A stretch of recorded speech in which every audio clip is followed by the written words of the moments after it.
everybody, and welcome back to the final best of 3 of the day. Winner bracket semifinals number 2. Against all authority, Fnatic MSI. I can't stop smiling. Oh man, that last best of 3, freaking ridiculous. I've been in games where the next eye actually blew up at the same time. You need to go like watch a screenshot of like which one died first. Like, I've been in those games, and these were closer than a game that was literally tenths of seconds apart. What? Wow.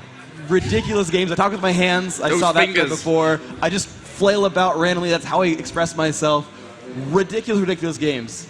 Absolutely amazing. And obviously that's only one of the upper bracket semi-finals. Yeah. And we've got a lower bracket, and we've still got an upper bracket final and a grand final. There's still so many awesome games possibly to come in this tournament. Yeah. Possible heart failure incoming. So let's have a look at the brackets anyway and see how they stand right now. Obviously we've just seen that first one.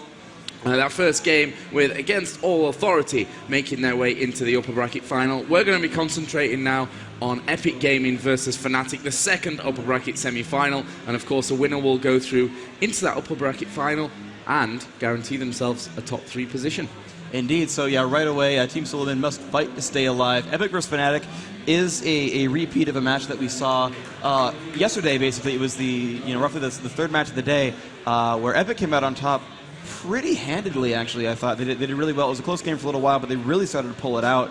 But now Fnatic has their full starting 5. The storyline we've been talking about is how PK's flight was delayed, and he's their star AP mage player. Yeah. And without him, they faltered quite a bit. They went 1-2 in the group. Not too great for Fnatic, but they came back, smashed CLG 2-0 in games that honestly weren't really that close, and it kind of hurt me to see that, but I'm super enthusiastic about the semifinal match. Epic went 3-0. They haven't lost a map yet. They barely lost a map even in the North American finals, finally losing to Team Solomid 2-0, and the very last match is there. But I mean, Epic's super strong. They beat AAA yesterday in a pretty deciding fashion. They beat Fnatic super hard, but Fnatic really ready to go. They've got such great players and such great teamwork. I don't know, this could really go either way. This game is really going to be amazing. I can't really say that enough. I hope that we see all 3 games. Oh yeah. Obviously. The more that we get to see, the more awesomeness is to be had. But Freak, what's your kind of prediction for this one going forward before we start? So I got my prediction right last time that AAA would win. Joe got every single game wrong last time. I am a curse for any team that I bet towards. So I'm going to be honest, I really like this US-EU storyline, so I actually want Epic to win, so that upper bracket finals, US-EU, lower bracket finals, or not lower bracket finals, but lower bracket semis, US-EU as well, so I hope Epic wins. That said, I want the first 2 games to be split. No matter what, I want to see a game 3. I keep getting the shorter matches where Daniel and Remington get to lose their voices because the games that we cast here, right, 1 and done, teams out, they get to cast 2 0s or 2 1s, so I'm really hoping for a 2-1 here. I don't know, I think Fnatic's actually too good. I think in actuality, Fnatic's going to take this one away. Yeah, and since you want Epic to win this one, I guess I should want Fnatic to win. Therefore, I'll predict a 2-0 victory for Epic. No, I wanted a 2-1. Why are you trying to hate on me? No. My curse is there, so yeah, 2-0 Epic. I hate you a little bit right now. I'd like to see a third game, sad, if I'm honest, but, I got to lay my curse somewhere, and not on Fnatic today. I seem to have cursed them enough throughout this tournament. But, we saw PK playing a little bit earlier on. Freak's got his sad face on now. I can't forgive you for this. If they lose 2-0, it's your fault, and I can never forgive you. I even got you a drink before this one, just to to calm you down for this moment. But now knowing you might have poisoned it. It's possible. There were a few threads. I'm watching you. There were a few threads earlier in the tournament saying, "Why does Joe hate Freak?" Which I'm not sure where that came from, but yeah. So watch out. Yeah. So we have given the players the already. This game could go underway very shortly. Fnatic versus Epic. Epic will have the first pick choice here. They're going to be blue team. They're going to have first ban, first pick. Teams know that the English is hard. The teams know that we are ready. I have not seen any chat back and forth from these guys just yet. I can look over kind of and see that they're mostly sitting down, talking amongst each other. They're going to prepare their picks and bans. I'm really expecting Rumble to get banned out. I know that the players were certainly trying to practice in the weeks leading up to this event. Do you think we're going to... So, let me phrase it differently. What kind of bans do you think we're going to see? I think it's really hard to tell. We saw, obviously, Shushi being a massive player, I think, for Fnatic throughout this tournament. PK, we saw him earlier playing Swain, really amazingly. So maybe those two is where the focus is going to be for Epic in terms of the bans. I think that Epic will, like you say, take Rumble straight out of there without a shadow of a doubt. Yeah. As we've seen in almost, or maybe even every single EU versus North America game. In terms of Fnatic's bans, West Rice, maybe a bit of a target there, and Dyrus, obviously they're going to ban Singed. Okay, and we are underway into the picks and bans. Sauce is the first one there. You're right, the Singed from Dyrus. There we go, first ban Rumble. High five, you got it right. Yes, okay, so far Joe actually has one correct prediction so far in this game. We're going to count them. The Vladimir ban actually is going to be early on there. That's aimed at Salsi, their star mage player on Epic Gaming, and yeah, it's probably pretty smart when ban out that mage. He's kind of not someone you really want to be fighting against. And let's see what are they going to go for. The Needly ban, yes indeed, no one on Epic does play Needly, but I believe it's, was it? I don't even know that Shushi or PK really played Needly that much. I know Shushi is definitely known for that Gragas, PK known for that Swain. Slightly, off main. These are the ones that are not normally banned out right away. Normally it's mages like Vladimir and even Malzahar and Karthus and Anivia that get kind of pushed around. But interesting, the Taric ban. I don't think we've actually seen Taric banned in quite some time. If ever, I'm sure someone can come back and tell me, no, you're a noob. He was banned like 7 times. Why are you blind?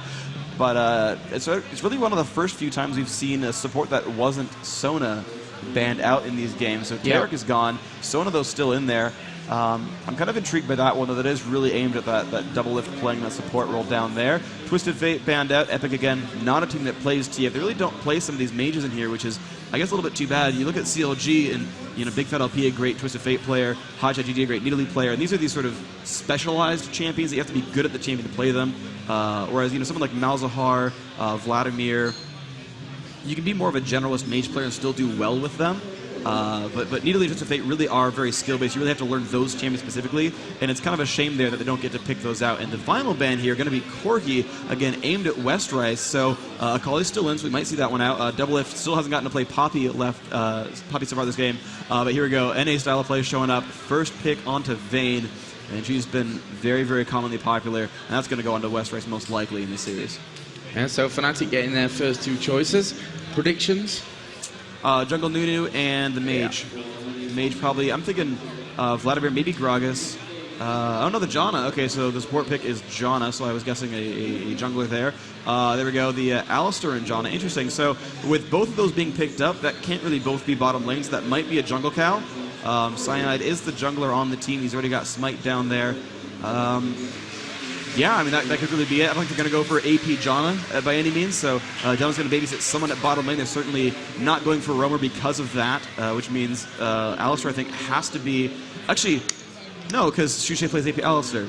Yeah, he can solo top his AP Alistar and do great. Yeah, and I guess Janna will go on to Melissan, who's normally playing support in the Fnatic team. Yeah, so that's going to be the pretty standard one there. So the ban on Taric, the first early grab on Janna, that's going to still leave Sona and Soraka open, even Zillion as well. And there's the jungle pickup, double lift grabbing that Nunu right there. West Rice will probably be playing Vayne. I still want to see them go back to the strategy they used back in the NA finals, where they went double carry. They had, although it was Corki solo top and then Misfortune duoing bottom with Taric, but Vayne is not a great 1v1 champion. She really kind of wants that babysitter there. She's a bit frail, and without really a good solo available range DPS. Okay, there we go. West Rice going to grab on Jarvan the Fourth, J4, Jarmander, whatever you want to call him there. He's got a lot of nicknames there, and that's going to be... Actually, I don't even know who plays tanky DPS on that team, really. That's kind of interesting to me. Dyrus? Yeah, I guess Dyrus would be the player for that. Yeah, he does play Singe, but normally you see him pushed down onto the support role, and then actually Double Lift does it too. Double Lift, I know, plays Poppy and Garen, so yeah, not quite completely certain on the roles there for Epic, but certainly 3 great champions so far picked up. Looks like even though the jungler was just taken with Nunu, Shushi is going to grab a Mumu for them right away. They're just going to grab those junglers up there, and they're not really in a rush to take any roles. They're actually going to leave their last solo slot open, actually. They're going to have Ashe on a bottom lane. It's a great lane right there. Mumu in the jungle. AP Alistar going to be soloing top or mid, and their last solo is still going to be open.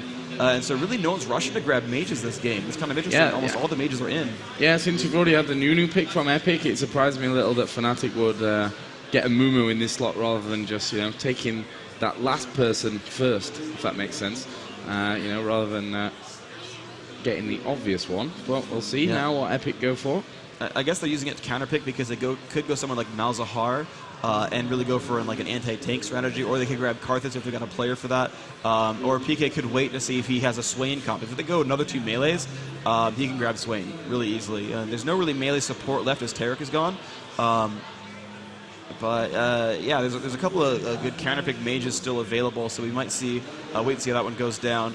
Certainly, probably not going to see Gragas this game because Shuche is going to be on that AP Alistair. So it's basically we're waiting on what PK is going to play. Epic right now, they're waiting for the last 2 picks right now. Soraka is the support of choice. That's pretty standard. Although Sona though has been the really highly contended support recently. In these games we've seen so far today and yesterday, and they're going for Soraka instead. And I know Dyrus really does hate playing Soraka, but he gets that champion a lot anyway. And, oh, Sauce, gonna be on Swain. Okay, I see that. Yep, so Soraka and Swain, the final 2 picks there for Epic. And now we'll see what Fnatic complete their lineup with. Malzahar. And Malzahar. Yeah, no real big surprise there. And obviously they're just going to switch around in these 2 minutes that they have before the game will go live. Yeah. And this is a great crowd control heavy team from Fnatic. It's a little bit strange to see, you know, solo lane Alistair, AP Alistair. It's kind of cool to see how these teams specialize because Fnatic loves AP Alistair, and then Game DE with Xylor was playing jungle Alistair, and then North American teams, specifically CLG, was doing a lot of roam Alistair. TSM does that as well on X Special. So it's kind of cool to see this champion like just take any one of these given roles randomly, just depending on what the team likes to do with that champion. But we're going to see AP Alistair, so the double AP, you know, Alistair and Malzahar, they have really great everyone on this team has a stun of some sort, or some hard crowd control. You know, John, the lesser of the 5, you know, it's a knockup, but it's a fairly short knockup.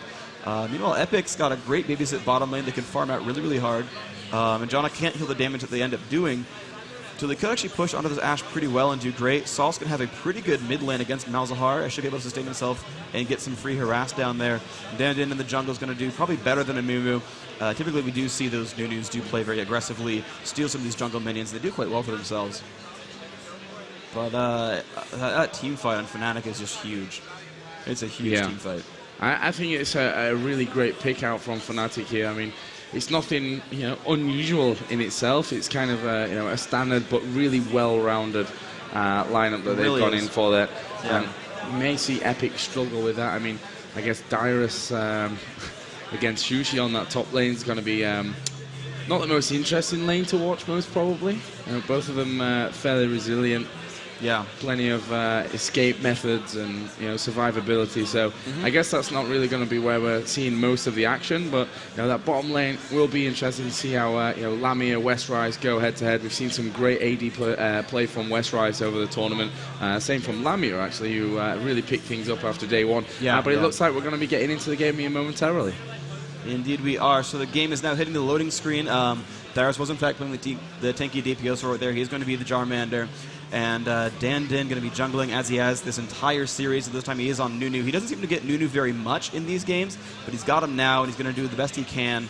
And yes, we're bringing back the very best he can meme from the NA finals. I seem to have about 4 catchphrases that I rotate, and I'm gonna go with this one for this game. The best he can is going to be mine.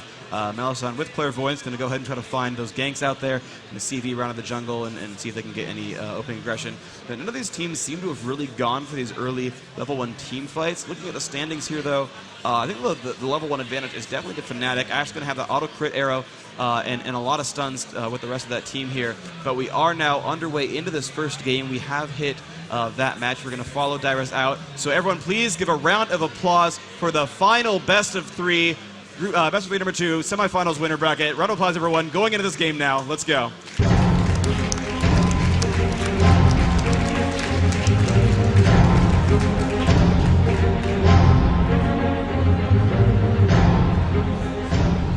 Like always, I am following Vayne out of the base. Seem to always just happen to follow Vayne. Just seems to be the champion. She's always going to be in those fights. Does you know, among the most damage across all the champions. And Yeah, she's one of those great ranged carry picks that just churns out damage, and she's really special because she's kind of a win more champion, where she scales super hard, and her passive allows her to chase champions around. She basically just gains free movement speed if she's following someone, and so if you're starting to pull ahead in a team fight, and the enemy team starts running away, she's going to really start picking up and getting a lot of kills out there, throws out tons of damage, and she's going to be the one to watch in these late game team fights. Can she pick up the kill first? Can she push the enemy teams away? And against Alistair and Amumu, who are really going to try to jump onto her, if she can push them away and get safe, they'll be in really good shape. Oh, Cyanide FI just quit the game. I'm not quite sure what's going on. Dara's quitting out as well. Looks like we're going to go for a remake here. I'm not quite sure what happened, but it looks like we're going to be remaking this game. So hopping on out on that one. We're going to have a new game come up pretty soon. Same picks and bans and whatnot. We're going to find out what that problem was and hop into the remade game when that comes up. So, take two. Take two. We seem to have that a lot, actually. We get a lot of take twos in our games. Yeah, we're just the unlucky ones, it seems. Maybe that's my curse again. The F, man. Sorry. What the F? Sorry, freak. Can't do anything about it. You're breaking my heart. Okay, so I'll talk a bit about the lineups. I like Fnatic's stun comp. So how about let's break it down by minutes. First 5 minutes, early laning. Who's got the better team there? For me, Fnatic, as you mentioned there. If they were to meet early on, I mean, we see one thing you touched on yesterday is a lot of the North American teams generally go early out of the gates with the with the AD and AP characters, with boots and health potions, whereas the Europeans generally go for your Doran's Ring, your Doran's Blade. So that little bit earlier on, a little bit more health, a little bit more damage with the Fnatic side. I expect them to come out pretty much flying from this one. From the start. What about the early lane setups that, those next 5 minutes into the game, when people start getting closer and closer to level 6, and you've got the back and forth play. Of course, those healing potions, when you go boost the potions, you have basically 600 free health worth of those consumables, and that'll get you pretty far into those lanes, whereas the Doran's Blade gives you the 100, and that's it. So how do you think those levels are going to play out? Well, like you say, the potions are a more over time thing, but the earlier, the Doran's Blade, Doran's Ring, going to allow Fnatic to maybe put that bit of pressure on at the lower levels, level 1s to 4 maybe. But obviously, as we start to move further on, there's going to be that little bit more gold possibly for. Did I spectate?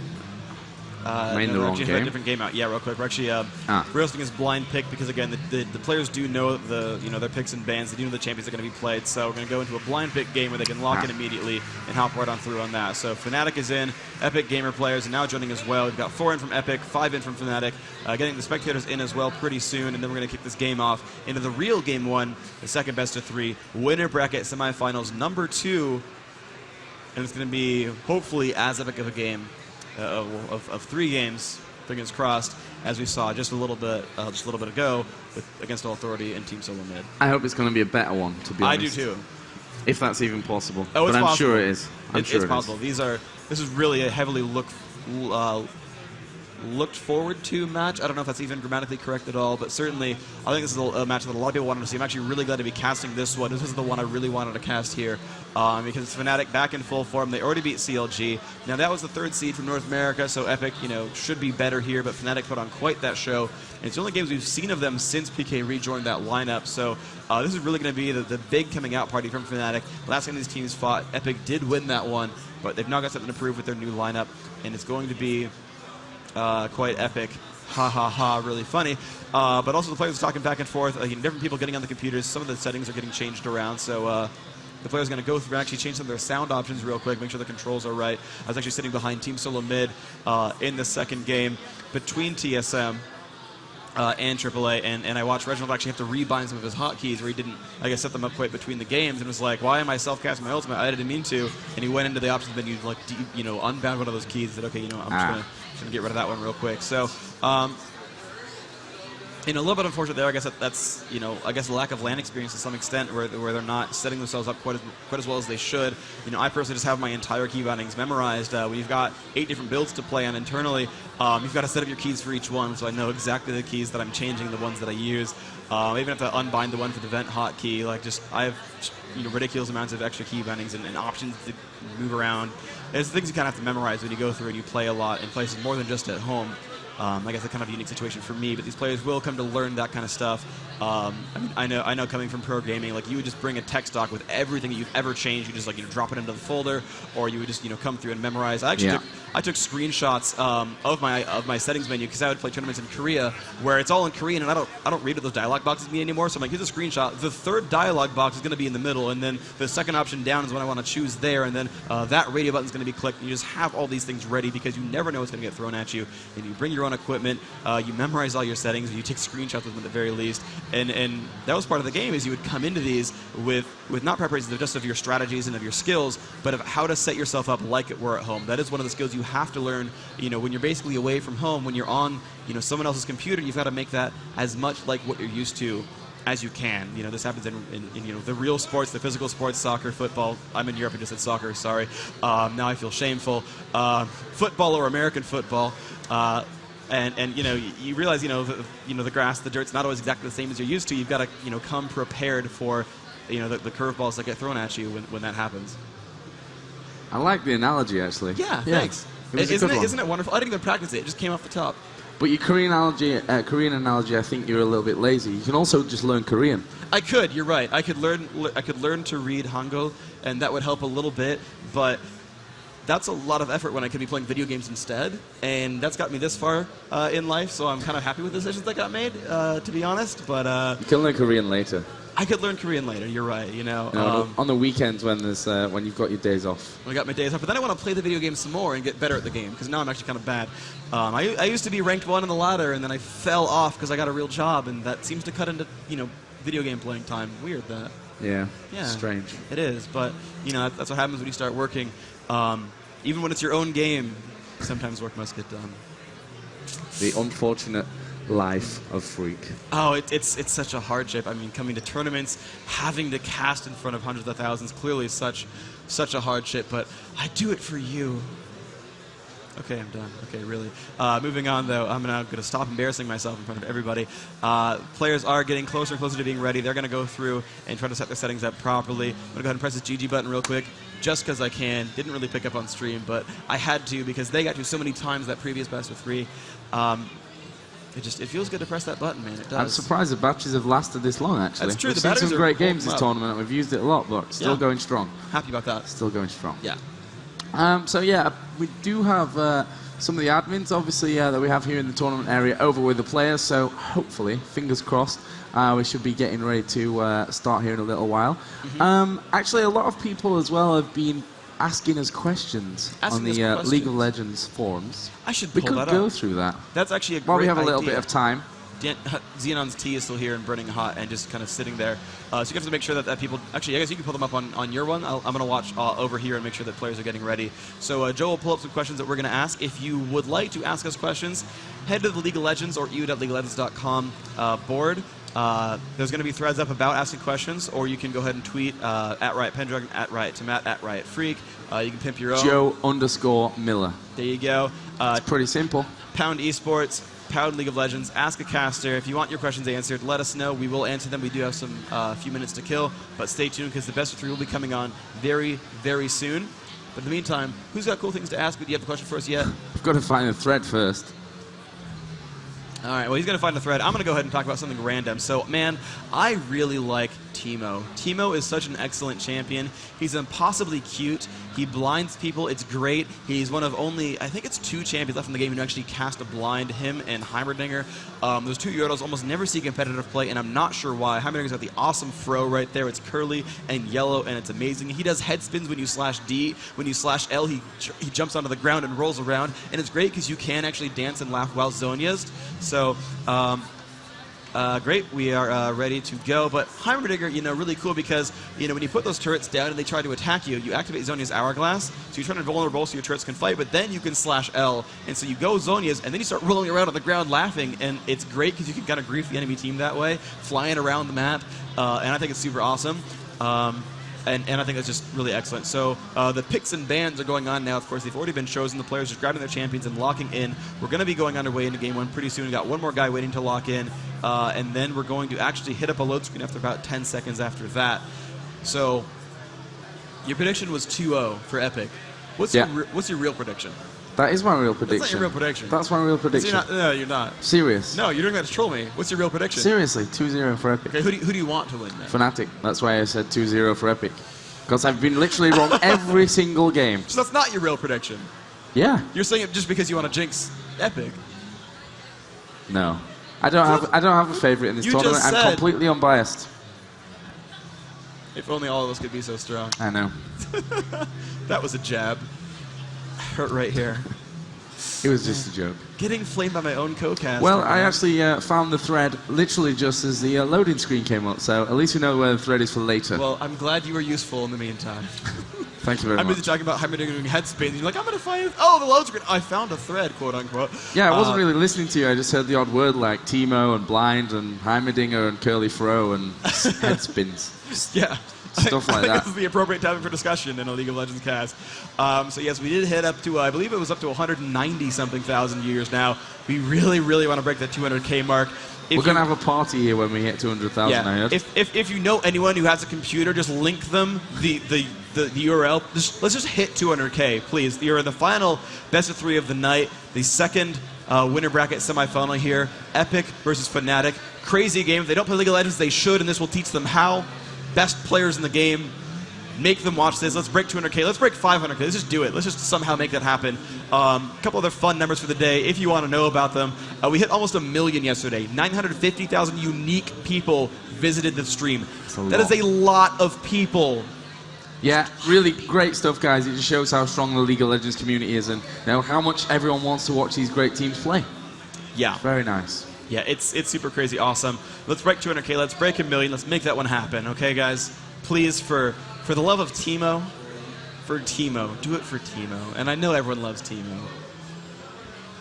He's with all of us. But I am actually following West Rice around the map right now. They're actually just going to camp in between themselves, in between their turrets right now on the screen. Yeah, we can go in game, actually, on the screen. But really, I'd love to see Captain Teemo walking around. But in light of that, we do have at least 2 Yordles in the game. Okay, round of applause to everyone in the audience. Round of applause to everyone at home. Second winner bracket semifinal going on now. Round of applause, everyone. Let's go into the game now.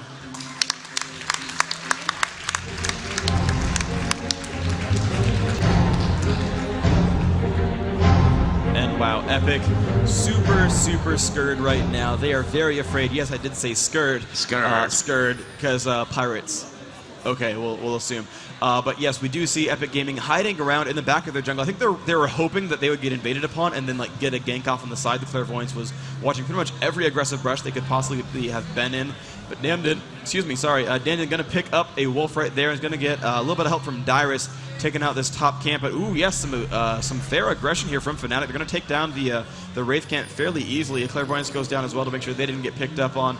And that's going to be just fine for them. And here comes the pull from Jarvan. And yes, Dandin will be able to take this Golem down pretty safely there. The Consume goes off, 2 more attacks, and that will be the pickup. And okay, here we go. AP Alistar fighting, very obviously AP Swain. Malzahar versus Jarvan and mid. So we see a little bit of divergence now in the lineups as we have Mage versus Mage mid, but tanky DPS physical versus Mage top. So I guess you could call Alistar tanky DPS. He's kind of a tanky mage. He's kind of like Gragas. So he's still AP damage. So it's magic damage from Fnatic and physical damage from Epic. Yeah, and Shushi's obviously at these lower levels probably going to be putting a lot of pressure down onto Swain. And up at the top lane, you can already see that PK has done exactly the same onto Dyrus, and as they both hit level 2. Down at the bottom, of course, it is Ashe versus Vayne. And pretty. Dyrus pushing aggressively already with exhaust and the jump onto PK, but he's going to flash out of the way. He's going to be fine just there, putting down that silencing wall, going to make it out just fine. Dyrus, though, down to 2 health potions, but PK going to go through his as well. Looks like all the players have now spammed their summoners. Dyrus pushed down both. PK actually does still have Ignite, so if he gets to play aggressively a little bit later, he's got that roughly 100 damage now in his back pocket in case he needs it. Nunu actually going to come around and maybe find a gank for himself, and the flash is down, so this could be really, really bad for PK. And Dandin coming around. Dyrus is nearby as well. PK not with a great silence, going to keep him from getting slowed by Nunu, and yeah, he's going to make that escape just barely, and he's going to actually peel back right away. Yeah, some nice early pushes going on there, and we're going to have to expect that. Obviously, Dandin going to have a push up at his top whenever he can, try to get that kill onto Malzahar as early as possible, give his teammate that advantage. In the middle, we saw Shushi actually constantly harassing Sals. And that seems to be working out quite nicely for him. We're going to see Jarvan up at the top getting a nice bit of free farm as those minions come in towards that turret range. We may see something down at bottom as well. We've got Cyanide sniffing around. No, he's decided to actually back away from that as a Clairvoyance goes right on top of him. So they know where Cyanide is. And actually Dandin's going to come in aggressive onto him. And they're just going to go at it slowly, very slowly. Shushi's starting to work his way around, and Bandage toss in, and surely Dandin's just going to run away from this one. No, he's going to keep playing it hard, and in comes Vayne. This could be very, very bad for Fnatic. Cyanide will surely go down at this point. Yes, he will. It is Swain who takes first blood. Westrice is constantly putting the pressure onto Shushi as well, but can't quite get into him before he reaches that turret and gets to the safety, but first blood for Epic. Wow, great opening there. And this, you know, I'm going to, you know, we talked about it the very first day. I do want to see Epic win, at the very least, just to see, you know, closer to the NAEU finals. Really, the winner of the first game doesn't matter. All I'm really going to do is root for the loser of the first game in game 2, and then game 3. We'll see how it goes. I do kind of want to see NA push through and take a winner bracket final match. I want to see those lineups there, because I don't want to see, you know, one continent getting shoved out too early on. I mean, unfortunately, Southeast Asia did, and I would have loved to see one of those teams at least hit a relegation match. Zan almost made it through, but Salse up to a great start right now, pushing through, actually getting Alistar back to his turret, and he's got that golem buff thanks to the kill on the jungler, and that's a wonderful advantage there. Shusha taking a ton of damage, but there comes the Pulverize and the headbutt, pushing Salse into that turret range, but of course, there's so many minions to tank that. Almost the bandage toss in from Cyanide FI, pushing Salse lower and lower. Of course, he does not have a good way of getting health, but he's going to land the Never Move, and Cyanide FI down about half health, but I think he'll be okay. Yeah, down bottom, a couple of pings going off, but it's fairly even down there. We see obviously Lamia, who's playing Ashe, up at level 4 already. Westrice can't be far behind that one as well. Nope, in fact, as I say, he actually dings, and Jarvan is dancing back. I love that. Oh, Dyrus trolling everyone all the time. Bot lane damage up, but a Melisande so very low, but can't quite pick it up. Westrice has that lizard buff, and that did help him push down quite a lot. Lemia's help pushing him back right now. Double If, though, will continue to completely sustain him on health, and as he gets one more heal in, Westrice can completely zone him. Right now, he could get bursted down, but now he should play completely aggressively. He should completely zone out Lamia right now, and he's not doing it. I think that's a mistake right there. Ashe should not get a single lick of experience right now if Westrice plays it correctly, and instead, Lamia is actually still managing the last hit, and I think he shouldn't be able to. Yeah, and actually Westrice is going to be going back. And will we see Double If follow? Probably not. Westrice decides against it. And he's going to hang on. We will see Janna coming back into lane for Fnatic here in just a second. And it was Soraka who actually went back for Epic. As you can see on the screen there, we had Cyanide just finishing off the walls before he goes home. He starts buying up. And actually we've got double Doran's ring already for Double Lift right off the start. Wow, so Double Lift actually going for ability path. Actually, one of the cool things about the supports is normally you see, oh wait, hold on, a quick fight coming in from Dyrus versus PK, getting him down to about half health. PK should still have his ultimate and ignite, but Dyrus at full health is not going to be easy to kill. I think a full cover for PK would get him close to dead, especially if Dyrus' shield is down. Some more harass coming on there. Yeah, there we go. The Malefic Vision's going to hit Dyrus pretty hard. PK's got a decent cooldown, though, on that spell. It's, I believe, about 13 seconds right now. It's 7 plus 2 per level, so that's actually 11 then. So yeah, it's going to be a fairly moderate cooldown there. He's not going to be able to do a ton of damage to easily push down onto Dyrus, but certainly over time can wear him down and get him into a burst damage range. So Salse's still going to keep out in mid with Golem buff, actually, which is just timed out now, is going to make him have to fight at his home turret, and that's going to mean a couple of missed last hits. And we're going to see if he can do anything with that. He's going to be able to pick up, actually, miss a lot of these, actually. The turret's going to take almost all these last hits right there. That's a little bit unfortunate for Salse, only getting one of those 4. And yes, I am talking about last hits. Yes, this is still free casting about minion kills. Cyanide FI going to jump over to the Lizard camp right now, going to get Lizard for himself. Maybe he'll donate it over to Malzahar or Alistar. I doubt it, though. They're going to be less likely to gank. And a couple interesting things we see here is that Fnatic actually not using teleport on Malzahar as AAA did. It worked so well for them, I'm surprised that they're not copying that style because it gave them a good number of kills. But okay, here comes the burst onto Shushe, getting rooted up by Dyrus and Saucy, and actually he whiffs the knock up there, but Shushe could still go down. Dyrus takes him back to the face. Asher is going to block onto Saucy, and Shushe actually staying alive, surprisingly, through all of that. I think it was the missed knock up from Dyrus that caused that, but here comes PK across the map. Dan Din going to get dropped down almost definitely. 1-1 now the kill score, bringing that back alive. 9.4 versus 9.2 thousand gold, almost equivalent right now. PK, though, with a golem buff, going to be pretty beautiful. Oh, and Westrice almost being caught there by the bandage toss from Cyanide. Salsa is fairly low still, and with the two there, with Malzahar and Alistair around, he doesn't want to push in and get his heals off. He's actually used health potions to start working his way in. Ooh, PK just pulling the tower. Not what he wanted to do, and looks like they're going to dive in there. In comes the bandage toss. Yep, Salsa is going to go down. Is he? No, right now he's managing to survive, and it's going to be Cyanide that could be in a little bit of trouble. We've got Jarvan chasing him down. In comes a nice move, though, from the cow to keep that one fairly good, and Dyrus and Dandin will both be out of that one. Nicely done. A great ult from him, just barely saving his team. And a great sounds coming out there as well, going to help keep his team from getting slowed by Dan Din. And wow, I can't believe no one died there. There's so many low champions. Look at Malzahar at less than a bar of health.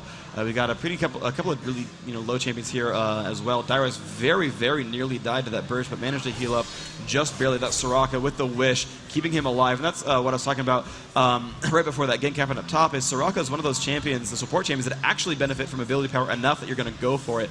In the NA finals, I saw a lot of not Doran's Wing, but Mass Cage pick on Soraka in those games, and just to give her the ability power, because her heals scale actually very significantly with AP, and that's the thing, right? We were actually seeing some of the players talk about how they wanted to keep Soraka down, because if she gets ability power, what we see Tarek and Sona and the last support, John, are the main ones that we see. When they get farmed, they get more tanky.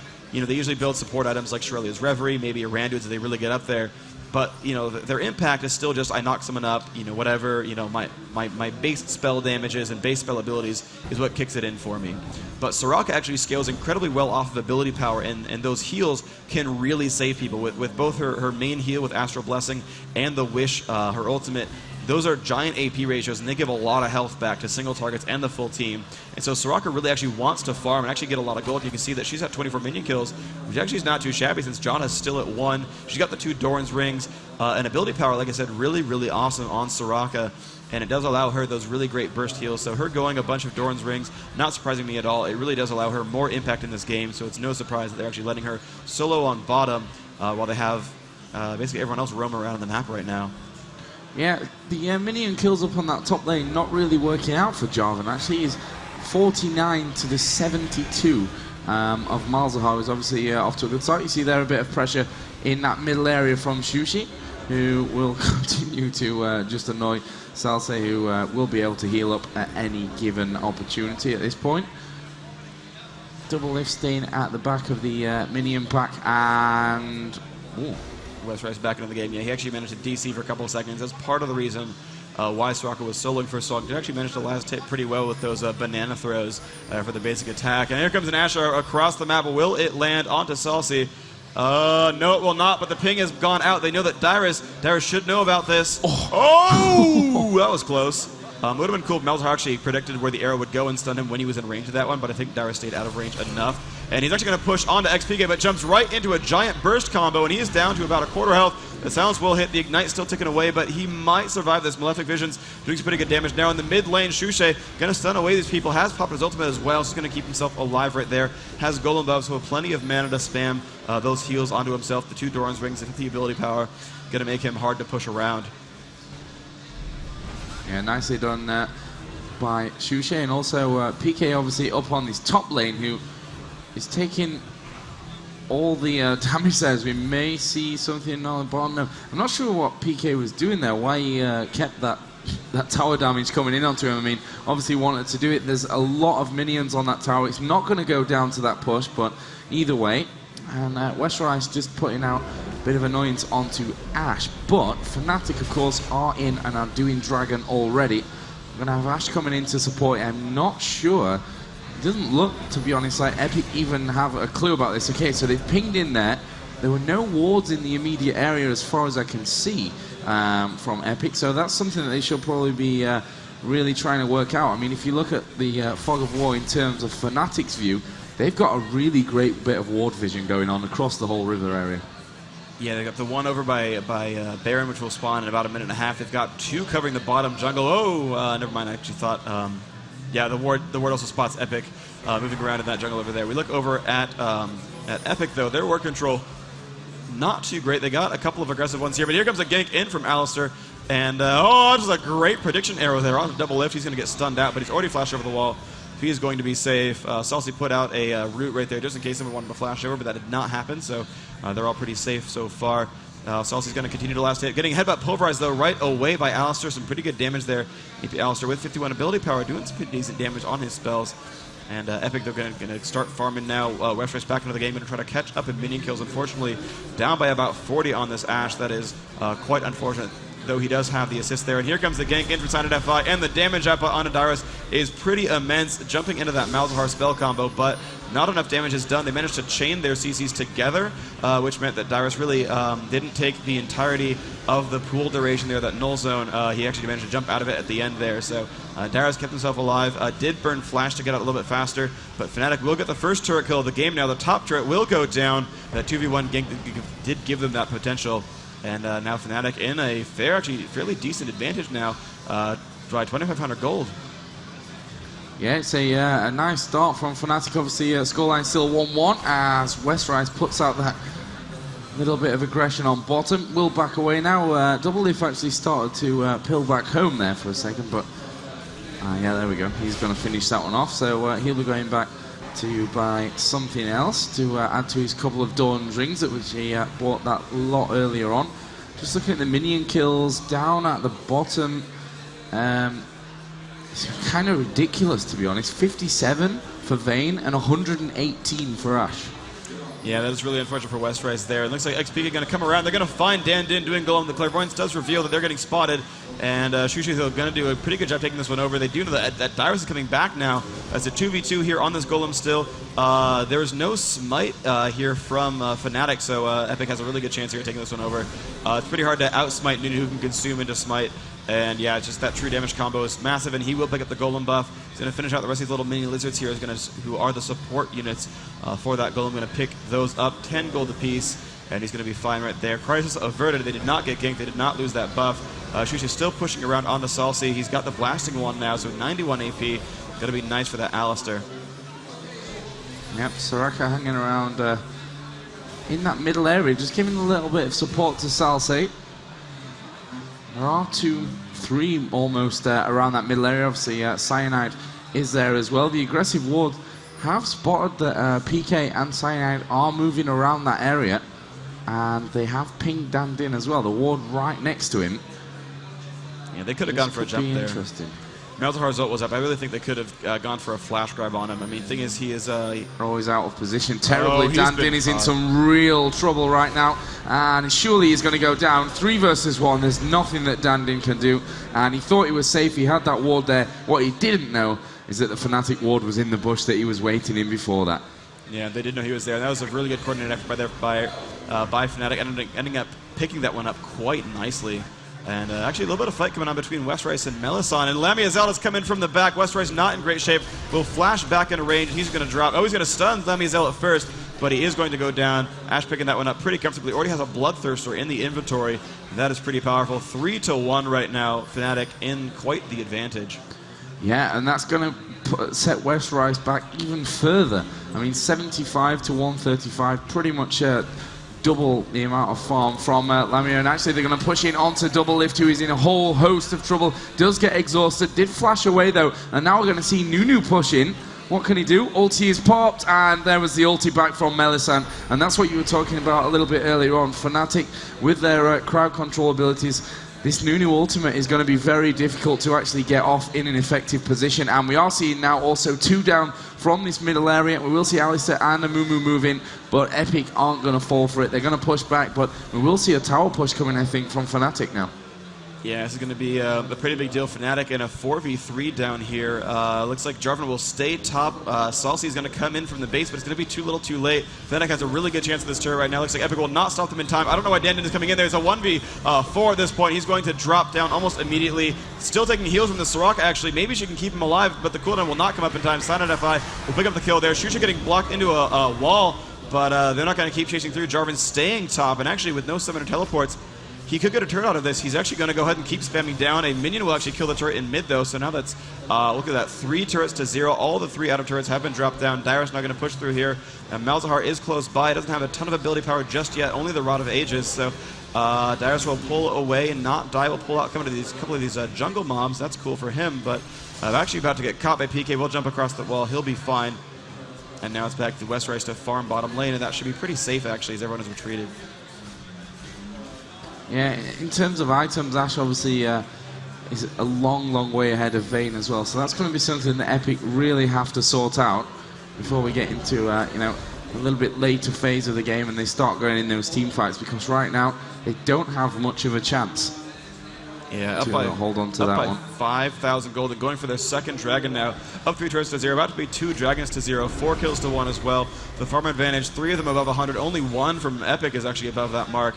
And Ashley arrow across the map actually with everyone, but it's not really a big deal. They will get dragon regardless. They're going to be safe there, and they might actually come back in for a team fight here. It looks like the wards are up. They do know that that's been warded right there. Melisson will come in with the oracles. Cyanide FI will get the last hit there, 25 gold in tow. And here comes the lizard buff, maybe in for Epic. They're actually retreating now. Dandin will ping spam, that's the word I was looking for, onto that. But Fnatic looking to push mid, maybe. Ashe is soloing bottom, but the rest of them looking pretty aggressive here. They have a lot of burst damage and a lot of crowd control if they do go for this. Yeah, I think they're just going to go running straight in for this one. I don't see any reason why they wouldn't. And they're down to about half HP. Melisson is actually going to get caught. Manages to flash away from the situation. Westrice is going to be focused down by Shushi, but Fnatic need to be careful now. The rest of Epic are moving in from behind, but it looks like they are going to go in for this one. Shushi falling a little bit low, but the pressure is going in. Dandin is also very low, and that was a great flash from Shushi. Dandin maybe will get away from this one. He does have an ignite on him, does go down. Westrice is now the focus of the Fnatic attention. He's going to be absolutely obliterated as Dyrus comes diving in with Jarvan, and they're going to focus straight in. He did drop his ulti down. He's also got that ignite on him, and surely they will finish it off. Yes, they will. That's a great fight from Fnatic so far. It's not over yet. Obviously, once this next wave of minions comes up, they're going to be pushing heavily onto this mid tower. Yeah, and they might actually be pushing towards Baron right now, or at least the enemy, the jungle right there. Looks like the Banished House comes across. They were looking for Golem, but it is not yet up. And there it is, that second. So, wow, a good timing on those buffs. They're going to pick up Golem for themselves. Probably put that on PK, maybe onto Shushay, but it actually is going to be Shushay. He's going to pick up the Golem buff, so low cooldowns on that cow. It's going to be nice for him. There's Ashe, you can see, farming around in mid, has the Zeal, has the Berserker's Greaves, and the Bloodthirster, so she's going to put out a lot of damage per attack. It's going to be very, very powerful. Yeah, Ashe a real big threat. And the score, obviously, in terms of kills, 7-1, 8,000 gold more for Fnatic at this point of the game. So only 20 minutes gone, basically. Yeah, Fnatic in a really, really great position right now. They're going to last at these minions pretty well on Salsi, but you know, it's Doublelift just staying at bottom, going to spam what he can. Looks like he's not actually learned any points into or Star Call, rather. Going to last hit these minions with his banana throws. He's going to do all right there. Alistair still farming around in the jungle as well, so everyone really on Fnatic just clearing out for as much gold as they can get. Westrice still trying to farm out, trying to catch up to Ashe. Pretty close to getting Bloodthirster. Once she has that, she'll be pretty much caught up. Zeal is nice, but not required for damage output. Really just Westrice needs to finish that first big item, and she'll be in good shape. She does scale better than Ashe, though, so as this game goes on, she'll start to catch up more and more and become more of a threat. Really, Ashe has that rank 1 arrow. Well, rank 2 arrow by now, but as soon as she has level 6, she has all the utility she needs for the team, and just slowly but surely starts scaling down from there, whereas Westrice will continue to scale up on Vayne and do more and more damage and start outstripping Ashe's role as a ranged AD champion. So the longer they can pull this game, the better the chance is for Epic. They have not lost too many buildings. They have not killed a turret yet, but they've only lost 3. Though they are down by quite a lot, they can still wait across this game. Soraka will gain stronger and stronger heals. Dyrus will get more and more tanking. They have a really good shot, though, if they can stay up in this game. Right now, Fnatic over in the Epic jungle on that bottom side. Not much around there, but they are placing those wards, just getting a very nice bit of map vision. We do have somewhat of a push down on bottom, and actually we did see there Sushi catching Dan Din by surprise. I guess he didn't know that. We are going to see a push inside of middle as well. West Rice is completely out of position there, trying to push that mid turret. And he's going to fall very, very easily once again. 0-3-1, not really having the best game of his life, but we are seeing a push from Epic now. Let's see what they can do. Focus, is it going to be Sushi or is it going to be Cyanide? They don't really care. They're going to push in, actually. Ulti, of course, is out there from Nunu. We've seen South drop down low. There's the ultimate from Amumu, and Sushi's going to wait. Somehow, Cyanide got away from that one. Not quite enough to survive, but here come the rest of Fnatic. Soraka, surely the focus, first of all. She should fall very quickly to these three, and they've actually decided to focus down on Dan Din as well. Exhaust is on him. Finally, Soraka was dealt with, and I think Dan Din is going to go down. Surely they'll be able to catch up with him here, and there we go. Sushi will finish it off, and it is 3 down for Epic, 1 down for Fnatic. And West Rice is going to charge in here, but he's not going to be able to do anything against these three. And they're going to focus him again. And West Rice is dead, alive, dead, like that. Wow, ouch, yeah. Fnatic doing a great job of those fights. Over in the top, we actually saw Fnatic x PK dueling against Dyrus, winning that one pretty handedly. Look at him just pushing down onto this turret. All the turrets are going down right now against Epic Gaming, and they're just doing a wonderful job right now. Just beautiful play from all these champions. PK 5-0-1, AP Alistair 3-0-6. Those are pretty much the star players for this game. Ash, of course, doing well additionally with these arrows, but I really think it's really handed to the AP players who are locking up the right champions and dealing tons and tons of burst damage, getting these kills before anyone can really react. And PK actually building quite tanky on Malzahar, going 3-0-4 with a ton of, or not 3-0-4, sorry, getting, I don't know what that was from actually, getting a ton of health items with Riley's Crystal Scepter and Rod of Ages, so getting those AP items that start with R, and it's working quite well. Salsi trying to keep up, has gone Mercury Treads and then a fast Void Staff, not going for any heavy AP items, but actually going for resistance breaking, as I guess he was very worried about magic resist from this Fnatic team. And we've got Melisande just clearing out wards up by Baron, and that's probably on the cards here very shortly for Fnatic. And all those wards are going to be taken away. Only one still up is actually where Fnatic are right now. And I guess they're going to go take themselves a dragon. And they're 11,000 gold in the lead. Oh, wow. 12-2 in kills, 5-0 in turrets. This is not looking good whatsoever for Epic. Yeah, this game is looking really great for Fnatic. At this point, they're basically going to get farther and farther ahead. The champions basically have gotten too many levels, and they're too durable right now. Level 15 and 16 in the top two. There are two 15s from Epic, but the rest of the team, though, the lowest level they have is 11. And that's just pretty telling. But the Asher is going to hit Dyrus, and they're going to jump in on there. He will get a perfect flash. They're going to keep him from getting killed by the giant burst combo. That Fnatic could have pushed on to that team. So Dyrus will be safe, but his flash is down. And we're going to see if Epic can actually manage to do something now with the rest of this fight. West Rice has finished Bloodthirster, and that's the big damage item that he really needed. Now, if Epic can play this one correctly, they do have good CC, they do have good zoning. And they are going to catch Dyrus in there. He's playing kind of by himself. He's not singed. He's playing a little bit too aggressively. He's going to catch a nice heal from Soraka. And now, who's it going to be who's going to take the focus? Looks like Dan Din is in the front. Dyrus actually jumping out of Elmia Zealot. Will they keep going onto this? He will ult as well, but really no one else from Epic is nearby. So Dyrus will go down by himself while Dan Din is also finally showing up. Dyrus actually keeping himself alive somehow. Soraka will pop that wish in there, but Salsi looks like he's going to be taking a death right here. Will get picked up. Dan Din trying to run away, and West Rice actually getting zoned out by Alistair, and Alistair does pick up that kill pretty much by himself. So 2 deaths from Epic, nothing picked up against Fnatic, and Fnatic could go for the 5v3 Baron attempt, and they are actually going in there. Cyanide taking a shield, turning on Despair, and doing some pretty good damage as the rest of his team shows up. Yeah, no reason now for Fnatic to be worried about taking this Baron. And Epic are going to have a massive task on their hands if they want to stay into this first game. If you just join us, don't forget, we are in the upper bracket, the playoffs, and it is best of 3. So now this is just game 1. We will definitely have another game, and as we mentioned earlier, hopefully a game 3. But no, it's not quite over until until it's over, let's say, until the fat lady sings. Indeed. So Fnatic just in such wonderful shape. 14,000 gold up now, 50% ahead. And when we saw that from Fnatic last time, the game was over. And that seems to be what Fnatic does against these US teams. Now 3 times in a row, they start slowly building that advantage, building it over and over and over, and then suddenly they're just like skyrocketing ahead. They force these team fights that are such advantages for them. In front of Baron, in front of turrets, and they just have so much more gold now. Everyone on the team just incredibly farmed. And that's Fnatic just playing a wonderful game right there. Tantamount to art right there, and they're just crushing faces as this goes on. Epic still going to try to farm out there. Westrise breaking 120 minion kills, going to catch up a little bit over time into this fight, but I don't know if it's going to be too little too late. Every time we've seen that gold advantage really break away by that much of a margin, it's been pretty much a free win there, so that could just be scary. Epic, though, of course, still has a chance to go through in this. It is a best of 3, so even if Epic loses here, they can push through and win those next 2 games to push on. And so far, Joe Pickens is going pretty well so far. Epic is going to lose that first game most likely. They still have a shot, but it's a long one. But hopefully they can bring back the game 2 if this does, in fact, go for a loss. Yep, and right now, obviously, Fnatic starting to put pressure on this mid tower. Yeah, and Epic are just going to let that one go. It was down below half HP anyway, so we'll see if Fnatic continue to push. I can't see any reason why not. There's plenty of minions in there with them as well, and they are just going to nail themselves in. We actually see Dandin start his ulti off onto Shushi, and it's hardly doing any damage to him, actually.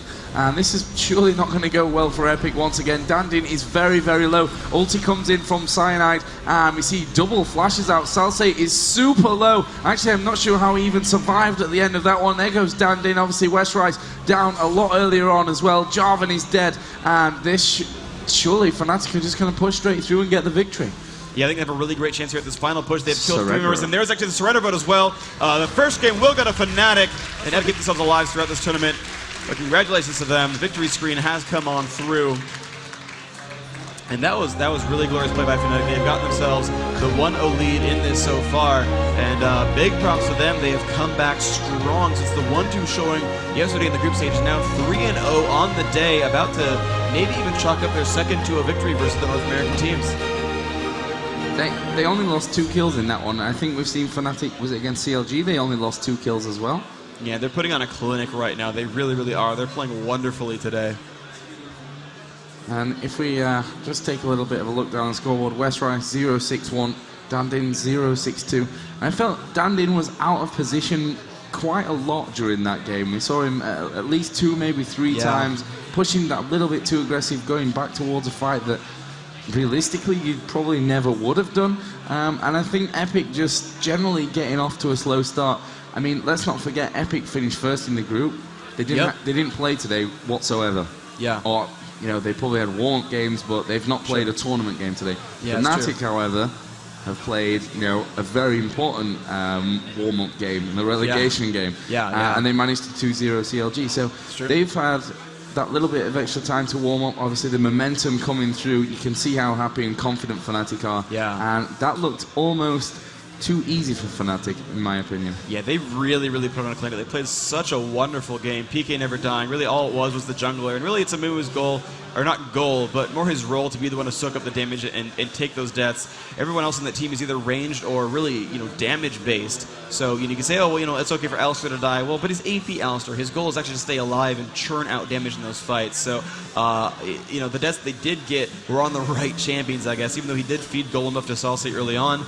Fnatic ultimately played an extremely competent game. Every one of their lanes did amazingly, and they really deserved to win that game.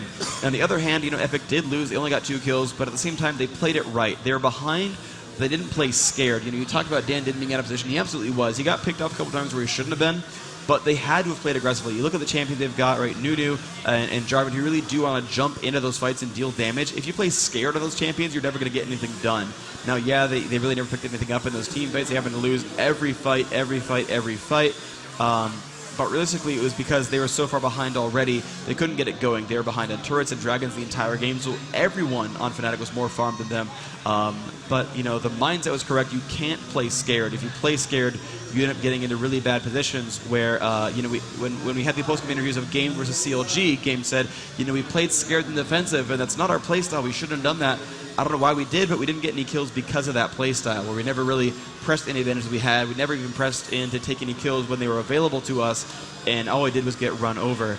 Now, when they played aggressively, of course, Epic did get run over, but you can never really play scared. That will never get you kills. The players here are good enough and amazing, in fact, that if you play defensively, you won't get kills because they're not going to give you free fights. They're not going to jump in and say, we're going to lose this one, but we'll fight anyway.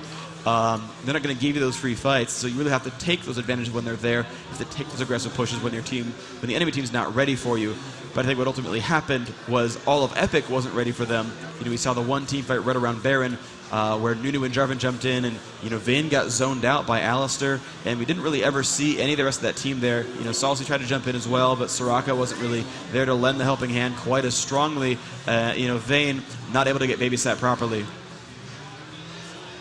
Okay, so we have 194,000 people on the stream right now. Thank you all for showing up. This is wonderful to have such a huge audience. People in front haven't even left their seats yet for the most part. There are a ton of you here. Yeah. On their PCs here. Yeah. Everyone at DreamHack, if you turn your PCs onto the stream, we're going to break that 200K mark. Everyone who's watching online, look down your buddy list and whatever IM client you use. Look at your buddy list on League of Legends. Tell them to watch this stream. The link is right there in the client. Just tell them to click that guy, because I would love to break that 200K mark. That would be amazing.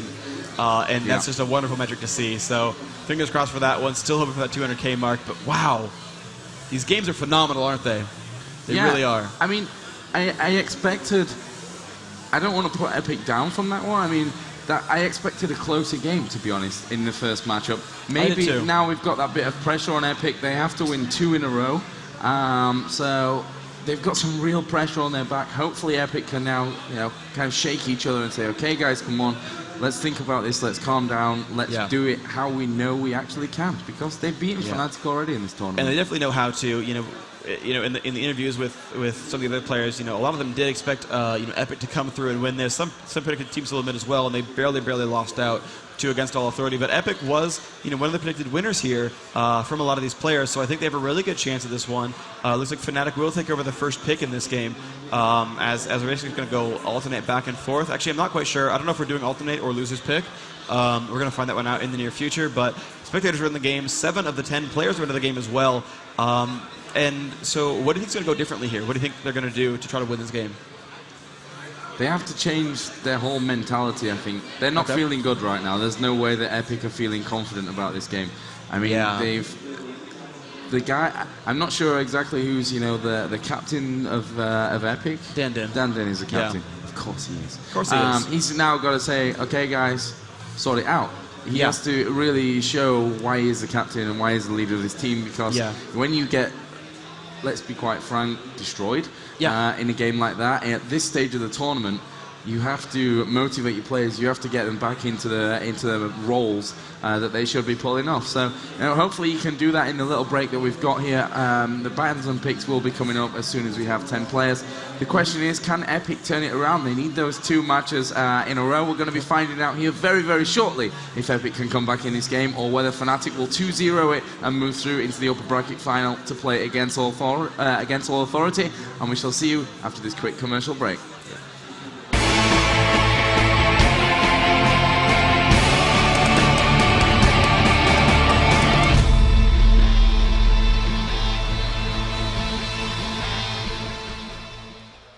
Summoners from around the world are flocking to Facebook and Twitter to talk about the Season 1 Championship right now. We're live tweeting the event and giving away the exclusive Viking Tryndamere skin all weekend. To find out how, follow Riot Pendragon and Riot Tammet for details. Hey everybody, welcome back to the League of Legends Season 1 Championship Finals. We are in the second winner bracket semifinal. Fnatic is up 1-0 against Epic Gaming. We have started right away into the picks and bans. We are there right now. Fnatic has first pick and first ban. PK is the captain on this one, and we are waiting to see his first choice. He's got 18 seconds left on that decision, and we're going to see, I'm estimating, Corky? No, Vladimir's the first one. Okay, they've banned out Vladimir. They're really afraid of Salsi playing him. They know that their mage players, PK and Shushay, are strong enough they can pick almost any mage out there. Right away, the ban is on Rumble. So we've seen mirrored bans so far. Vladimir and Rumble, the early bans out for Fnatic and Epic.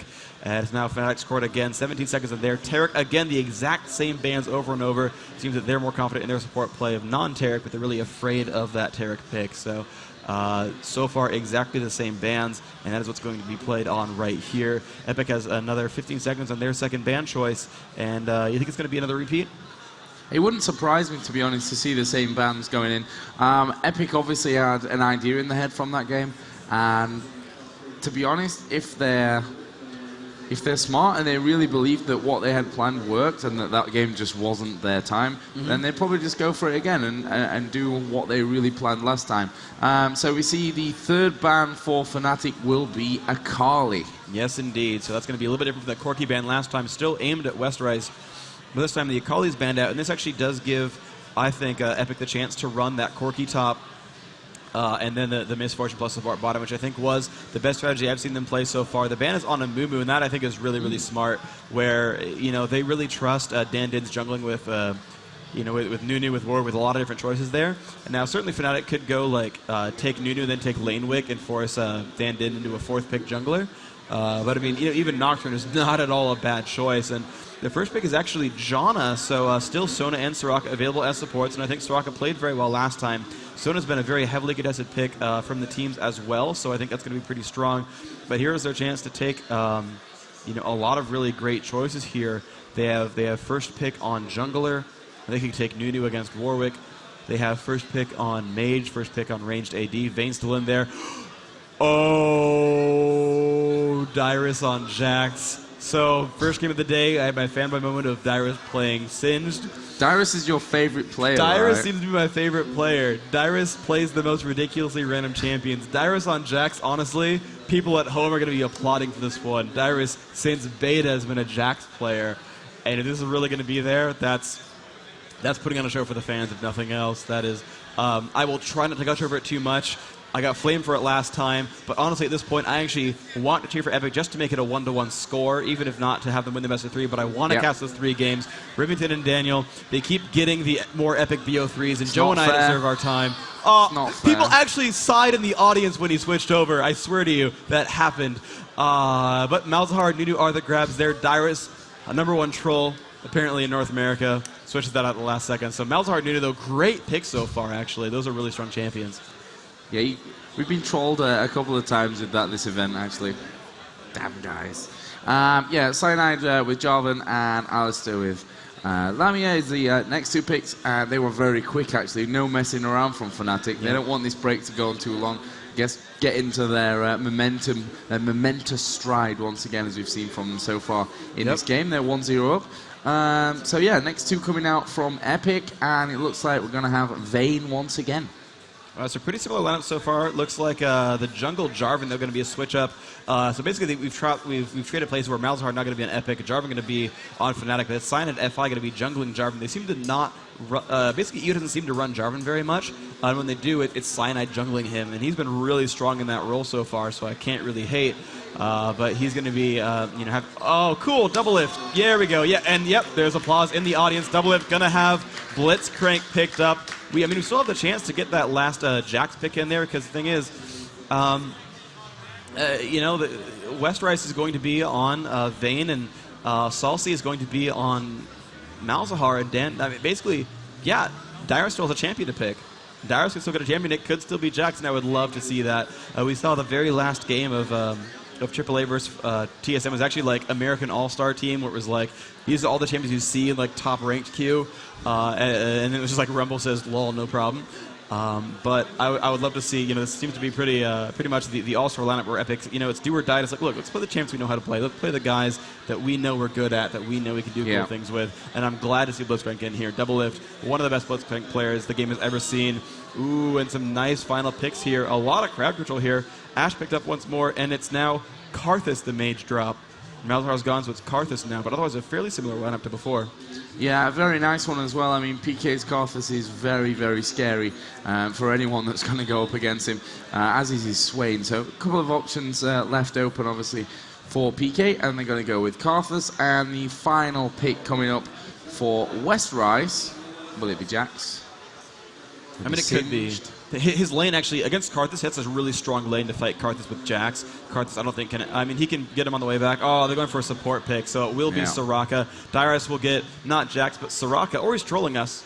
Honestly, I mean, we have 40 seconds still on that pick. I don't want to speculate too much because my heart keeps skipping a beat, and then that moves on. So the team from Fnatic, though, quite strong. A lot of AoE area denial.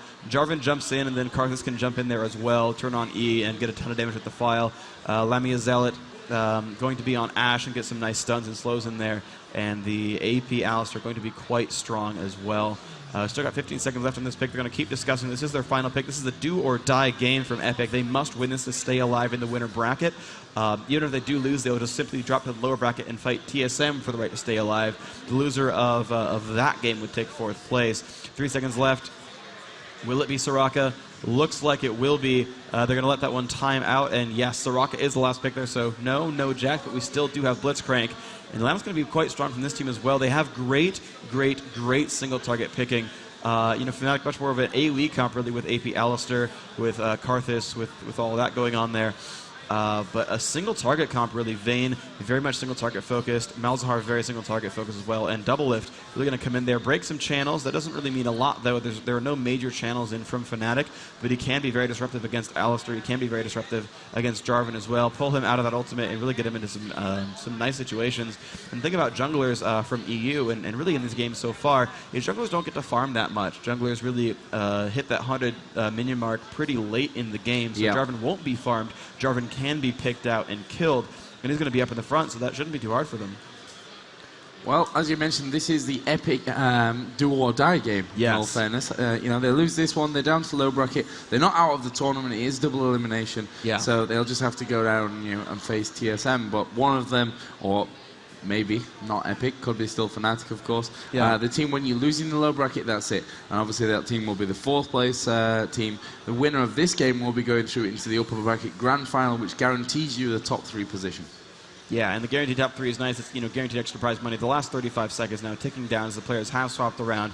So the actual lineups are indeed XPK going to be on Karthus, Cyanidify jungling on Jarvan, Lamia Zealot playing Ashe 2nd time in a row, Melisande playing Janna the 2nd time in a row, Shushei, AP Alistar again in a row. A lot of these champions have not changed. Dan Din still on that Nunu. Smite there locked in for him.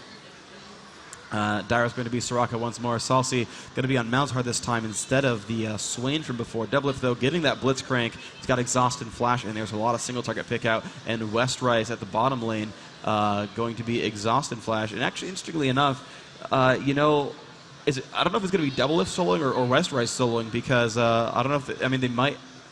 That's the weird thing about their lineups there, is that Doublelift is not exactly going to be the best solo champion there. He really wants to have someone to play with when you're going to be Blitzcrank. So as this game loads, the elephant in the room was, of course, the disconnect from Westrice early on in that game. Did put him down in levels and minion kills. And ultimately the ruling is, in the first 5 minutes or before first blood, disconnects a remake, no problem. But the ruling is, though, after that point, and the teams are made aware of this, when there's a disconnect, the game moves on. Usually there's a lot of sportsmanship where they won't push on and take Baron 5v4 or Dragon 5v4. They'll farm because that's what they're going to do. But usually they don't force major team fights, let the guy reconnect. But that is the unfortunate circumstance where the game does move on. And the reason for that is because, realistically, sometimes you do push on and try to use that to your advantage and force regames in losing situations. But we are into game 2. It is a best of 3. Moving on to Fnatic versus Epic. A game's going to start in about 5 seconds. Let's get a round of applause for the players into these games.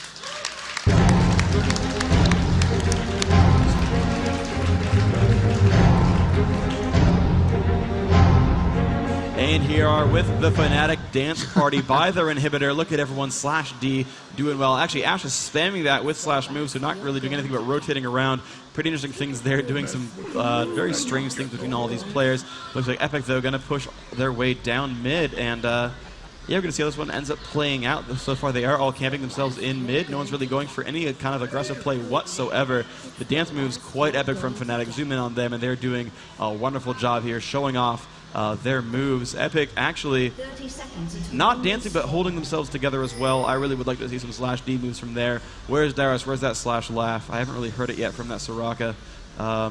but, you know, that is his style to spam out those laughs as the game goes on. Looks like Fnatic getting ready to push around across this map now, going to go moving over towards mid. Shusha actually spamming forward and /D, still doing the stutter step. Just a little bit of styling coming on from there. I'm a little bit sad he's not playing Gragas after he cosplayed him earlier today, but hey, whatever, you know. When you want to win some money, when you want to win a tournament, you're going to play what you think is going to give you the best chance of winning, not just what you're playing, you know, dressed as. But Epic actually does go for a jungle invasion. They're going to be taking over, looks like the raids pretty easily from Dan Din, and the rest of these mobs going to get dropped down. And Alistar would just simply stay in mid, and we're going to see what these lane lineups end up being. No summoner teleport for Epic, and no summoner teleport for Fnatic. So whoever goes top is going to take the long way around here. And they're going to go for the Lizard buff steal. This is really cool from Epic right here. They're going to give that Lizard buff to whomever they want. Flash was just used. I think that was a misclick there, but Dan Din actually flashing out of the way. He's going to get that Lizard buff onto Westrice. Good advantage to have there. Malzahar going to stay in mid for now.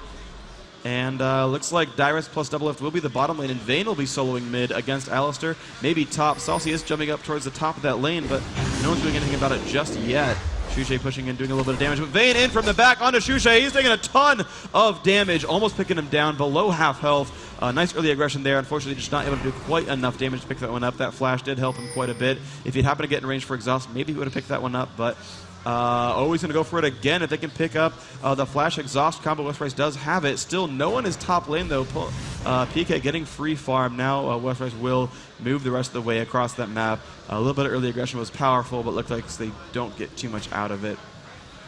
Blitzcrank Soraka going to try to gain some lane, some gold right here. Doublelift going to be babysat and gain lots of gold. And we saw him do that earlier with Poppy in the NA qualifiers, where he was just babysat to gain tons and tons of gold. Westrice going to be fighting against PK, and actually PK is quite low on mana. And only has, you know, boots and health potions, so Westrice really could play aggressively and force him into a terrible situation. Only 200 mana is going to be a number of lay waste, but honestly, Westrice could do some crazy pushes here and get some good things done for himself. Yeah, I think Westrice has got to, you know, dominate this lane early, and actually will go aggressive there. Not exactly doing a ton of damage either onto PK up in middle. Shusha is just being completely annoying to herself. Always knocking him out of range. Obviously, Shusha has gone down fairly low there. Down on the bottom lane, we can see that Ash and Janna have pushed it quite nicely. The Blitzcrank obviously down there, which is the I think the first time we've seen Blitzcrank in this tournament. Definitely not in any of our games. Not any of our, I think this is the first time we saw him in this tournament. We saw the one Mordekaiser reveal, but then he got banned out for the rest of those games.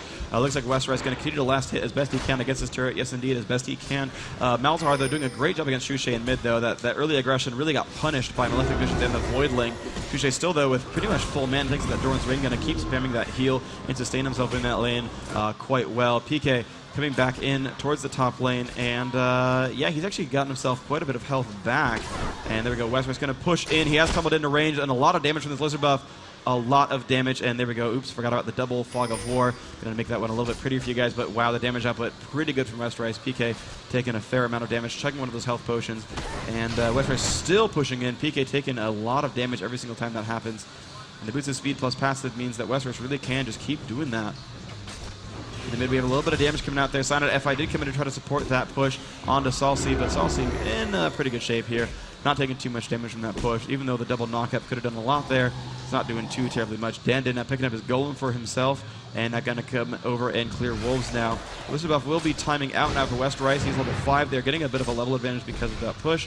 Looks like, some aggression coming in, takes it, lay waste to the feet, and Silent FI coming in from the side. Westrice has to be careful about this one. He's going to take quite a bit of damage. He's going to tumble now from across and make it out safely. Silent FI, though, will stay around and maybe play a little bit more aggressively, though he has zoned out Vayne entirely. Alistar versus versus Malz. He takes 2 turret shots for that. I think that was a mistake. Of course, he has a lot of mana so he can heal himself up, but still, I think a bit of a mistake there. And here comes Dan Din in from the side. Shusha's flash looks like it is down for 3 more seconds. The Ice Blast comes out. Will that be first blood? Yes, it will. Salsi picking that one up. Great shot by Dan Din. Literally 3 seconds from flash being up. I'm sorry I wasn't watching the fight because I was looking for that cooldown, and indeed it was down, and that was beautiful. That early aggression from Vayne actually did pay off early on, and that's what you really want to do, is force those cooldowns, and then the push comes in, and then they get the kill just in time. And I don't know if they typed, hey, at this time the splash will come back, but it was enough for them. They didn't get that gank in there. The first blood coming in for Epic, and that's really what they wanted to see. They're now up by 600 gold. It's also going to clear out this minion wave and probably push back. Now is level 6. And the thing is, Alistar is not yet level 6, so that's going to be a big deal if he can get another push in there before Alistar can get that ultimate. He's going to get pinned down by that ult, and that's going to mean a lot of things. Yep, Nunu may come for a bit of a peek. He's not got much mana at the moment, Dandin, and it looks like he is going to go back in towards the towards that middle area. Cyanide just continuing also on his jungle path, just finishing off the wolves. Down in the bottom lane, Double Lift and Darius having a little bit of trouble pushing out at all, actually, from this turret.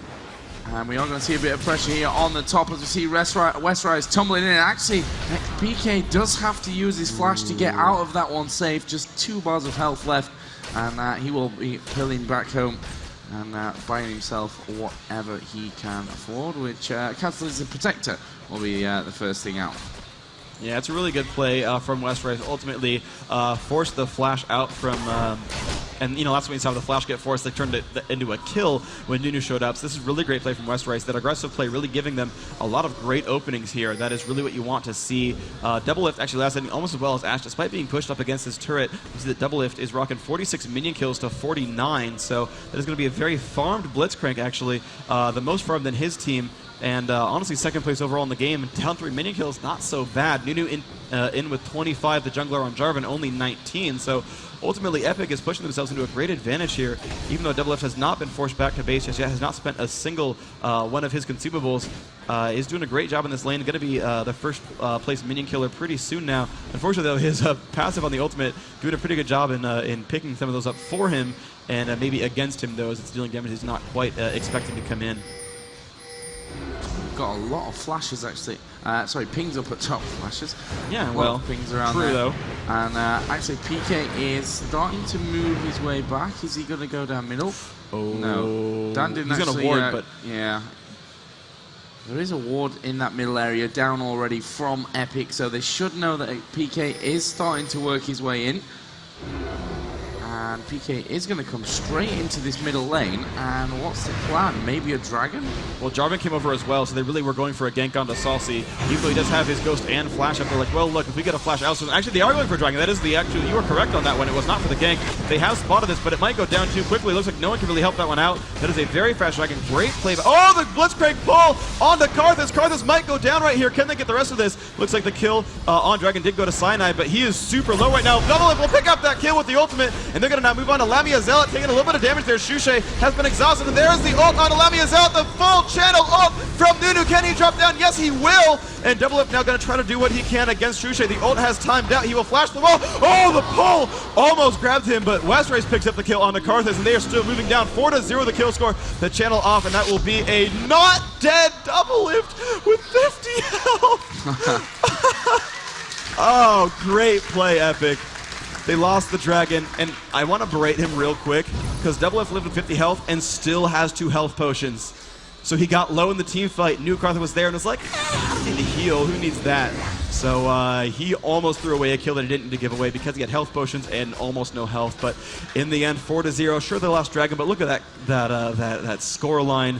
They got concentrated gold on the right targets. Malzahar up to 2 kills. Vayne's got 1. Uni with a bunch of assists. You know, Dragon is worth about 2 champion kills worth of gold, but they got 3, I thought. I might be miscounting. I thought it was 1-0 before that fight started. Certainly it's 4-0 now. They're up about 800 gold.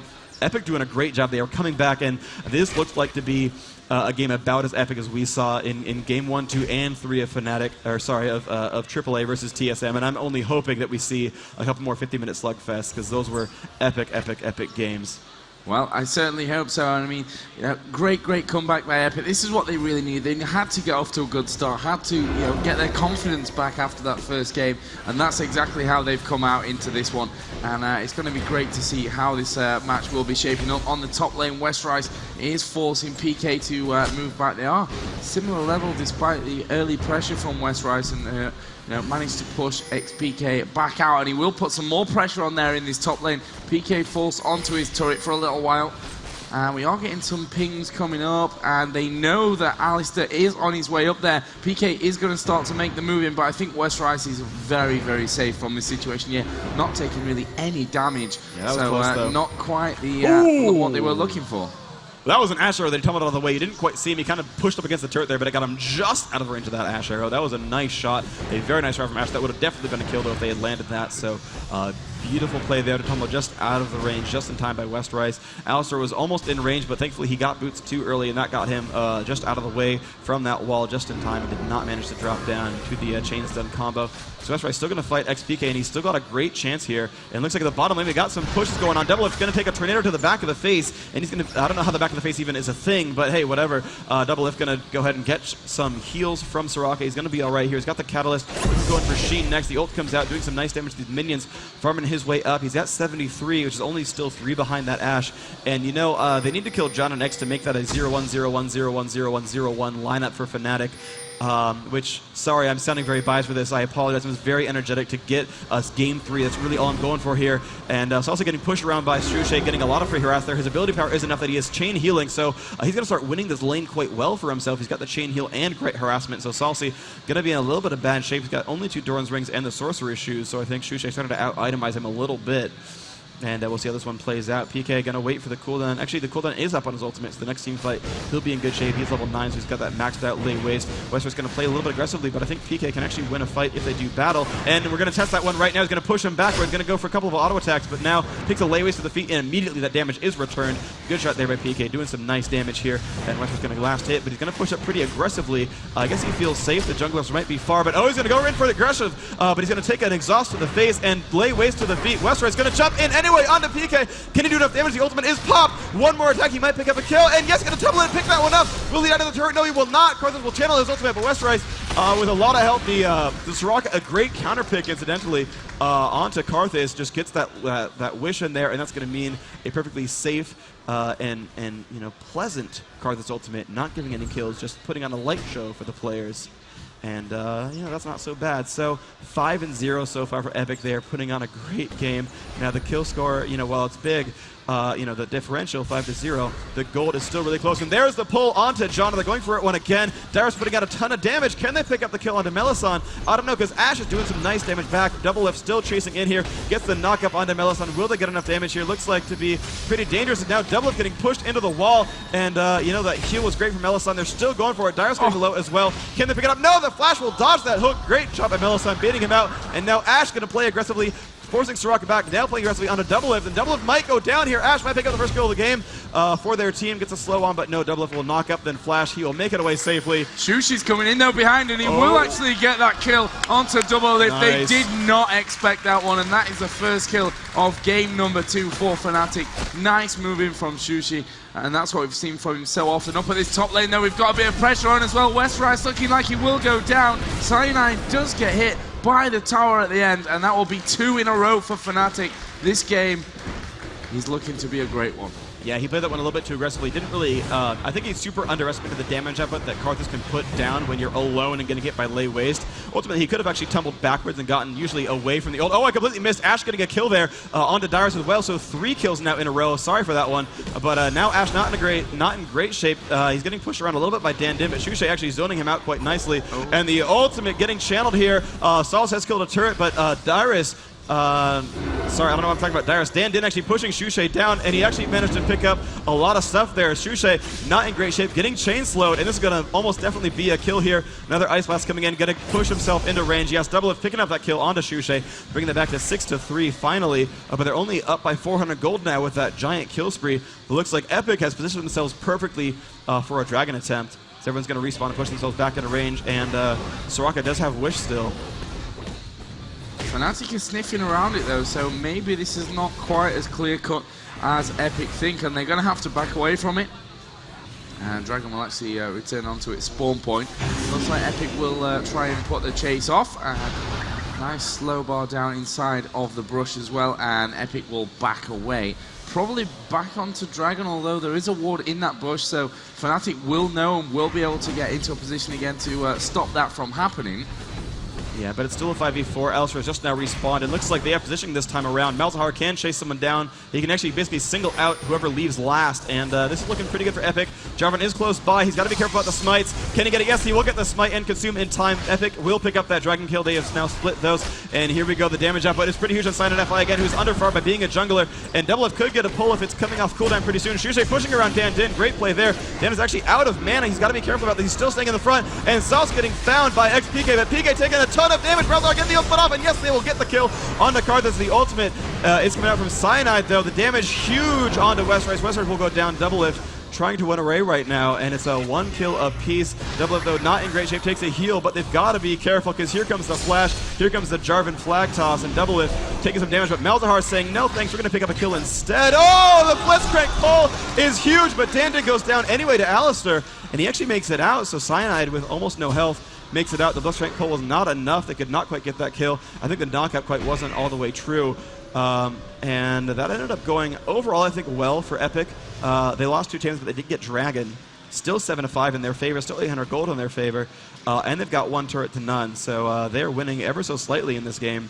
But that score margin starting to close a little bit as this game wears on. Yeah, turning it into a real thriller of a match. This one up at top, we've got a big stack of minions who are going to start working on this tower here momentarily. And PK is going to come in and clear them all out. Easy stuff, nice free farm up in the top lane for PK, as the turret will actually go down on the bottom lane. Yeah, that's going to equalize the turret kills right there and bring the gold score back to 300 apart, which is basically nothing. Dara's going to last at a couple of minions right here, but looks like Epic going to mill about, try to find some gold to gain. Double Lift going to make his way back in the lane, using Power Fist to kill these minions as quickly as he can. Going to be able to farm that quite nicely. Dan Din going for the golem might hand that one over to Malzahar, who has actually not moved out of mid lane yet. Does have some spell vamp, but no, Dan Din will be wearing the golem buff for this battle. That's going to be fine on him. Cyanide FI wearing Lizard going to be pretty powerful there. And I think that last fight actually went so well for Fnatic because Nunu was actually out of mana that entire time, and that really did hurt them. He was not able to cast the spells he wanted to pin anyone down with those Ice Blasts, and that ended up being kind of a problem. But here we go, 2v1. Westrise will knock PK into the wall, and be okay. The Ash Arrow will whiff, and Westrise is going to take some damage, but he's going to be okay and make it back to his turret. Going to last at a couple of minions here, but Westrise not in great shape. Looks like Soraka is going to make his way over towards the top. Soraka, her way over towards the top, actually. Westrise going to play aggressively, but I think that's way too aggressive, though, as here comes the damage output. The wall is there as well. Westrise takes a wish from Soraka, but still, he's wasting those ultimates and not getting really anything to show for them. Now getting a bunch of chain heals. The turret does go down, though. Good job by Lamia Zealot. And here comes Janna to land a slow onto Westrise. Westrise going to have to be a little bit careful about this one.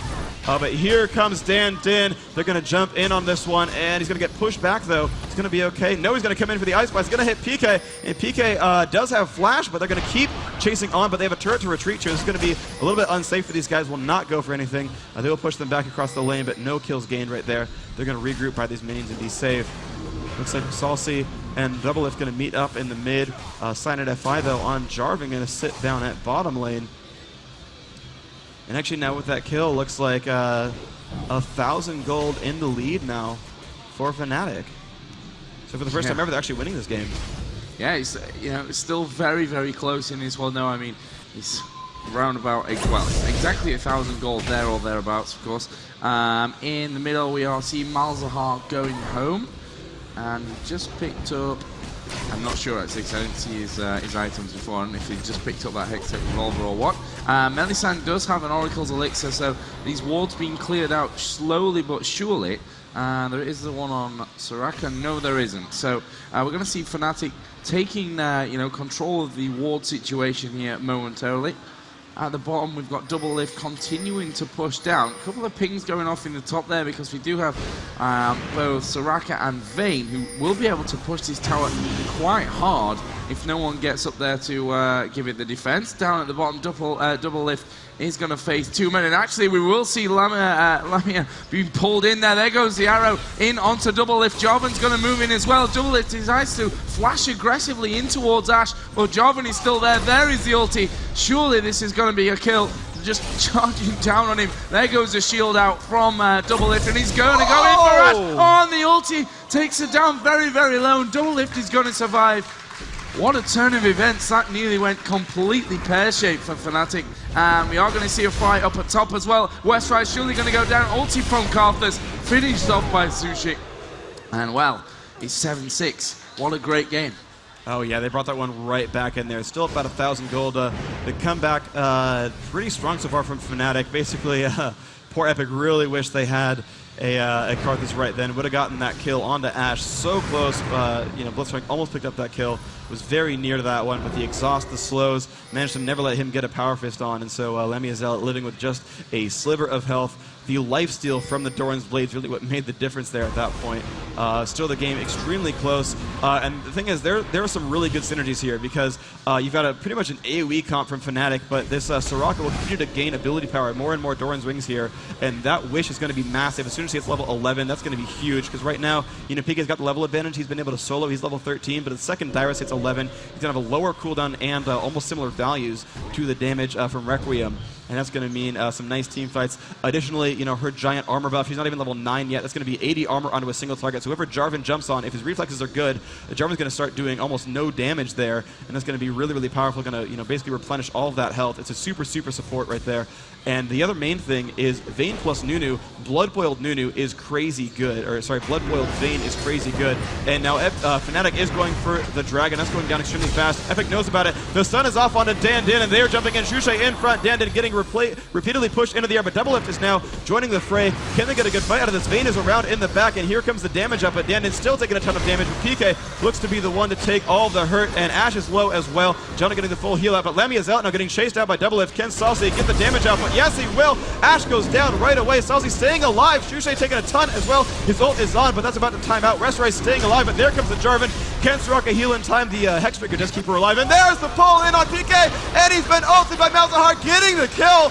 Nice job there by Epic. The teamwork is massive, and Shushay in danger, but Westrise actually pulls in too far and dies, and Karthus does not have the ult by 15 seconds, or would have gotten the kill onto Salsi, maybe even Dandin as well, but Dandin back in the base, gonna heal up. That fight did go well to Epic. They lost the Dragon, but they got 2-1, and that's pretty gorgeous right there. They actually managed to blow a lot of the major summoners. Karthus did blow a lot of his. Looks like Alistar did lose his ultimate, but that's a low enough cooldown. Yeah, that was a really frustrating moment, no doubt, for PK, knowing that all those champions were so low, and his ulti was just like ticking away close to like 10 seconds or so remaining until it came up. But it leaves us with a 9-7 kill lead for Epic, and they're still behind by roughly 2k in terms of gold. Obviously, one turret in advantage for Fnatic, and we've just seen Dandin move away from that blue buff, scared that people were pushing him in. Obviously, there is a ward around that lower river area. Melisande with the Oracle's Elixir is going to try and clear that one out. Yeah, good by him. Alright, but it's time for the Golem. That is going to go to Dandin. He's going to get that one for pretty much free. He's wearing the Golem buff once more. Looks like Alistar, though, going to get the one for himself, but Shushay is low. If they happen to fight a team fight right now, Epic would come out far ahead, as Shushay would be unable to fight that one properly. The ping off on Baron. Oh! Ashe is bottom and Alistar's low. They actually could Baron. They really, really could. Janna's far. Jarvan's far. Ashe at bottom. She's recalling right now. Epic really could go for this Baron. Epic is still pushing out mid lane. They're leaving Salsi in mid to push that one out, but they keep pinging themselves. I guess they're just pinging wards instead. I guess they were pinging, hey, let's clear wards, hey, let's clear wards, but they actually had a good shot at going for Baron. Vayne dealing percentage health damage. Dandin having that consume and smite, and the attack speed buff is massive. Malzahar having a ton of single target damage as well. They're really a good team at killing Baron. I mean, so is Fnatic as well. They've got tons and tons of damage from that Karthus, both on his E and his Q. But he's not really a Golem buff champion because he usually dies most in these fights. But wow, Fnatic playing aggressively here. This could be really good for Fnatic, actually. Epic is very split up right now. Doublelift's completely on the other side of the map. And yeah, Fnatic's going to go for a 5-man push on the mid turret. I think they're going to have to forfeit that turret right now. And if Fnatic's going to get a nice advantage for themselves, the wall is out from Karthus. This will be a turret kill. That's going to be good for them. Yeah, absolutely. Yeah, Epic were, as you mentioned, a little bit spread. We've seen the Lizard buff going in onto Westrise. As Fnatic have put a ward round about Baron now, so that gives them a little bit more vision. Dandin Oh, he's completely out of position again. We saw this in the first game. That was a crazy move from Dandin. I mean, he's got himself away. Luckily, Epic were fast enough to react to that one. And they're focusing now onto Shushi. Julie is going to go down. We see the ulti's coming out. Double lift will ulti here as well in a second. PK is already dead. Dyrus is going to surely fall down as well. With Soraka, no, gets away. Cyanide is now taking all the damage from Westrise, who will be able to flash in there, get the kill. And once again, 3 kills to 1 in favor of Epic, and they're not done chasing just yet. I think they might try to transition this one into finishing off this turret, because they've got a massive minion wave with them as well, and Fnatic simply can't afford to lose those final 2 men that are still alive. Absolutely, and what a wonderful play by Epic. I just really want to see this game 3, so I'm happy that they're doing well in this game. You know, the deserved victor will win game 3, but Epic definitely putting on a show right now. Still actually behind in gold overall, but they pick up this turret, bringing it 33.5 and 33.4. 3 turret kills apiece. Interestingly enough, Epic getting only turret kills in mid, double lift running away as fast as he can. Building fairly tanky. He's got Catalyst, almost most of Banshees. He's got, might be Trinity Force from this Sheen. He looks like he's building toward the Phage right now. But he's building a lot of resists, actually. He's getting, you know, the Chain Vest. He's got 127 on both resists mirrored. And this game could not be closer right now, and I'm so glad we're seeing such epically close games so far. And the pun is so great because the team is Epic Gaming. I'm hilarious. Shushe, though, pushing through top lane. He's got Sheen. He's got a death cap. He's had that thing for about 10 minutes so far. So Shushe doing amazingly well with AP Alistar. He was nerfed about 2 patches ago, and it's still just crushing faces, really. So AP Alistar putting on some good hurt right there. Sheen procs doing a lot of damage as well. And Westrise with double buff is not a bad thing to be. He's got only a Phantom Dancer and a Hex Drinker, who's going purely for mobility, going for purely that percentage damage. And when you're fighting against an Alistar and a Jarvan, yeah, you're going to go for that true damage and just bust through the Alistar ultimate. And the funny thing is, though, that actually works so incredibly well, because he's basically saying, look, Alistar, you're really powerful, you're really dangerous, you're going to hurt us a lot, but you're not building anything but AP. And your ultimate, you know, I do true damage. I'm Vayne, I do true damage. So I can kill you through your ult, no problem. And we saw actually last fight, Shushe was one of those champions to die. He was one of those 3 kills. And you look at him, he's actually got the second most deaths in the team. Of course, Karthus being the very common pick to go after, because he's Karthus. You don't leave him alive in fights ever. But the second pick for those kills actually is Alistar, which is really usually normally very strange for Alistar to be the one who dies. So pretty interesting sort of choice there. And Westrise is going Phantom Dancer as well. Means he's got a lot of movement speed, and that's giving him a really good advantage as well. And the Dragon again for Fnatic. They're doing a perfect job of timing these. Fnatic doing just, I mean, wonderful job of timing those buffs. You know, Daniel Xenon was talking about that earlier in the previous cast, where he's saying, you know, just type it out in chat, let yourself and your team know, okay, it died at 28:30, it's going to respawn at 34:30, and you just say it. You just say 34:30. I actually time all neutral buffs as well, and whenever I invade and still golem at, hey, golem at 25:25. You want to time those out, because that is so important. Oh, and Fnatic is, oh, I thought they really actually might go for this Baron. I thought they were actually going for it, but they're just clearing wards, but Epic must be prepared for that. They've got a couple of defensive wards down, but the Oracles did clear at that Baron ward, and Epic must be afraid. They're going to hope for a great pull to open this fight out, but this fight could go either way. Fnatic does have 700 gold to their advantage, but the gold is more focused on the carries of Epic, whereas it's more spread out overall on Fnatic. Ryan is actually just going to go back. Maybe just buy something up here. Yep, Sunfire Cape completed for Cyanide. Okay. That's a bit of extra damage when he comes back. I think it's a bit of a mistake, though. He's all armor and no magic resist, and the thing is, no one's really dealing physical damage. Westrise is going for an attack speed build. He's really going for those true damage procs. Dandin, of course, tons of magic damage on Nunu. Malzahar, super farm, doing, of course, tons of magic damage. Double lift, yeah, he's going to hit pretty hard with Trinity Force, but he's still got the static field. He's still got the Blitzcrank, the pull right there. He's got plenty of magic damage. So this Jarvan, stacking armor, not the best thing in the world. He's going to be really squishy there. Only 2,200 health, only 76 magic resist. I think that's actually the wrong build. We saw that actually before the game that AAA lost with Linak playing a Mumu against that Annie. It was because he built the Sunfire Cape before he finished the Banshees build or anything else. He had only 80 magic resist and 150 armor, and he got blown up by those mages.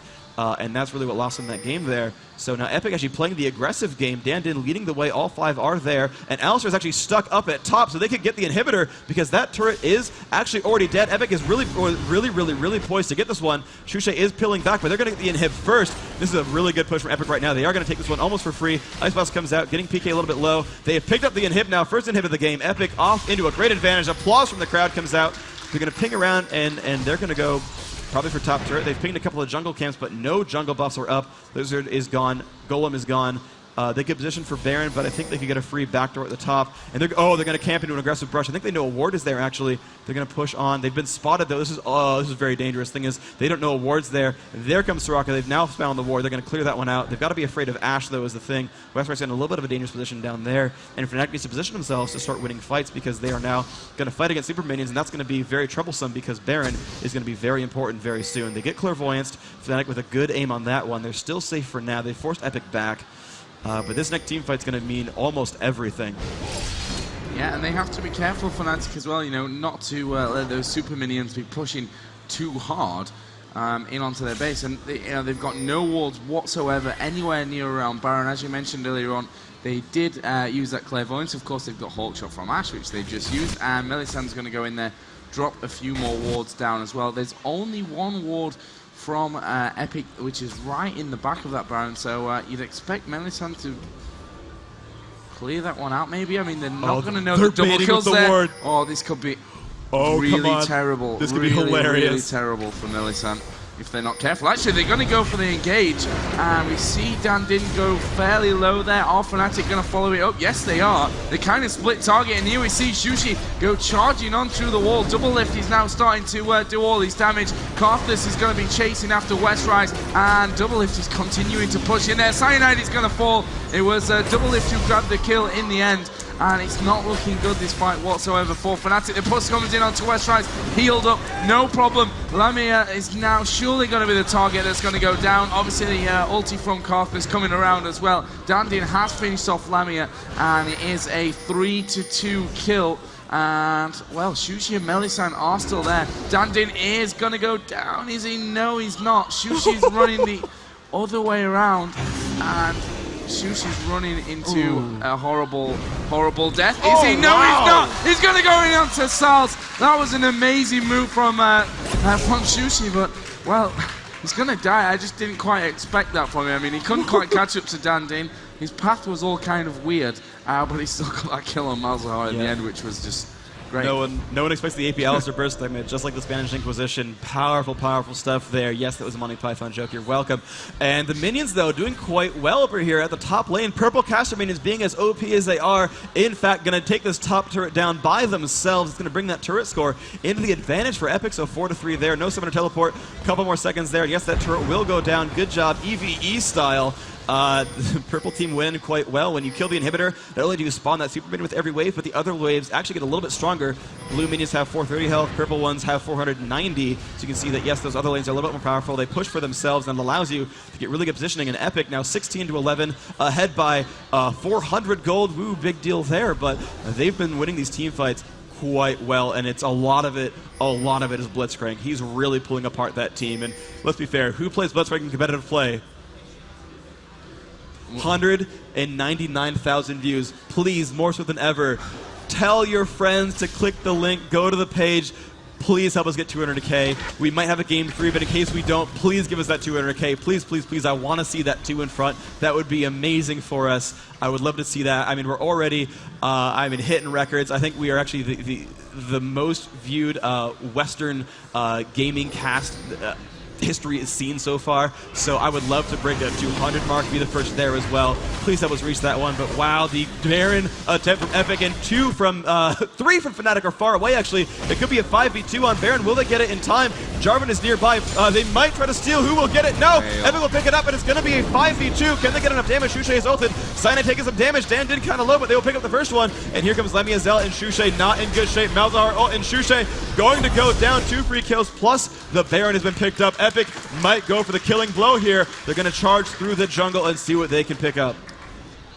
It's definitely the time, in my opinion, for Epic to push this one. They've got super minions pouring down middle. They've got Baron buff. They've got Double Lift, who is just looking absolutely incredible at 6-1-19. Also got his Banshee's Veil off as they go steaming down. Lizard buff is going to be claimed by Dandin. They even ran past the Golem buff on the Fnatic side, which made me think that they maybe were just going to go straight full-on push rather than, you know, picking up that buff. But it seems like they're going to drop back a little bit, and I guess the plan will be to clear out this bottom lane as well, as the inhibitor in middle does respawn. So last super minion wave is now on its way down, and there's the first story on the bottom, destroyed by Double Lift, who's just steaming his way along that bottom lane, fast as you like, and they're going to take this one down as well. Maybe 3 from Fnatic around, and Epic decides to play it safe. They've already done Dragon in the meantime, so all looking great for Epic. Yeah, they've done a lot of the time-sensitive things. They picked up the turret, they picked up the dragon. They're not going to recall back for items. That's really, I think, the smart thing to do is, you know, when you've picked up Baron and a couple of kills, it's time to take a surge of items. Everyone got about 600 gold. Let's see, the 300 from Baron, the 150 from the turret, the 190 from dragon. So that's about, if my math will fail me, and it will, 640 per player. I think I got that one right, plus whatever incidental gold they got from killing minions along the way. So that is a nice, you know, completion of a mid-tier item or a recipe right there for everyone. And in fact, there's Westrice picking up the Bloodthirster to go with the Hex Drinker plus Phantom Dancer. He's super farmed now. 160 minions actually on the low side, but he's 7 and 5, has the most kills in the game. And wow, is he doing well. That Blood Blow from Nunu doing a lot of great things for him, getting babysat so well by Soraka. Soraka, I cannot understate enough. Darius is doing so well for his team this game. We made it to 200K. People are cheering around in the background. Thank you so much, everybody. The crowd cheering for us as well. Oh, thank you so much. 200,000 viewers concurrent on this stream. I am ear to ear smiling, not just because we might see a game 3, but because this is so successful. Thank you so much for being a part of this, and plus it's Blitzcrank competitive play. I love seeing oddball champions out there. It's so amazingly great to see that. And actually, the Golem did in fact go to Epic even still, so they're in wonderful shape to take this one down. Blitzcrank, oh, if only he knew. If only he knew. That would be a free Karthus kill. But there is Shushay pushing across the base. He was kind of alone there, but he has that ultimate, so he's probably be safe. Dan coming in with a nice ice blast, and here they go into that push. The pull will not quite land, but Dan's still in the front, but he gets his ultimate pretty much canceled out immediately. Unfortunately there for Dan, but he plays so incredibly aggressively. Shushay getting knocked around, pops the ultimate. Saucy in bad shape, takes a heal from Soraka, but still getting pushed around. Ash doing a ton of damage. Jarvan as well. They might take a ton of deaths here. Bubble Lift in the front. Can he pick up PK? Will not actually, but Westrice will. And Alistair getting pushed around, but a ton of kills coming in. Looks like Epic might lose almost everyone here. They've only picked up 1. Dandy will flash across the wall. They've lost 2 for that 1. Jarvan chasing him down though. He might pick up that kill, and Shushay will do the work. Wow, that is a 3 for 1 despite the Baron buff. No, sorry, yeah, 3 for 1. Dyrus did stay alive, so did Double Lift. Very unfortunate for Epic. Pushed in at, I guess, slightly the wrong time. Just did not have that positioning they wanted to. They got jumped on so incredibly hard. The Nunu ult got canceled right away, and that was hurtful. And it looks like a counter push going to come in from Fnatic. Shushay and Cyanide leading the way. Darius will make it back in time. He's going now for what might be a Soul Shroud or maybe Australia's Referee, but he's built a Kindle Gem. And they're actually going to go for this turret by themselves with no minions to support them. Yeah, Shushay taking a lot of damage from that turret there. Can Double F land a pull? He's in range for one. He will pull that in, but he's got to be careful of the damage out. But going to be pretty immense right here. The entire team pushing onto him. Has to waste the flash now. And that really didn't help much because Fnatic able to just push back in. Now Shushay did burn his ultimate, and that is the important thing to get rid of. So they can do some damage to Shushay in the next fight, in the next minute or so, and that is still cooling down. He does have gold buff. That is a very short cooldown. He's going for a Lich Bane next, which will be pretty important for him too. Well, they need to be careful, Epic. This is by no means a done game. Yeah. We're seeing Fnatic portaling back home, so you know, a bit of extra buy-in up there. And Infinity Edge, Phantom has a Quicksilver Sash for Ash. In fact, there's how many Quicksilver Sashes? 2. Jarvan also has one. So, you know, nice thing to be breaking, especially from that Malzahar ultimate and the Nunu ultimate. Yeah, right now Vayne gonna solo up top and just farm out minion kills, but they're gonna ping and go for the Lizard buff instead. Looks like Daniel will get that one low. Is wearing a ton of elixirs. He's glowing so incredibly bright with those elixirs. The Westrice will show up wearing a green elixir, not a red one for himself though, but we'll pick that one up quite easily with Condemn and basic attacks. Gonna start farming up with wards right now, but probably gonna need a Banshee's Veil before too long. It's kind of the main worry right there is just taking a ton of burst damage. And Fnatic, 5-player strong coming mid, though Baron buff still alive. Actually, no, Baron buff is timed out, so the next 3, Baron will respawn. And can Epic hold this? They're ahead in gold right now. Westrise getting pinged. They know he's up there, so they're going to push in a 5v4, and they're going to go up to the inhibitor turret pretty shortly. And with the inhibitor respawned, it means that there's no extra minion pushes on either side. Fnatic actually not playing too aggressively just yet. They're actually going to pull back for now and look maybe for the right-hand side, pick up this turret over here. They're going to wait for Dragon, maybe. They're certainly grouped around Dragon, around Golem. Golem will not spawn for, I believe, some time. They are going to meet up with their minions down here. They're going to, swallow a snake pattern, come over to the right-hand side. Epic still defending their mid lane, but I think they know now that Fnatic is going for a right-hand side push. Dan Din loves face-checking brushes. He doesn't have a ward there, and he walks up to where he could have been ganked. A little bit silly from him. He's off on the side. He gets walled out. He could get stunned, but he's going to lead the way anyway. Ash Arrow comes off on Celsi in a great ult there. Will blow up a ton of damage. Dan Din extremely low. Shushay as well. Celsi will ult on, and PK is so incredibly low, but not quite dead. Will they get the kill? Yes, they will. Celsi picking that one up. Westrise is safe. Dan Din so low. There is the ult from Karthus, and they will not get any of them, so 1 free kill so far. And Lemmy is out, though, actually getting the kill on Double F, who played so aggressively down there. So 1 for 1 right now, but Karthus being dead is the most important one. Double F, dead kind of sucks, but it's kind of more okay for them. Jarvan going to jump in there on the Nunu. Can he get the kill? He's been silenced by Soraka, and he's going to blow up so incredibly fast, but Ash will do some damage. That will be a trade. Westray still running away, getting a nice heal there from Soraka, still 2-2. But Fnatic will get the turret kill out of this. They will move on, and that Lich Bane Alistar does a ton of damage to turrets. Whoa, that's a super aggressive flash over the top there from Shushay. Absolutely amazing. And now the focus going in onto Dyrus. And maybe he gets all 3. Lamia is going to force his way over as well. Westrise goes down. That was amazing from Fnatic. This turret is going to fall. Next person up is 10 seconds. That is Blitzcrank. This inhibitor is going to fall. Where's the next idea from them? Maybe they'll continue to push through. Obviously, they do have the heal from Shushay. It looks like they're going to go back. Baron is available, and I guess that's where they may just head via the blue buff. Possibly Shushay is going to go home, as is Lamia. But that was just an amazing, amazing move from Shushay. Wow, that really was very glorious, and I can't believe they didn't quite pick up that kill on Alistar. That cooldown's so incredibly low when you've got maybe a blue buff, but he's got the cooldown boots. He's got the blue elixir as well, so his minimum 25% cooldown reduction. That ult came up twice basically, and that was huge for him. That allowed him that dive onto the turret, allowed him the kill on Vayne, and I thought the true damage might have been enough, but Vayne did not put out quite enough damage. Still the corpse on the floor. Almost nearly got that one. That was close, but Fnatic now in the driver's seat, ever so slightly up 1,000 gold. And, again, these games have been so incredibly close. 43 minutes into this game. I do still hope that Epic can pick this one up to get a 3rd game, but Fnatic now has won 2 team fights in a row, 1 in their own base, 1 in Epic's base. And now they have the inhibitor kill, but that doesn't mean too terribly much. Baron is the big key to this next fight, and this could really, really go either way. They do now have a ward there, and that means that if someone walks by and tries to go that ward, they can get the Blitzcrank pull, and the team is going to position themselves for it. Westray is going to move over towards the Baron side, and Shushay is there, but there comes the Ash Arrow. Dan Din by himself almost. There's the pull. PK's been caught. He's going to go down first. Double F still pretty okay, but taking some damage from Ash. Will flash out of the way.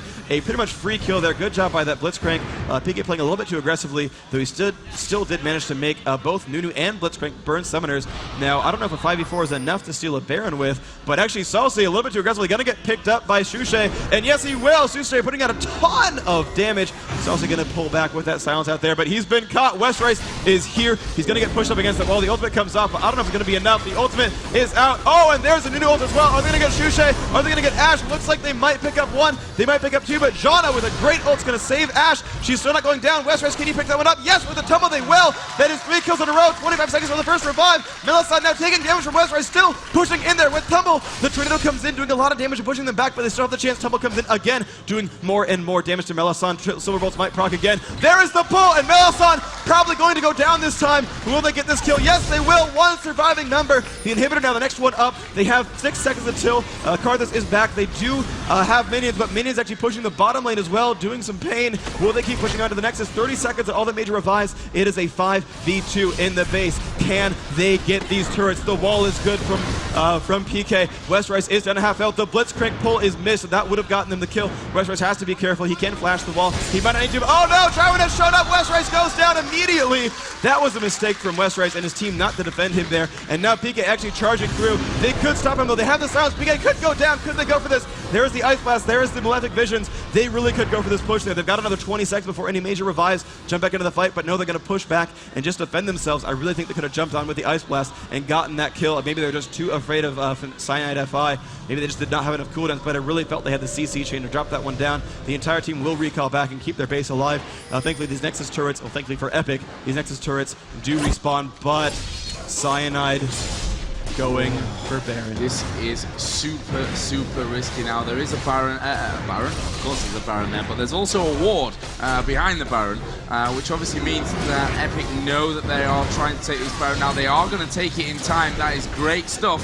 And Fnatic, despite losing out on that last team fight, are going to get a massive, important pickup in this one. Oh, and there was the pull. Oh. Misses. Are they going to continue to push around? Hulkshot comes out from Ash, so they know exactly that Epic are moving around. Salsa needs to be a little bit careful there, but it's actually all good. Jarvan just going to portal home as well. So now Epic now will be thinking about playing a little bit more defensive. They're headed off down towards the Dragon area as Fnatic are just picking up those buffs. Lizard buff just got over to Ash, and Shushi has actually just killed the golems down at the bottom. So I think this next team fight is going to be make or break, and obviously Fnatic with Baron buff, they've got a slight disadvantage with gold, but it's really fallen to gold. It's, at this stage of the game, pretty much nothing. Double up now, extremely tanky, has Trinity Force and Banshees and Randuin's Omen, has almost max cooldown reduction thanks to Randuin's giving him, I believe it's 5, 8, or 10%. I know he's nerfed it over time. It's 5 or 8 right now. He's got the 25 almost certainly now from that Golem buff, so that's a pretty heavy amount of cooldown reduction, and picks up 2 more resistance items, almost breaking 200 on both those. So Double Lift is super tanky, but still bursts quite hard with that Trinity Force. Salsi, only 359 ability power. That's actually quite low. He's only got Void Staff for Evidence, and the rest of them just going tank. And the thing is, it's still enough damage. Fnatic Melison going to clear out wards just in case in case that Baron was warded. In case they wanted to watch the corpse, I guess. But the fights are still close. Only 200 gold separates the teams. The inhibitor has respawned now, so the minion advantage going to go for Epic. But a giant push for Epic, for Fnatic up top. Epic must defend this. A good wall from PK, but it won't be up for the major team fight. So they could pick a push down in the jungle, and that would be an advantageous position for them. But here comes the push into the top lane. Double is going to go by himself. Dandin is there as well. Wester's going to come in from the side. And here we go. Lammy Zealot must flash backwards, but Nunu will get a nice channel. And PK going to go down. First he will drop. Salsi staying alive. And let's see if they can do enough damage here. Looks like Dandin will take the fall. There's the wish in from Soraka, and will it be enough? There's the damage and the pain, but Dandin alive. Silent FI almost going down. Double F does fall, in fact, so it's 1-for-1 still. And actually, Fnatic much healthier here. Those heals, very strong for Fnatic. Actually, they're going to get a turret out of this, and Epic needs to heal right away and get back into this. They might lose the inhibitor. The super minions in mid are pushing quite hard, but they will get the inhib out of this. 1-for-1, still okay. And Dyrus not putting a lot of AP yet, still stuck with the Kindle Gem. I would love for him to have a death cap. He would completely overpower that ult. From Karthus, but he's not going to be able to do that just yet. He's not quite in good enough shape. Fnatic making their escape down.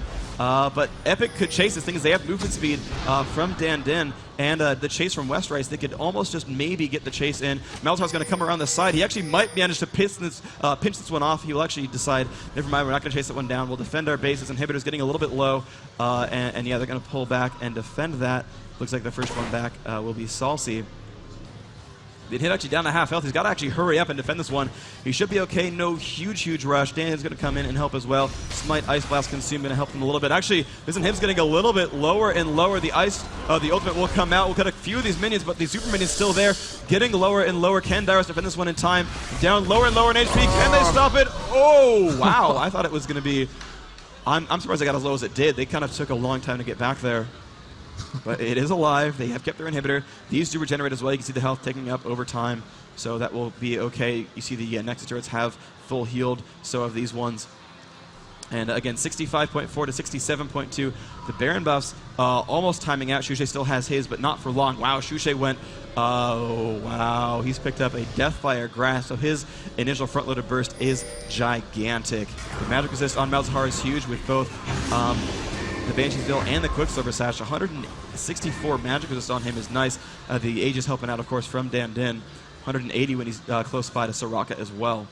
So they actually have like AoE 30 MR on the team, which is nice. But it's only 30 MR, of course. The Void Staff cuts through a ton of that. Yeah, Karthus built up to 612 AP. That's really going to start to hurt and quite a lot. And he's close to Zonia's, I think, because he's got the NC Rod. He's got some money. Yeah, a lot of Epic. You know, there's lots of magic resist on them, all up around 200. Yeah, actually, Dandin's over 200, and we are going to see Fnatic start to work their way in onto this turret, and Dandin actually going aggressive there to initiate the fight. Fnatic decide it's not time to be pushing just yet. Gonna wait for more minions to come give him that bit of support. Heal from Shushi, which is now super strong. He's over 500 AP himself. As you mentioned, the Deathfire Grass just being picked up by him. Yeah, and he's doing 200-point heals to the entire team every time. You know, Soraka's Wish is hitting values not too much higher than that. There we go, Dandin in the front, taking a lot of AoE damage, but he has channeled the ultimate. That's going to be a really strong one. Silent FI in the front, taking damage. Melisson pops the ultimate, but I don't know who's going to die first. Looks like Shushe has killed the turret, but the deaths have not just yet happened. Double Lift getting kind of low. Looks like PK is the first to die. As always, Westrise not in good shape. Gets the heal from Soraka, will keep alive just barely. Lemmy's out, they'll pick up the kill on Salsi. Dyrus now going to drop down as well. This is looking very, very good for Fnatic. They picked up two. The pull in on Dan Din, going to be pretty hurtful. Dyrus is down. Shushe is next, though. They have picked up that kill. It's going to be a 3v3 right now. Can they get enough damage? Westrise definitely going to be able to spam out a lot of damage. Melisson trying to run away, going to take a lot of damage here. Can Double push on through? One more hit, and they will pick up Melisson. It is a 3v2 overall, but the turrets are low. They've got to keep themselves alive in this game. They're down to inhibitors, and they haven't killed one anymore as the inhibitors have respawned. So this is going to be a defensive time for Epic, which is unfortunate because Baron is going to respawn in about a minute and a half, and they don't really have that time to keep their base safe. So they win the team fight just barely 3-2. They've put some of that gold back into their favor, and the cool thing for them, though, even though they are having to play defensively, is they're going to get constant minion waves on their side, so they're going to get really, really farmed. I mean, Westrise already almost maxing out on items, going for Trinity Force last item. You can see the Sheen already in the inventory. Can also sub out the Hex Trigger for like a Banshee. I guess you already got Bansheesville. The Hex Trigger Bansheesville, 110 magic resist. Could sub out Hex Trigger for like maybe a Force of Nature, or even a Quicksilver Sash. We have a little bit more MR there. Of course, we'll sacrifice attack damage for it, but honestly, probably at that point going to be worth it. I actually would have gone for an Infinity Edge instead of a Trinity Force. I think it would have been more damage when you have a bunch of crit chance from the Bansheesville already, and a bunch of, yeah, the crit chance from Bansheesville, sorry. Crit chance from Phantom Dancer. You might really want to go for a big crit item, big attack damage item, as looks like the team really stacking more magic resist than armor. But look at the ward control real quick. Looks like Fnatic has only a couple. Baron is back, and they don't really have ward control over Dragon Golem or Baron. Look over here. They have almost no ward control at all, so neither team really with wards over Baron, but both teams know that's going to be contended. Wow, actually all three inhibitors are gone. I'm sorry, I missed that all three were actually gone. So that's really, really harsh for Epic. They have to defend their base super hard. They will actually lose their base if they don't hold onto it. They can only leave for a short amount of time, and Fnatic is going for the Baron. They're going to get it almost for certain. Yeah, it's going to go down for free. They're going to pick up the Baron. One inhibitor is back for Purple Team. The next few will respawn in the near future. But this fight could be great because there are no major turrets to defend themselves. And Fnatic will simply wait for that inhibitor to respawn and just re-kill it and use giant minion waves to push into the base. And that's going to be very, very hard for Epic. They're close to their fountain, which will help. But the top inhibitor now going to be the target. And they have 4 super minions to help, and those are giant and beefy, and that's going to be dangerous. So Double Lift now in the front. Does lose his Banshees. PK going to take some damage. Here we go into the fight. Look who's going to take the damage. Well, it's Dan Din. He pops the ultimate. PK is going to go down first, as every single time has happened. Double Lift going to take an arrow to the face, but that's not a really big deal. Dan Din getting a little bit hurt. He's going to be fine. The Wish comes out. Looks like Westrise taking the pain right now. Takes the stun, and there's a Demacia yell. Sign of FI going to pick up that kill. Looks like Lemmy Azelt will not go down to Double Lift, so that is 2 kills to 1. The inhibitor is back down, and they're now down onto the turrets. This could be Fnatic to take this game. The one turret is down. Dan Din up in the front. The 2 turrets are down. They are now on to the Nexus. Will it be an EU winner bracket final? Looks like it will. Fnatic will win this series 2-0. Will reach the winner bracket final against All Authority. TSM and EG will be in the loser bracket semis. They're going to fight for survival tomorrow, bright and early. And Fnatic, you know, they had a rough start yesterday, playing with his substitute for PK, whose plane got delayed, and they've come out today and they've been absolutely amazing. They've been phenomenal. And all 4 teams here have played such great games. We saw a super close best of 3, going to all 3 games the first time. This one, back and forth, that second game, hair being pulled out. I'm actually numb in my arms for some reason. I don't know why, but when I yell a lot, I go numb in some of my body parts, I guess. But wow. Yeah, wow. Really just an amazing game. Obviously, that first game, not as close to the second one. The second one, a really, really epic one. And it took a while as well. I think we were pushing an hour long game in that one. A really, really amazing one. Just looking down the scoreboard there, just have a brief overview of that one. PK, who really didn't have the greatest time of things, he was instantly focused in every single fight that we saw.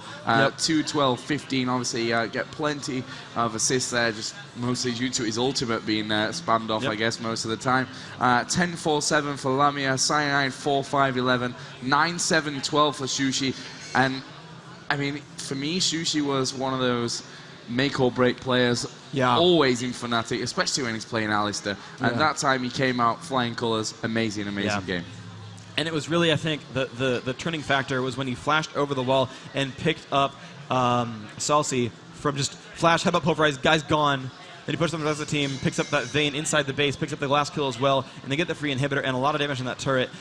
Because of that flash push over the wall, that aggression was huge. It turned that game around, I think. I think Epic was winning up until that point, and Shushe made that game happen. And I really have to hand it to Lamia Zealot as well. He was getting dived on by Dan Din on Nunu, by Double Lift super hard on Blitzcrank, but I mean, he cleansed out the summons he needed to. He used Quicksilver Sash, blocked out the stuns, got out of the way just barely in time. Second least deaths on the team, pretty strong to do that on a champion with no innate escapes, only a few crowd controls, only a little bit of damage. And he really, I think, Shushe made that team and Lamia Zealot made that team. I think those were the really 2 key members that made things happen. They made those fights at the end of those fights, at the beginning of those fights. They stayed alive when they needed to, they did the damage they needed to, and they did a wonderful, wonderful job. And I think Epic played a little bit too aggressive. That one push into the base was a little bit ill-fated. They had the Baron buff. Yeah. The inhibitor was down. They had super minions, but somehow they got their positioning wrong. They were a little bit too spread out, kind of. They weren't able to get the AoEs they really wanted to. Nunu could not channel the ult on everyone. Blitzcrank could not silence everyone. Malzahar could not pool more than one person. And even when they're spread out too, the Soraka aura and the Aegis really did not kick in for them too well. And that was a little bit painful. You look over, and Melisande did have the Aegis as well, and this really is Reverie, so she was really good at sticking with her team. She would actually find teammates to walk near, and that really helped her keep those auras useful. But Dan, would actually push into those fights, would actually push into the enemies, and actually pushed his auras sort of out of the range of his own teammates. Yeah, an amazing, amazing game, and I have to say, Freak, my curse. I hate you. I really do. Every single game, I've been right. But wrong, if you know what I mean. The opposite has happened to what I've predicted every single time. 100% wrong every time. I think I should go to an exorcist or something. There's definitely something wrong with me with that one. So let's have a look then at the brackets and how they stand. We've just seen the 2 upper bracket semi-finals, and as you already know, against all authority gets harder as the day goes on. We'll be taking on Fnatic tomorrow in that upper bracket final. Down in the lower bracket semi-final, we will have Team Solo Mid taking on Epic Gaming. So it's an all-European upper bracket final and all-North American lower bracket. Yeah, so, USA did take 5th. They're guaranteed, another 2 in the top 4. Right now, all the European players are like, yep, our continent's better. And you've got the bragging rights for now, but it's a best-of-3 tournament. Yeah, Xenon does a big, yes, you're right. But I will prove you wrong, Daniel Klein. I really believe in Epic coming back. Super close games. TSM, super close games as well. Whoever comes out ahead between TSM and Epic, going to put on a show tomorrow. Yep. They're going to be just super, super close games. They're going to be awesome. I really can't wait to bring them to you. Going to have the grand finals as well on the same day. Stay tuned tomorrow. We're going to be bringing you the rest of the League of Legends Season 1 $100,000 Championship all tomorrow from DreamHack Summer 2011 in Jönköping, Sweden. A bit rainy today, but otherwise a very beautiful country. You see trees. We don't have them in Los Angeles. It's awesome to be here. My first time in Sweden, and I'm just excited the whole way through. Yeah, DreamHack obviously an amazing event. We've had a great crowd here for the 2, especially for the 2 upper bracket semi-finals today. Absolutely packed here on the League of Legends booth.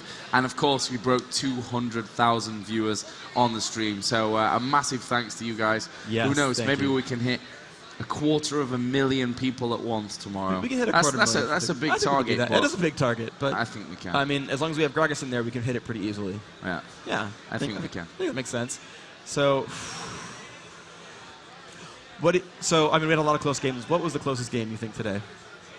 That second one, that second match. This one? Yeah. More so than TSM AAA? I'd like to think so because we, had the pleasure of commentating it. This Right. time. Yeah. The best games were ours, of course. We got to pay our dues of epic games. No, the first upper bracket semi-final, the base race finish. Every game. Wow, those were phenomenally close. I'm sitting there and I was like, I'm on the edge. Oh, I'm actually sitting on the ground, so I can't really be on the edge of my seat. But I'm just like, these games are still going on. Wow, these games are. I don't even know who's going to win. I'm just like, I'm almost like waiting for them to be over, but I can't, because it's like my brain can't comprehend who's winning. So I'm just like, just tell me what happens, because I can't tell, right? I'm entertained by the games, I'm excited by the games, but I'm like, I don't know who's winning. Can someone tell me, please? You know, that's the point, right? That's when you know it's a close game, when you can't say who's winning. Yeah, but it hurts because you don't know when it's going to end. It's not timed by any means. You're just like, I'm just watching fights. I know it means a lot, but I can't make sense of it. I'm trying to wait for something major to happen, and Tifa happens one way, it happens the other way, and my hands are going all around as they normally do. But just crazy games. I mean, this game was ridiculous. They had inhibitors down on both sides. I think that was actually closer than the TSM AAA games, where they were winning team fights back and forth. The gold was close every time, but you didn't actually see lead switches. You didn't see Baron go one way, then back the other. You didn't see team fights lost in the base. You didn't see inhibitors go down, then back, and then back, and then back. So I think this was the closest game that we had, and that was, even though despite the base race, it was the base race, but you kind of knew from the beginning, you've got, an Alistar with a Trinity Force, you've got a Sona who's buffing the entire team. That's a lot of damage. Your team is 2 AP based, right? You don't have those proc items. They're actually not going to get that one through, and so that was, wonderfully played by TSM. They did get their unfortunately only win of that series through that game. I think they were winning already. I think they would have pulled that one out, but they showed us some different strategies throughout that series. They pulled out a tanky DPS line the second time through. They got themselves a huge advantage, but unfortunately for them, the enemy team just stacked armor, right? AAA stacked armor, and none of those guys, neither Jarvan nor Aurelia, got a Last Whisper. They kept putting durability, but they didn't build something to penetrate that armor, and we looked, and as that game was stagnating with giant balls of durability, I looked over, and Corki had a Last Whisper, and that item broke them down, because that team fight started where they blew up Aurelia immediately, and it was Malzahar scaling super hard and dropping that Void Ooze. That's a Kog'Maw ability, that Null Zone, and Corki just jumped on there and shredded her, the minus armor from the Gatling gun, but also that Last Whisper just giving him tons of damage output, and Corki just crushed through that game, and they got through everyone because of those penetration stats, and I think that was really big there.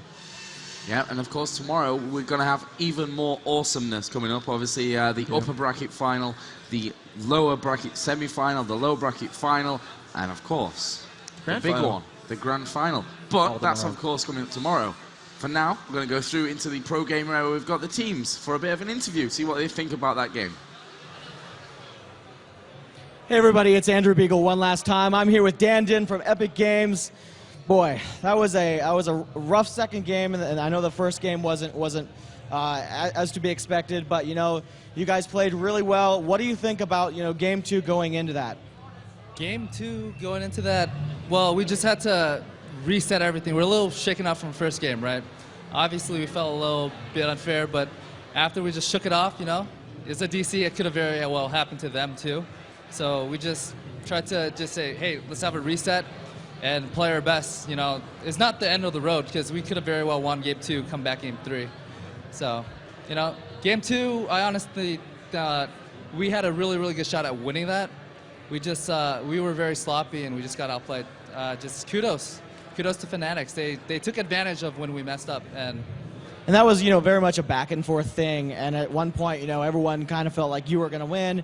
And there was that one push where, 4 of you guys were up and you were pushing, and the two remaining remaining opponents were able to push you back and then take Baron. Why did you decide to back off and play that safe? Initially, I called out, back out, so we can do Baron. It's a little loud and a little cluttered in here, so. And also, it's just basically the memo didn't get through to all our players, so we weren't as coordinated as we would like to, so we kind of just trailed out one by one, and that just ultimately led to them killing our carry, taking Baron, taking down our towers and inhibitors, and I think that was the defining moment of when we lost the game. Let's talk about bans and picks. What was your decision to choose a Soraka over someone else that would have, maybe been able to counter Malzahar better? We chose a Soraka because actually they didn't have Malzahar. We have Malzahar. I think they had Alistar. Alzahar is what I meant. I'm sorry. Alistar, and they had Alzastar. They had Karthus. The point of Soraka is just to nullify Karthus, right? Because Karthus can hit anyone, anywhere. And so Soraka should be able, in theory, to heal anybody anywhere and just kind of wash that out. Yeah. Obviously, with this loss, this means that the next game that you guys are going to be playing against Team Solo Mid, you'll be facing off against your brother. How do you feel about that? I think it's going to be a really, really rough game. Generally, because we do practice together, right? We're in the same house. We talk strategies. So he basically knows how to play us inside out. And we kind of know each other pretty well, but I think they have one up on us because out of the last couple of weeks scrimming, they have been coming out ahead. Well, it's been an action-packed day. You guys have played awesome, and I can't wait to see you guys tomorrow. Going to kick it over to Karen, who's going to be talking with the other team. And I would like to say something. Hello, everyone. So I'm here with Shushay from Team Fnatic, who just won the last game that we watched. So I want to ask you about your cosplay here. You are the best Gragas cosplayer I've seen at DreamHack. Can you tell me, did you make it yourself? Well, I wanted to get a barrel somewhere, and apparently Melissan found barrel it's worthy of being filled with something to drink, obviously. And I would like to ask the fans to support the idea of making Gragas Shushay skin. Ooh. Yes, I'm gonna make the post on the forum later, and yeah. See, I think we're going to have to see a petition form and a lot of signatures if we want to get that skin made. So help us out, get a Shushay Gragas skin. So were you dressed like that during the match? No, because it would be quite cold at the moment, and it's not handy to keep the barrel while playing, Yeah, you might have been cheating too. You might have been too distracting for the other team, so Yeah, but maybe I would be able to make like a drunk style master, play style. Yeah, maybe. So, talking about that last game now, so there was a lot of back and forth. We honestly didn't know, who was going to win at all. Were there any moments in that game where you were like, yes, we've won this, or yes, we've lost this? At the end, yes. After we took the 3 inhibitors, I was like, yeah, we're gonna take Baron, and after that, we're probably gonna end the game. But before that, when enemy pushed the middle lane, every single turret and then the inhibitor, I was pretty worried. I was actually thinking like, yeah, if we don't do something fast, we're gonna lose this. And we happened to manage to pull it off, and I'm quite happy. And the most annoying thing, double lift Blitzcrank. Never play against it. Just rage quit, please. People, yeah. That's right. That was the first Blitzcrank we've seen played all of our, Season 1 tournament so far. So that was very exciting for us to see that pick and see what you guys did with that. So it was really, really great. So, what do you think bought you the victory in the end? Was it your team comp? Was it just your general strategy? What was that? I think, the team composition, because at the end of the game, I was doing slightly less damage, for example, than Lamia. But I was able to keep some champions away, so our Ashe could obliterate the enemy, and that's all. That the teamwork, and we were pretty scared of Wayne as well because she was dealing insane amount of damage. If I didn't ultimate instantly, I was dead. So. Definitely, and so you're moving on to the winners bracket finals tomorrow. What are your thoughts on that? We're gonna try to do our best, and we hope we can win. It's a bit scary to play against AA because they are good, and they are the team that European team that wins the most of us in the servers. So we're gonna try our best, and we will see what happens. Great. We're so excited to see you play tomorrow. Hopefully you'll wear your costume again, and we're gonna throw it back to the commentators for end of day recap. Hey everybody, welcome back. We are going to do the sign off pretty quickly. We're going to go over actually, wow, my voice is giving out as you can tell. I was yelling at the top of my lungs for about half that game. Okay, there we go, clear the voice again. Yes, so the scheduled matches will be coming on screen very shortly, so you know when to tune in tomorrow. Depending on your time zone today, if you're farther east in Europe or if you're in Asia, it's going to be today for you. But here we go. Up on the screen, you can still see my hand off to the left-hand side. Awesome. Thumbs up. There we go. Going to put that one on the screen. Excellent. AAA and Fnatic. Going to be the first match up, 13:30 CEST, which is going to be 4:30 in the morning Pacific Coast, 7:30 in the morning on the East in the USA. The rest of these I'm not going to quite dole out because I'm going to screw up the math and make it wrong. That's 1:30 in the afternoon in case you don't read 24-hour clocks. But 13:30 is when it's starting out, and I don't know if we're pushing the matches like we were today, where once the game ends, next one starts immediately. I don't know if that's what's going on, but 13:30 is when to tune in to start tomorrow. The games might push through, or we might just segment them down. Because I know we're actually going to be casting on the Dream Arena stage for the Grand Finals. I'm pretty sure of that one. So that is where we're going to be. Tune in about 14 hours, actually.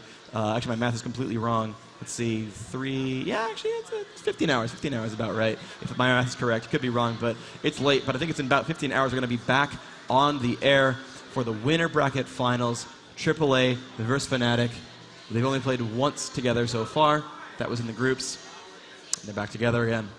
Yeah, and tomorrow, I promise, I will not be giving any score predictions. Thank you. Because he just ruins it for everyone. Thank you. You know what's going to happen when I give the score predictions out. As has happened over the last 2 days. So just predict like 7-7, something stupid. Yeah. Okay, so it's a draw. But since it won't count, what are your actual predictions?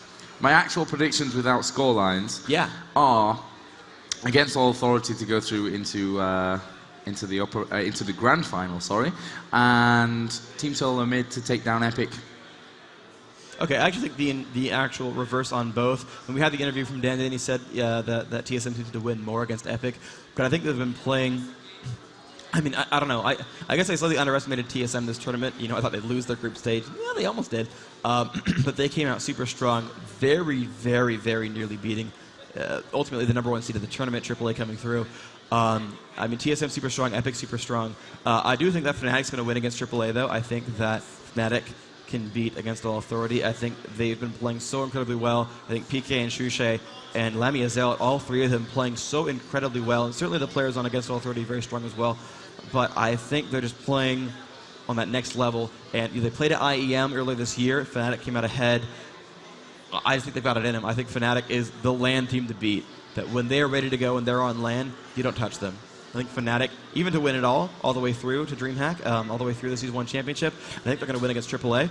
I think all the matches are going to be 2-1 for this tournament, but I think Fnatic to move on through, and I think Epic to move on through versus Team Solo Mid. It's going to be close. Apparently the odds favor TSM, but I'm feeling it for Epic. I'm feeling the troll picks from Dyrus going to carry them through, and then we haven't seen Epic versus AAA yet, so they're going to see a new match there in the loser bracket final, and the winner of that one's going to move on to face Fnatic. That's my prediction. Well, I mean, we saw Fnatic win 2-0 last time. It's going to be, if it is Fnatic or AAA, they've already met once before, so it's going to be another weighted best of 3. And I don't think Epic can 2-0 that one. I think it'll end up being Fnatic in the end. I said Fnatic would win in the end, so that's what I think it's going to be.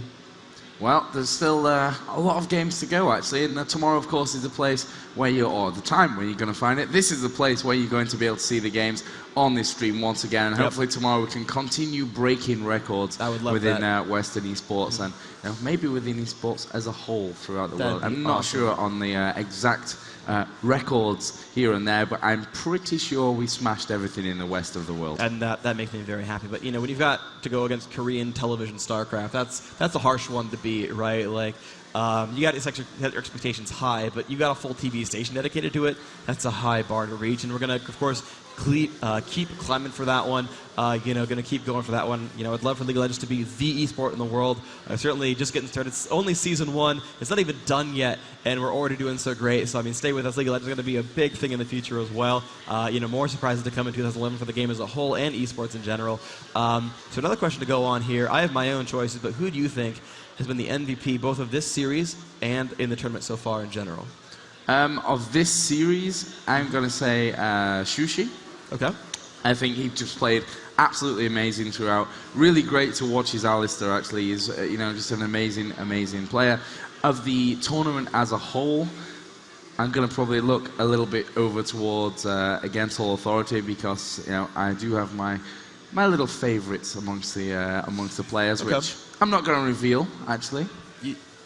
Missing the entire team, or my favourites? I mean, who's the MVP? But in terms of an MVP, I think so far, Sushi. We saw XPK playing amazingly Wait, today. didn't you just say we're going to go over AAA and then just say Sushi anyway? I said I have my favourites okay. in AAA, but I'm going to go with Sushi. Okay, well, unless I heard incorrectly, we're ready to kick it over to Karen to close out the day. Thank you for tuning in. We'll be back tomorrow, but Karen, take it over. Hi, I'm Karen Vanook. And I'm Andrew Beagle, and oh my God, what an amazing day it was here at the Season 1 Championship here at DreamHack. We said yesterday, how are we ever going to top it? I think it's safe to say that we did so today, and at a peak concurrency on our stream at 210,000 viewers. Thank you so much for tuning in and watching the Season 1 Championship with us. It was thanks to all of you guys that we got to that number. Now tomorrow's a very big day. We have our big grand finals. We're going to crown a winner tomorrow, so let's see if we can take that concurrent viewer number and double or triple that tomorrow. I think we can do it. I think so too. And it all ends tomorrow. Tomorrow, the end of Season 1, our first competitive season for League of Legends. Tomorrow. Tune in. It's going to be amazing. Coverage starts at 1:30 p.m. GMT +2, and I'm not sure what time that is in the U.S., but check the website. We'll have updated times for you as well. Thank you, everyone, and good night. Good night.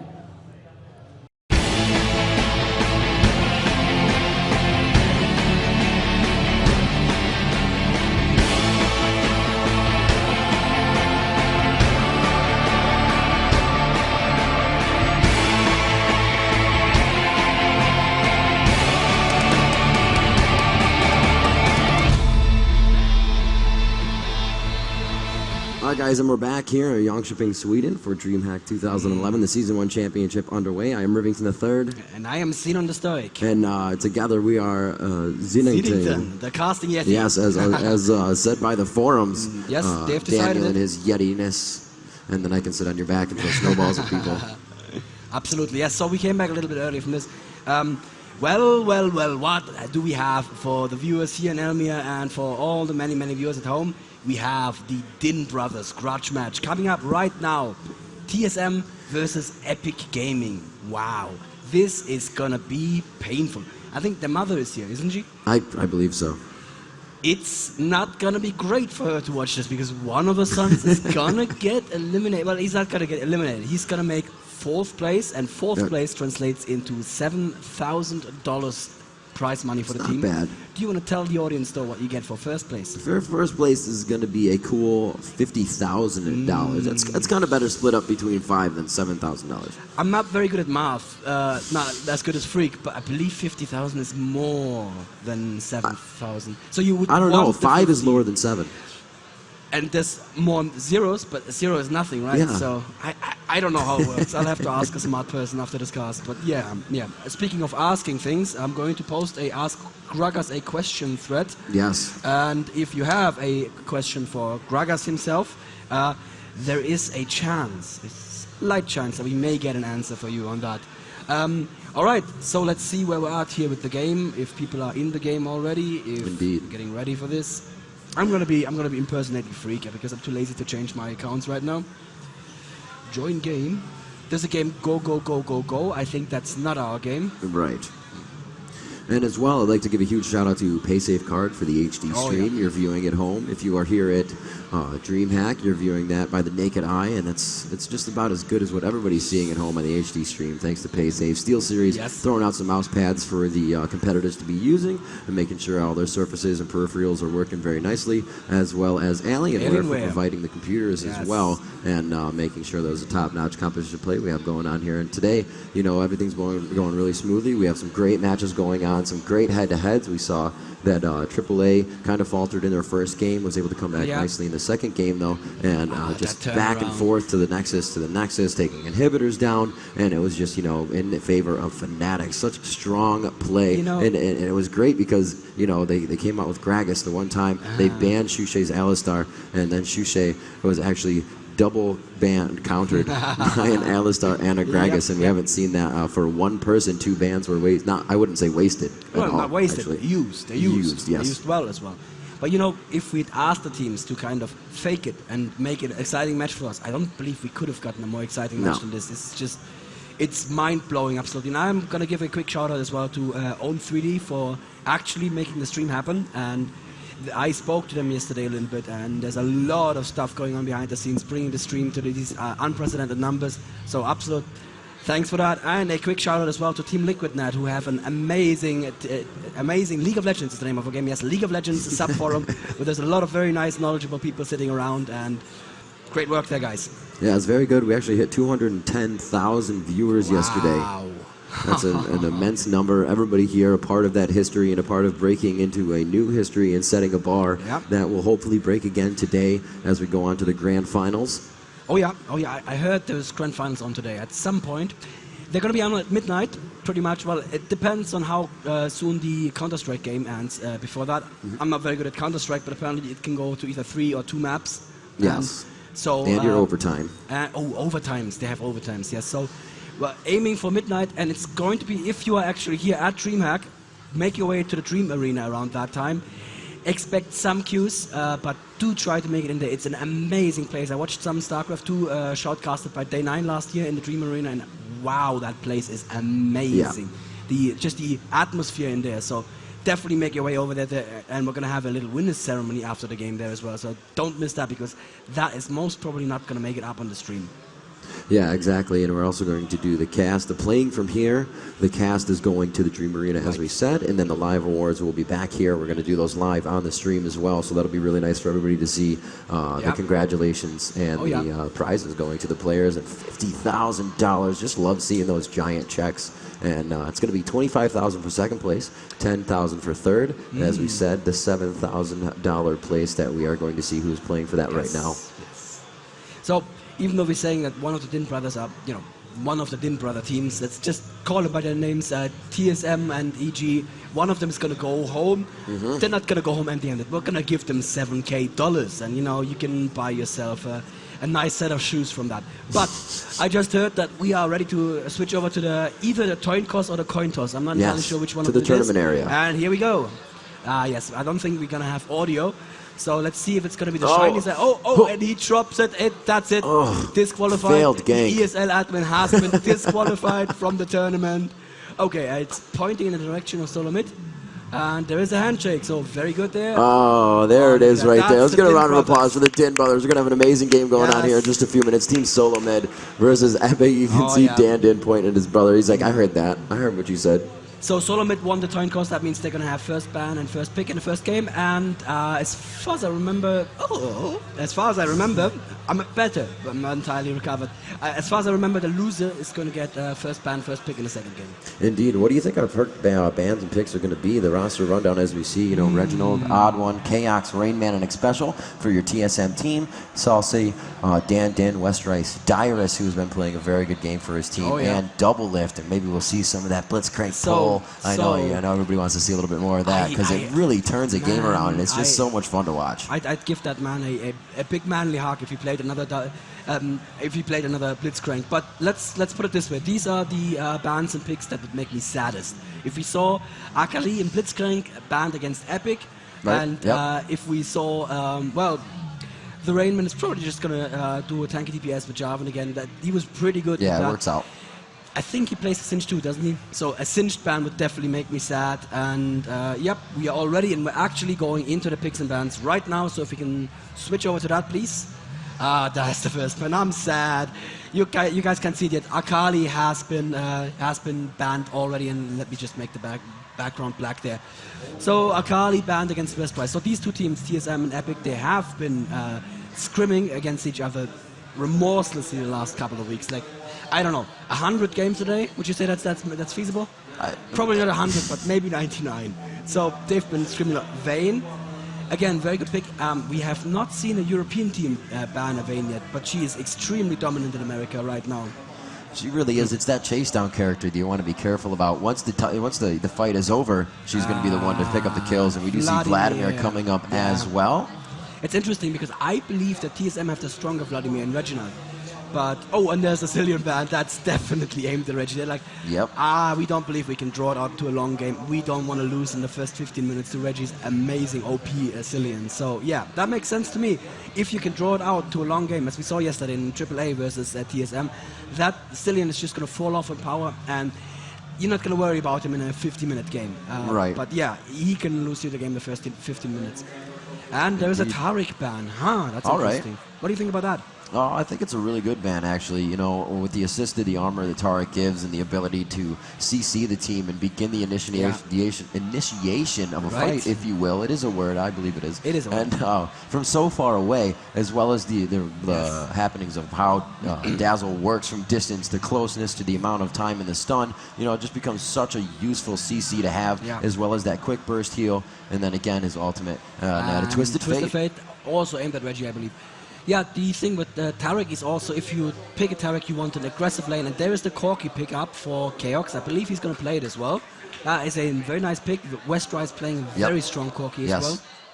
Yeah, so they're going to counter a little bit there with that one. Dan Din saying yesterday that he was kind of felt they had a disadvantage, that his brother knows some of their strats, but then again, that's vice versa as well. Yes, absolutely. So we're going to have to see how that goes. Nunu and Janna, so they're setting up for a conservative bottom lane, I believe. Picking up Westrise picking that up for a switch around.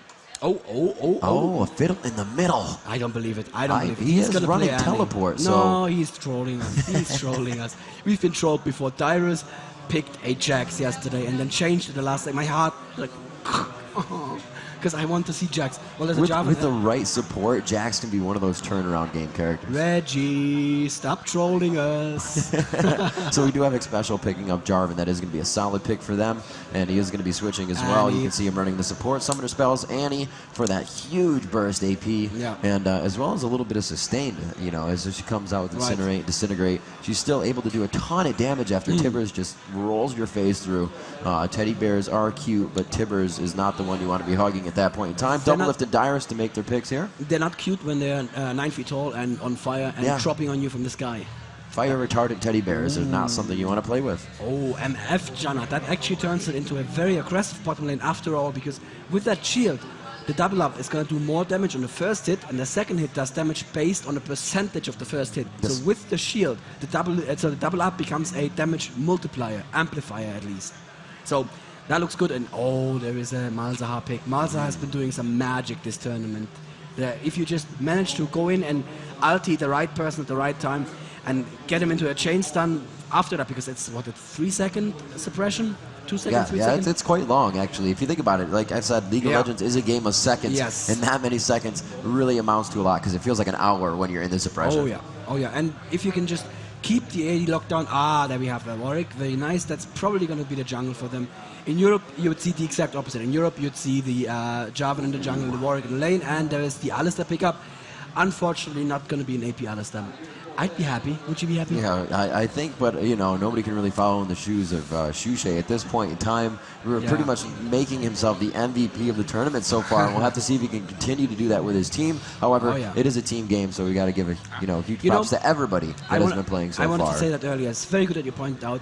Shushay would be nothing without his team in his back. Right. If he didn't have the amazing, consistent AP backup from XP, if he wouldn't have that, the veteran AD in Lamia, the super support in Melisande, and the amazing jungle in Cyanide, he'd be a guy who suicides in and does nothing, you know? It's a team game. And his team knows him, so they say, okay, Shushay is going to switch on crazy mode, let's go and support him. And it just works out.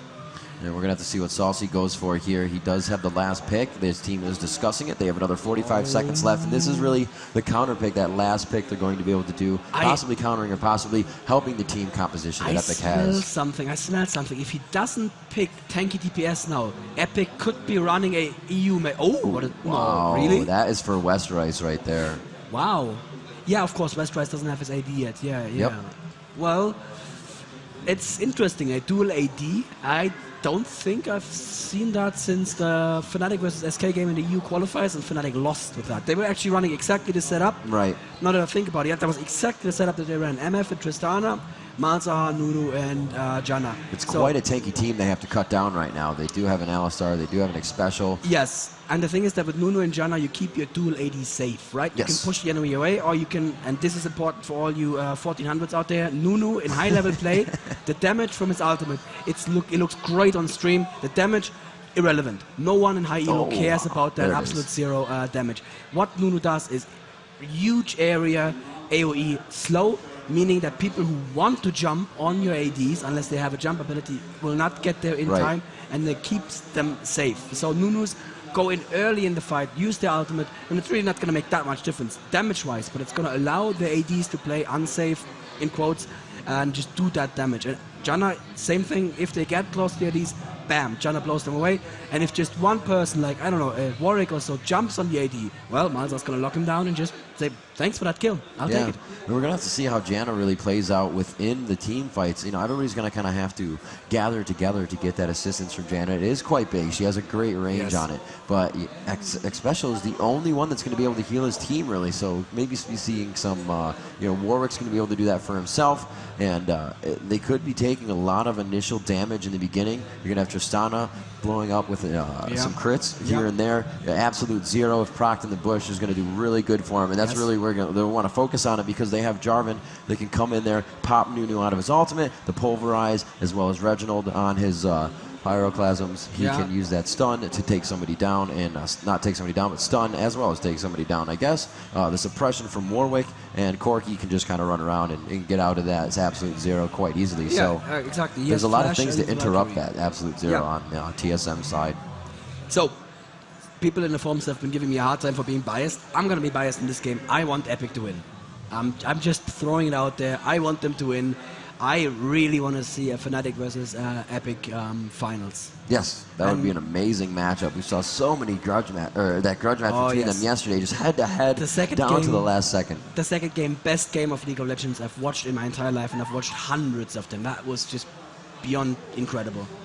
We're loading into the game now slowly. We're almost ready to launch into the game proper. Are you going to back TSM? I don't know. I don't think I'm going to back anybody. I think we have a huge matchup here. You know, some brotherly love going on. The Dins about to face off against each other. A match that everybody has wanted to see. The Dins probably not so much, and we're going to have to really see how they take that into consideration, knowing each other's strategies, knowing the first invasions, the amount of timing that they have as they go towards Dragon or Baron. And we've always said Reginald with that sixth sense on when they can do Baron and when is the perfect time to do that. And we saw TSM actually understanding another thing about timing in the base race the other day, as they were the first ones to make the step away and the push towards the base. Another amazing match, and you'll see that in the highlight reel as it comes through to play as well. And we're going to get this Zenington down as the casting Yeti. Here we go. As I mount onto your shoulders and get ready for this matchup, we are going to get these guys live in just a few seconds as they load into the game. And we'll see what they have to provide for us. This is going to be amazing. I really have been waiting for this game for a long time. I wanted to see the Din brothers facing off, and here we have them right now. We are going into this game. It's going to be Epic Gaming versus Team Solomid. Let's hear it for both teams. All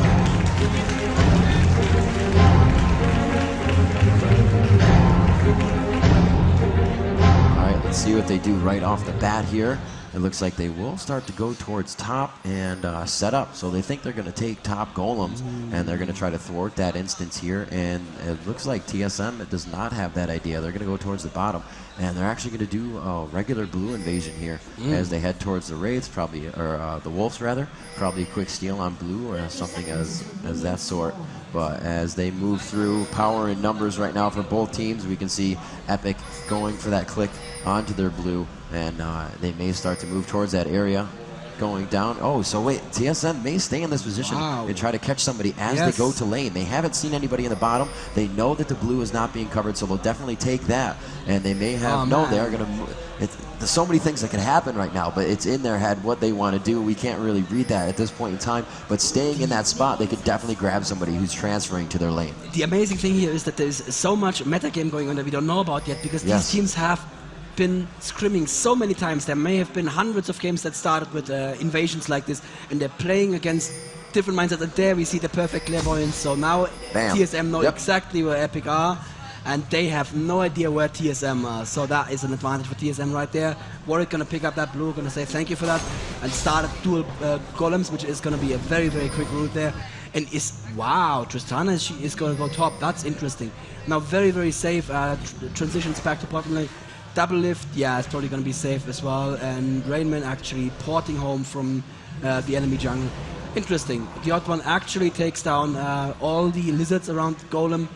That means it's going to respawn quicker, but you know, it's a bit more experience in gold for him. Yeah, so it's definitely what he was looking for. He wanted that full, actually not getting the full level. His team was there to help him out, so he's probably going to be able to go for one of the smaller minions around his blue golem as he goes to get that buff, and it'll really help him out getting the level 2 as soon as he's going for his own blue, and he may even dodge that one as he already has one, and it looks like he's going actually, not Jarvan, rather, I'm sorry, Warwick down bottom has the blue.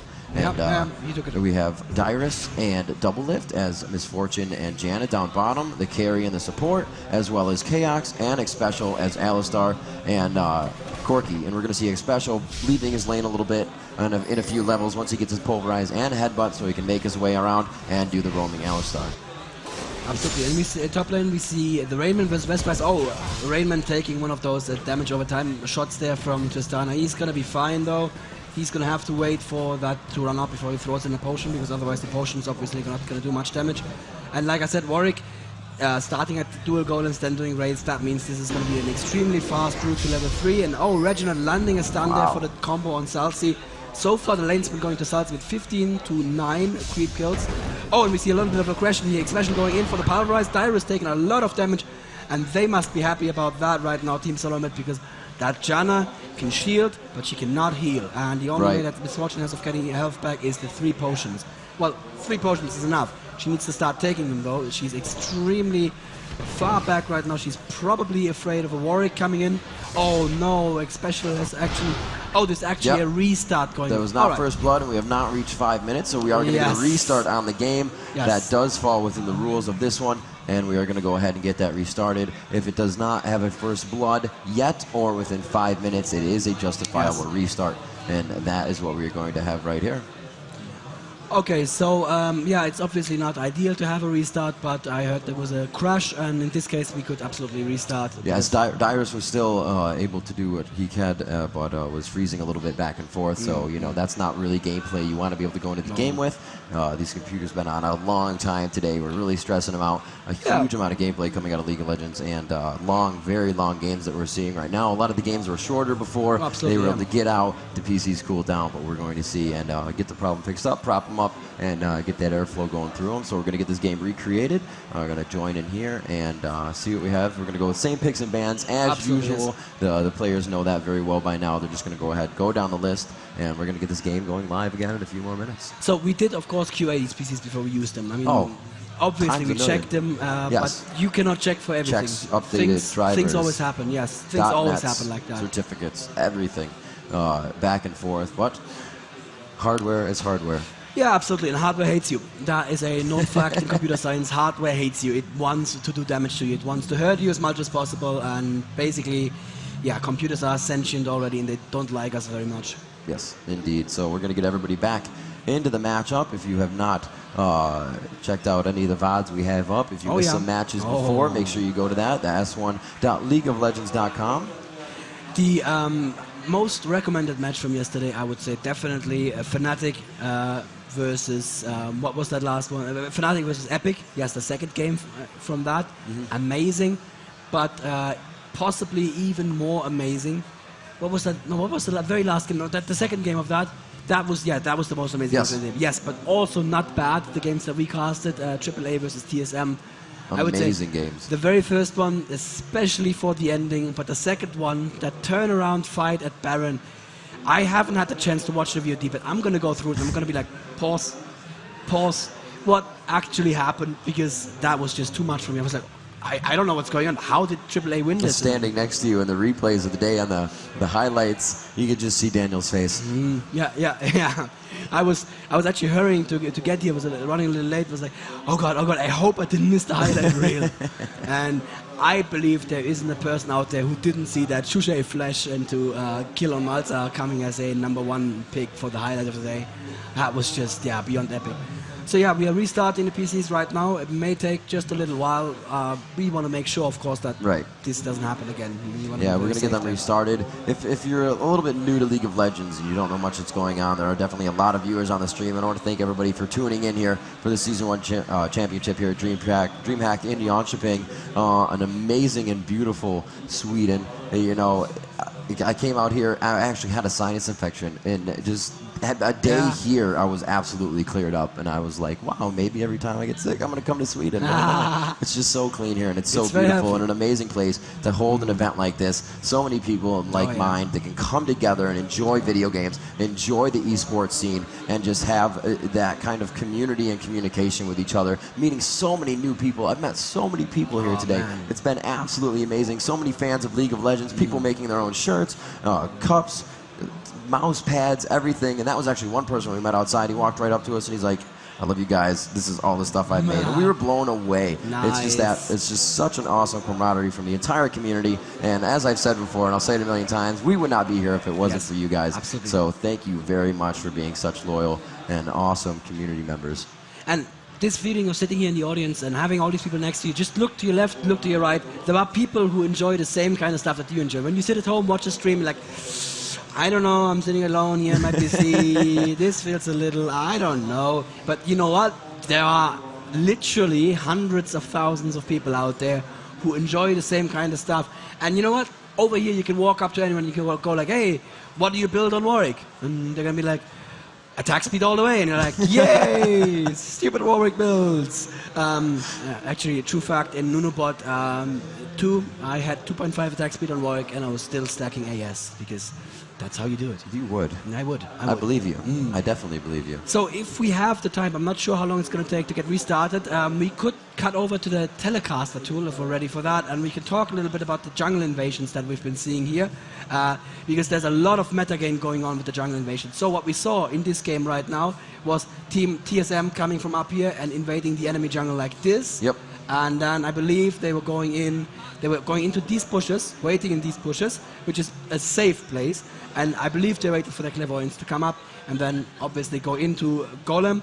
And at that point, they put a clairvoyance, an aggressive clairvoyance down here and moved forward into these bushes. Because what you often see the enemy team do is this, obviously this is where Golem spawns, and you want to protect this for your jungler, right? Yes, so you're going to have your jungler wait somewhat like, you know, up here, somewhere like that.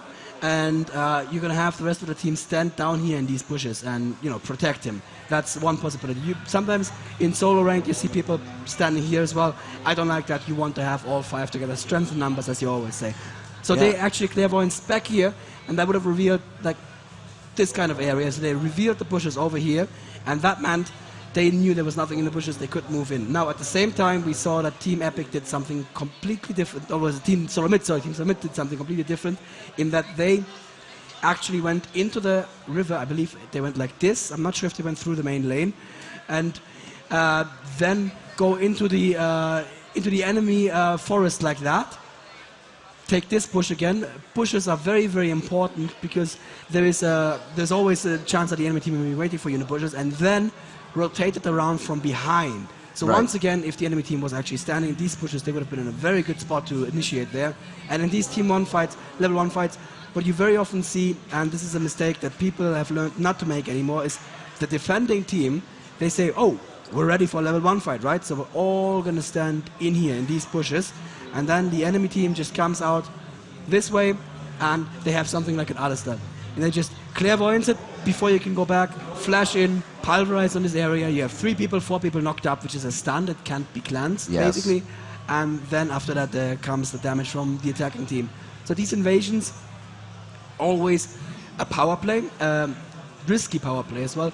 Something that we saw in the European qualifiers, and I just want to talk about it because it was so brilliant, and at the same time it was such a facepalm moment. So SK invaded this way into these bushes, and then from the bushes here, and they all clumped up as closely as they could in this area right there. So they were all standing there, and if you can see, there's this one tree here just jutting out a little bit. So they were totally lost there, and they were playing against Fnatic, right?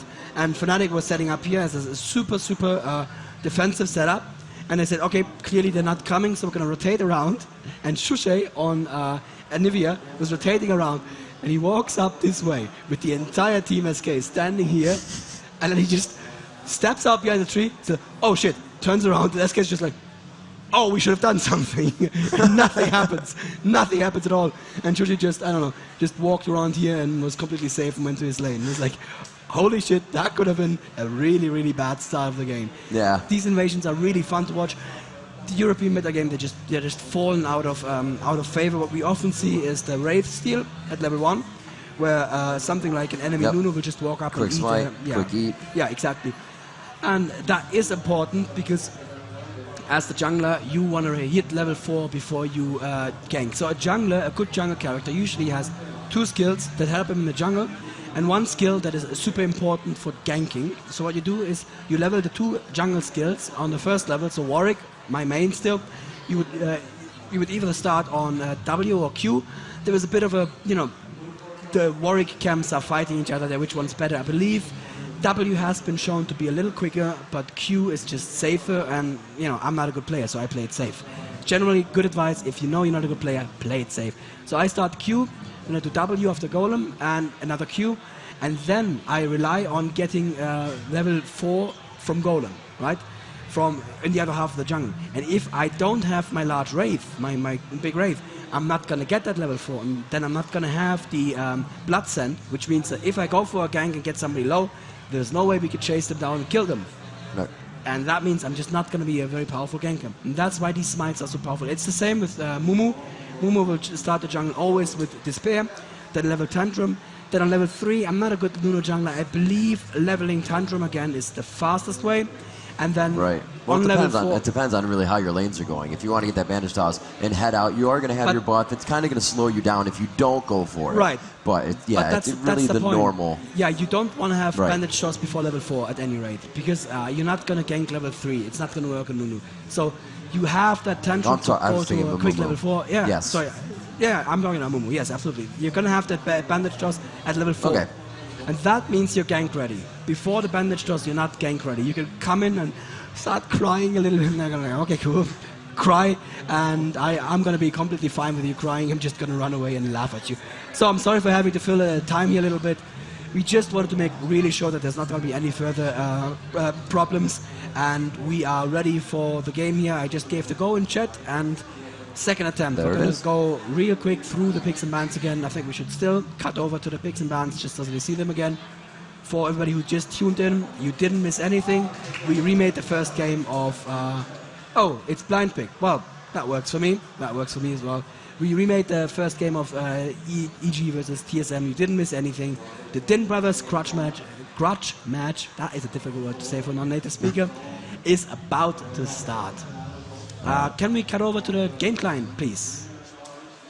And we'll have to see, most likely going with the same. They're going to go in here. The thing that might change up is going to be the jungle invasion, however. Exactly. They had a pretty good job on TSM. They went for the blue. They were able to get it. And as you said, a very aggressive clairvoyance coming out of the hands of Epic.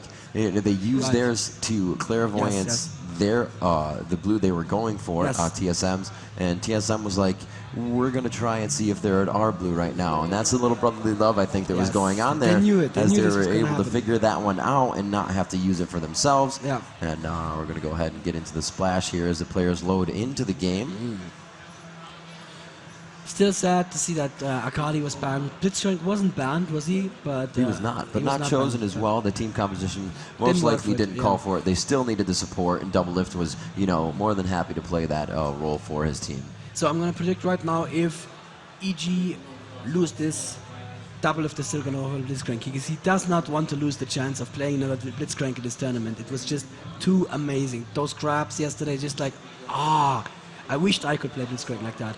There's so much prediction in there, because there's this travel time, right? You shoot your hand, the left hand, it's right hand. You shoot your hand, and it flies, and it takes a while to get there. Anyway, we are now in the game. TSM versus Epic Gaming is the first game of a best of 3. Once again, the Din Brothers facing off. Let's hear it for those teams.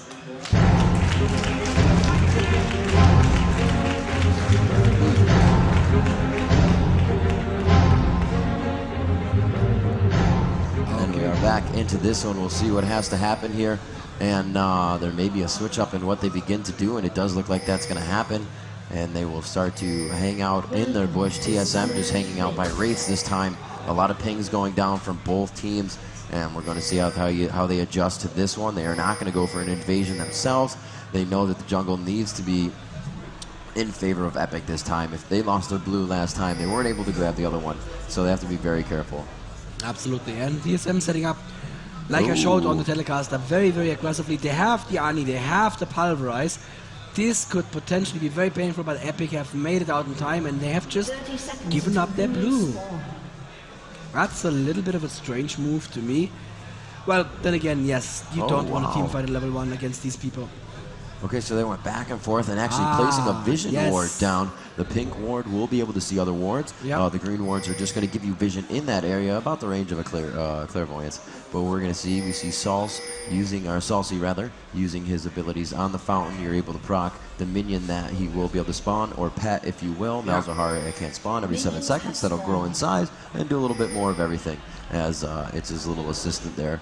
And it looks like we will be seeing just a mirror of what we had before. The buffs are going to be back and forth. They still have their CVs to use. There's one going down, and Doublelift sees it. The other one, I believe, has just fallen as well out of the hands of Doublelift, and that is Alistar, especially using his clairvoyance. And back and forth, they say, hey, thanks, we're going to use yours, but we're still going to get the same, advantage out of it. Yeah, absolutely.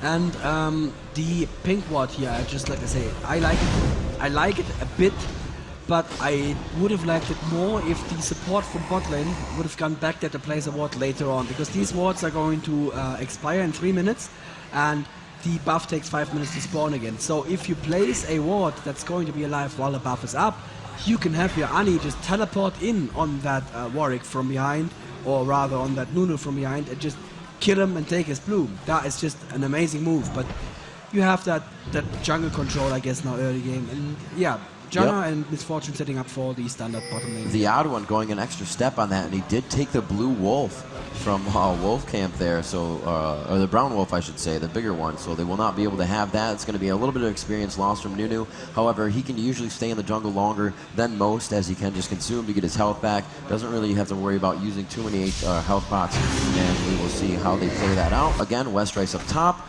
With Tristana, Rainman using Jarvan, and he is going to be up top in the 1v1 situation. Salsi and Reginald in mid. Reginald was being very aggressive last time, and we'll have to see if he can keep bringing that to Salsi. Salsi knowing that he's going to be playing that way. You can see him staying a little farther back, but Reginald playing Annie, one of the longest right clicks in the game, will still be able to harass a little bit, but not as much damage. Dyrus and Doublelift down bottom as we had before. X Special on Alistar, and that Corki Westrice, or Chaos Westrice, actually. And they are going to be pushing their lane quite hard. And a Clairvoyance here in the river. They are a little bit afraid of a Nunu gank, but Nunu is, well, what is he doing? He started the red and then he changed his mind. Did they Clairvoyance Nunu? No, I believe I saw the Clairvoyance in the river. So I'm not entirely sure why Nunu is doing what he's doing, but I guess Dan Din is a better jungler than me.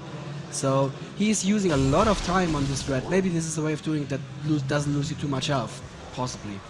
Let's see how the CS are going. So for Annie at 16 versus Malzahar at 21, obviously Malzahar is going to win the early lane here against Annie.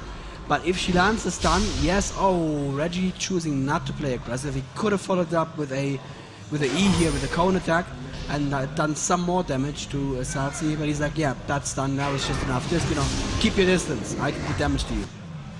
And it looks like Westrice being very passive in his lane, not using any mana yet, but he is going to go back to get a little bit more damage, I believe. Chaos still pushing with that Corki. Looks like the bottom lane is back to the mid farm, right by the river. That's exactly not really where you want it is when you're 2v2. You kind of want it more towards your especially coming in for a gank on Salsi, but Salsi spots it just in time. That was good play there. They remembered that Malzahar is always going to push, right? As Malzahar, you cannot opt not to push. So that was a very, very good attempt by the Alistar. I'm not sure they're going to play him roaming Alistar the whole game. They're probably going to have him babysit that Corki bottom lane. Now he's going in for... Is Dyrus disconnecting here? Oh god, please don't say he's disconnecting. He's just standing there, not moving. That Janna is also just standing there. Oh, you have to be kidding me. Wow, Dyrus' computer really not liking him whatsoever. And that is quite unfortunate. It just seems like that last laptop on his side is going to be switched out. Oh, man. We do have the admins coming in here to make sure everything is going to be fine. We're probably going to really get this one switched out. Just put an entire new computer up for that setup for Dyrus. And I'm actually glad this is happening quite early in the game. It's unfortunate that it is happening, and it hasn't happened throughout the day, an entire day, as we have said before. But now, just hardware just kind of punching in the face. It hates you. It hates you, as you said before. Yeah. So we're going to go ahead and jump out of that. Yeah.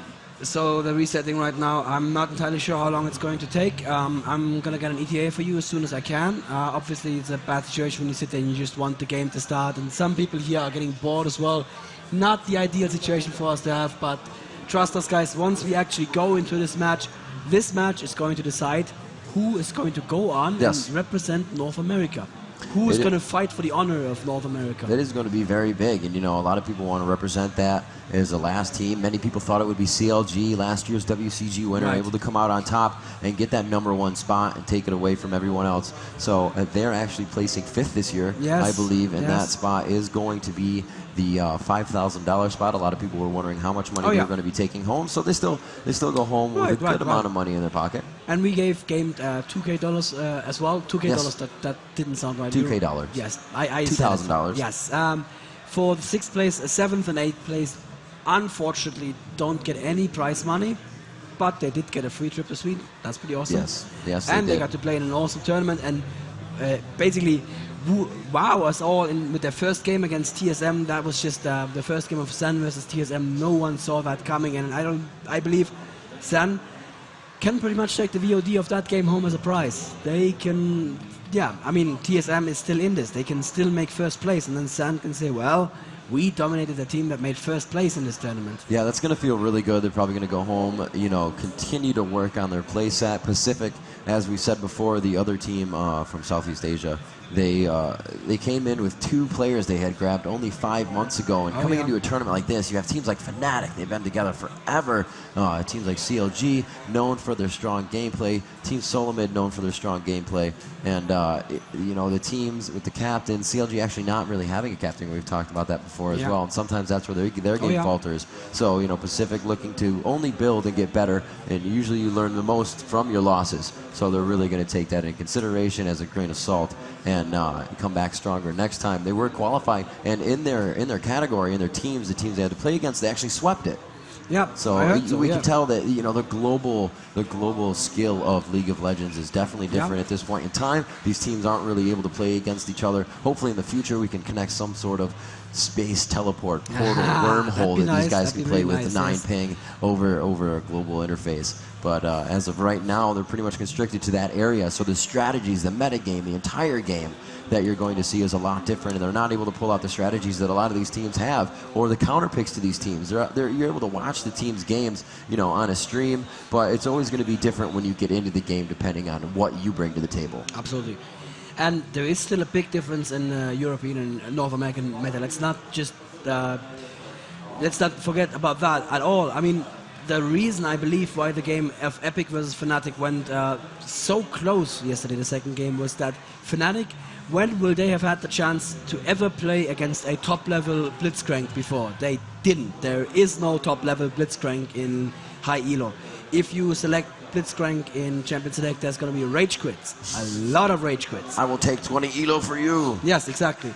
And they had no idea what to expect. I mean, they're pros. They can adjust to it. They can, they know what skill shots are. They know how to dodge skill shots, but they have no prior experience with a skill shot that can turn an entire team fight around. There with one single skill shot.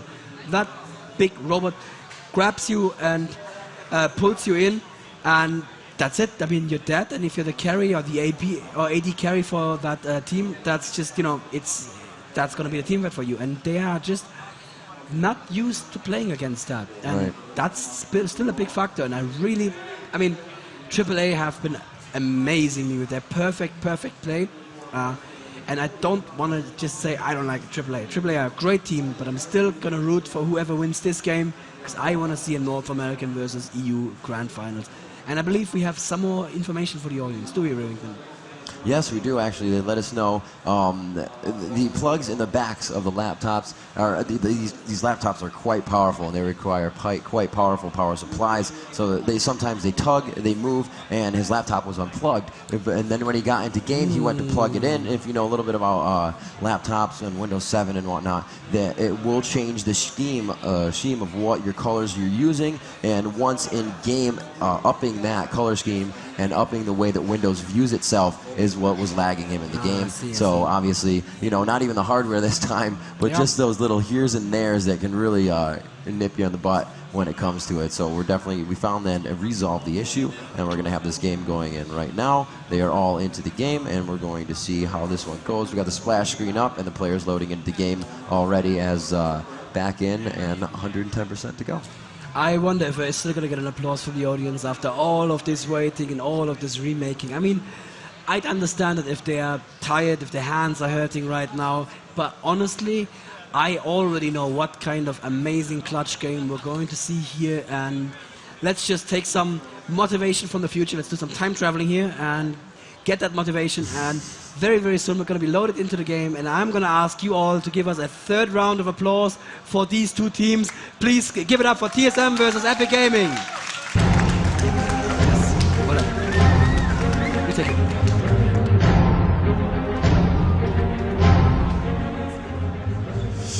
I bet you they're going to jungle invade. How, you think? No. So let's see what they do on this one, actually.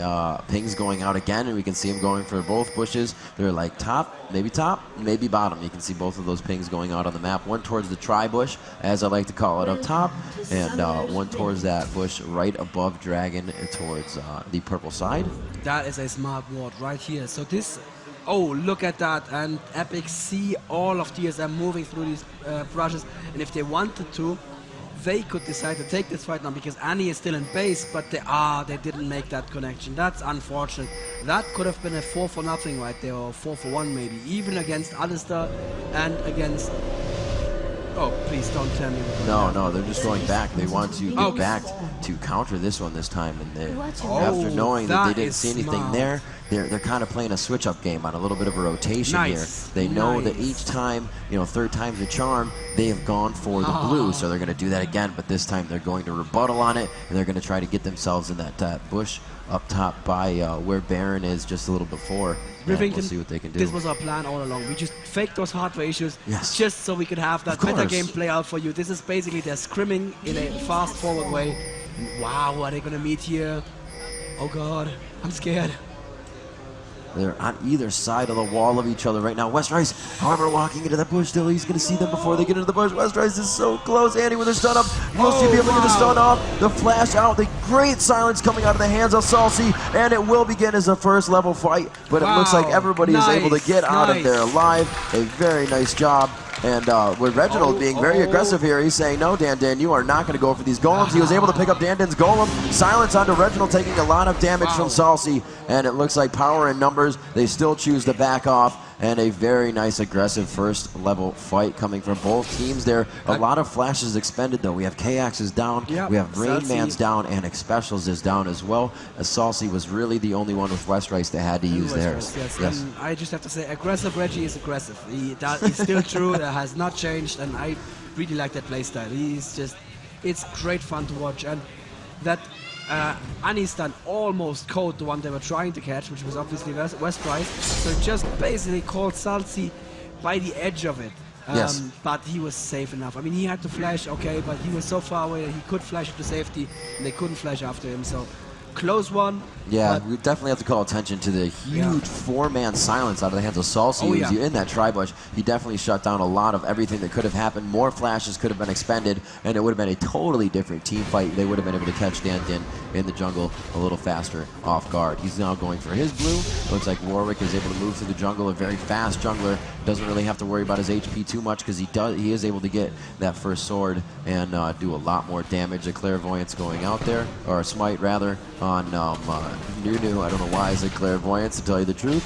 And they are pinging it from TSM side right now. Solo mid knows that he is there. The timing of what happened, they're saying he's probably finishing up, so we'll know it. And there it is, the clairvoyance from X-Special, able to see Nunu Dan walking through his jungle. That was good timing, but you know, it didn't really give him much Right. of an advantage. It confirmed that he's not running a gimmicky, strange jungle route, but it also did confirm that he's not going to go aggressive on level 2, which is, or level 3 as the case may be, which is absolutely an option that Nunu has, and that sometimes people say he should do, but he starts taking a lot of damage to Reginald. Reginald also taking damage to lane. Wow. Pretty much even still, both down to their last health potion already though. That is a lot of aggressive play from both sides here. And these players will have laned 1v1 mid 100 times against each other. Not just in all those scrims, but on all those solo ranked games. I'm sure these two have met each other so many times. Nunu coming top now, I'm not sure what he's hoping to achieve. The lane is really, really pushed. There's not much you can do, and yeah, he doesn't go for it. He wards. Star is very good of him. And we're going to see, you know, Rain Man using his mana up quite quickly down bottom. Westray is able to push that lane, but he's, however, is not going for the tax. He does not want to draw aggro from the minions and take any unnecessary damage for Rain Man to really activate on, or initiate on, I should say. And we see 3 going towards mid here. Will they get the flash onto this Pulverize? No, he goes for the headbutt first. The Pulverize up. The stun coming from Annie as well. There it is, the Disintegrate. Will they be able to do the damage? Dandin trying to take a little bit of the brunt, and he will. A very nice job by Dandin acting as a shield there, and, you know, taking the skills that would have come. Tristana coming down bottom now. Dandin turns it around. Can the odd one be caught off guard? He does have, as I call it, the plaid buff, rolling with the red and the blue as they're on top of each other, and he's able to, all the players are able to get out safe and sound. Tristana now to get to her lane, losing a little bit of experience, but it's not really going to affect her too much, as it looks like still wanting to focus into middle here, going for Annie. Dandin taking a lot of damage there, and Annie almost getting another stun up. The rocket jump in from Westrice. Odd one getting caught a little bit out of place. The Ignite will not take him down. He has a good amount of health there. However, down to 100 health on that one. He still has red buff, but it looks like he's going to have to waste a little time on that as he blue pills back to base. That was also not such a bad move from Annie, from Tristana going mid, because she wants the lane to be less pushed, and this is one way of doing it. She did lose some farm, some experience, but now her lane is pushing in the right direction for her, and that means it's now opening itself up to ganks. Obviously, yeah, you don't really want to gank Jarvan. He can just flag toss out of there, and he's going to be fine for the most part, but we have seen how amazingly strong those Jarvan laners are, and you know, I am a child of the EU meta, and I see Jarvan on lane, I say, really? Not a jungle Jarvan? It's just strange to me. Maybe setting up for something here, bot lane, especially in the bushes. He does have his flash up. Yes. So if Dyrus and Double have come out to a bad position, he could punish them for it. Dyrus heading out a little bit, but not quite far enough there. I'm not sure if they know that he's there. I'm not sure if they can Chaox is farming his minions, but he could definitely pull down a little bit, go towards the bush, and I think that would draw Dyrus and Double Lift out a little bit more. There's the Clairvoyance down from Janna, making sure that X-Special was not in the bush. Looks like they are able to back up, and Dyrus will take a chance to double up on that and do a good amount of damage, about 250 to 300 HP off of X-Special. He'll be able to E that back up to himself. His E is that heal. There's a few of it right there. And recent updates to Alistar actually causes him to trample every time he goes into a skill. So that's going to add a little bit more damage if you're really pulverizing and right in the middle of a fight. A very cool effect that was added to him recently. It was added mostly to make him viable in farm, because before that he was the worst farmer in the game. And, it's just true. Worse than Soraka when she has a star call and everything. But yeah, he is not going to use it on minions. As you can see, he's playing a nice European support, sitting at 0 creep kills here. This is exactly what you want to see. Giving all this gold to Corki, who is just, I mean, Corki is, like we said many times, the best farmer in the game. He is just going to spiral out of control once you get that Trinity Force or that Mana Mune on him. That is just going to be so powerful. Nunu coming in top while Westrice goes home to buy. Let's see what he's going to buy for himself. And yeah, double Doran's plates. Ooh. That makes it, I missed a down the bottom, yes indeed. Reginald's drawn first blood onto Janna. Apologize for the missed attack there, and it looks like they pushed off Dyrus. He had to go back, and he has bought. He went to buy more Doran's blades, and the first blood will come out in the hands of Reginald. Not somebody you want to get that first blood. You do not want Annie to be any more bursty than she already is in the beginning of the game. She was waiting with that stun up. You can see that ring around her waist as it shines, and that means that her passive is every 4 skills she's going to pop up that stun, and she's going to be able to use it. Dyrus, or Salsi rather, was going to go down bottom, but it looks like she's going to go back to middle, contain, gather up his XP, and that is a very early tower at 8 minutes and 30 seconds for TSM. TSM taking an early lead here in this game. what I want to say about Annie, she definitely teleported into that water. Teleport is on cooldown right now. So that was maybe TSM learning a little lesson from AAA. Well, they obviously know about teleport ganks as well, but we have seen a lot of harass from Westrice up top. Oh yeah. That, well, it's still Jarvan, you know, he's still going to be safe, yeah. We have seen AAA run a couple of really amazing teleport ganks this tournament, and yeah, that puts TSM in the advantage though by more than 1,000 gold already.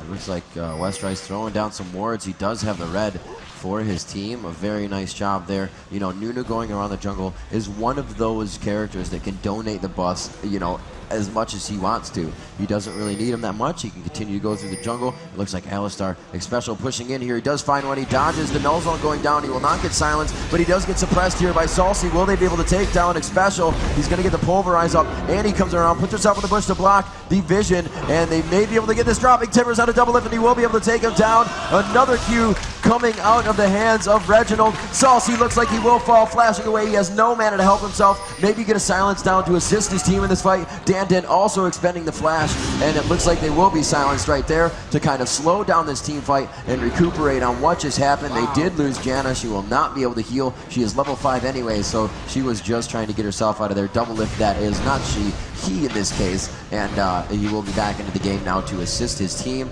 We are at a 2-0 in favor of TSM there, and a very nice move by Annie to read what Special was doing and instantly follow him down. And as we just saw there, as I double-clicked on Annie's portrait, he did, Reginald did, level that Q over everything else. The Q is at 4 here. I was told on the forums to check that a little bit more often. Obviously, the shield, not the best spell in the game for Annie, so she's going to level her Q and her W. And that Q, that's putting out a lot of damage. We nerfed the base damage recently, but it's still really powerful. On Malza, I expect an E probably leveled up highest. Yes, there you see that's Malefic Visions. That's a very, very strong harass spell. And oh, Epic is setting up for Dragon. That could get them back into the game. TSM sees Salsi here. Salsi available for kill. Wow. Ghost again. Wow, Chaos back going over the wall here. Salsi exhausted and surely going down here. Yes, very nice. And that is the... They're still going for Dragon though. Wow, and no, they did not see the Dragon, but Nunu goes down, and that was not worth it. Wow, Westrice fails to jump over. Does the manager jump? Fails to flash over, I was going to say. But that means that now TSM can probably take the blue. Reginald still looking for a fight. Wow. Aggressive Reggie is still aggressive. He did have Timbers, and he could have dropped that there, but I don't believe that was his Pyroclasm was up. He was not able to get the stun on that one. So it looks like they will just make their way out of there, giving that to Warwick, actually. And we'll see how Odwin uses that to continue around his jungle. Let me get my Fog of War back to normal. There it is, seeing both teams, and Special will start to back right there. We have Dyrus and Salsi in mid. It looks like Salsi pushing up quite hard here. He wants to get possibly a Malefic. Oh no, slowing down the lane a little bit, so his push is a tad more, and that's going to help him out. Tristana up top to clear out her minion wave and push it forward to the middle of the lane where she will want it. And we see Salsi, and now versus Rain Man is the top lane is free for Tristana to farm. And he has now gone down bottom. Reginald is going to back using his recall. And it looks like Nunu just making his way around the jungle with Blood Boil, doing what he can. He has a free spell up around again. That spell around the waist usually means a character has an ability up. Nunu's is a free spell, Annie's is the stun. I don't really think you see it much more than that. And Salsi out farming Tristana, Reginald on Annie here in his lane on minions, but Reggie really out farming Salsi on champions there. That is going to be a lot of gold. Each champion kill is worth about 10 CS, 10, 15, depending on how much gold the champion is worth at that time.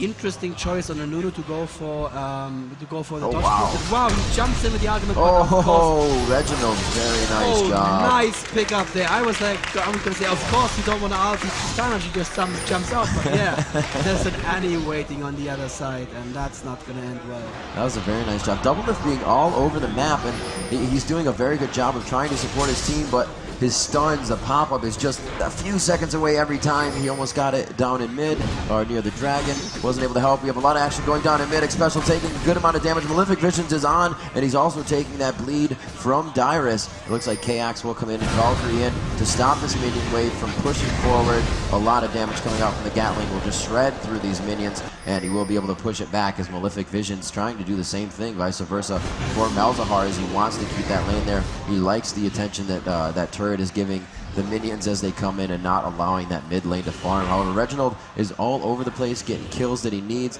so he really doesn't have to worry about farming creep score in mid right now. He's just able to get all the money from the kills, and all the more better, because that just makes the momentum of your team build that much more. Absolutely.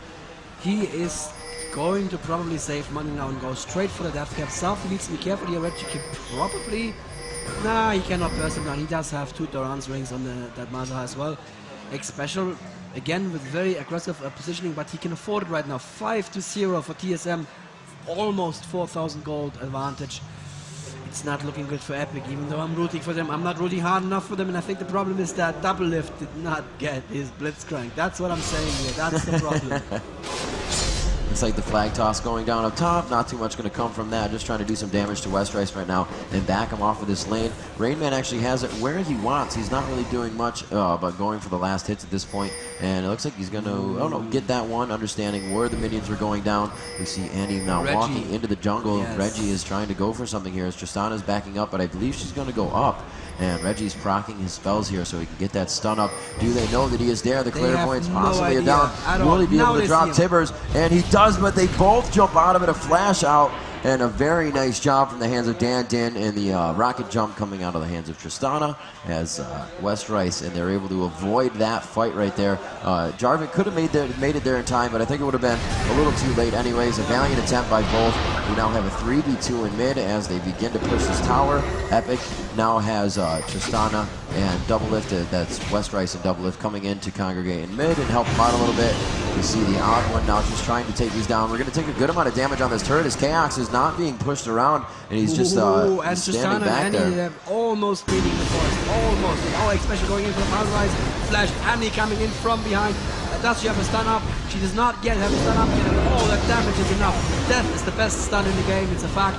And Salsi barely pushing him back from his turret as Westrice arrives just a little bit too late. The Rainman changes his mind about going mid. No, he doesn't. They could probably push this right now with Salsi being so low and Jana being down, but they choose not to and allow Epic to push.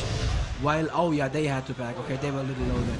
Great job once again from Reginald, who's now at 303.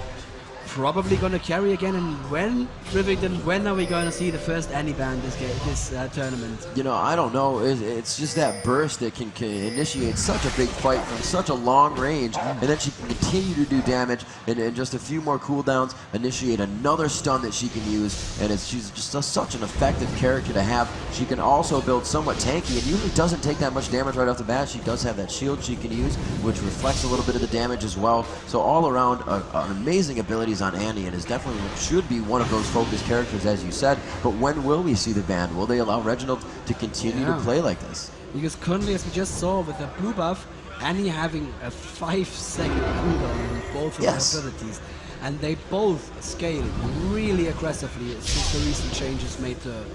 That just means that, oh, and Tristana going in there super aggressive against Reggie, but Reggie doesn't take any damage from him, and he's like, oh yeah, I'll kill you before you kill me. That was just enough damage there. Wow. That was a showcase in knowing exactly how much your character can take. I was worried there. If I had been at Annie, I would probably have run and died. Dragon going down currently for TSM. Epic are getting in position now to steal it. Oh, they get a little bit of it. Wow. Oh, God, that damage. Yeah, just not enough. That definitely didn't channel for long enough at all. TSM in a commanding lead now. 80-0 kills. 23 to 18k gold. Wow. Special taking a lot of damage from that null zone, and a very nice silence for the hands of Malzahar. Salsi doing what he can to prevent these 4 in middle from really taking his turret. You're going to be able to wipe through these minions quite quickly. They have a minion wave behind them, and it looks like this mid turret will go down unless Malzahar can avoid, or can actually throw down that null zone, doing a very nice job there, but can keep them off with the silence if they get any closer.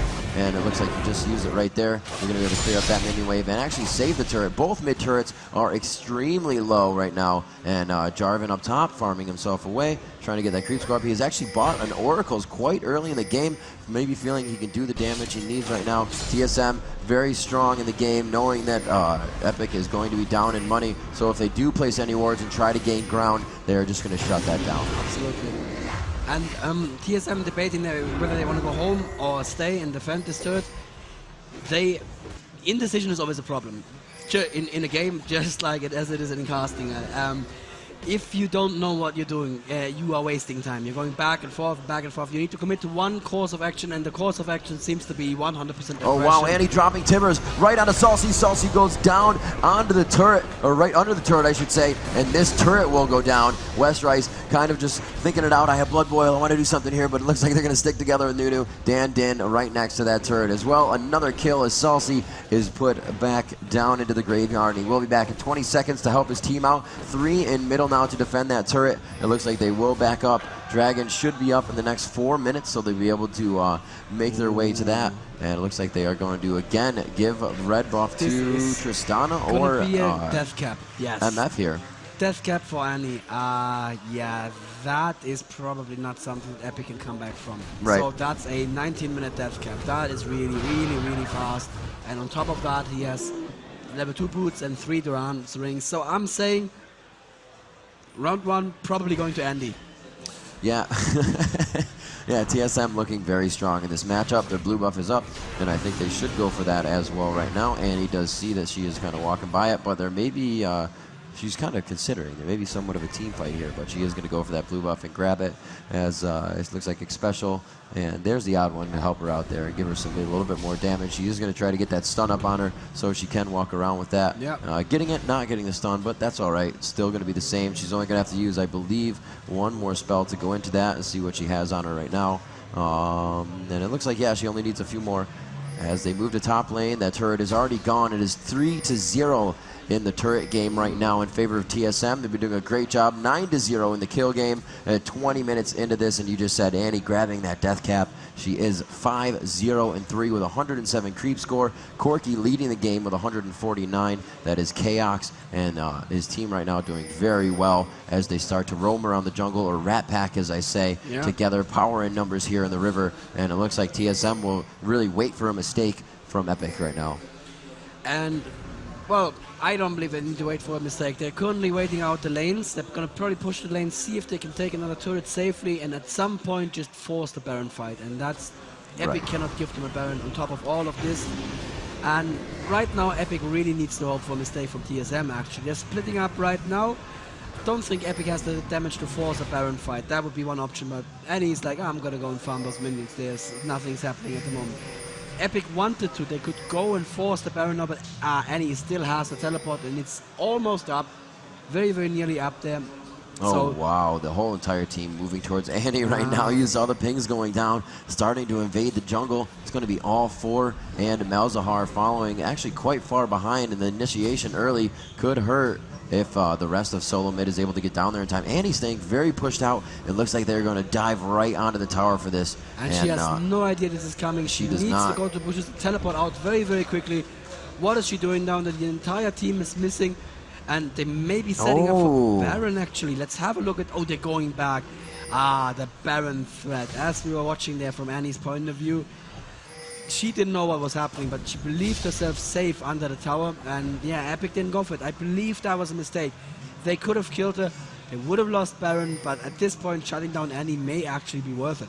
Yeah, that's going to be a good amount of gold for them. She's going to be worth at least like 555 or plus gold at this point in time with 5 kills under her belt. Looks like we're going to have some blue pills. They're going to get back and get some more items. We'll see what MF gets. Possibly a BF sword here, as she does have Zeals. She has just sold an item, and there it is. Yes, grabbing the BF sword. So that Zeal proc with a little bit of crit. She has a lot of movement speed, especially with Strut. If she's out of battle for a certain amount of time, MF can just fly across the map and really start to assist the team. Top turret is going down here. Great lane control by TSM right now. All their lanes are pretty pushed. They have all their turrets still standing, and Annie still to go down bottom and continue that split push. Yeah. And Annie not the quickest split pusher in the game, but at this point she could probably wipe a minion wave with her E. And yeah, she is gonna push there. Damn. And they need to decide what to do here. Yeah, exactly, there it is.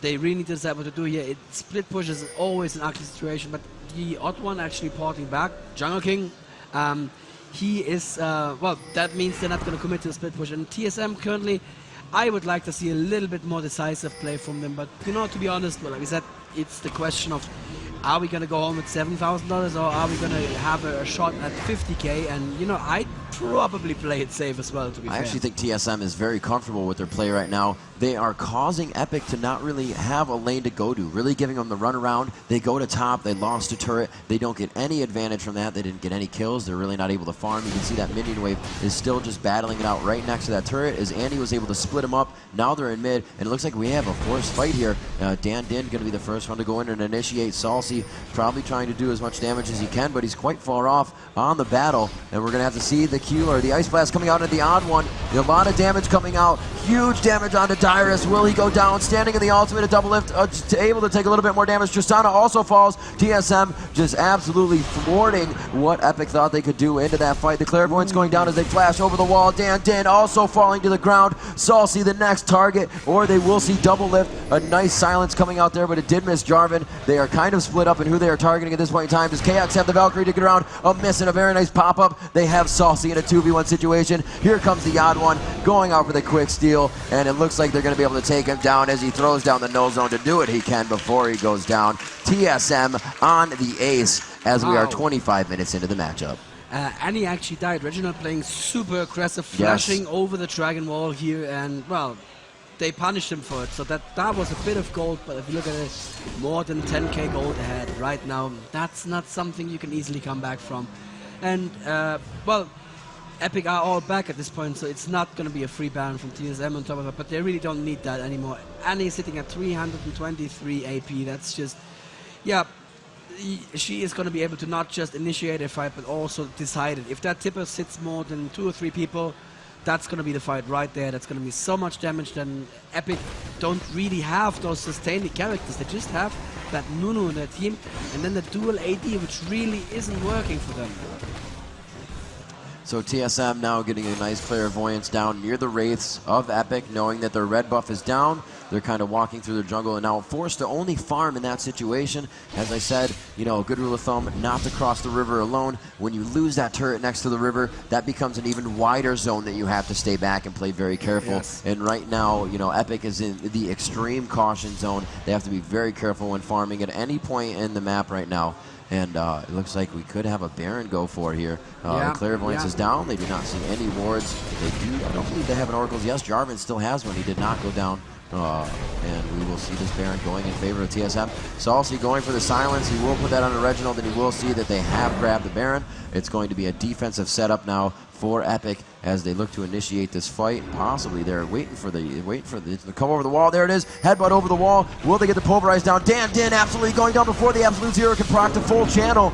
And we are going to see the suppression onto Salsi. He is separated from his team by the odd one playing Warwick, and it's going to be a runaround right now as TSM continues to find people to take down. The suppression onto the odd one. Tristana trying to do the damage as she can, but an absolute wipe coming out of the hands of Reginald. Baron just being way too much for Epic to handle at this point in time. A very good job by both teams, but it was just really in the favor. Epic able to keep 2 alive. They were trying to do what they could to focus. The odd one doing a beautiful job of focusing out Salsi on that one and making sure that he could not suppress anybody within the fight. And it looks like they will be able to go for their first inhibitor turret here. Minion wave is actually far behind. No, it's right there. It's just kind of hanging out. And they're going to go ahead and face tank this one right off the bat, knowing they have the minions behind them. That's going to help them take out the inhibitor. They will start to spawn some super minions. Reginald doing good damage, kind of standing off to the side, not within the bunch. He doesn't want to get AoE by anything in this situation. Not that there is too much that can hit him.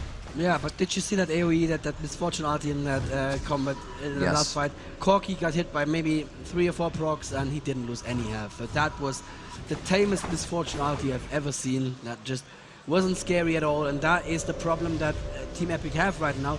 They have nothing that's scary. They have nothing that can put out that damage where TSM have to say, oh, we have to play cautiously and not get initiated on by that guy. It's like, no, it doesn't really matter who initiates on us.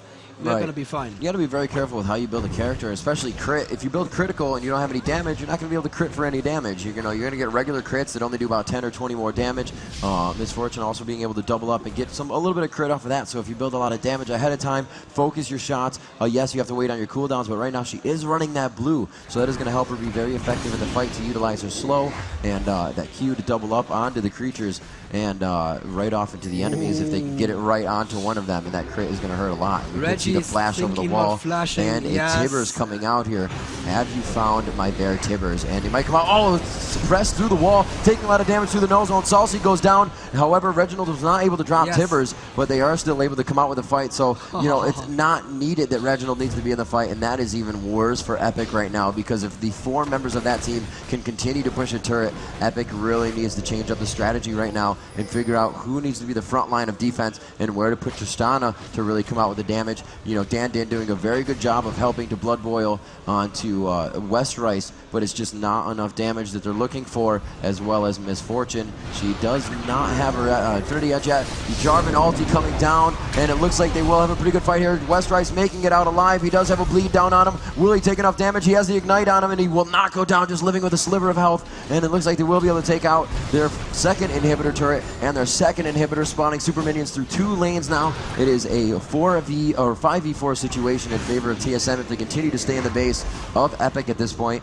And it looks like they will choose to back. They have a pretty good minion wave very close to that turret. That's going to be another amount of global gold for them. 45,000 gold 46 to 30,000 gold. 16,000 gold advantage right now in the hands of TSM. A 19-1 game on Epic, and they really early game outplayed them. That's not something that, you know, Epic needed right there, obviously, but it looks like it's going to play throughout the game, and they will not be able to turn this one around. Just want to point out during this fight here, Annie did not even use a single one of her cooldowns. Nothing. No. She did nothing in the fight.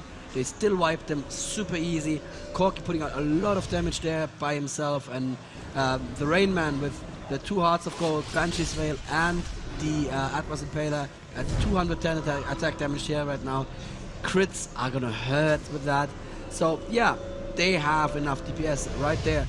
No problem at all, even without Annie. And then Annie, the 617 Annie. Wow, with Void Stuff, Death Cap, and another needlessly large rod. Yep, we can see the gold per 10 items really coming into play on TSM side. We've seen this before, where you're kind of like, where is it coming from? 2 hearts of gold on Jarvan, 2 hearts of gold on Alistar. Nunu trying to do the same thing, that is Dan. But you know, it's just not enough at this point. This is the part of the game where they're choked into their base. They cannot control the jungle. The mentality game comes into play, and it's almost that point where you're like, all right, we're going to stay in our base. We'll do what we can. If the win comes out, that's amazing. We can get it. But let's start thinking about next game. What do we need to do? Who do we need to ban? And is it going to be an Annie? I would not be surprised right now. But the thing is, you ban Annie, you leave open Vladimir. Do you want to do that against Reggie? Again, the Blood Mage. Yeah, or you're going to leave open maybe a Malta for Reggie. He's very good at that as well. True. There's a lot he can play. Looks like we have a bottom lane push here coming out of the hands of TSM. They will gather with all 5 members of their team. They have a minion wave right there. Do they choose to force the fight on this turret? Dyrus, or Chaos, doing a lot of damage onto Dyrus. It was just 1 ulti. There's the second one, taking a little bit over a quarter of his health away with just 2 of the ultis. Getting in there with the Gatling will be able to shred that armor of Misfortune. Not that she has too much. And it looks like tanking going on by Jarvan right here. He's going to take a few shots as they try to get a tick onto the turret, and they do a bit of damage. These turrets will not reheal. Only the Nexus turrets will be able to do that. And as this next minion wave comes up right behind him, the Absolute Zero coming in from Dan, and it looks like he was pushed away. A very nice ultimate coming out of the hands of Trist, able to get that out of there as Reginald moves in. A lot of damage going down. Special goes down. It looks like Double Lift and Dyrus have also fallen in this fight, and Xpecial is the only one that has fallen for TSM as they now control the base of Epic. Nunu, the only one. Dan actually being able to stay alive in that fight as he was pushed out of it initially, and we will see what they can do here as the first Nexus turret goes down. And Reginald almost face tanking that turret to death. Will they be able to get this one? It looks like the Warwick was on that second one, and here we go for the Nexus, and we are going to have your first game in favor of TSM. GG indeed. Yes, that reminded me a little bit of the first game of Fnatic vs AAA. It was one-sided, I have to just say. But remember what happened in the second game, AAA almost turned it around. Dominated that game. So this is not over. This is a best of 3. So if Epic win the next 2 games, they are going to move on. Whoever moves on from this one is going to face AAA in the lower brackets finals. And if they defeat AAA, they're going to go on to the grand finals to face probably the most intimidating team in this tournament, Fnatic. You would say that. I like No, saying I'm just that. kidding. Yeah, Fnatic playing very well, but right now this team, Epic versus TSM, the brotherly love going down, and it really seems, you know, Dan could be a little shaken up about that. Oh, yeah. He did say it yesterday. He really doesn't want to play against his brother, and he does feel that they have the advantage with the amount that they play together, the amount that each other know their strats, and really Reginald's mentality about the game is just so much more meta, so much more about what's going on and how to solve that situation in the long run, as well as prevent it from happening. Very proactive thinking by Reginald, and it's really able to pull them out on top in that game of seconds, that game of League of Legends here at the Season 1 Championship. We're in Jönköping, Sweden. A lot of viewers going down. A big props to PaySafe Card for throwing up an HD stream, which looks like this. And Alienware for providing the laptops with. Been working great all weekend long. A little bit of a battery issue, not even hardware, so it's just the things that are kind of nipping you in the butt when you're least expecting it. The games are going well and strong right now. SteelSeries for providing some of the peripherals to help these guys out and on the mouse pads. So we have this next game coming up, as we will get the picks and bans going soon. The teams are obviously going to go talk. We're going to have a quick interview as that gets down in the tournament area when they are ready for that, and the teams are done discussing what was going on. And like you said, just like that last game we saw, and AAA was feeling the same pain that Epic is feeling now. Absolutely. And if we have a little time before the interviews, I'd like to cut to the score screen real quick and point something out that some people at home may not be expecting, because there's something very pretty here in the build that I'm just going to say it. I don't know if we're going to have the time to cut over or not, but there's a melody on the Warwick. Warwick actually built a melody. That's how good this game was going. So melody is not an entirely wasted item on it, but it's like, yeah, I'm going to build a aggressive Warwick because I don't need to tank anything. So the best build that you can run on a Warwick in any random game is just off-tank Warwick. People don't believe me when I say that, but I am now on TV saying it. That makes it true. Off-tank Warwick. And before I bore you with my Warwick builds, we're just going to cut over to the interview right now. Let's head to the tournament.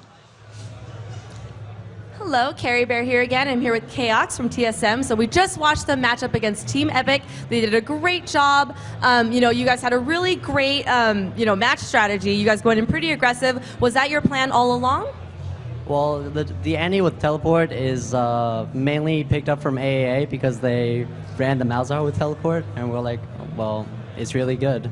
And the Corki first pick, well, we know Westrice really likes the Corki, and they ended up picking Tristana, which they almost never run against us in scrims because we scrim a lot against each other. So we had to do something new and fresh to try and catch them off guard. Was there anything else that they picked that might have surprised you guys, or was it pretty expected? Everything else was very expected, other than the Tristana pick, which did not work out. Great, and was there anything they could have done differently? Obviously, the game went extremely in your favor. What could have Epic done to maybe turn the tide a little bit? I don't know. It was so one-sided. There's a lot of things that went wrong that's too much to list.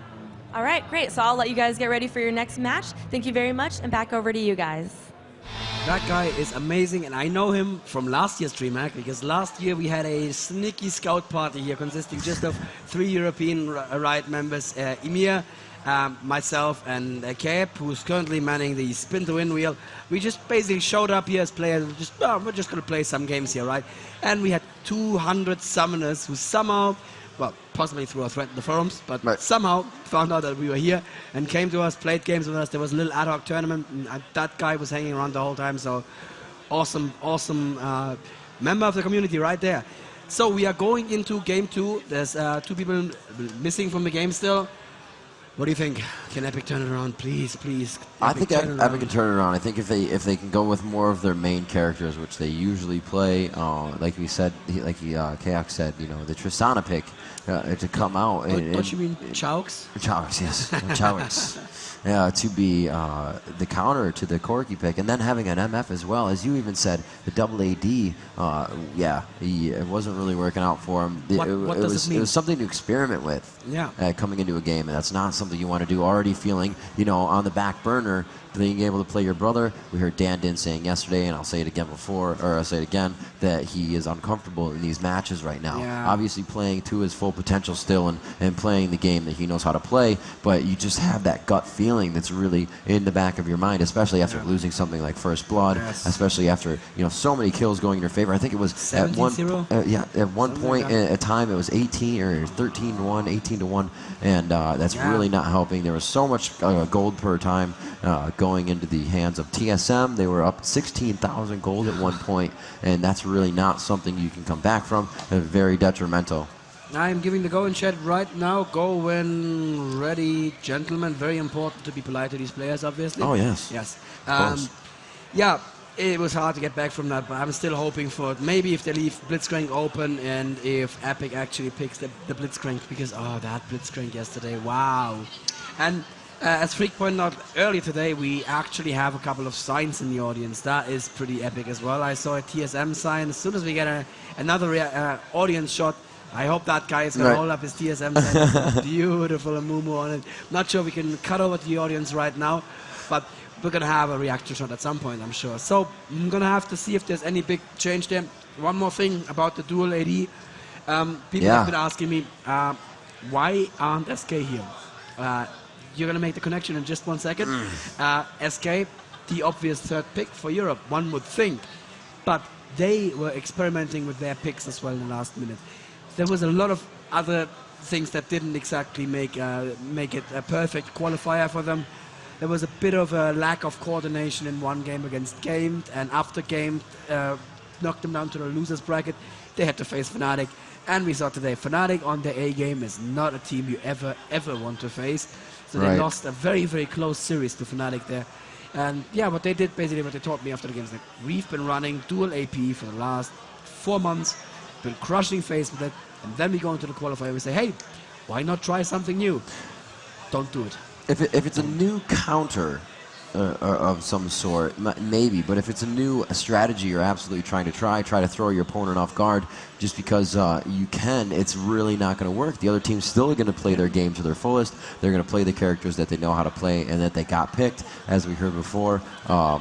I believe it was Fnatic that said, they have Suche had eight characters that he could have played. The rest of the team had about 6 characters that they could have played. So that's really what you need to be thinking about is when you're counter picking. In the it's going to be difficult.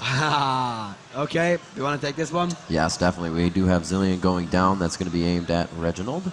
And that's going to be a quick one. Akali aimed obviously at West Rice. So the first 2 big counter picks right there, or counter bans for the picks. I want to see West Rice play Akali. It's just so much fun. He does amazing things with her, but well, just flying around the screen. It's like he has wings. And Akali is this kind of champion who's almost dead. You're at half health. You're like, I'm gonna go in there and kill her, and she just turns around and you blow up. And you're like, what just happened? Yeah, and then you're like, oh, sliver of health, Soul Shroud. Where'd she go? Gone. Yes, Vayne again.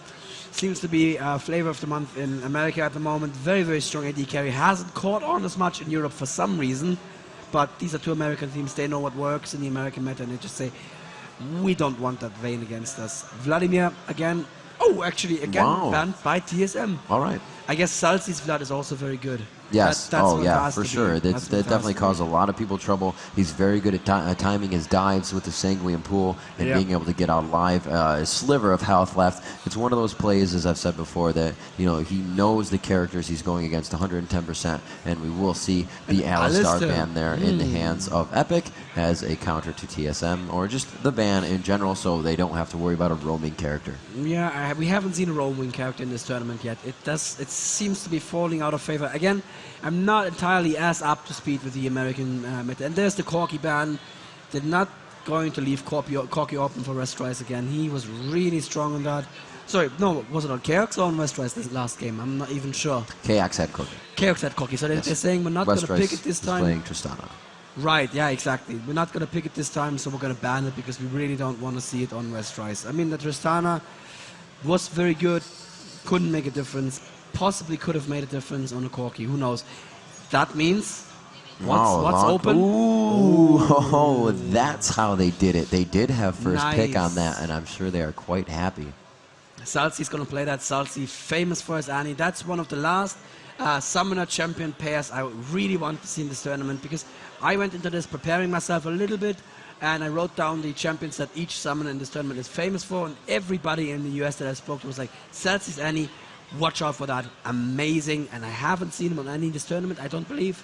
So we're going to see him now. We're going to see what TSM picks up against that. They need a strong mid laner against that Annie. Now we have 2 picks for Team Solo Mid, KX, Chow X, and X Special now to pick their characters. We'll have to see where they go with this one. I think he prefers Chaos. Oh, yeah, of course. So Chow X. Just Freak coming over and give us the, you gotta say Chow X. Tarek picked up as the support. A very strong support, as we said before. It's going to make for an aggressive lane, and there's the Nunu. These seem to be... There's a lot of CC in 2 picks. Oh yeah, absolutely. There's a very narrow pool though of champions. Like the champions that seem to be considered viable, it's a very small number. We see a lot of repetition here in the bans and the picks.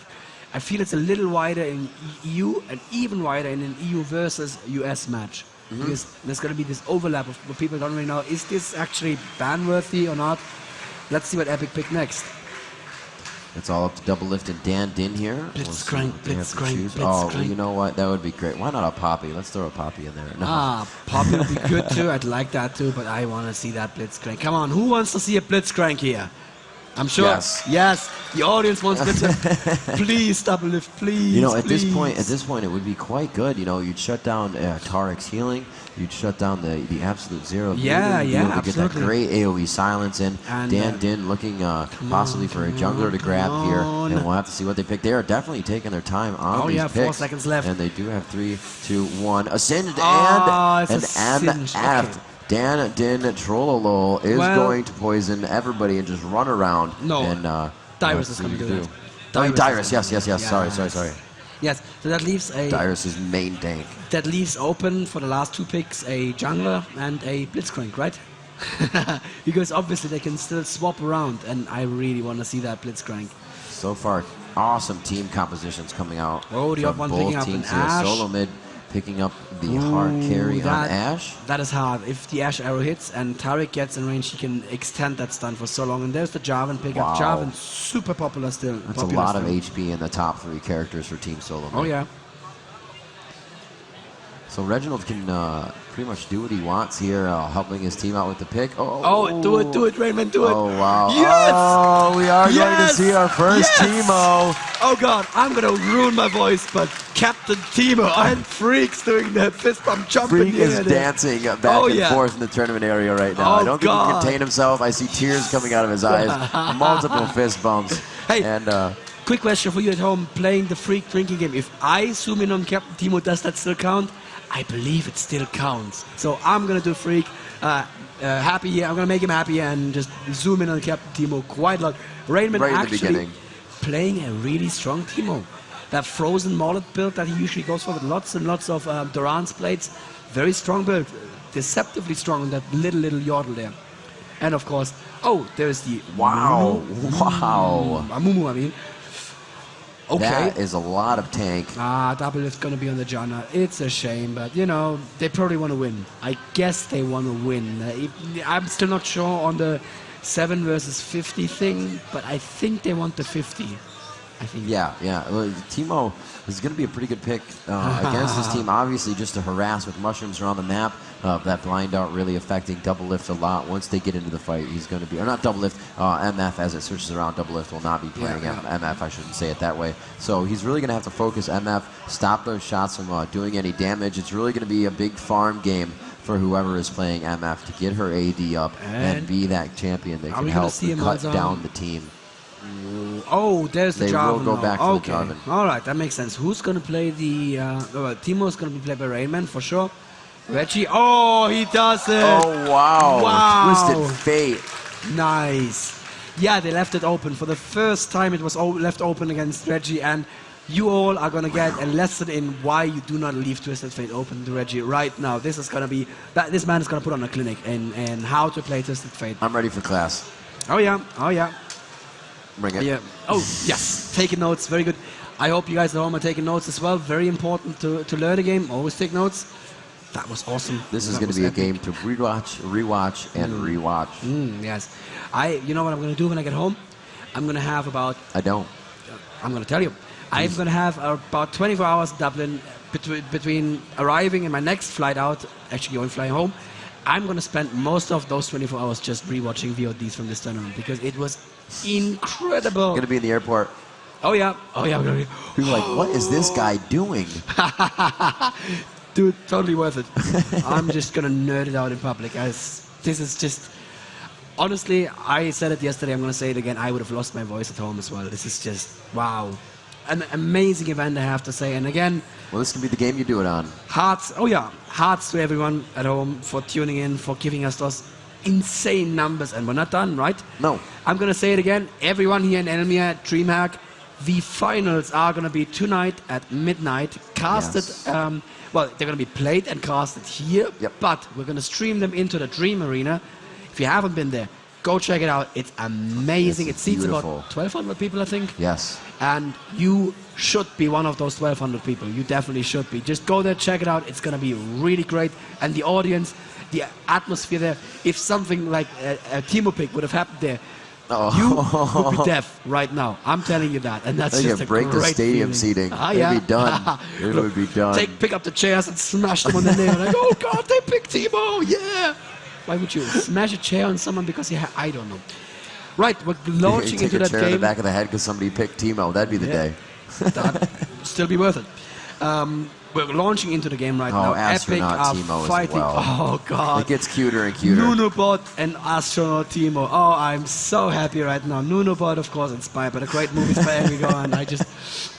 Even though I killed him, I love Nunobot. Oh, he's back anyway, so that's... I'm not sure what's going on myself, but I killed him and he's back, and I guess I'm killing him again. Oh, spoilers.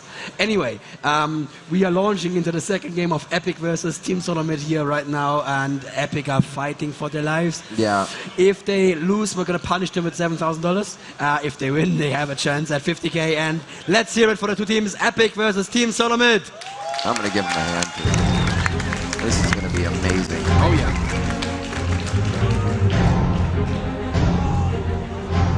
Awesome, a matchup of matchups. Here we go.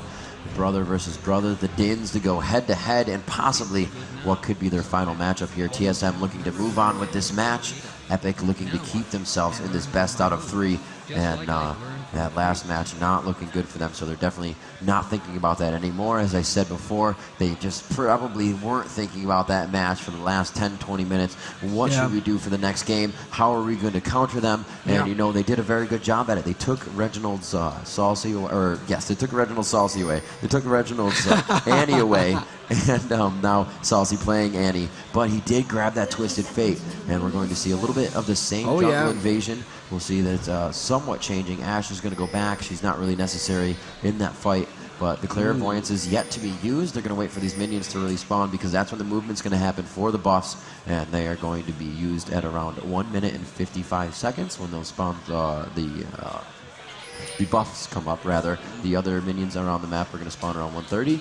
And it looks like everybody's just going to go to a regular laning phase on this one. Nobody really wants anything to do with a big jungle invasion. They are doing a little bit of a defensive strategy on each other's side, but they're not going to be really pushing up too far at all. Super safe here, both teams. Both teams really choosing paths where they will not be found by the other team. And look at that, even 3 people, well, 2 people babysitting Amumu here as he is taking the golems, which is not a jungle route I'm familiar with at all. I didn't know you could start with the golems as Amumu.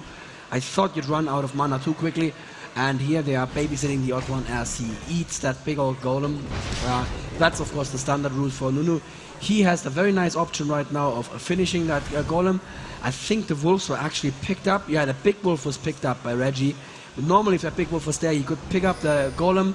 And no, he's going to be level 2 from the golem. So he can't just go into the enemy forest at level 2 and counter jungle. I understand. That's why Amumu started with the 2 golems, because that means the standard Nunu counter jungle, he's going to be like, I'm going to eat your golems. And he's going, oh God, I'm going to very nice. He actually is going down for it right now. He's going to get there. And he's actually choosing not to. Maybe going for the gank here. But clicked on to West Rice. They will start to focus him. Going for the Ice Blast. The Dazzle does get out. And they just hit him a little too far. And very nice damage on the volley coming out of the hands of Chaos. It's going to be Singed and Timo up top. Poison on poison, if you will. Annie versus TF in mid. Salsi and Reginald going head-to-head there. Both level 2, doing very well in the laning phase. And Nunu's like, hey, Wait. You countered my counter jungle. You counter jungle. Wow, it's getting meta in here. I like it. But he's playing another that ward next to red, and yes. Amumu, like I said before, is a super fragile jungler in his early levels, and if he goes to that red and he goes low, and Nunu is anywhere near and he can blood boil over in time, it's not gonna look pretty for Amumu here. Especially in the forest being super annoying each time that Dazzle lands. But yeah, Westride's like, I know where you are, I'm just gonna make you take some free damage. But obviously, Special doesn't really care about that. Reggie looks like he's pushing Salty back handily, and the same for Timo. Timo's up. I'm still happy. I have to say that it's one of the most amazing animation in our game, the way that the Space Timo walks. And it's just on this character, just on his skin that he walks there. And Dyrus taking a lot of damage there from the poisoned laser. Yeah, he is really getting hit down. That armor penetration that Timo must have on, as Raidman must have. Look at that. That is beautiful timing. Dandin coming back just as the dual golems spawning. And he's like, I know exactly how you counter jungle with me, with Nunu. And I'm just gonna choose a route that's still gonna get me to level 4 at the 4-minute mark. Yeah, he's gonna be level 4, yes.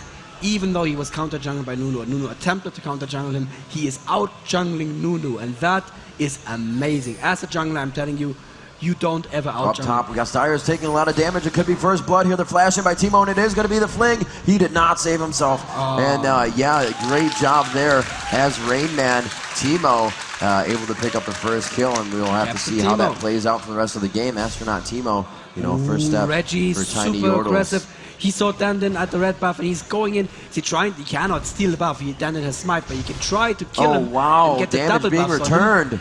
But is he going to be able to have a damage to kill him there, actually? Oh, God. This is getting low. And Reginald taking a ton of damage, double buffed. Does he want to go back into it? He does not have vision. He goes to his other card, and Westrice coming out of nowhere. Will the attack be able to go down? And Reginald falls to the hands of Westrice. A very nice job as they come up to assist their teammates. Great calls they have going on in communication. Singe back into the game. Going down. Chaos will go down as well. The poison coming out of the hands of Dyrus. Do they continue to go for Dick Special? Dick Special's trying to get Westrice with the Dazzle within the range of the turret, but nothing going down there. The odd one actually quite low in middle, not really taking damage from Annie, but trying to consume, and he will get himself back up to a healthy position to continue to farm his lane. And so far, 5 minutes into this game, we've got a good one. I have to point out that even though this looks good for Epic, they are still 400 gold behind. I'm not sure how it's happening. Let's actually get their scoreboard up. Sorry about that. Yeah, it looks like TSM is simply farming better. And Singed, what is he doing? Singed, Dyrus, you crazy man. You're not even jungle. Why are you counter jungling? Oh no, he's going to get pinched in here. Timo coming from the top, but it looks like Dyrus able to make his way down instead of go up top, doing a little slide through the river there. Yeah, Singed surfing through the river. And he's going to get back into his lane as we have Twisted Fate back to his normal position. Reginald takes his place back in middle. 5 on level 5. Salsi is also there. Level up to level 6 though. So now Tibbers versus Reginald being level 5. I don't know how close Reginald is on this point in time. And we are going to see back down bottom. Kax is back into his lane. Level 4 is down there as a level 3 double lift and a level 4 Westrice are contending for that lane. Looks like Dyrus is just pulling that high. Trollolol Singed and just poisoning Timo whenever he can. Timo being like, I can do that too. Here's a little bit for yourself. Is Amumu coming in here to try and get the bandage toss, but no, to no avail. He does not.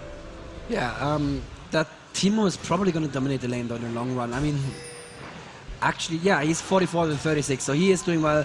Dyrus again doing whatever Dyrus pleases. I mean, like Freak pointed out earlier, Singe chooses you to play him, and he tells you to do really strange things apparently. Ash out farming Misfortune heavily though, bottom. This is going 45 to 25. Not looking good for Misfortune, which is interesting because normally Misfortune is the stronger early laner. Rainman actually putting down his poisonous satellite dishes there in the enemy minions. Not catching Dyrus on this one. Dyrus actually poisoning the entire enemy wave nicely. He's now starting to possibly pick up full waves, and oh, look at that Singed play. Just turning on the cloud for one tick, and there's a gang coming in as Amumu is trying to get the bandage. No, just go straight for the ulti on Reginald. And wow, Reginald getting a taste of the tippers there. That sounds like karmic justice to me.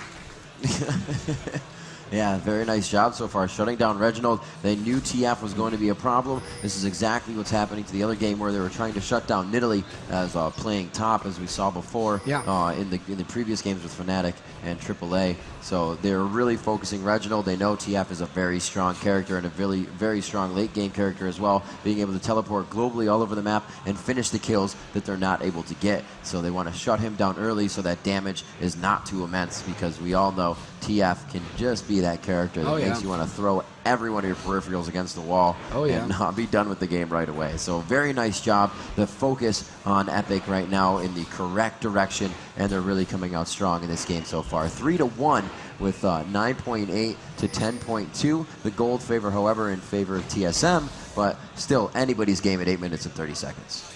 Yeah, they're still out farming them, which just makes sense. I mean, Ash has that very aggressive Taric, which means she can just push Miss Fortune back whenever she wants to. Timo has the range on Singed. Singed, actually, a moment ago when we were talking, we saw Singed farming here.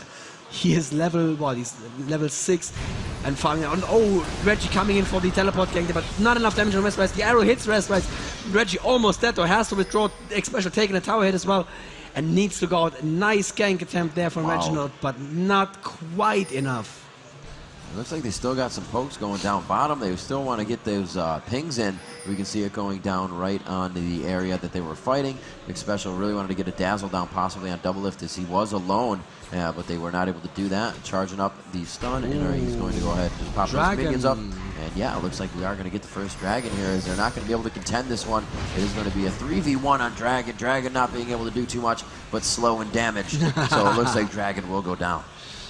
Yep, that's slow. Actually, you should not underestimate that attack speed slow. And look at Dyrus again, taking the enemy raves with his poison, because he can. Wow. Because he's singed. Oh, and he gets a trouble though. He's probably going to get away from Rainman. Yeah, Rainman can chase him through that cloud. That would not have been good. Yeah, Salsi was right there ready to drop a Timbers. I'm going to see, yes, it is up for Salsi, and we'll have to see how he uses that. But it looks like they're still going to contend on this Singe. They know he's quite low. If they can get that Q down from the odd one, they will be able to stop him, but he is ulting. He is going to gain back a little bit of everything here. He's going to regen health a little bit faster, and actually looks like he's going to blue pill back to his base. No, he's going to stay in lane. Now he's blue pilling back to base. Thanks for joking with me. These pros always do that. I don't understand it entirely, but they always start the blue pill and change their minds. They do it all the time. He knows we're watching. He's just at that point in time, he knows he has a minion wave coming up. There's really no reason to go back. Grab the experience in lane. MF pushed up quite far. The bushes down bottom in a 2v1 situation. She doesn't really know that Ash is going to continue to come back, and we see her start to back up there on the mini map as she's just going to get the W's in and try and grab down some minions. If you look at these pock marks here, though, in the northern jungle for Team Solo Mid, that's all satellite dishes, and they are satelliting very important information back home. Anyone who steps in them is not just going to get slowed and damaged, but is also, well, as he steps in the vision, going to be revealed. And that is just, Timo's basically free wards right there. Yeah. Doesn't have the side range of wards, but, it's the kind of ward that explodes. That's even better. Not a problem for them. Again, more aggressive attack from the Rain Man onto Dyrus. Dyrus is just going to take that damage as a grain of salt. Not really doing too much to him, but still, it's going to kick you out of the laning phase a little bit faster, so he wants to prevent that as much as possible. Nothing really going on right now. Looks like MF is going to grab wet. We can see the vision on both teams there. And as Xenon said before, just a lot of those mushrooms is going to really partially ward that top jungle and allow them to know when anybody's invading. Dyrus was really enjoying that area a little bit. It looks like he's not going to enjoy it so much if he tries to go back. The odd one actually spending a lot of time here in the bushes. I think this is a questionable decision. He was trying to wait for Dyrus to become aggressive, but Dyrus was like, this is a great time to go home. I smell a Nunu bot. And Nunu says, well, I'm not sure what I want to do. Nothing is really pushed. Nothing is open for gank. I could be around mid in case they want to be suddenly aggressive, in case Salsi wants to push forward. Now Dyrus is back. Now Nunu coming back top. That's a lot of lost time there. Is he going to actually make anything happen, though, in top lane, Rivington? I don't know. Here he goes, going for the Ice Blast, getting him down. Will they be able to flash out? Or on this one, there he is. Reginald coming in with the gold card. Do they have enough damage? And he is going to be able to ultimate and get out of this one. That last arrow is to hit, but the ultimate saving his life. The card coming in for Reginald on the last flash. Amazing job, as well as the ghost. A huge push there. They are pushing bottom lane, coming in with the ultimate. His ultimate actually missed on Ash. Will he be able to get that Despair down? Another Tantrum, may be able to do it for himself. The Clairvoyant's coming down so he can see within the bush. Great job from his team. He definitely is able to take the damage of that turret. Expecial is forced to back now, and they will give retribution to their teammate. Not the one that went down, obviously, but they will go 1-for-1 in the kills there. Actually 2, as TF has gone down a little bit before, as Ash is also going down. So a very nice job by Epic to turn that one in their favor after losing Dyrus and focus on the bottom lane. Salsi actually came in from behind there and took down Reggie, punished him for that very aggressive play, but still, that hurts, and that hurts the mentality of players as well. It's like, I didn't even go that far. Since maybe I've gone up this way, then Nunu came in, he thought he was safe, and then a beautiful, beautiful teleport from TF in. That's why you ban TF. He can turn any 2v2 or 2v1 into a 3v2 or 3v1 even, which is, you know, just a guaranteed kill right there. And yeah, if you have a player who has the map overview that Reggie has proven himself to have lots and lots of times, and it's just going to happen every single time that spell is up. And you need to have perfect coordination yourself to counter that. So we can see Epic picking a few times towards Dragon. They know that Tarek has just set down a ward down there. That is Expecial, trying to give his team a little bit more sight, as the top is really covered by the Rain Man right now with his Teemo, and just using his W to fly around here until he gets attacked. He's going to be able to move a little bit quicker. That's one of Teemo's abilities.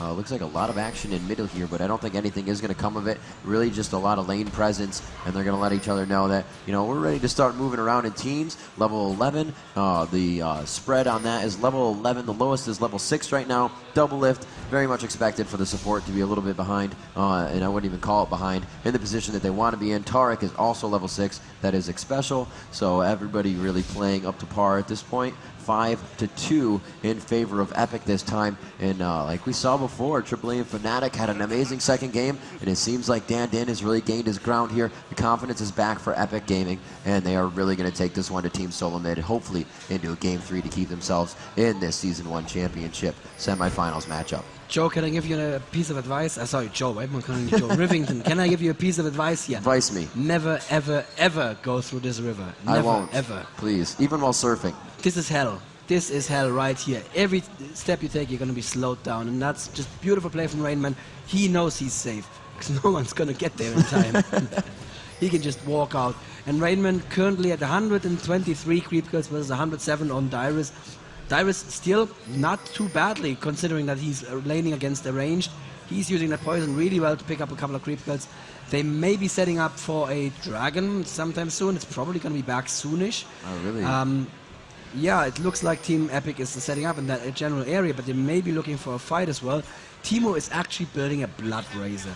I really like that, even though I think Rainman usually starts with the Frozen Mallet.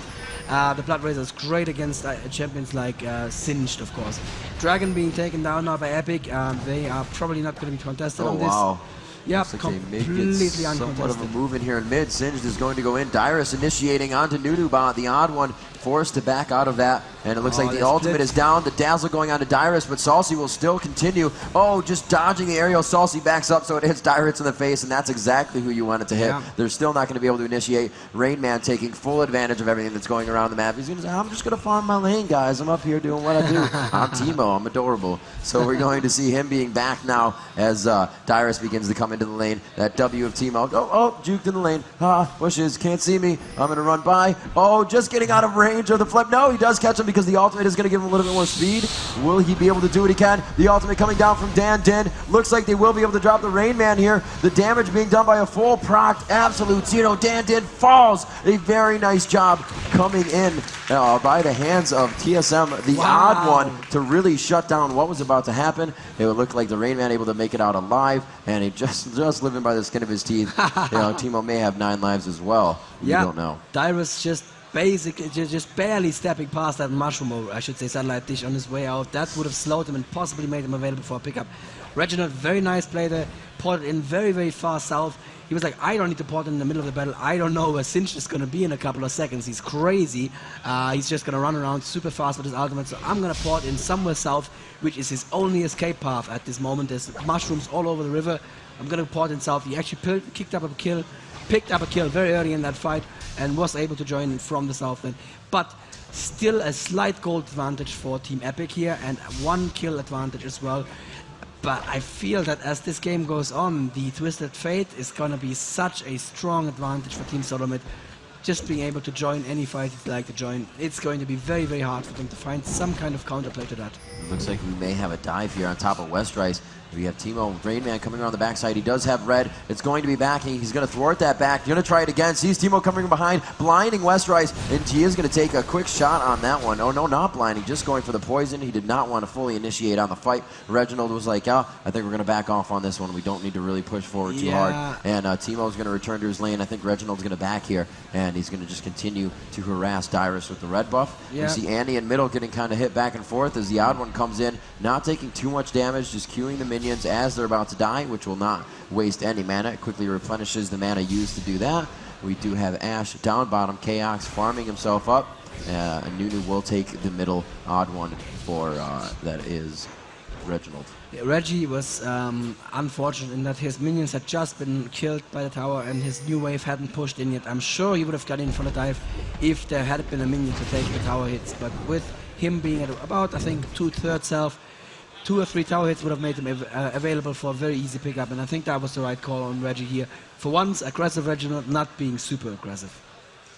Right, looks like we got a few more mushrooms, aka satellites, going down. This is a legendary skin for Timo, so it does change up a little bit the animations. Obviously his run style, absolutely adorable. So we're going to see that coming into play with the skins. Not too many other ones on the map, but it's always great to see those. It makes the game a little bit more enjoyable. We're going to see a good amount of harass here, a lot of minions doing damage as well, since Dyrus not going to take too much. And it looks like Nunu's setting up for something here. No, he's going to be ward clearing. Going to go ahead and just go into these bushes. He's going to hop into that top bush, go back into his jungle. And it looks like a lot of roam going around. Not really roam, just walking around by Epic as they mill around the map at this point and try to figure out what they want to do. If they can initiate on somebody, they don't really have too much vision on where TSM is at this point because they are actually out of their lanes, so they don't want to make too many mistakes. They want to be very cautious about their play, and they're staying on their side of the jungle. As you see Dan Din just kind of walking around left to right, making sure nobody's invading too much. Going to go ahead and start on his wolves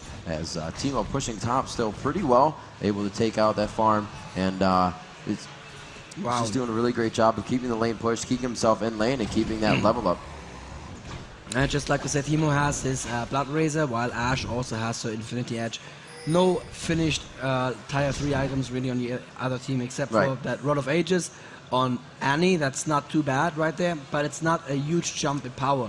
It's a little bit of a defensive item as well, so it's a good thing to buy. That's something else that people need to learn on low levels. Defensive stats multiply with attack stats, and why is that? Because the longer you are in a battle, the more damage you can do. So getting the Rod of Ages early on Annie is a very good call. The Death Cap first is somewhat sexier to watch, but it's not going to be the most conservative choice.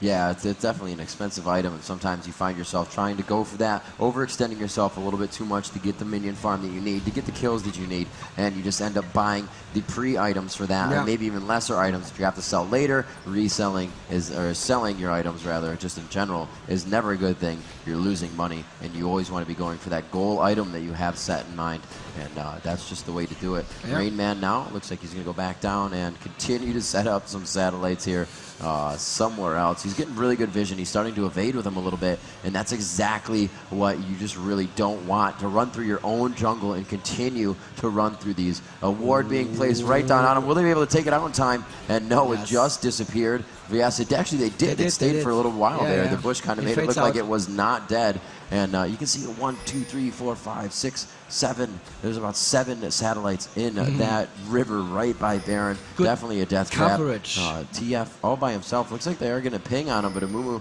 doesn't look like he's going to want to go down there. He's playing very careless. Not careless, they're rather. Not actually doing a 2-man Baron. I think they will. They have Taric coming up. He's going to be able to help with a little bit of the armor. They also have Ash as well. 22-minute Baron.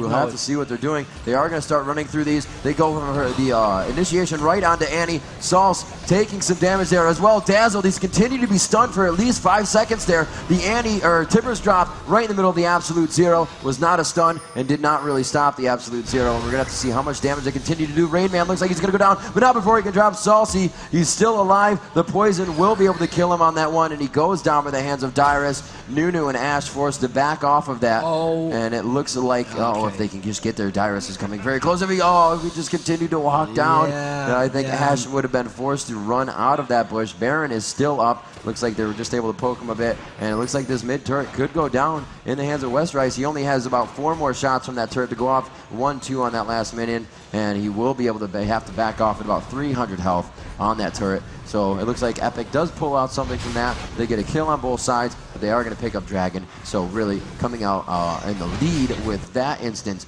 But overall, they are 7-5. Epic doing very well. So we could say that they have the lead. They have finally grabbed the money game. It is 30,000 to 28,000 in favor of Epic. 1 turret to none, again in favor of Epic. A very good game coming off of that last one that really could have shut them down emotionally. But, you know, they pulled right out of it, and they are ready to go. In hindsight, with the power of hindsight, I say that it would have been much better to wait just a little bit on a Baron attempt, wait for Reggie to get his ulti back. Because if Reggie could have ultied in there, that fight would have looked a lot more dire for Epic. And they could have, TSM could have picked up a lot of kills there and possibly even Baron. Wow, Baron entrance itself is now mushroomed. As Team Epic are setting up very near Baron, they don't really want to go for it. I mean, Reggie's ulti is up now. I'm not sure what they're doing right here. I think they're just clearing it out for, nice. 2 wards placed right at the bottom of Baron here. And Baron is actually going to take out the second ward for them. Very nice of you. Oh no, he's not. He just stopped. Like, nope, gonna leave that right there. That feels alright. That feels good. Nice and warm. So, TSM a little bit aggressive there with that early Baron attempt, but they are still not too far ahead in gold. They're still last hitting so much better than Epic. Look at that. It's 186 for them versus 175, 165. That's really quite an advantage right here. And Timo building a Wit's End. That is very smart. He is always going to be attacking in a fight, right? He's always going to run around, turn around, attack. And these 4 stacks of magic resist that you get from attacking with the Wit's End are going to be extremely helpful to him. And the Rainman is known for his tanky Timo builds.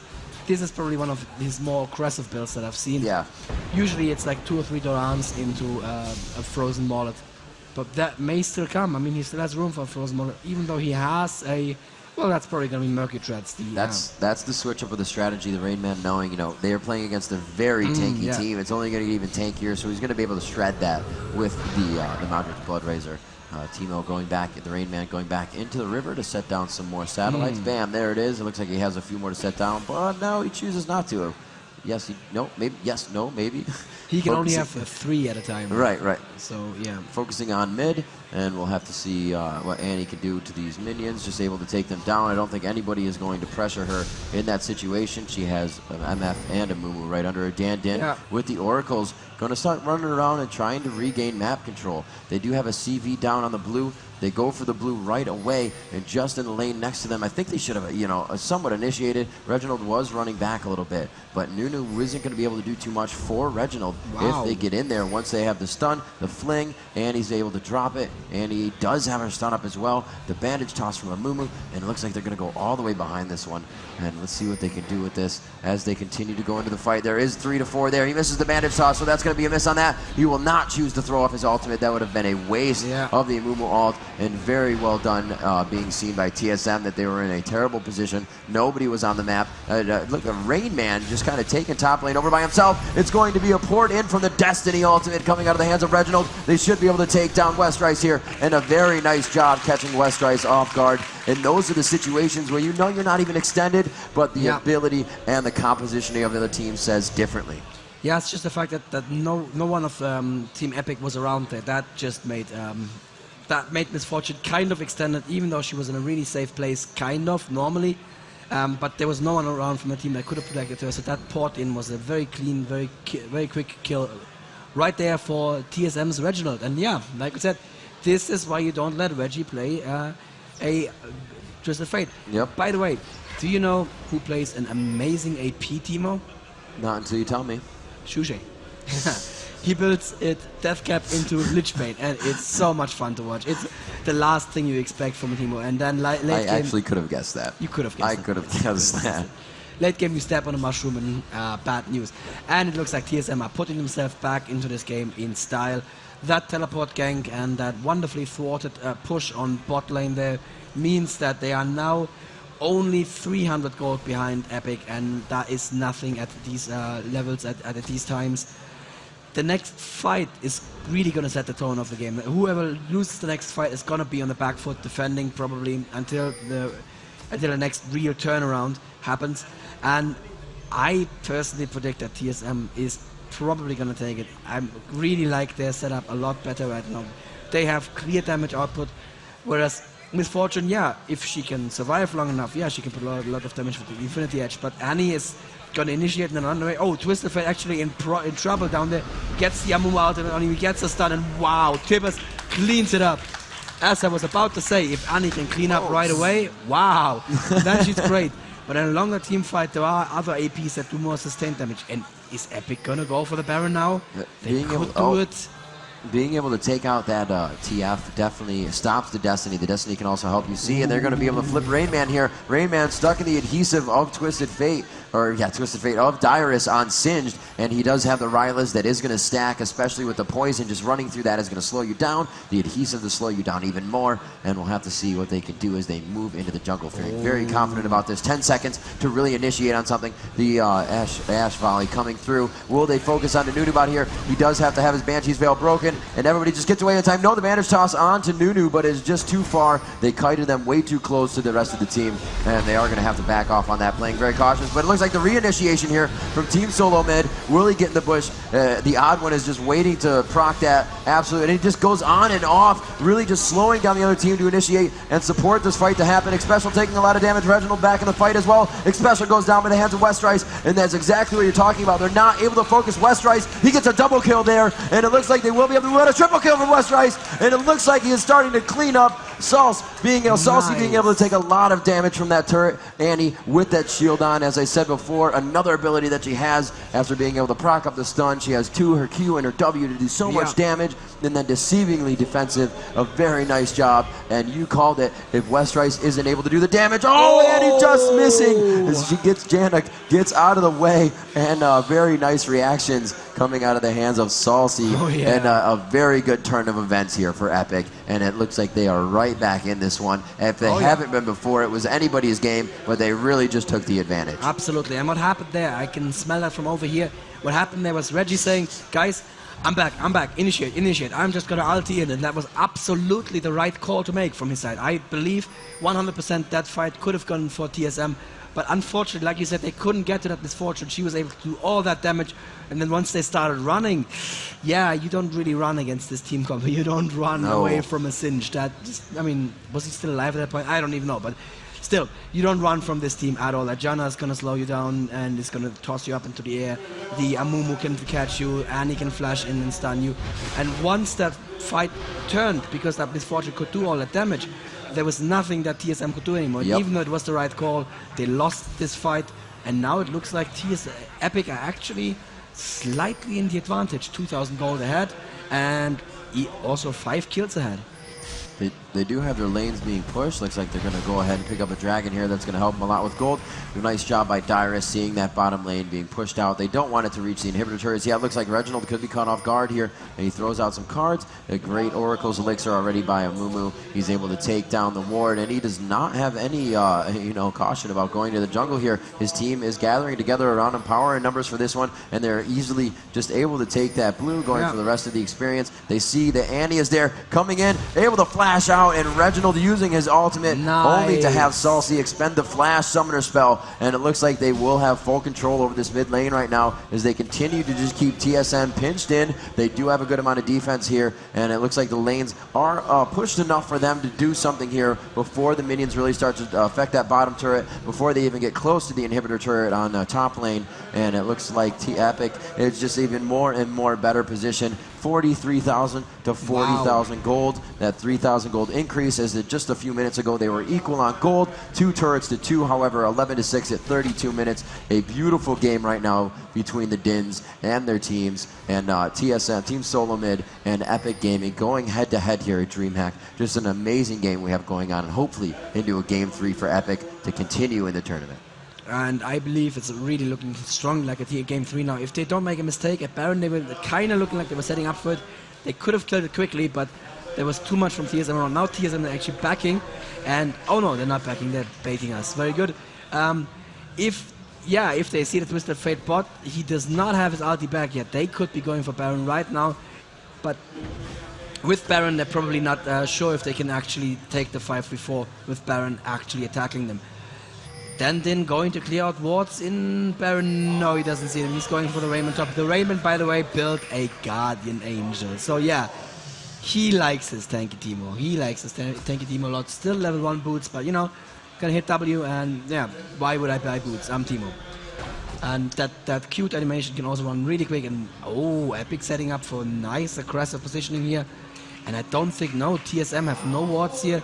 I'm not aware of this, but nah, no. Right, they could have actually, you know, maybe not knowing the health on that turret, it is quite low. They probably could have just went in there and tanked it up, and they're actually going to, but helping with the push of the minion wave. Oh, Westrice getting a little close. He does take a shot, but it's not going to affect him too much. Looks like mid lane will also be pushed. They're going to go for a turret here if there's enough damage down mid, and Dyrus does not have his teleport up. I don't think he should use it at all. That's a very risky situation, and no, your turret's going down. They're just going to over-focus you on the turret, and looks like Epic is going to just walk right past Dragon. They are going to walk past, obviously, their ward. Seeing one in this bush, Amumu will be able to take that down. A great ward control right now coming out of the hands of Epic. Usually it's TSM to really be warding the entire map. If we look down at the buy list, we can see Team Solo Mid with actually 4, 7, and 8 wards in the inventories across the board. And we have 1 ward on Janna, who has been helping them out. That is double lift to assist the team. A lot of wards still being bought by Solo Mid, especially with Teemo laying mushrooms all over the place. This could be the next team fight right here. They seem to be going for red, and TSM don't want to give them red, especially getting a little close there, but then could not initiate as his team had just pulled back to mid lane to farm minions and push the lane conventionally. They're like, we don't need to pick a fight in the forest. We can push this, and I think that's probably the wrong decision, because in the lane, it's going to be much easier for Team Solomon to get close to that misfortune and shut her down, whereas in the forest, as we just saw before, you know, there's all these angles, it's all narrow, it's very hard to get to a character that you want to get to, and Dyrus and Reggie have been dueling it out the bottom lane here for a while now, neither of them able to really do any damage to the other one, and Dyrus now actually rotating into the enemy forest to take the wolves. Why not? Then been scouted there by an Ash Hawk shot, so they know that Epic is here, and they're just gonna give the turret to Epic. It looks like Dyrus coming in from below as well. The Rainman is, yeah, he's not gonna do anything here either. So that's another turret. We're now 4-3 in favor of Epic. Gold advantage is also growing. Oh, that's a nice bait from Rainman. Wow. But is the damage gonna be? Yeah, that was a beautiful bait. Amumu just lost so much health for nothing basically. That's going to make Epic think twice about initiating on them right now. That is actually a very tanky Teemo. We saw him taking the damage. He got a few shots off, was able to assist him with that Wit's End and keep him from taking too much damage from Teemo as he came back around. Or from Amumu, I should say. And looks like Teemo has that red buff. He is going to make a move to start laying down some mushrooms in the jungle up top so he can feel confident if he wants to go ahead and farm that lane. Since I said that turret is not behind him, he's going to have to be very careful, but it looks like he may chase down a nice flash away. And the second time Reginald is thwarted on his Destiny ultimate. And it looks like they will continue to go into this one. And it's going to be Dan Din to initiate the ultimate coming out of the hands of Westrice. Will he continue? He has blinded Westrice, so he will not be able to get too many kills. They will be able to expend the Guardian Angels here. Westrice has, however, gone down. The absolute zero procced by Nunu. A nice kill by Dyrus there as we move back down to the fight. Special looking to go down. Teemo has fallen once again as the Rainman falls. Nice. A 1 for 3, and Epic is really turning this one in their favor. The tank from Dan Din and Dyrus is just too much to be shut down right now by TSM. They're using their front line of defense very well. A good stun on Annie. She's going to go head to head with Nunu. Slowed down a little bit, not even taking any damage from that Ice Blast. And we are going to see the odd one also going down in this situation. There's no way he's making out of the live. Whoop, flipping right back. And it was going to be Dyrus getting the kill on that one. Chaox is like, hey, all right, let me get some damage in here. I want to party. But nothing going to happen there. He is just forced to go back. Unfortunately, his crystal arrow is down for about another 15 seconds. Throwing that in the bush to possibly catch Ash off guard and maybe see her come out slowly, but not going to happen. And another fight quickly going in favor of Epic. You know, just coming in, there was just a line of sight broken for Teemo, and there he is, just still is cute. Still is cute. He is cute, even when that he's cute. That's a little creepy, but it's unfortunately true. So what happened here is that Reginald ported in around here, and Dyrus was like, you like porting? I can port too. He just teleported into a minion here and basically removed Reggie from the fight entirely, chased him down into the river and killed him. So, there you have it, guys. The counter to Twisted Fate is Singed. With the teleport, obviously. Singed playing a great game here. You can actually split up the enemy team in such a way that the damage isn't there when it needs to be there. That can win a team fight right there, and it's looking so good for Epic now.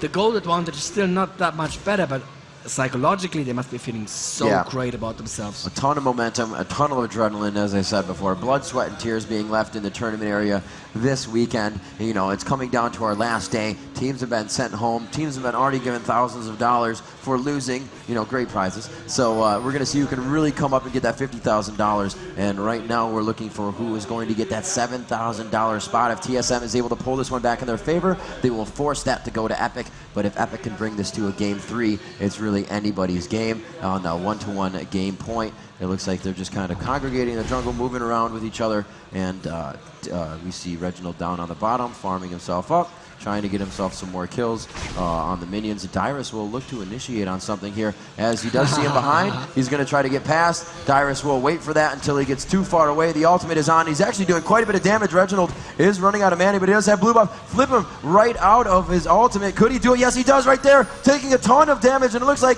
in a 1v1 situation, Dyrus is really able to come up on this one very big time, and as he just ticked away the health of Twisted Fate, we were able to tell that that one was going down. 60 seconds to get back into the game for Reginald, and he is not having the game he wants to have with Twisted Fate, being the carry that he can act as, being able to pour all around the map with a global ult, something that is so advantageous and has been thwarted every time. He was just waiting. Dyrus playing very smart, knowing that he ultimate would give him enough speed to continue to follow Reginald, waiting for that flick on the ultimate to thwart it. And he misses the bandage shots on Baron. That's GG right there. No, of course not very important.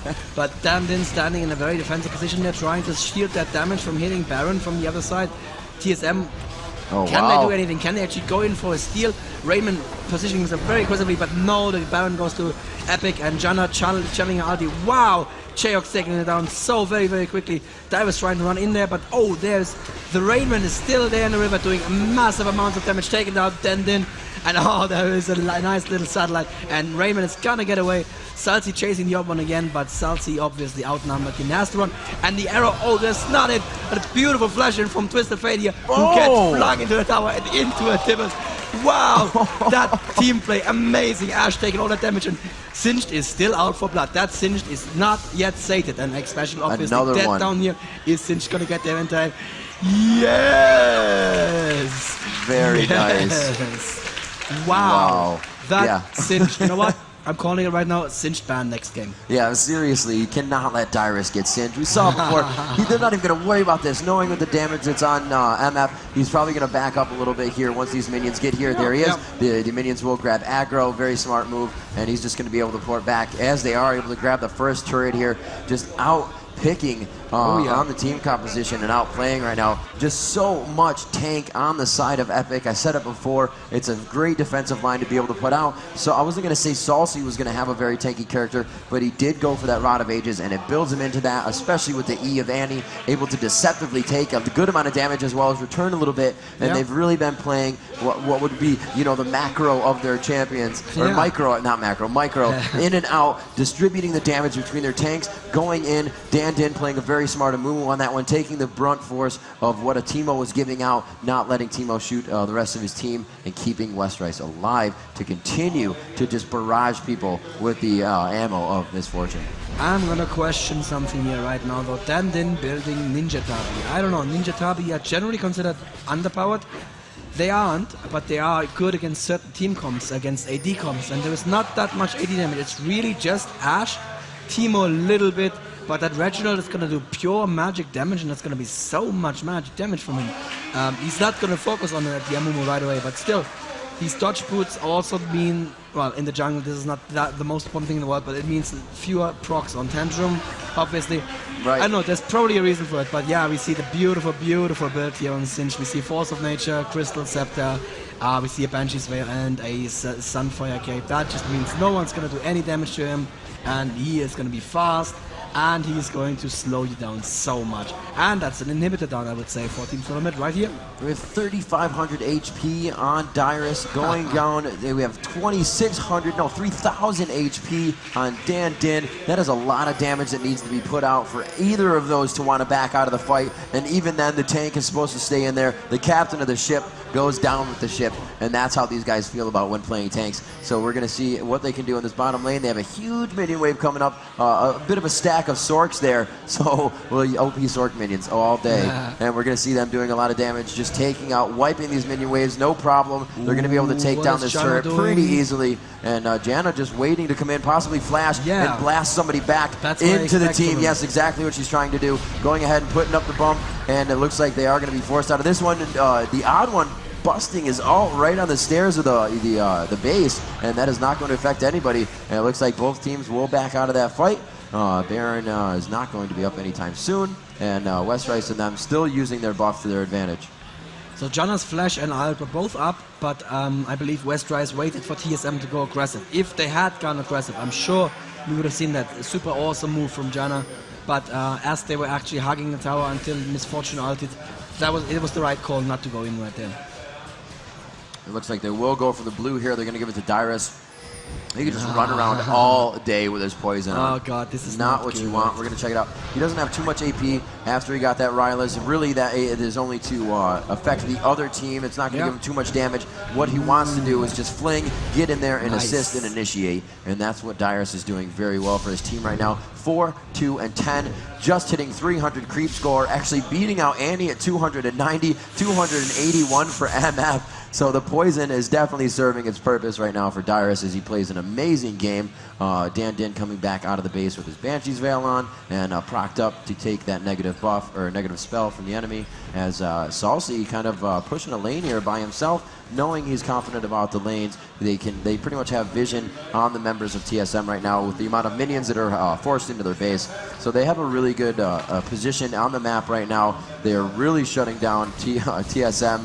Oh, yeah, wiping out those top golems, going to the top turret, and now in a 3v. Looks like they both dodged, splitting the defense there with the Crystal Arrow. No initiation coming from the hands of TSM, and looks like we may have one ult down. Yes, it is only one ult, and we're going to see what TF can do if he procs up Destiny to try to end this fight in their favor, or will he use it in the beginning to really see what's going on. Right now he's kind of being pushed around and mauled by Dyrus, not doing too much damage though. They are able to take that top turret. And it looks like they are now on to all inhibitor turrets. The first and middle inhibitor turret and inhibitor are down. And we're going to see if they can continue to push through this top one. They are splitting a little bit as Dyrus is just giving them hell throughout the base, clearing all minions, allowing the super minions to do what they can do best and get some damage onto those Nexus turrets. Without the help of the team of Epic, they're just going to heal back up. So right now, Dyrus is just really proving to be a pain in the butt for TSM. He is also spamming the slash love. So yeah, I heard that. I can hear it all the way from the top. Yep. This is how you do it, people. You just slash love. By the way, you can bind that to a key. That's what you should do. That's how the pros do it. Very important to have your slash love, slash dance, and slash taunt ready whenever you need them in the middle of a team fight. You never know. Yeah, we're gonna wait for that Amumu initiate here. When Amumu thinks he can actually catch someone out of position, but that would have to be Ashe. And Ashe currently actually at the fountain. So there's nothing to initiate on for Epic right now. They're gonna wait it out as the Trollololol Singed is still doing his thing. He's having fun there. He's taking some damage, but yeah, he has a Force of Nature. He's gonna heal up in no time at all, and he's eventually gonna take that turret down. Still a lot of pressure in the hands of Double or Epic. as Double Lift, Dan Din, and Westrice keep pushing on this top lane. It's exactly what they need to do. With the amount of minions coming into the base, they cannot allow TSM to continue to farm these minions. They're going to catch up a little bit, and that's going to help them in the next team fight. We do see Teemo's Guardian is back up. That's going to assist him very much so in the next team fight, allowing him to respawn with a bit of health and back into the fight to blind and also shut down Westrice, as he has really been a problem for them this game.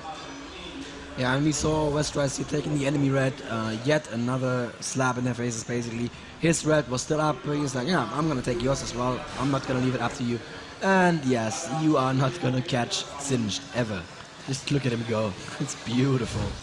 You're really one of the highest farm games I think we've seen. 330 for Dyrus. We got Annie with 316, Salsy and Westrice is 305. The Ash Arrow coming out onto Double Lift. That's exactly who they wanted to hit, and they will be able to take one out as their inhibitor respawns. They feel a little bit more confident about this fight, and Dan Din will throw it on the ultimate, trying to focus on Reginald as well as the Chaos. Chaos taking huge damage, and the Timber misses as he flashes out of that one. Great reflexes by Chaos, understanding the timing of how Annie wanted to do that. Salsy taken down by the hands of Rain Man, and it looks like this fight is actually going in favor of Team Solo Mid. Dyrus looks like he could go down here. He will continue to do the damage he can until the fight happens, and a very nice job down for Epic Gaming at this time, as Team Solo Mid may have just turned the tide of this game. Absolutely, this is a free Baron for them right here, and I would just like to point out that Dyrus went down with a fling. That is the way to go down. If you're gonna die, fling someone, you know, may as well.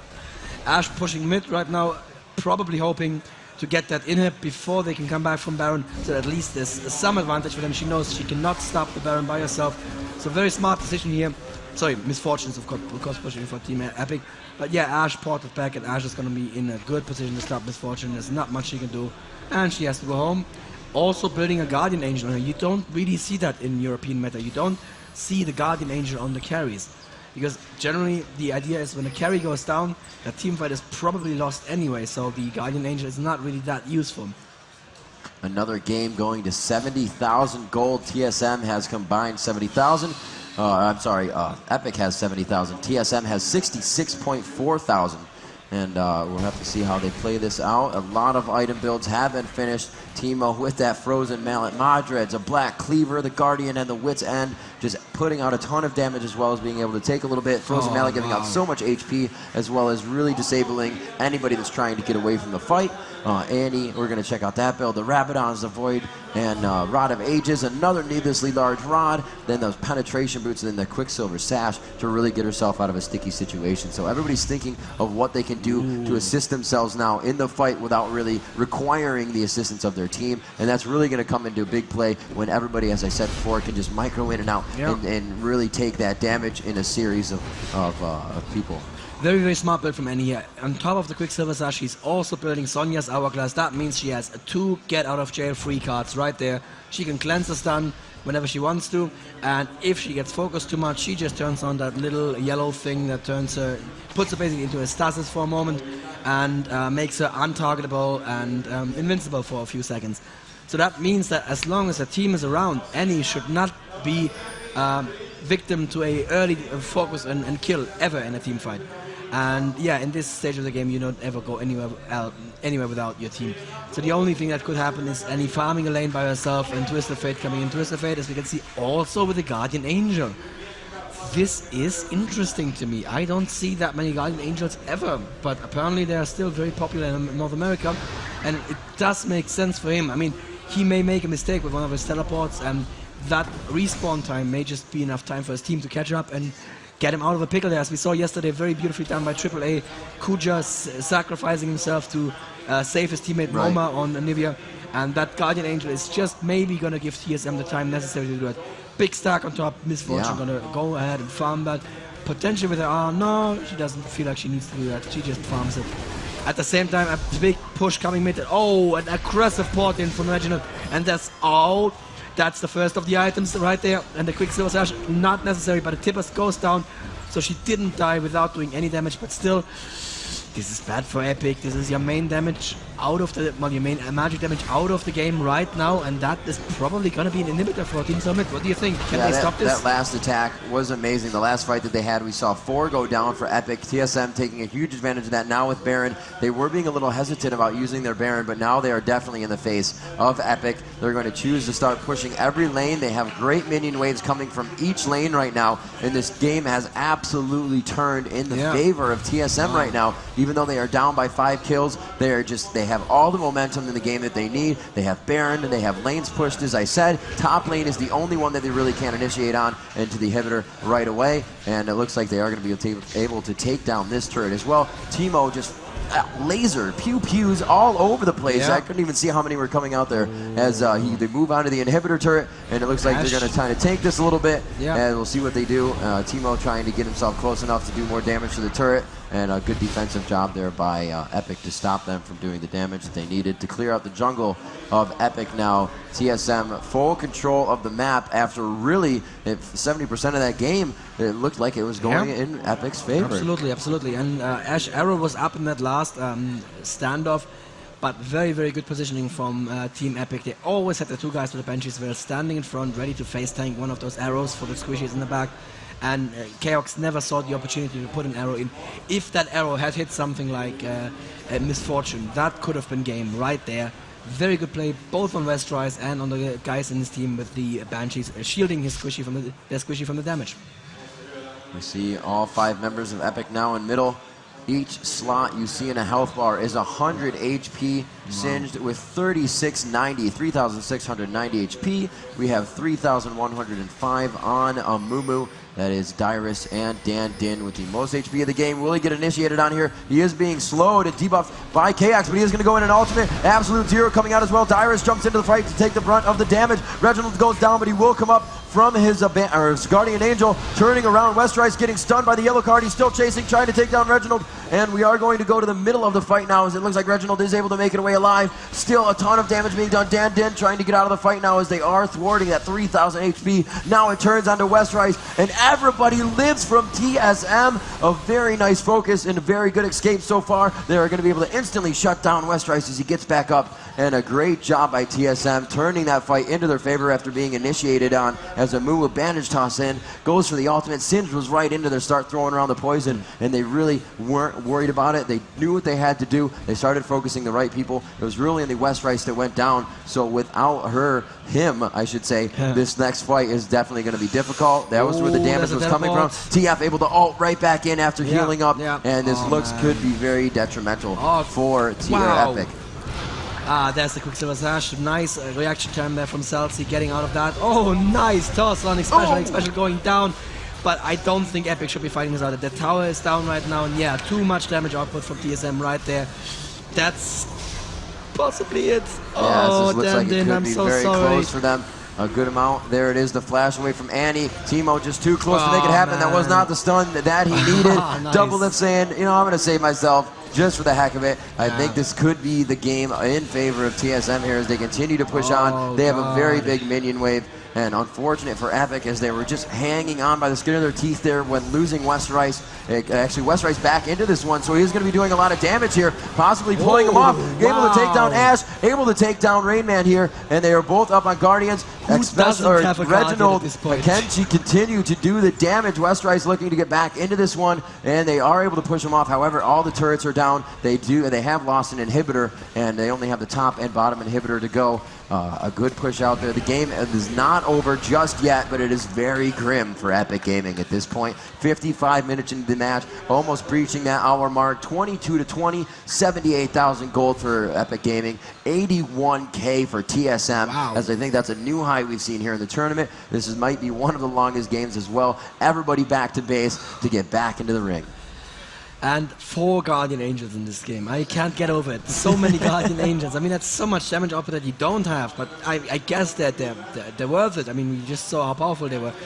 That fight, oh god, that looked painful. With Amumu just saying, you know what, I'm gonna ulti anyway. And what happened here is Reginald coming in from the side, chasing, or rather baiting Westrice around. Westrice damage was really needed here in the main fight.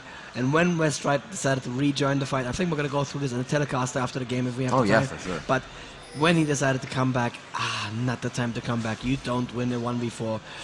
And this may be a Baron. Yeah, too many of them bot lane. They're not gonna get them in time. Free Baron. Baron number 2 for Team Solomid. I'm so close to calling it, Rivington. Well, the only real factor here is that that inhibitor needs to come back up. They have a good 3 minutes left on that to respawn, and it looks like it's going to be a full rush down after they grab this blue. Wards all throughout the jungle, and that's really good by Rainman. He's going to be able to prevent any chasing that happens if they begin to lose this fight, which I don't think that they will. You know, I've been going around on Epic's side, but let's look at the HP of Nunu. 3,800 HP on Nunu. X Special 3,199, so they definitely have the HP advantage going into this fight right now. As look back at Singed, he still has 3,600, so they are going to be able to take a little bit more damage. They have a lot of defense and a lot of great items. The builds are almost completely finished. They cannot fit any more in their inventory at this point in time. And this is what I was talking about in the review yesterday, is it comes down to the strategy of your game. Dyrus are overextending just a little bit. They have Baron. Why fight off the turret? There is no reason to do so. Will Reginald come in on this one? And he chooses not. Oh, he gets way too close to the fountain, and he goes down. Reginald finds himself in a sticky situation, and it looks like they are forced to back here. Could this be what Epic needs? The arrow coming out, it will slow him down, but Singed did not get hit by that. He did get hit by the mushroom, however, and they will continue to chase. They are going to chase them all the way back. They are going to have to stop this wave, as it will go right onto the Nexus, and they don't want that to happen. No, they are running right past it. They're going to try to force TSM back into their base. They want that inhibitor back. That will definitely thwart anything that TSM wants to do. Pushing out, they may be able to get behind them with a teleport on Singed. He'll be able to run into the base, tank those turrets. Not that he is one to be able to backdoor a turret too fast, but that is not something you want to have to deal with during a fight where you're trying to win the game. And it looks like they will be able to put the pressure on here. 30 seconds for Reginald to get back into the game, and the inhibitor taking some damage, but being able to focus it there standing still is causing them to take a lot. And it looks like this may just be a stalemate on the inhibitor. Both teams are going to be forced to back, but no. Chaos taking down Dan Din. The flash and ultimate coming out of the hands of Nunu, using the Zonias, but he will go down anyways in the valiant attempt to keep himself alive and possibly flash out of that. But I think it was also down as he had just used it, and I believe that could be one of the final pushes required. They do have Dyrus to tank a lot of damage, but they don't have any turrets to save that Nexus right now, so they need to be very careful, and it's going to be a very, very difficult defensive strategy that they have to put up here. No, it's not going to be a very difficult defensive strategy. It's going to be game. Annie just using Flash to get out of the absolute zero, and then wasting her Sonias as well. This is not good. Dyrus cannot 1v5 at this point, even though he's Singed. Yeah, Singed, what are you doing? And I believe this is game right now. TSM have this. We're going to see a rematch. TSM versus AAA. It's going to be pretty epic. Epic out. And yes, we're seeing Team Solomid there. Very, very... yes, and there we can see the sign now. There, the Rainman #1, and TSM there, slightly off camera. Beautiful, beautiful signs there, guys. Well done and well predicted. The Rainman is #1 Teemo in the world. An amazingly played game. We thought that, you know, the pick of the Teemo and the pick of the Reginald really affected them, and they were doing, Epic was doing so well in the beginning. Yo, do it up, do it up. I do it. I'm a little late, but still. A GG, of course. And as I was saying before, you know, Reginald was focused beautifully in the beginning. They shut him down. He really wasn't able to do too much damage. He was using all of his abilities just to get his kills. And, you know, it started to build him up a little bit, but they had great focus in the beginning of the game, shutting down Teemo, pushing him back with lane presence, shutting down Reginald in mid with multiple kills in the beginning of the game. He actually went down 10 times in the game, only getting 2 kills. Actually, that is an absolute shutdown. Let's talk about that in just a second when we go to the score screen. As soon as we're done, look at the players here. The brothers are about to shake hands. Just off camera there right now, the brothers shaking hands. Rice. Yeah, don't go anywhere, guys. We are going to see a rematch of Team Solomid versus Against All Authority next. And honestly, let me tell you, that was possibly one of the most epic best of threes yesterday. A little bit, definitely. Yeah, you're definitely allowed to sweat at this point. That was just incredible. And that means we are now going to have a quick look at the tournament overview. Let's see where we're standing right now, what the road has been so far today. And yes, here we can see we started with the relegation matches. AAA did not play against Game D. That's a little bit inaccurate there, but right. Anyway, we Oh, did they? In the first game? No, game went to the 5th. Anyway, we Those saw... were the relegations. Those were the relegations. Yes, Yes, those yes. were the relegations. They were yesterday. Wow, the days are all blurring together for me at Yeah, this point. so much competition going on We here. saw an amazing game, AAA versus Fnatic. This morning, Fnatic dominating AAA in the first game, the second game being super These are close. almost mirror matches. Absolutely, The last Yeah. lower bracket final and the upper bracket final. Absolutely, and now we just saw in Solomid versus Epic Gaming the same thing again. Solomid completely dominating the team of the Din brother in the first game, and then the second game super close. And finally, even though Epic seemed to have the advantage, TSM turned it around. Now we're gonna see an incredible lower bracket final, AAA versus Solomid. If you look there at the upper bracket semifinals, we had that before, and it was amazing. Don't miss it. And whoever wins that one is going to go on to face Fnatic. That's going to be so very, very scary. It's going to be a big matchup, especially the next one, as we said. We'll jump back and see if we can grab the scoreboard on this so we can show you what happened. The farm, absolutely immense.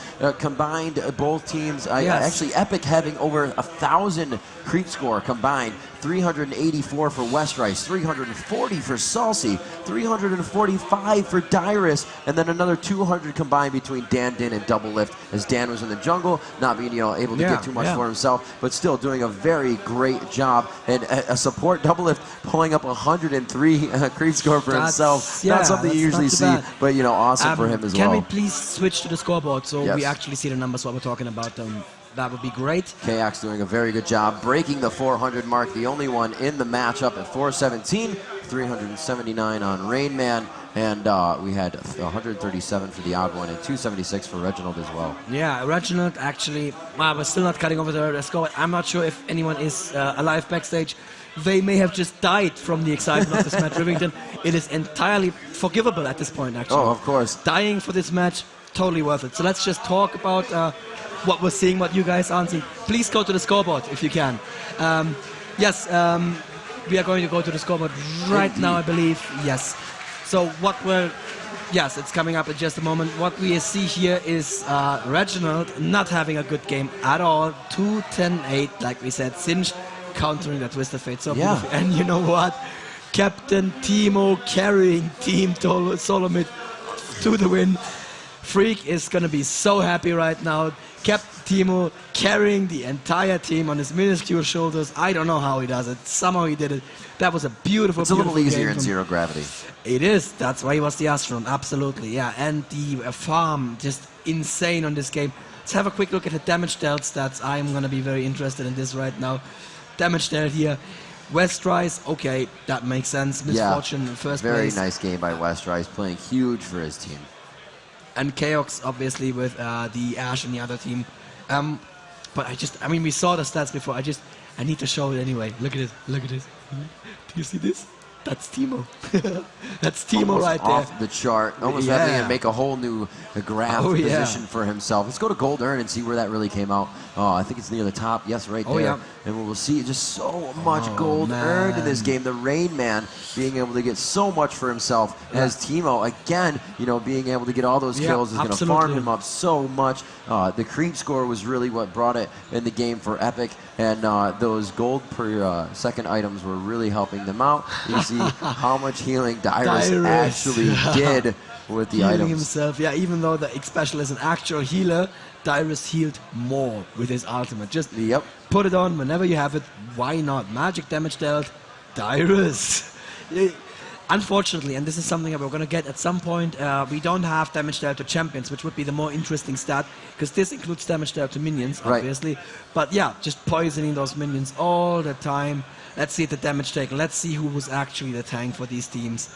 Dyrus. Look at that, doing such a good job. It's almost like, watching a great soccer game and you have possession of the ball 80% of the game, and it's just that one split second of that moment that the other team takes over and gets what they need. That one chance that they have, they put it in the net, and that's really what TSM did in this spot. They came off the momentum of last game. They got a little jittery in the beginning. They started losing a lot of composure, but they brought it back. The few team fights, and they were really able to break it up in the jungle. There's a few things I want to point out still that just strike me as so odd from a European standpoint. I mean, we have Starks further on Tarek here. It's a good item. He is a support. It's great for him to build it so nobody else needs to spend money on it, but I don't know. It's working. It's clearly working. They've won the game, and we're now going to cut over to the players, and we're going to see what they have to say for themselves. To the tournament area.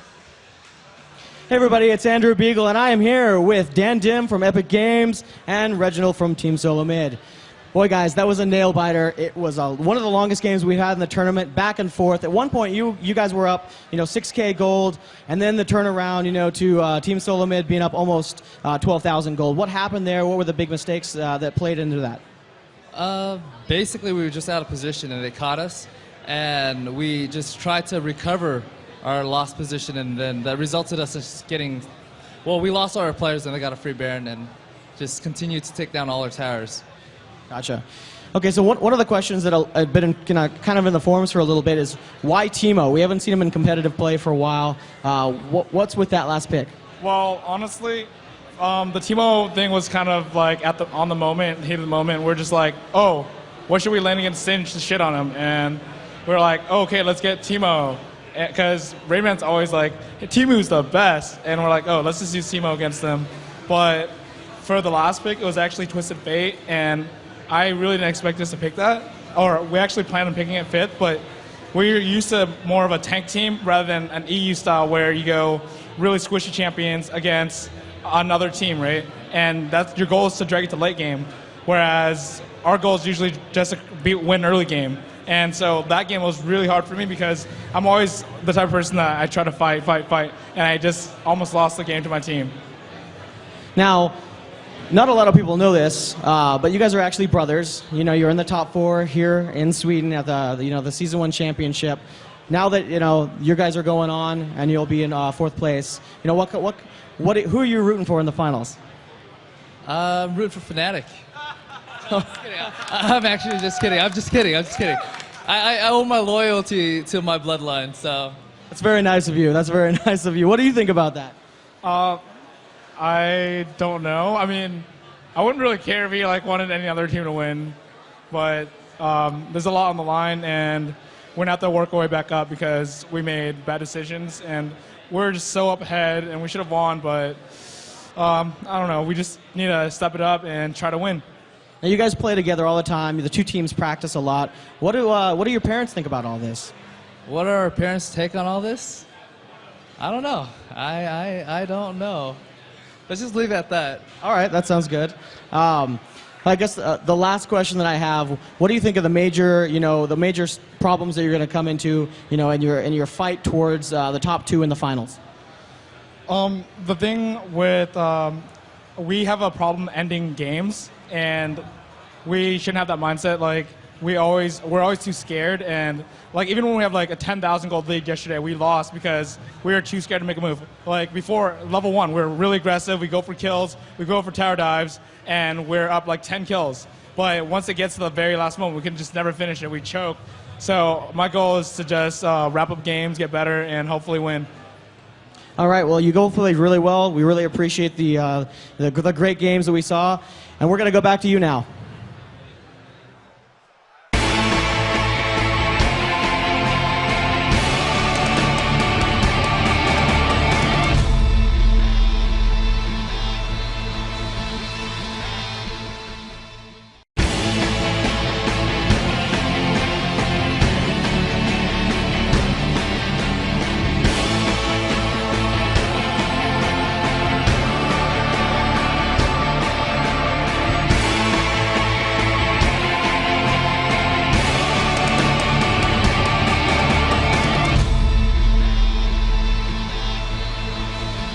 Hello, everyone. Welcome to Day 3 of the Season 1 Championship here at DreamHack. I'm Andrew Beagle. And I'm Karen Vanook, and we are your hosts for Day 3. What an amazing day. We've got $100,000 on the line today and 4 teams competing for the championship. And anything could happen. Yesterday we had a demonstration of just superb skill and really even matches. And today, buckle in because it's going to be amazing. Yeah, I don't think we could have predicted what happened yesterday. Some of the most epic League of Legends matches I've certainly ever seen. So let's take a look back at our top 10 recap for Day 2.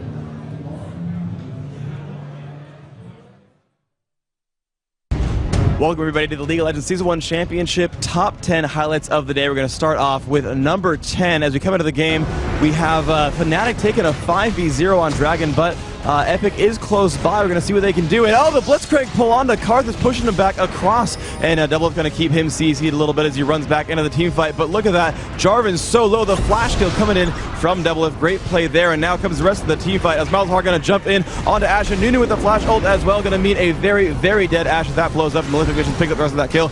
Double getting separately though. Going to keep chasing onto Shushay. Unfortunately though, he will flash across the wall and the hook will miss. But Vayne putting out tons of damage, picking up more kills and more kills as they push down across the map, picking up everything. The Karth will in fact miss, not pick up a single kill, and that's a 2v0 basically win right there. Great play by Epic. To number 9, we come into the game, and Vladimir is going to be squaring off against Rumble. Both players quite low on health. Mimu coming in from the side, trying to pick up on Vladimir, but can't get it. And there comes the Vladimir ultimate, jumping in, hits one transfusion, and here comes Rumble, going to drop the ultimate down, but another transfusion, and then the blood pool comes down, completely juking all the damage, comes out completely safely. Great job there by Vlad. Number 8 comes on, and here we have a team fight up by this turret, and it looks pretty good for Team Solomid so far, and here comes the battle. You're going to jump in there. The fear will not come in, and it's Malzahar dropping the ultimate onto Zillion, but it won't be enough damage, and now Jarvan in the front, pinned to the wall by Janna, but it's okay. He's going to jump right away onto Malzahar, picking up Malzahar pretty easily, and then immediately on as he moves on and picks up Corki, and that's going to be 2 kills right off the bat. Janna going down to an ignite, and now can anyone else get away? Super low on the hit points, but the Zillion ult is going to keep Nocturne from being afraid. He's going to go ahead and jump on, picking up that kill as Chaos on the Nunu. That's going to be a 4 versus 0 kill score right there. Number 7, the team fight will start. A summoner teleport, the flash, and the damage out, but this looks so bad for KX. Malzahar comes in as well. He's going to drop from full to dead with wonderful coordination, and Nocturne showing up a little bit too late, and nothing's going to happen there. Number 6, Clip, and Wart coming in the middle of the map, hitting the turret, fighting against Taric and Nocturne, chasing Jarvan back into his own turret. He's going to walk back out of range. He's got that frozen heart. They're giving him a ton of armor. Going to keep lasting these minions, but he sees Taric trying to recall back. He says, no, I don't really want you to do that. He's going to walk actually through the turret, take a stun, but doesn't really care. He's getting, he's losing some health, but he's got so much armor. He's going to last at a few more minions, get a lot more health coming in. He wants to go once more as we watch the dragon go down. He's going to go ahead and just harass again in the middle of the lane, and again Taric will lose that recall. The stun and the fear comes out, and it just still does not matter for Warwick, who just takes a siphoning strike and is perfectly fine, walking away from a 1v3 underneath the turret. Number 5, and here is the team fight at Baron, and this is going very, very well for them. But Clairvoyance goes down. There's the Ashe and the Flash, and here they go. Gonna find Janna across the map. Giant crits coming out, and that is a dead Janna and a free Baron. Into number 4, and here comes Annie waiting in the wings to jump down onto Sona and Ashe for Against All Authority. And there comes the Tabers, there comes Disintegrate, Incinerate, and the rest of the damage output. And that is a completely dead Ashe right there. And actually, Annie calculating the damage she will take from that turret, walking away safely, even last hitting a minion on her way out. Number 3, Clip comes in. There we go, some harassment coming off. Looks like they're going to push back and forth against each other. And oh, here it comes. Team Solomid pushing up towards the top, and AAA actually deciding to leave that to them, and they're going to run towards the middle of the map. And yes, TSM is in fact going to engage with a base raise against the Authority. Now TSM does have to kill through a turret right there, but they have a giant wave of minions. AAA going to just fight against a bear inhibitor, but the turret will go down first, and they are now both facing that inhibitor with nothing to defend them. Looks like TSM will pick that one up basically at the exact same time. Kuja coming in there, but here comes the Alistar, who's going to flash in the range, using that ultimate to tank out and get some extra damage up. But there they are ahead right there. They're the first one to kill the turret. They're the first to kill the second turret, and then now they are on to the Nexus right now, and they're just ahead by about half a Nexus health. And yes, TSM will win game 1 with a complete base race right there. A wonderful job by them. And you see just the looks of relief and just amazement on their faces. Number 2, Clip comes in, and it's going to be a team fight in the top of the map. Anivia taking a bit of damage, going to wall off the noob, but not get a lot of damage out of that. Will drop an Ice Blast, getting some damage. We'll pick that one up with the Ignite just barely. So now Anivia has Golem buff. The rest of the team is showing up. Reginald going to drop Tibbers on top of Anivia. It's going to be a lot of damage. He's healing with the Catalyst, though, and here comes the rest of the team fight. Looks like Annie is not in great shape right now. Vladimir coming in to help as well, and the rest of the damage output comes in, and Anivia will pick up a triple kill there. Now have to be very afraid of the minions. We'll put down the Glacial Storm and walking away with just a little bit of health left. The number one clip of the day, though, is after a team fight concludes in the bottom of the map, both teams losing 2. It's going to be Shushay looking to be very aggressive against Malzahar. He looks there. There's the flash, the headbutt, the pulverize. That is a kill right off the bat. Getting exhausted and pushed back by Vladimir, but here comes Ash as well. The arrow will come out. The splash damage will pick up Soraka and stun this Vayne back against her base, and Ash will dive the turret, picking up the 3 kills. It's going to give them the free turret and inhibitor. That would have been a 3v3 against the turret, but instead it's a 3v0. Wonderful play by these guys. Shushay leading that one up. Thanks for tuning into these highlights. We hope to bring you more great moments today, so stay tuned for the stream. You got this. Well, an amazing highlight video there with my personal favorite actually being the complete troll that was Warwick halfway through that clip there. Yeah. Absolutely amazing stuff. Of course, it is the final day here. We're going to be starting off with the upper bracket final, an all-European affair, Freak.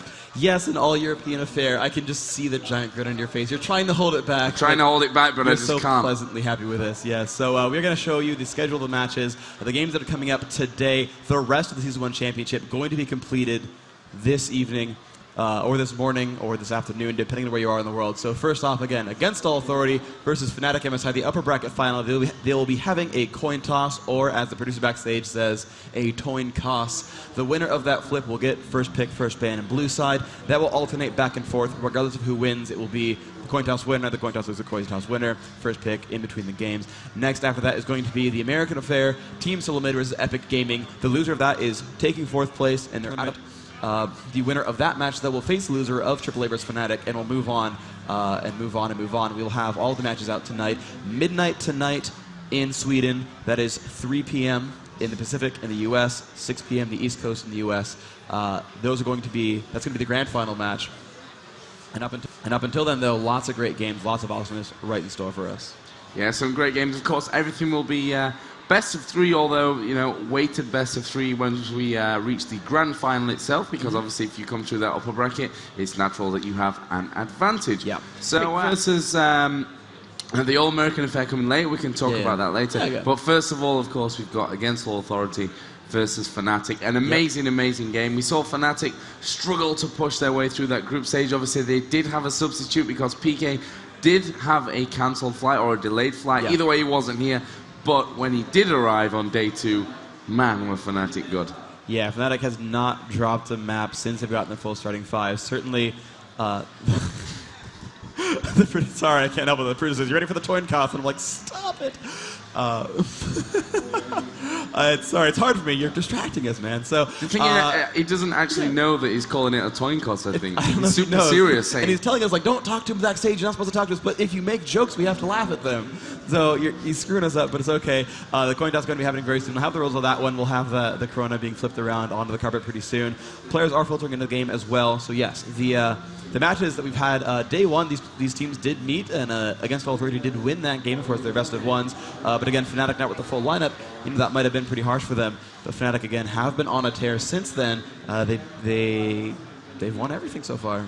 Yeah, they've looked absolutely amazing. And apparently we are ready for that toin toss. And we can decide who will be obviously getting the blue side and also the first picks and bans. So I guess we're going to, yeah, here we are, look, ready for it. And tension is massive. Here he comes with the flip. It's going to go onto the ground right now. They're looking down. And what will it be? It won't even tell us. It's something shiny. It's the shiny side. Yes. Oh, the handshake. GG. Well played right there. Looks like it's going to be someone getting first pick and ban. Thank you. That was, of course, the obvious result. Welcome back to us. Woo! Yeah! Best toin toss ever. That was nice. AAA will have the victory there, that tiny victory that gives them the first pick and ban. That's it then, they're going to win the game. Wow. So already Fnatic going to go 1-0 in this series, as Joe has said, that AAA would win the first one. Good to know. Please give us the rest of your predictions. I'd love to have those I'm not going to give any predictions today. There were a few forum threads about me yesterday, and some guys were like, I wish Joe would stop calling these games because, you know, he's been right in the way that I've been wrong every single game. Even in terms of the scores in these best of 3, what I've called, it's been the exact opposite. You get them down to the maps. Every single time. Even down to the maps. It's incredible. Can you please share us this talent? I have some kind of fail brain thing going on. Can you teach us to fail like you? That'd be great. I would love that. You want to know my predictions for this game? Yes, I do. I really do. 2-1 Against All Authority. Okay. Which means Fnatic are going to win 2-1. We don't even need to play the game. Just have Joe call it the rest of the tournament. I like that a lot. I have to. Sorry, I have to. That button is right there, and it's been looking at me for a long time. Why are you applauding that? That's not even... Oh, right, because the game ended. The crowd is very happy here at DreamHack today. No, because it was GG. It was game over. Like, that makes sense. The game ended. Congratulations. Tournament over. 2-1. GG. Yeah. We'll see you next season. All right, but seriously, so my predictions actually are going to be, for real, 2-1 to Fnatic. I think they've not lost a map since yesterday. Now, that said, I've been talking with people before the show. Apparently, Fnatic's got like a 5 or 6 match losing streak against AAA. It started on Saturday, the first games, but it's preceded that 5 or 6 games in a row they have lost to AAA. And that's really, something to prove right there. AAA has been crushing and crushing and crushing. But again, it seems like Fnatic is the LAN team. They're the team that crushes on LAN. That happens in esports. We have teams that just do better in person than they do online. Yeah. And I think the Fnatic is that team. We saw them win against AAA when they weren't the favorites at the IEM finals. And I think they are going to be able to repeat that. Yeah, to be honest, against All Authority, we saw them also having a bit of a ropey start as well in this tournament, but since then they seem to have got things together and they've pushed really, really nicely straight through into this upper bracket final. As you mentioned, Fnatic seem to be definitely the team who have shined when in terms of switching between the online to the LAN play. But I believe we're almost ready here to kick things off with the picks and bans. Yeah, pretty shortly there. Going to hop up into this game in the very, very near future. We're almost ready for these players. We have said go. Yellow Star says ready. What Spectator says GLHF, which is so nice of him, of course. And we're going to get this game as soon as Fnatic says that they are good to go. And I'm just like waiting tensely for them to say yes. Ready from Lamia Zelt. We are going into the first game of the winner bracket semifinals. The picks and bans starting now. Yellow Star getting the drop on that. Yeah, first ban will be going to against All Authority, and it's going to be Alistair. Are you even surprised that Alistair's banned after the way we saw Sushi play yesterday? Thank you, guys. I do not think so. I gotta say, I love this crowd. They applaud everything. We saw the the top 10 plays of the day yesterday, and when Warwick showed up on the screen, applause came out. They're like, "Yes, troll Warwick," and then it was the number 1. And I actually forgot. I was actually the one who said, "No, this should be number 1. This should be number 2." And I forgot what number 1 was going to be. I was like, "This better be good because I'm going to get yelled at." And then it was Shusha and Alistair, and I was like, "Yes!" Super freaking happy for that Alistair. And I was like, "Okay, I picked correctly. I'm glad." But the crowd reactions were awesome. You guys here in person, thank you so much for being here. This really makes it so much more happy. Yes, please. Yourselves a round of applause. This is so awesome. This is so awesome to be here. People coming up, before the show, stopping me, asking for questions, pictures, autographs. Asking me, not super famous, but asking. You guys are phenomenal. I'm so glad to be here. I've not been to Sweden yet until now, and I want to come back. I want to be at every DreamHack now because this is great. I want to be at every LAN, every League of Legends LAN, and just, it's glorious. So the bans are done, by the way. We talked about something that wasn't related to the game at all. You can see them on your screen. You can see them on the screen. Alistair, Rumble, Ash, Nunu, Vladimir, Amumu, pretty standard ones. Needly finally getting picked up. Fnatic was not afraid enough of Needly. I think they baited this. They banned out Nunu and Amumu to screw with Linak, and they're like, all right, you can get Needly, that's cool. We're going to just, kill off your junglers. And actually, interestingly, though, because one of the Fnatic guys came up to me after the AAA versus Epic game and said, why did you ban Rumble? AAA doesn't play Rumble. Yeah. And then they did it themselves. Ben Rumble. Well, I've seen AAA playing a Rumble before. Kevin, I think, Kevin, that doesn't make any sense since he plays for games. But we've seen against All Authority in a European Championship, I think, around about the semi-final stage, and it was, a very, very strong Rumble as well. So that's maybe something that Fnatic are looking at, knowing that they can play Rumble. I think they played it for CLG. Well, we see. I mean the European Championships. Yeah, but I thought we saw it yesterday as well. But you're right. Yeah, they have been seeing that once in a while. We've seen Rumble occasionally, and he's been doing quite well so far. He's actually someone on the forums actually made a giant thread of all the picks and bans that were done. The win rates for the champions, the most banned champions. Number 1 most banned was Rumble. Number 2, Twisted Fate's still in too. One of these teams are actually going to go for him, or if the North American play really loves Twisted Fate, but it seems like EUs don't care so much. The lineups are really strong so far. Actually, AAA having their support going to be Sona. They've got that caster. Anivia, they've got that the Nidalee as well. PK getting that Malzahar, and they've got that Corki there for Lamia Zealot. And the jungle, Jarvan going to be there for Cyanide. Shushe with Gragas. Shushe with Gragas. He's got to be happy about that one. He actually asked to try to find some red hair dye so you could more properly cosplay as Gragas in this tournament. He wanted to dye his hair a nice rustic orange. That was pretty awesome from Shushi to just go into his post-match interview half naked, let's call it, with his bottle of water, which he stole from a water machine in the tournament area, actually. So all credit to Shushi there, keeping things fun. But yeah, we see Gragas, and we've seen actually this tournament some epic Gragas play with that with the ultimate barrel. Just some really great stuff, and Shushi seems to be that player who, he's never boring to watch. He always comes out with these crazy things, whether it's Alistair, whether it's Gragas. Amazing, amazing player, and I'm so excited to see him play Gragas in this, super important match. Yeah, that's pretty glorious, and it's great. I was talking actually at breakfast with some of the other rioters here, and we said, Shushi is the kind of player that plays like he is in real life, where he's very outgoing and funny, and he's just up there doing whatever he wants, and then you see him in game, and he's just like, I'm going to flash over wall and kill Malzahar. I'm going to try myself in the enemy base, but it's totally worth it. I'm going to kill Malzahar. Just whatever. It totally doesn't care. And it works really well. And oh, the jungler's going to be Warwick. Right, okay, so with the junglers of Jarvan and the two other being banned, no lane limit for Soaz. He's actually going to be on Nidalee, but we have Misfortune coming back. We haven't seen her in quite a lot of games, actually. She's finally coming back into these games now. Looks like 5 Flash for AAA, but they've got quite the strong lineup. And Melisande taking up Janna, so these are two really good lineups now for both teams. Tis of Fate went completely all the way down, not picked nor banned. Yeah. It's unique to see that North American teams really love playing him. Europe's like, whatevs. Yeah, as you mentioned with Misfortune, we saw her, she was kind of like day one pick somehow. Yeah. And then yesterday was not really there that much, but we're going to see Yellow Star taking Misfortune today, so we'll see how he does with that one on the bottom lane. So as with Nidalee, always love to see Nidalee. Those spears flying in and doing ridiculous damage when they get stacked up with that AP. Yeah, and this team is really good for poking. You see they've got the Nidalee Spear, the Anivia skill shot. Sona has some decent range. Misfortune can clear mini waves with R. The double up, if you cast it right, can poke a good 1,000 range or so.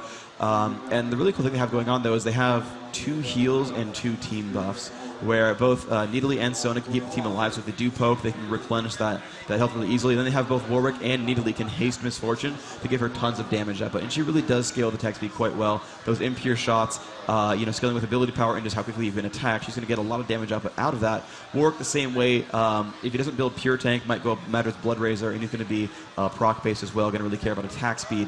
And then the rest of the team, got a little bit of ability power there from Sona's Aura that's going to help Nidalee and Nivea a fair amount. That's going to be kind of nice. And yeah, it's a pretty good, decent team comp, though. Their only beef right there is that Warwick, and the jungle Warwick means he's going to not be solo level. He's not going to be, solo lane farming. So he's going to be one of the least farmed champions on that team. And being your only melee, honestly, it's okay for these guys to just blow up Warwick.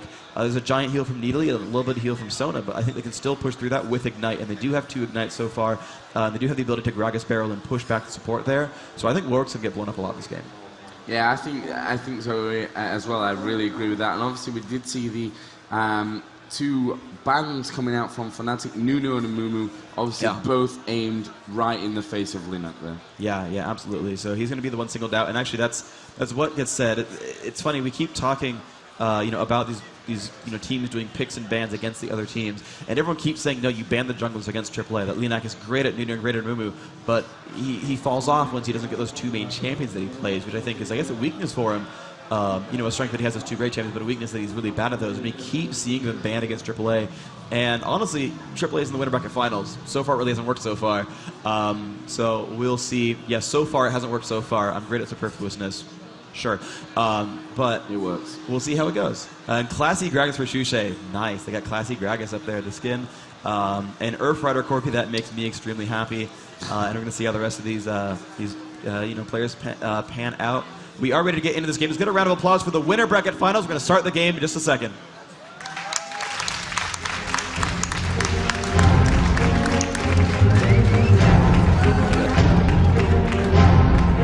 All right, everybody, welcome back to the game. Yellow Star going to be leading her Misfortune way across the map. AAA going to be the green health bars, the blue minions and turrets there in the bottom left.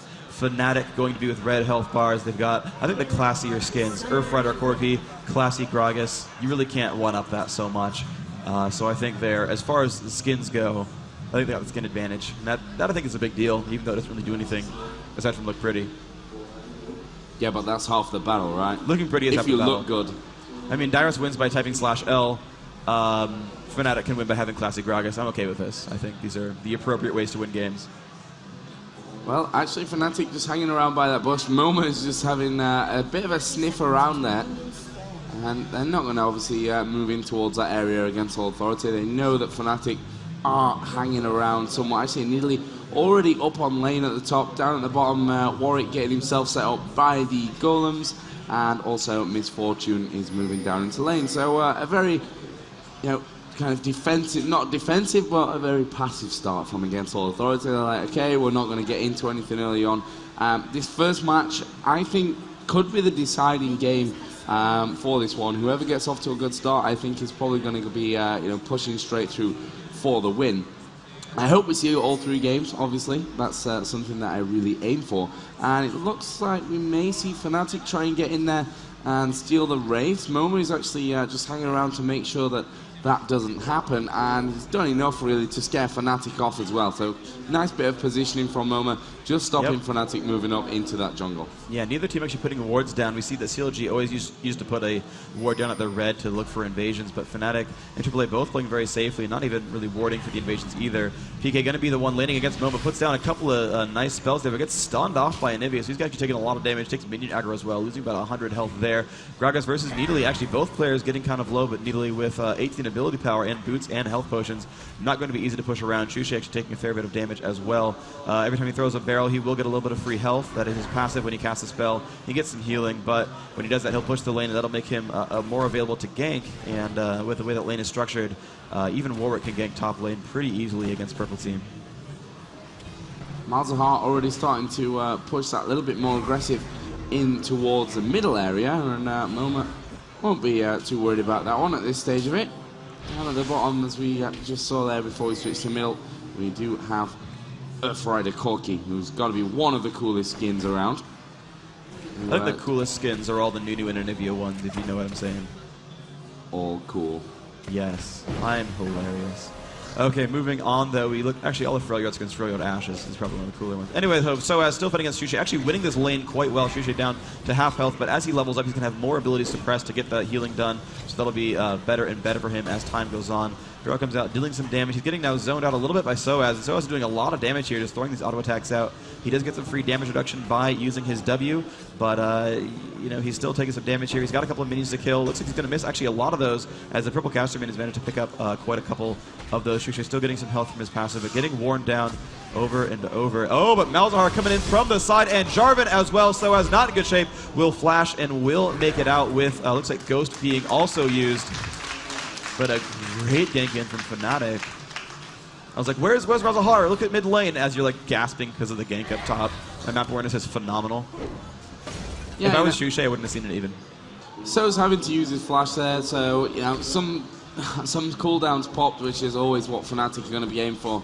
If they don't get the kill, they won't be too unhappy about that. In fact, he used Ghost as well, and actually we're going to see Jarvan come in up at the top, but once again, So's will make his way back to the turret and be like, why are they picking on me? And that is a champion they want to keep down. Nidalee probably going to scale the hardest out of this entire team.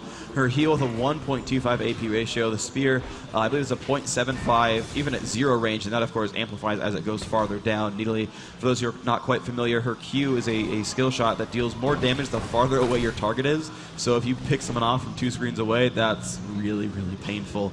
And that just increases the AP ratio and the base damage. That's just super, super hurtful. So Nidalee, a very hard scaling champion, generally going to go ability power on her. Has picked up a mana crystal that might be a Sheen, it might be a catalyst. I'm not sure. There's a couple different choices there that Soaz could go for. I don't know if he goes Archangels on Nidalee. I haven't seen that very often, but I'm not intimately familiar with Soaz's playstyle, so I'm not quite certain. But Jarvan from Fnatic just farming out these minions really well. He's got 80 armor with that flag down. That's going to work quite well for him. Yeah, great stuff so far from Cyanide. Fairly low, but he's on his jungle pattern, no problem. Linak doing the same, of course, for against All Authority. Actually has both the Lizard and the Golem buff, so that will help him out in his route. Down on bottom, things fairly even. In fact, only 1 minion kill separating Misfortune and Corki, which of course is the 2 main champions that we'll be looking at down there early on in the farm. Up at top we have Shushe back into lane. He's picked up a second Doran's ring. Not too surprising in that one. His barrel going to start to be hurting around now, and obviously Soaz, as you mentioned, does have that big heal, so it's not going to be easy for either of these players up at top to be killing each other off, so lots of ganks probably going to be coming out any moment in towards that top lane. Inside of middle we have Momo with 32 minion kills and 38 for PK, so things very level right now. 200 gold difference in favor of Fnatic, but still a great even start to this match. Yeah, this is going quite well so far for Fnatic. Honestly, they got the first gank on it, didn't get any kills, but they did burn the summoner spells, and pretty much all the champions are winning in last hits. Jarvan with 19, actually Warwick with 28 minions though, so Warwick is out farming the Jarvan, even though Jarvan is getting some nice work done with these ganks, but ultimately, the gold advantage is pretty much equivalent. Those lanes are winning by a little bit on each side, but a 7.5 or 7.4. No other major gains have been made. Look at the tower health. Looks like none of them really taking any damage at all. So, yeah, this game is about as even as it could possibly be. This is, of course, the winner bracket finals between Against All Authority and Fnatic MSI. A gank on top coming in as we have Jarvan walking through the brush. We'll see if Soaz is going to get jumped on. And there's the ult from Gragas. Can Soaz take enough damage? He whiffs the body slam and the jump across the wall. He's taking a barrel to the face. Can they get it? Ignite will pick that one up. Shushay grabbing first blood despite Fnatic missing 2 of their skill shots. But a wonderful job there. Soaz has been taken down and not quite level 6, which would have helped him escape so much more in that Cougar form. Barrel again from Shushi. Gonna be so important for Fnatic to be winning this game, and they rely on Shushi so much to pull off these big clutch plays, and we've seen it from him throughout the whole tournament. Yesterday in particular, obviously playing Alistair most of the time. We've seen Malzahar actually move through into the jungle, going to put an aggressive ward down by that blue buff, and he's going to go help Shushi just chip away on this tower. This could be... that trap completely ruined the kill. Chance of that kill. He could have just jumped in with the ult, no problem. So as only with 800 health, that was an easy double. That was an easy kill for Shushay plus PK. Definitely. Yeah, that could have been a pretty amazing thing. Anyway, down at the bottom, we do have a dragon being taken for Against All Authority, who are obviously 1 kill behind, but no problem. That gives them the extra gold, and it brings them level now on gold with Fnatic. Yep. So although, they did get that first blood on Soaz worth 400 plus the assist credit, and they did push Soaz out of the lane so we couldn't get gold or XP, they pushed that one right back with a wonderful job getting the kill on the bottom. Not the kill, but the dragon kill so far. Because they knew that Malzahar would come up top, they pushed one around, and Kuja taking a fair amount of damage. Yellowstar as well, not doing too much though. Kuja ranking up that heal a fair amount. We'll be able to keep everyone sustained for the most part, and they shouldn't be having too many worries right now. Corki, the gone back, actually picked up Tear of Goddess, so extra mana regen coming out for him. Yellowstar not being back, so maybe we'll see the rushing towards that BF sword first of all form his fortune. Trying to get that extra AD early on. At the moment though, Fnatic doing a good job of pushing Against All Authority back. As you mentioned, we did see that damage coming out both on that bottom lane from Against All Authority. Fairly low mana, especially when you compare that over on the other side, but we are seeing a push on top. PK will actually get the silence bar off onto both Linak and Soaz, and he's actually going to ulti out now onto Soaz. Not going to do too much damage there, and he will get away, but that stopped Against All Authority, putting that main pressure onto PK. Linak still having a bit of a sniff around. We're going to see Moma coming in as well, and PK playing an amazing defensive game. Here comes Shushi. Ultimate comes out. It will force Linak to go back, and Shushi going to be in a little bit of trouble there. Was stunned down for a second. We see the push around from Jarvan as well, moving into this area. Barrel rolls in. Amazing from Shushi, and Soaz just in range of that one, and that will be 2-0. And of course, both kills early on going out to Shushi. Amazing play from Fnatic. Oh man, and I'm becoming a Shushay fanboy, and I already was. Most people already were. There's actually a thread on the North American forum saying who do you think's the MVP so far for DreamHack? And even on the NA forums, it's like Big Fat LP's got some, and it's like Shushay's like got triple everyone else's votes. So he seems to be the fan favorite right here. Everyone's super happy with his play style. Super aggressive, plays a little bit of those offbeat champions. No one else really running Gragas in this tournament, nor AP Alistair, and he's crushing faces with both. It's fun to see, but. Here comes the gank onto Warwick. He's been spotted. Will not land the lockup, but he will get the rest of the damage output. And goodbye, picking up that kill. Linak taking a death. 3-0 now the kill score. Soa's going to chase down. Shushay could die. The barrel is strong. Can Soaz take more damage? Getting knocked up. One more hit to kill, and they pick that one up. Cyanide dropping that one. Greg is super low, but will live with 300 health. And Fnatic just started crushing this game right now, up 4-0. And I'm glad that your prediction is going well so far, Joe. Actually is as well. That's a great thing. Once again. Yeah, Soaz's decision there. Not completely sure on it, to be honest. 2 against 1 against Jarvan and Gragas. That's a lot of damage output. Obviously, Nearly does have that heal, does have some big damage. But I think that was a risky move in the first place from Soaz, and that's before he realized that PK was there. Yeah, I think he underestimated or overestimated the cooldown on Gragas' ultimate. It's only 90 seconds, plus he had Golem buff at some point there, which means that it was up when he came back. He died to basically a fight involving Gragas' ult, came back and got hit by another one. And that really did mean a lot there. If he could get in a couple of those kills with Malefic Visions. Momo kind of knows they're nearby. He's going to land a stun, some decent damage on the PK, but he could get jumped on. There's the ult, and there comes Shushay. Momo's going to get egged. 1,000 health right there, but oh wow, that's some damage out. But Momo going to get dropped down. Shushay KSing with his ultimate, saying, hey PK, I know you want, some kills, but I'm going to steal that one real quick.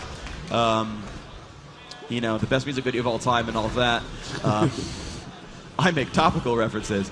All right, Leonette coming in to defend that turret. He's not quite as far as last. Wow, he takes a lot of damage. Wow, bottom lane though. Lamia Zealot picking up a kill on Kuja. Now Yellowstar getting low. Lamia might die to this turret. No, he's got about 190 health left. But Yellowstar still getting very low. Jonna needs to shield him. Yellowstar could burst him for about 120 if she wanted to. On that misfortune, looks like that's not going to be happening. And Fnatic now 6-0 in this game. They really have to be careful of Shushi now. He's not only building up lots of gold, but he's very, very confident. And I think a confident Shushi is, the best one to see, because he will go for those risky moves and somehow manages to generally pull it off all the time as well. Bottom turret is going to fall, and Shushi is probably going to head back north up towards maybe this this middle lane. So I was actually getting a spear off there, and it will land onto PK. Not too much damage coming out early on. Soaz actually gone for a Sheen early on, but if we look at Gragas, already got Needlessly Large Rod, 2 Doran's Rings, plus a Blasting 1. His AP is going to be incredible in the not too distant future. Yeah, he's getting close to Death Guy. We'll probably get that one before 15 minutes into the game. His team has picked up 2 turrets now so far. The first Dragon did go to AAA, which is good. It helped keep them in the game, but looks like we got a little bit of action in the mid. Jarvan and oh yes, Yellowstar getting pushed around, and all of them show up. Instant death right there onto Yellowstar. Goodbye. Getting a lot of damage to this turret. There's going to be 3 turrets now, and 7-0 Fnatic again. The team to beat on land, and wow, they are doing so well this game. Yeah, they've just started out brilliantly. They are walking over against all authority at this stage of the game like they're, just some random team that they found on IRC for a game. And, Fnatic, I'm not sure where their confidence came from in this tournament. Obviously, they did have a ropey first day. They did play with that substitute, which may have affected them a little bit. PK came in, and they were like, okay, awesome. And look at the timing on Dragon. Got it down to the second. It's great from Fnatic so far. Nothing wrong. Just nothing wrong. Yeah, oh, and AAA trying to go for a nice move here. Malzahar fighting Soaz. Soaz might get low enough to die, and he will actually ignite. Malefic Visions picking up that kill. But AAA had the right idea. They knew they were going for Dragon, and they pinged to go for a turret. Unfortunately, Soaz got caught, which forced them to stop pushing mid. But they had the right idea of, you're going for Baron, I'm going to go for a turret. That's pretty much equal. Only 40 gold difference per team, or per player on the team. And then you end up getting the rest of that benefit of doing a lot of damage to buildings and getting some map control there. But ultimately, it still went well for Fnatic. 8-0, 22.3 to 15.7. 6,000 gold difference, 6,500 gold difference. That's ridiculous.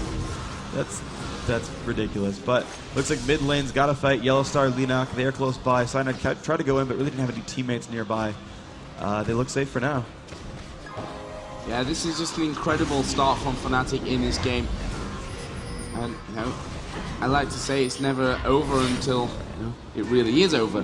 But Fnatic are looking so incredibly strong at this stage. Actually, Linak just moving on to the Wolf camp. Gragas not gone home yet. I'm assuming that he's got ridiculous amounts of gold. He's going to move over onto the Golem buff on the Fnatic side. And everyone else just returning home there to stack up on whatever they can. Mighty Moon comes out for Corki. Already got Sheen, double Doran's Blade, and his Berserker Greaves. Amplifying Tome, Banshee's Veil already for PK. Who else is there? Jarvan. Yeah, so far, so good for Fnatic. As you mentioned, a big gold advantage. And 16 minutes in there, 8-0 up. It couldn't have been a better start. Yeah, Death Cap and Sorcerer Shoes on Shushay already. That's only 60 minutes into the game with 2 Doran's Wings as well. Word comes out from Melisande, does have an Oracles, and they're going to start playing a little bit aggressively here. They're looking to push down onto mid. They do have most of the team. Shushay still far back. They don't want to quite take a fight without all 5. AAA, though, is nearby, so they want to be very careful about pushing this one in. Mistfortune will ult out the minion wave, getting that, basically helping her turret stay alive. But that turret's down about a quarter of health, and Shushay now nearby. So here comes the AoE spam. It's going to drop out a couple of these. Now, the good thing for AAA is they do have 2 healers, though, so every damage, point of damage that Shushay deals will probably get healed back out by the AAA players. So far, those barrels not hitting, but of course, with Golem buff means he gets to spam that pretty much infinitely. It's going to drop closer to a 6-second cooldown where it would cap out. And they're pushing onto this turret, and yep, more spam coming out from Anivia. They're going to get a couple of attacks in there. Lemia Zealot hitting once and twice. Linak getting hit up against that wall. Not going to do too much permanent, though. Just doesn't get pushed backwards into the team, just against the wall, and takes the heal from Sona, takes the heal from Nidalee, and they're going to be fine. And Fnatic says, okay, you know what, you're right. We can't really poke you. This is going to take too long.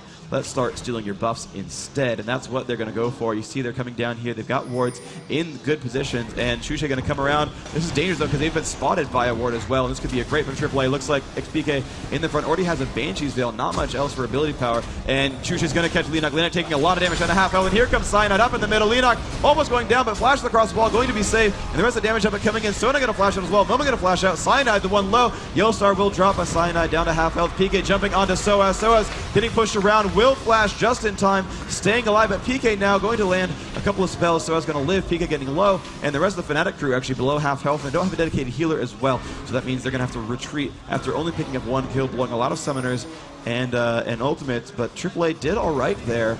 The Golem was not stolen, so AAA keeping themselves alive, but they did lose 1 kill, and you know, 1-0 fights are always good for the team that gets the 1 kill, so Fnatic building slightly smaller advantages over time. Yeah, and taking Yellowstar down is a good thing here. I mean, he's already got his BF Sword pickaxe in there as well, so working up nicely towards his Infinity Edge, and to take him early fight out of the game, that's a big bonus for Fnatic. Shushay is still hanging around there, as you mentioned, with that Golem buff. Just has so much potential to be just spamming those barrels left, right, and center, and that's exactly what he's doing. We're going to see PK join the fight again. Golem is up on the Against All Authority side, and I think they should be able to go into this one. We are going to see the push moving in. So very low. We'll get the heals around. Cyanide actually moving away. War came out from Moma as well, but the rest of Fnatic will just get out of there safely. But Soaz again, so low. And Fnatic, they look amazing.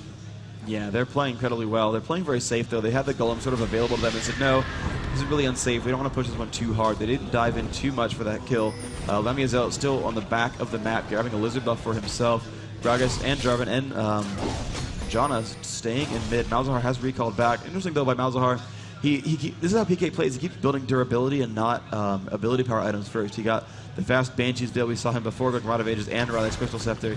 He was a build very tanky on his mages, which I guess is why he plays Swain so well, who actually is a more tank mage type champion. But really just going for those more tanky builds and relying on his base damages. It's a very interesting playstyle. We don't see that too much from these champions. And that Golem buff just going over to Fnatic, so that's one thing on the map less for Against All Authority, who are right now defending around that middle. The wards placed from Fnatic suggests to me maybe we see a fairly early Baron push. I mean, those wards are definitely geared towards making sure that Against All Authority are seen wherever they are, anywhere near that Baron area. Fnatic hanging around by Dragon. I guess they have the spawn time down on it. We saw them there in kind of second perfect timing the last time that they took it down. So well, when you see the Gragas barrel, it'll... okay, there we go. The Gragas is far away, but yes, they are there waiting for the respawn. 20:30 exactly is when it pops up.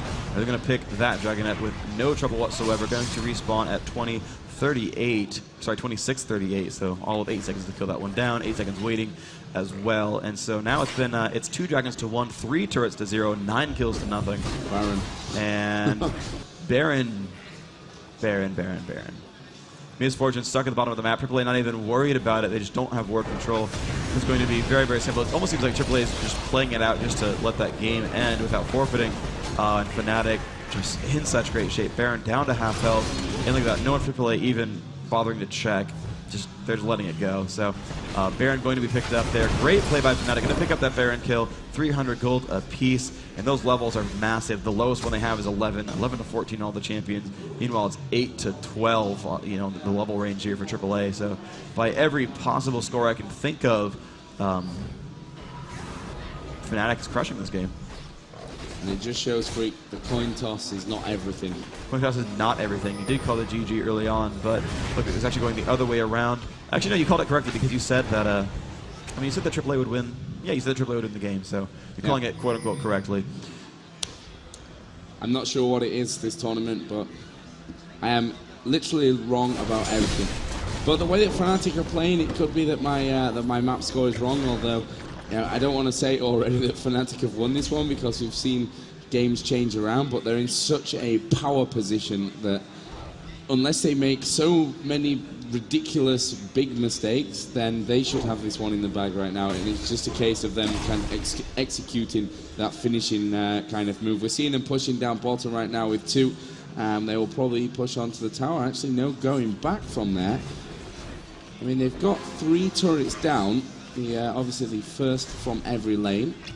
Yep. They've not managed to push any further than that one. Again, they're inside of that Against All Authority jungle.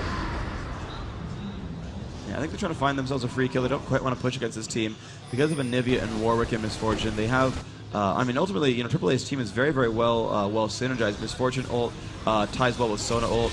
You know, Anivia can drop out single targets pretty well, can block off teams as well.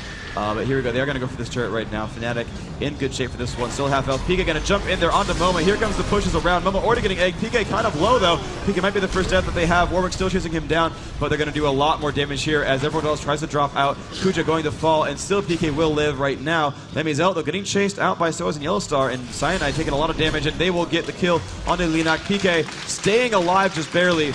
And it's a 5v2 now for this turret. They're going to kill the rest of these minions. The minions are in front for them. And Lemmy Zealot jumping on a Yellowstar, and he is going to fall despite the exhaust. And now it's Soaz, and Soaz not going to chase this one down. Lemmy Zealot going to let him pull back around. The turret will fall. And wow, 13 to 0. Fnatic up 36 to 23,000 gold. That's just ouch right there. That really is ouch.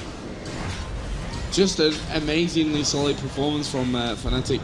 During that fight, we saw PK actually flash right into the middle of it all, which was an interesting choice, to say the least. I'm not sure exactly why he decided on that one, but either way, he still managed to live. The kills all going over to Fnatic, and now they are all going home, probably for a bye, and I think we may be seeing Fnatic thinking about a last push. Gragas just picking himself up Rod of Aegis.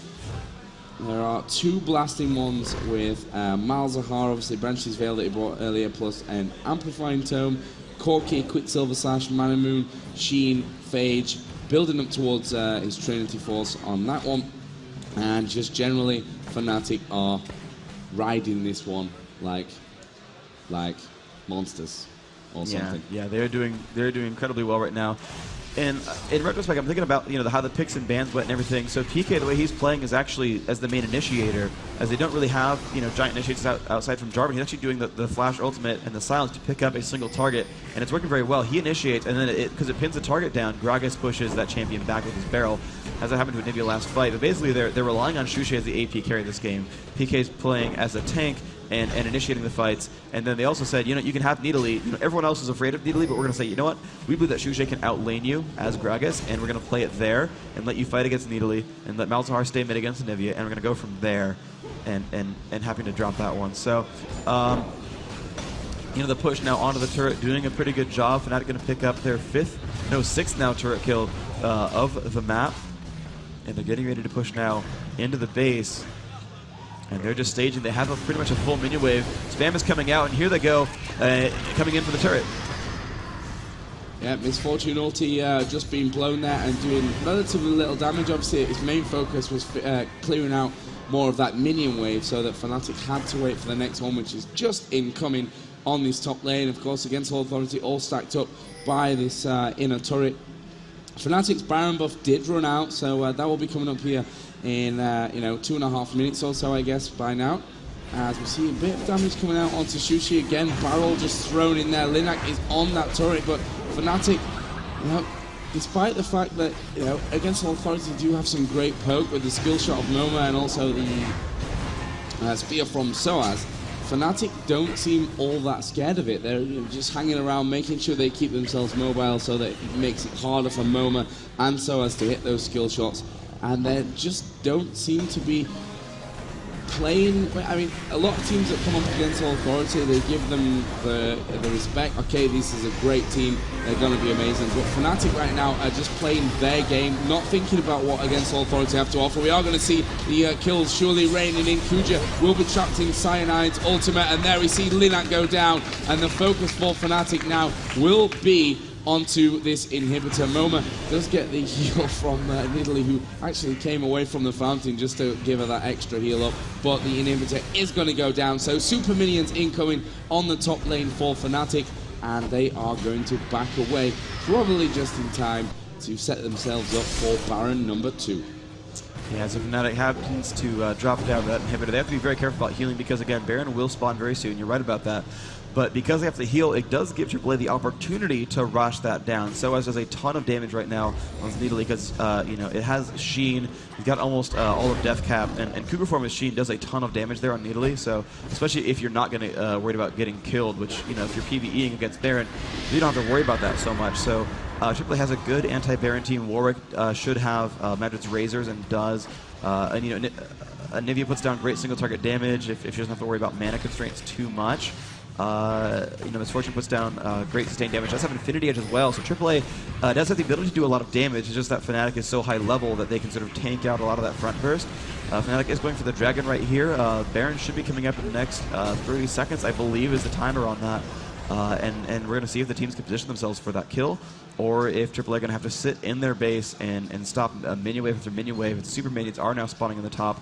And Fnatic actually, they might even be baiting Baron because they're actually going to go for the bottom lane push. And if AAA goes for the Baron on spawn, and it looks like they're looking for it. Oh, this is smart from Fnatic. They should have waited a little bit longer. AAA, yeah, started moving towards Baron and was like, oh, wait. Oh, they're down there. And the thing is, with no turret in the front, Fnatic's going to get this this inhibitor almost for free, actually. They're going to jump in there. AAA right above them, and we'll see if they can stop them in time. The damage output is good from Cyanide. PK stopping that spear with his face, and they're going to drop the inhibitor down to half health, and they're going to drop that soon, and they're going to back off, actually. They're going to say, okay, we got the inhibitor. We've got 2 of them down now. You're going to have to defend both top and bottom lanes, and we're just going to go for Baron. Most likely Baron. Yep, that turret is still up in middle, of course, against All Authority. Looking like they wanted to defend that. They just pushed that a little bit more aggressive, but I think Fnatic should be headed towards Baron. Actually, it looks like they're going to drop this turret before anything else, and against All Authority, they're playing very, very scared from this one, playing super defensive. As you mentioned, they've got a lot of defending to do now with 2 lanes having super minions incoming. Obviously, the middle lane, inhibitors not down, but the minions there will have that extra bit of health because of the inhibitors down on the other lanes. And Fnatic are now starting Baron, number 2 Baron for Fnatic. And they are 17,000 gold in the lead, 15-0 in kills. And it's not even half an hour into the game yet. Fnatic just looking amazing today. Yeah, and of course one thing to realize though is that the next game will probably be much closer. This game does of course snowball a little bit. Once you get ahead, you can stay ahead because those kills are worth gold and experience, and that can lead you into more and more kills. So certainly Fnatic looking to put the nail in the coffin, I think, in this game. The next game, though, as we saw, the first game between Epic and Fnatic, they put the first game behind them and came back strong, and that game was ridiculously close. And I think AAA has the chance to put this game behind them. I'm assuming right now that is a foregone conclusion that they will lose this, although others can argue. And I'm going to laugh if AAA wins, and I just get embarrassed in front of everyone. But Fnatic, it's going to be hard for them to lose this game. It's really theirs to lose more than Against All Authorities to win, and so I think they're playing safe enough. They will have this one, but it will be up to Against All Authority to reset for the next game and say, look, no, we can do this. We're the #1 seed from Europe. We deserve to be here. We deserve to win this tournament, and they're going to kick it up. And I always want to see games go into all 3 games. I love full BO3s. I didn't think that Fnatic would win the full best of 3, but I think Against All Authority has it in them to take at least one map. And we're going to see if they actually manage to do that right now. But in comes the push onto the inhibitor turret. Sona getting dropped to half health right away. And a great wall from Anivia. They're going to jump onto Shushe. Shushe extremely low. Sona making him dance. He will jump out just in time. And here comes Yellowstar taking tons of damage through the exhaust. And yes, Lamia Zell will pick up that kill. Kuja now running away against Jarvan and Corki. Corki picking up that kill in style, riding on Earth, getting that one down. Shushe did in fact fall though. So the first kill did come out for these guys. And that kill of course did go onto Anivia picking that one up. And she is still alive, so they have a good chance here. Anivia getting chased down. Melissa on Lemia Zealot. Muma going to take tons of damage, getting egged now. And Lemia Zealot in great shape, going to pick that one up pretty securely. 1 dead versus 3 dead. This could be the Nexus. The last inhibitor will fall. The first turret will fall in front of the Nexus, and Super Minions are now here. Fnatic looking to take down the second turret, and now the Nexus. Fnatic going to be taking the first game in this winter bracket final against All Authority, and game 2 coming up very soon after this one. Congrats to Fnatic. Look to be now the best team in this tournament. I'm disappointed that they, lost 1 kill in that game at the end there. Shushu was my man of the match before that one. LVP. Yeah, really. Just a super solid performance from Fnatic. They didn't make any mistakes whatsoever. And, they seemingly didn't really care what AA's plans were. They just played their game, and they played it so well that Against All Authority just looked like they were nobodies in that match. I don't like to diss the other team when you lose like that because it is hard, and we all know Against All Authority, #1 seed from Europe, amazing team that definitely are capable of winning a tournament like the Season 1 Championships. Yeah. But Fnatic were just a better team in this map. They were. They absolutely played it so much better. The amazing just series of ganks at top lane, and it worked so well. The strategy was, let's ban Nunu and Amumu, and let's take a fairly fast jungler. They grabbed Jarvan, I think, before AAA grabbed Warwick. I could be wrong. I could be remembering this one incorrectly, but they said, we're going to remove all your main ganking junglers because we know we have a jungle Jarvan player who can gank. Jarvan can gank quite well. He's got a knock-up. He's got a lot of damage output. He's got a slow from his shield. So Jarvan is a very strong jungler and a great ganker. And Warwick, not so much, does not have a crowd control until level 6. And we saw Linak just rush through that jungle. He was level 6 before Needly was. Now, granted, Needly died once, was pushed out of lane a couple of times, but he was level 6 when the other souls were all level 7 from Fnatic. So he was right there on that level, and he was able to gank pretty early on to that game. It was around 7 minutes and 10 seconds he hit level 6 and was ready to jump in there with infinite duress. So then it did what he was able to do with that Warwick, but he just couldn't put any pressure on early game. And Pika came from mid, Jarvan came from the jungle, Shushe got those ganks, and over the course of 3 attempts they finally pulled down Soaz, and that helped a lot. So we're gonna kick that over though to an interview now with Fnatic after this first game. So check out for that. Hello, that was the first game of the day. It was amazing. Fnatic versus AAA. I'm here with Shushe, that pro Gragas, of course. Gosh, that was an amazingly perfect game. I mean, almost. Yeah. At the end, and I was a bit too greedy and died. Yeah, how could you let them actually kill you at the end? I mean, come on. I was too cocky, and I tried to lifesteal with the Book of the Ancients, but Maka caught me in his stun, and I just died at the tower. Right, and I mean, so you guys started with that early game advantage, and it just kept on rolling throughout the entire game.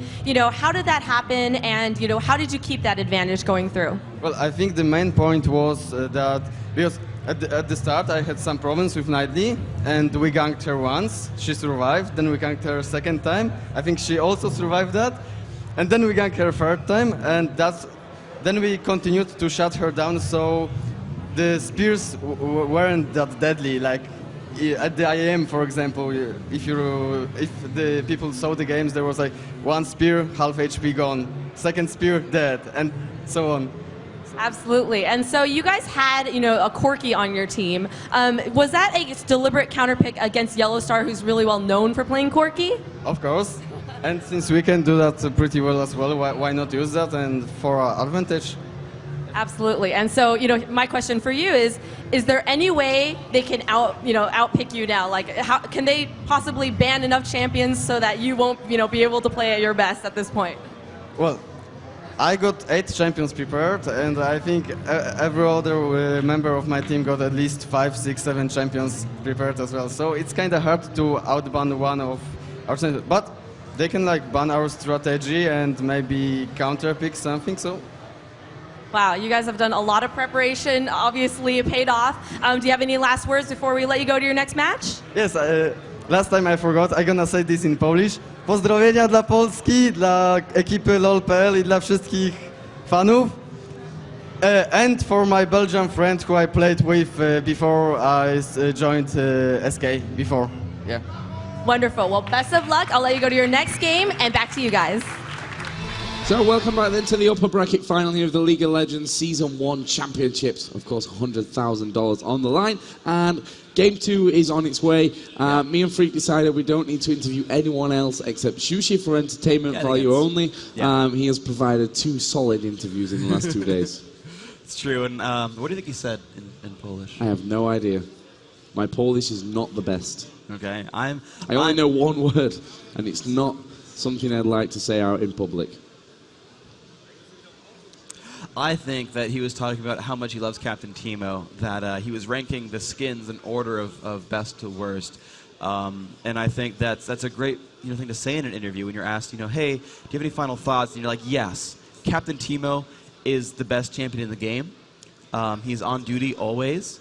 He hits W to move quick, and when he shoots you with a dart, you're blinded. Captain Teemo. And then he went on to rank the skins, and Astronaut, I think, #1. He floats around. I mean, that's really awesome. He shoots lasers. He's got satellite dishes instead of mushrooms. Cottontail Teemo next up has little eggs. They're colored. They're cute. He's got those little ears on. He's in the costume. I mean, honestly, it's a great skin. And then among the rest of them, personally, I would say I don't know quite what he said. I don't know what the rest of his rankings were. I think everyone understands Astronaut and Cottontail, but afterwards. For me, it's Badger Teemo. I think Badger Teemo is my favorite. Below that, so what do you think? What are your favorite Teemo skins? You just talked about them all. What are yours? I mean, I say I don't like Teemo. You don't like Teemo? No. Are you? I like to kill Teemo. Why do you hate all Yordles? Because his mushrooms. His mushrooms are like the most annoying thing that Riot Games invented in the world. The most annoying thing about League of Legends are mushrooms from Teemo. But he's so cute. You're like, I died to mushrooms, but then it says, killer Teemo. It puts a little icon there on the death recap, and you're like, what's Teemo? And there's gonna be a screen cap there on the forums in about 20 seconds, I'm sure, and it'll say something about how I love Teemo or who knows what. But the best thing is when you kill a 3-on-1 and you're like, yeah, I survived with no health, just walking away. Bam! Cool. Thanks, Teemo. I think mushrooms, instead of having that explosion sound, should have this sound. And that would properly display the emotion required for hitting a mushroom. That's a new skin idea. GG Teemo. GG Teemo. I would just simply put a row of them in a straight line and just GG and just. You've got your animation right there already for the mushroom. It could just be GG buttons all over the place. I think that'd be glorious. I would love that. I would love a GG Teemo skin. I don't think it's gonna get as much traction as Shushe Gragas. I think that's one of the best skin ideas I've seen in quite some time. But I don't know. So, anyway. What is your actual favorite champion then, if you hate Teemo so much? You said you played Singed a lot. Champion. It is Singed? Okay. So actually, I have a story about that, actually. So I was... About Singed? Really? I do have a story about Singed. It's great. He was wandering around backwards and people died. No. So I was talking with with Xenon and Remington, we were going over, we're giving ourselves cheat sheets over, what all the players play and all that. Oh wow, the camera moves off when I show up the sheet. Basically, we wrote down, the roles that the players play. And actually, Xenon gave me a rundown like, oh, if they ban enough of the junglers, then Leenock ends up playing AP, and then Kuja takes the jungle, and Yellowstar jungles as Warwick. Apparently, he's like, oh yeah, there's like giant alternate lineup in case one thing happens. And so I was writing down the cheat sheet for what Epic and TSM do.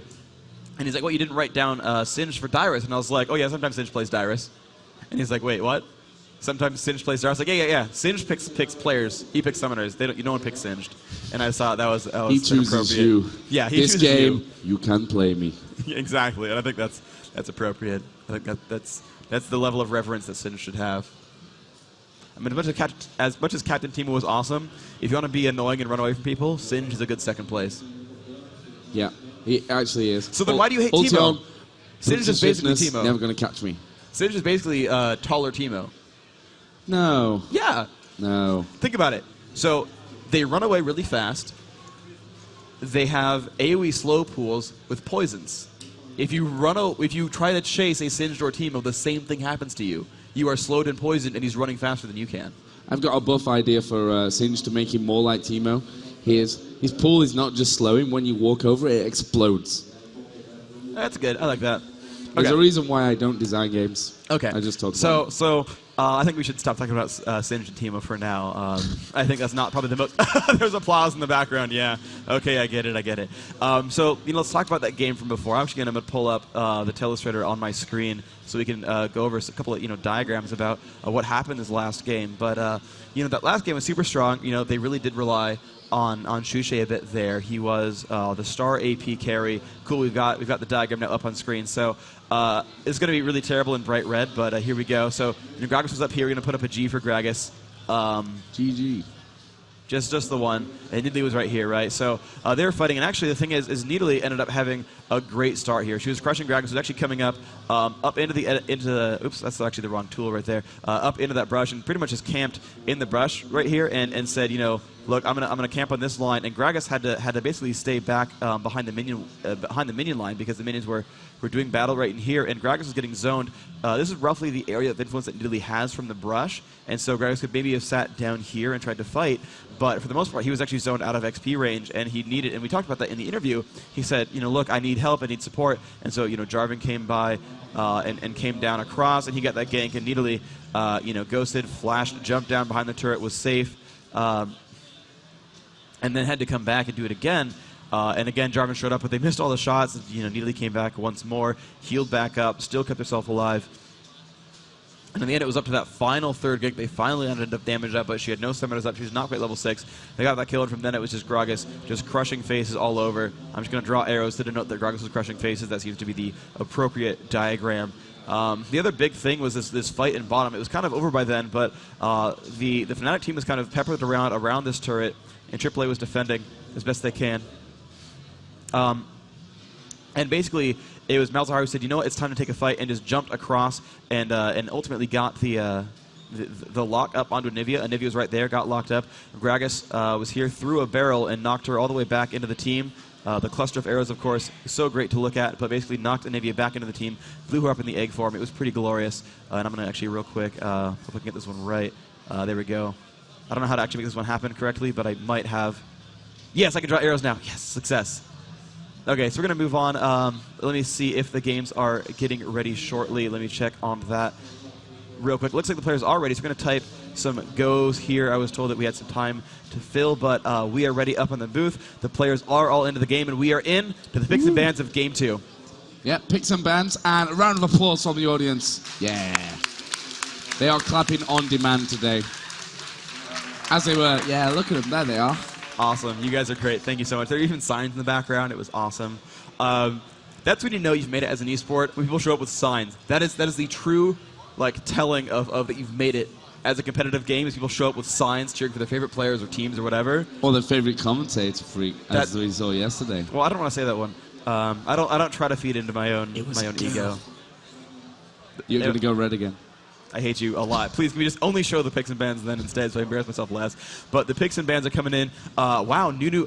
I'm going to laugh at Fnatic also bans Amumu here. they might ban all 3 junglers and just say, hey, Linak, go play something else. Yeah, what are you going to do now? Well, the thing is, no, because Fnatic has first pick, so they can grab a Moo. Nope, they're banning it. They're all about this. Yeah, I love those bans. Alistair Gragas. Now, Shushe said they were confident. They all had a lot of champions to play, but I am not at all surprised by any of these bans. It seems that just Linak gets targeted, and apparently so does Shushe. Yeah, and for Fnatic, they can quite happily ban 3 junglers because they have first pick. Yeah, they can, they can outpick from this point on. Actually, Anivia. Wow, I'm actually very surprised by the Anivia pick because, so I was talking with Fnatic about their games against CLG, and they said, we're going to ban against Big Fat LP. He only plays about 4 champions: Rumble, Twisted Fate, Ashe, Anivia. Those are the ones we care about. The rest of them, he's good, but like those are the ones that we care about, right? That makes him not so scary. They said, we'll first pick Ashe, and if he takes Anivia, we'll counter it with Gragas or with Kassadin. And so with that in mind, I was like, oh, Anivia gets countered? Okay, fair. But they're like, no, we're just going to first pick Anivia. And I mean, Vladimir's in there, Malzahar's in there, Swain's in there, all the mages except for Gragas and Alistair. And I guess Rumble, if you want to count those. They're still in, and they're like, no, we're good with Anivia. They're going for the zone control right away and setting the stage. Ashe is in, all the supports are in. That surprises me a lot. I really am surprised by the early Anivia pick. And we're going to see against Authority go for a Karthus and Yellow Star. So Karthus obviously a big favorite of MoMA, who last game played Anivia. We see him alternating between Karthus and Anivia. There is 2 big hitting champions. So maybe they have a plan. So I think they knew. I mean, Fnatic, right, a great team. I don't want to talk about it just from Fnatic's point of view, but I've talked with them more about their picks and bans.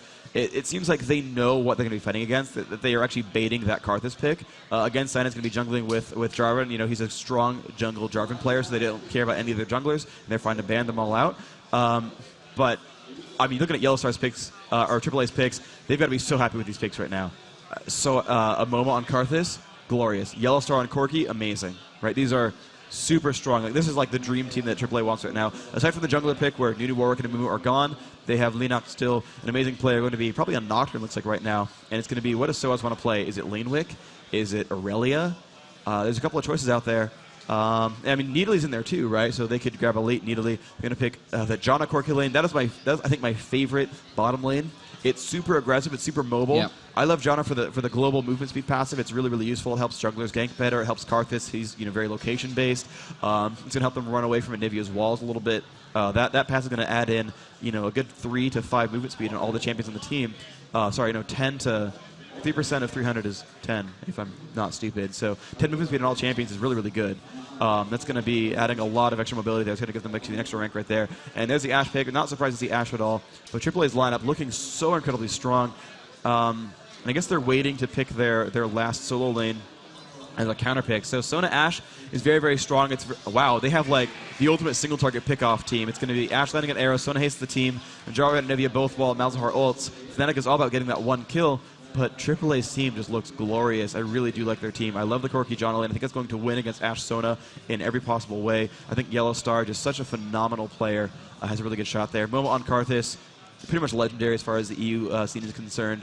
EU players aren't going to play against anyone so much, so you don't really get to hear those legends the same way. I think everyone kind of knows about Shushe. I don't want the story to be about him, but certainly it's been going well so far. But Momo really known for that Karthus. Yellow Star really known for that Corki. That's gonna be good for them. It's gonna be really good for them. The final pick is gonna come out, and Annie. I like that. By the looks of things, I like that a lot. That's a good counter initiate. They have, she has great burst damage. We saw her being played by Reginald a lot when TSM was playing, and we're gonna see them actually in the next best of 3 against Epic Gaming.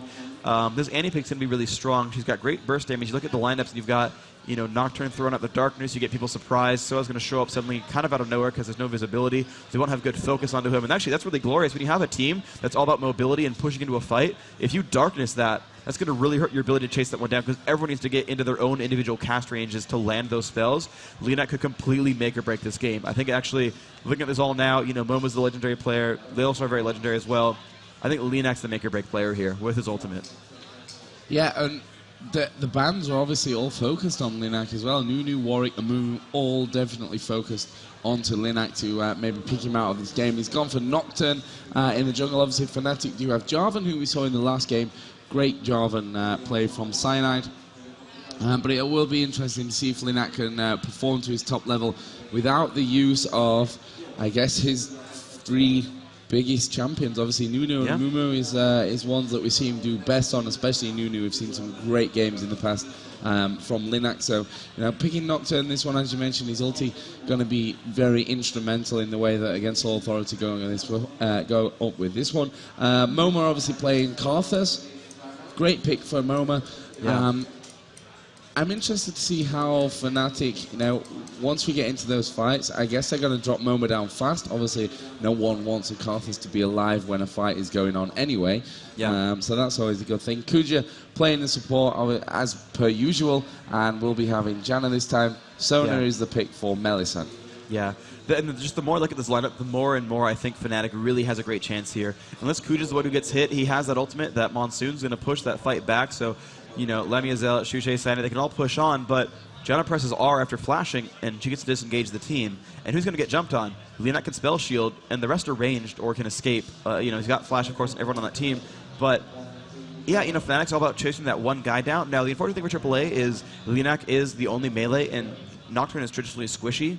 We see him played, and usually it's like they grab Wriggles and they grab Yomu's, and so they're thinking about 3,000 to 4,000 gold on non-tank items. And normally when you see Mumu and Nunu get played, they're building beefy right from the start, and that could be a weakness there where he's not durable enough to be in these fights. He can certainly block the initiating shots, but he's still squishy, and I'm intrigued to see how that's going to work out for them. They have a lot of damage output, but not a lot of beef. Yeah, we've seen Yellow Star go for Cleanse as his summoner spell, which obviously against a single target team, which Fnatic obviously are, when it comes down to those fights, that Cleanse is going to be a big thing for Yellow Star, getting out of obviously the stun from the Ash Arrow, Malzahar's suppression. So I think that's a great choice to add in there. It won't drop the suppression. It won't work on the suppression, yeah. All right, so we're going to go underway to Game 2 of the Winner Bracket Finals. Please give us a round of applause in the audience. Let's get this game underway.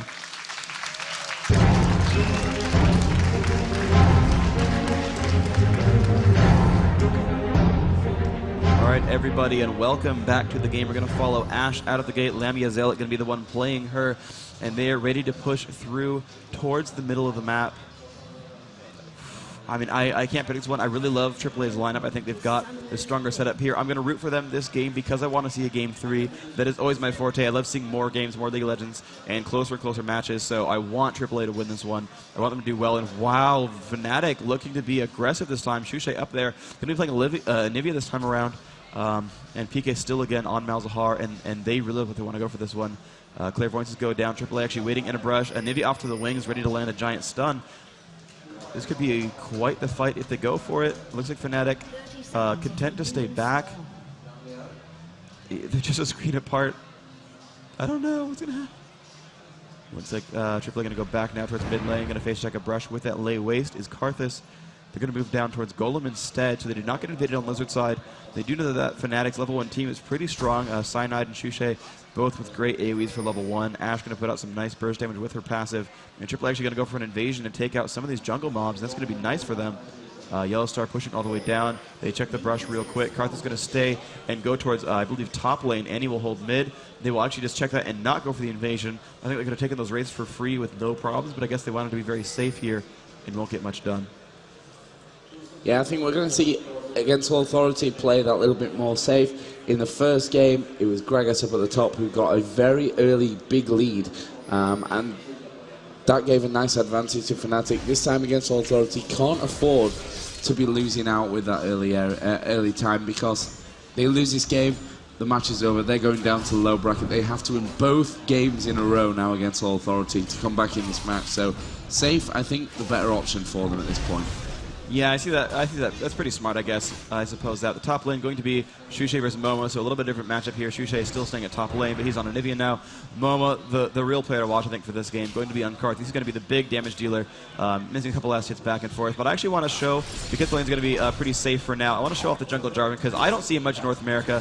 I guess I trust he's a little bit more popular in Europe, but I want to kind of see the patterns there. The laning we've seen a lot. We don't really follow the junglers much, so maybe I'll get flamed for this, but not too much action at bottom lane. So just showing off the pattern so far. Looks like Nocturne going for the golem into the invasion, though, has not gotten anything else. He's going to go for an early gank at bottom lane, so we are watching the jungle, but it's going to be Lamia Zealot taking damage. There's the fear and the exhaust. He will flash, he will get feared, and LeNac will not chase that one down. Takes some damage from the turret, but should be safe. Takes, yeah, actually, wow, a lot of damage. Kuja not in good shape either. Lamia Zealot putting out some nice damage with that Doran's Blade. 69 damage per attack, only level 1.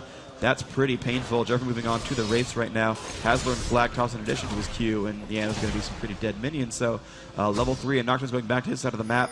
Went Cloth Armor 5 potions, and he's going to go over back towards his Wolves Cyanide, the first to level 3, and he's actually moving towards bottom lane as well. So bottom lane, but a well-timed ward drop. John is going to see that coming unless he comes through a weird way. No, he just face checks that brush for Nocturne. He's staying around. But he's going to go for his own golems. He's going to be fine right here. Nocturne going to pick out these wolves. Not going to be level 3 for him, but doing well enough. LeNac just swapping over to the top side of the jungle for Against All Authority. We did see PK start to work his way up the top river, but decided to come back down. Not going to put any early pressure onto MoMA.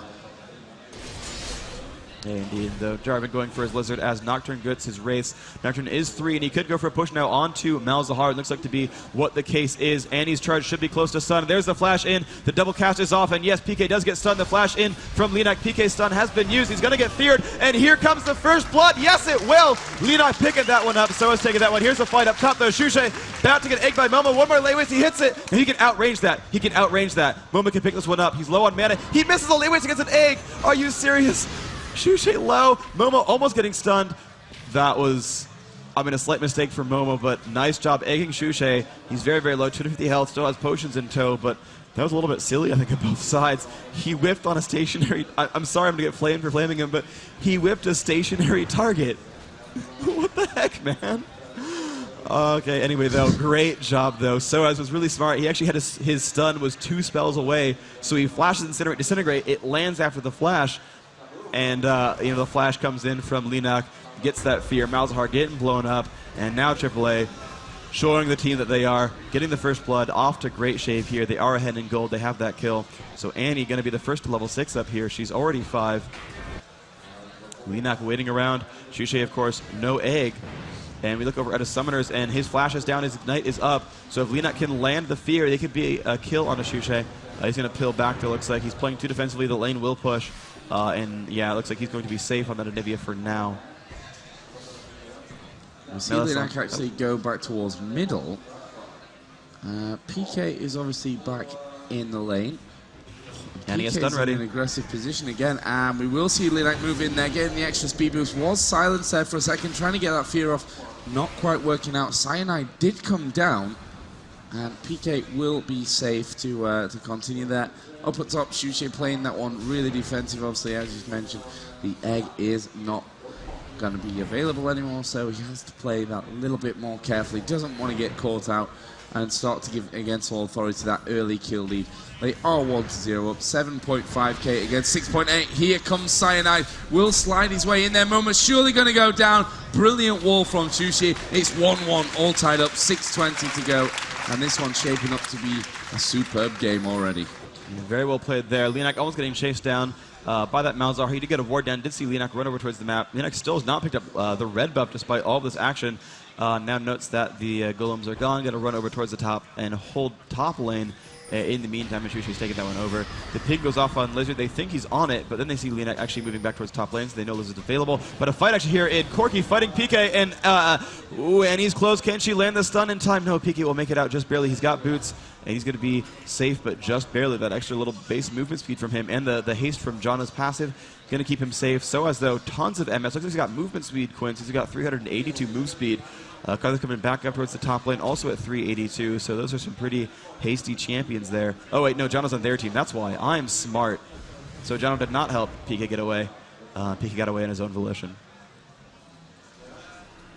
And we're seeing Melisande down bottom is going to pill home. Ash has built up Berserker Greaves already. Corky is working his way up towards Catalyst there with the Ruby and Sapphire crystals. And it looks like Shushay may try to catch Momo out once again, just coming back into lane. Obviously, Momo level 6 now, so Fnatic have to be careful not to get too low, otherwise they will all explode, as per usual with that Karthus ulti. And if you look down at the minion kills, 47 for Anivia, 48 for Karthus, so super close on that top lane.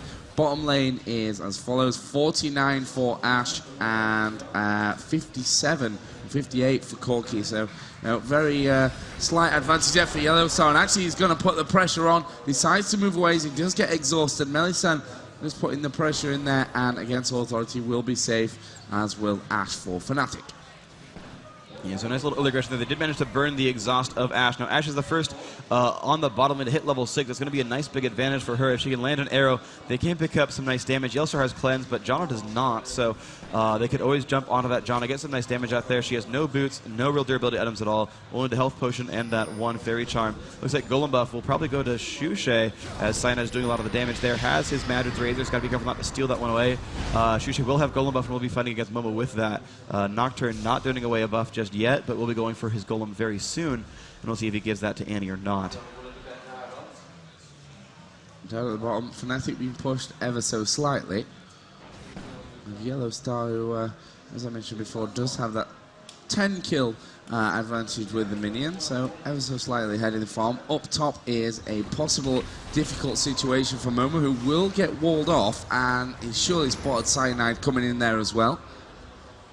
I imagine so. He was fairly far back, so it is possible that Momo didn't quite spot that Cyanide is hiding in that top bush. So this could be a dangerous situation for Momo incoming. We'll see if he pushes out once he's finished off this minion wave with the help of his turret. Yeah, Laywave's just picking himself up some gold, and Momo is staying defensive. So looks like he's going to know about Cyanide, and Cyanide will actually be pilling home once again.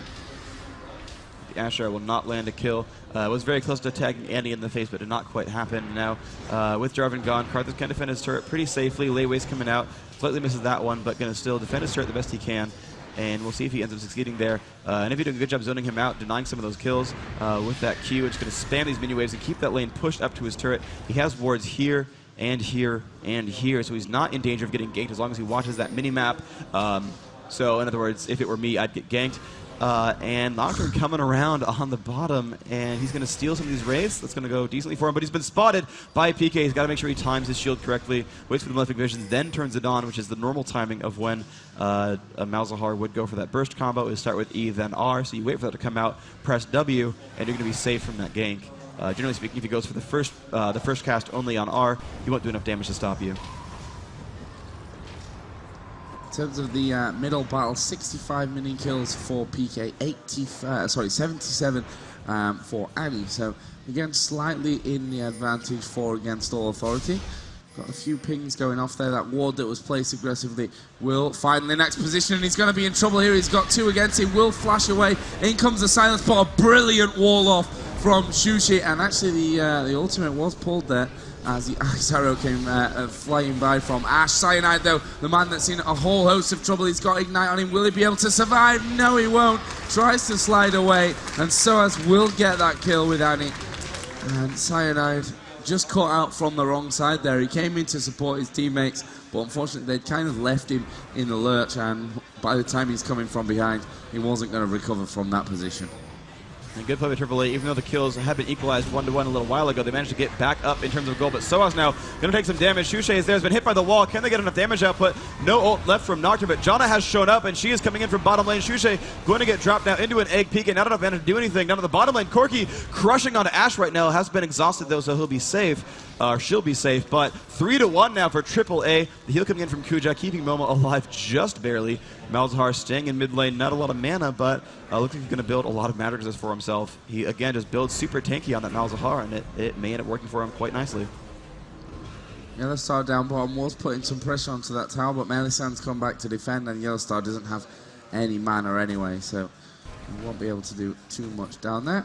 As you mentioned, Ashe was low and went home, went for pickaxe first of all. PK in middle going to go home as well, and just buys up some wards. Catalyst protects obviously there, the null magic mantle, and of course a Doran's ring from earlier on.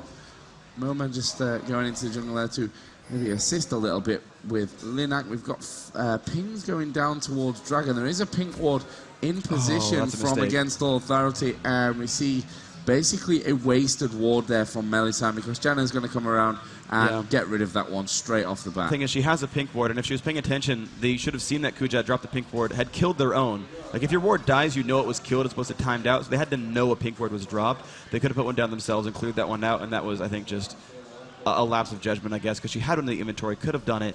So it's a minor mistake to make, but it means that AAA still has ward control over Dragon, and that's going to be a big deal. They got the first Dragon last game. It didn't really save them, but AAA have now been putting on a much better show for the early game, and that could really snowball them the advantage here. And again, I'm rooting for AAA a little bit because I want to see a Game 3. Me too. Yeah, everyone wants to see a Game 3, so we're going to push on here. Linak and Soaz both with red buff, though Soaz is wearing Jarvan's. A lot of wards coming down here, really aggressive placement. And yeah, Dragon is the choice there. They put down a lot of wards to cover those entrances. The Clairvoyance goes off, but it shouldn't matter too much. They should stay on this. I don't know why Annie's staying so far back. Maybe she's afraid of getting hit. The Ashrar comes on to Kuja. They've got to hurry up with this, so they will pick it up in time, and they will run back, and it looks like everyone's going to be safe despite the Ash Arrow. So AAA, 17.1 to 14.8. They're getting themselves pretty far ahead now in this game right now. Yep, not quite up to 15 minutes, but if you think back to Game 1, we saw already before 15 minutes, Shusi had a death cap. It's true. Before the 15-minute mark. That's so true. Just showing that this one is a lot closer in the early game. Slight advantage, of course, coming out for Against All Authority, but we'll see how that transitions as we start to work a little bit further in towards the late game. Linak up to level 8 now, does have the Lizard buff, so that'll give him a bit of a boost. Gonna maybe take the Golem now on that side of the jungle. We see an Oracle's Elixir already coming out from Kuja, so really their ward coverage is going to be very, very strong. Yeah, and this is the right play, I think, from Kuja, where, it seems like all the EU players seem to grab 1 or 2 pink wards first to clear out Dragon, then they transition into grabbing the Oracles, and that seems to work out well for them. It seems to be their style and their support, where, 2 pink wards apiece, they try to control Dragon, and then once that first major stint is done, they transition into the Oracles, which allows them, I guess, more time to grab wards. If you're not spending 400 gold on Oracles, you have more money to spend on wards, on maybe boots, on things like that. So that's going to be the play that they use. Momo's still farming out at the top, doing a pretty good job there, getting a lot of these minion kills, going to pick down those blue caster minions, going to pick down the melees and the cannons. A ping goes off as they have found another ward here with Janna, and yeah, AAA's ward control is starting to crush. We look at Fnatic's ward control, they've got one single ward. AAA, 2 at the top river, sorry, 3 at the top river, well, yeah, 2 at the bottom river, and Kuja's still got 2 more in the inventory, so they're going to do so well this game. Yeah, Against All Authority obviously putting a big emphasis on making sure they have total vision around this map, and so far it's paying off for them. 3 to 1 up. Yeah. A couple of thousand ahead in terms of gold. They're really doing a wonderful job in this game. Yeah, they're absolutely playing this one so much better than last time. I don't know if it was the picks and bans or if it's confidence or what, but they have just put on a much better show. They've ganked better. Those the ones in middle. Fnatic had one target to go for, and it was constantly like, let's kill Soaz, let's kill Soaz, let's kill top lane. And they haven't had that same sort of goal. They haven't been playing as focused, it seems. They had the gank on Karthus. They've done some damage there.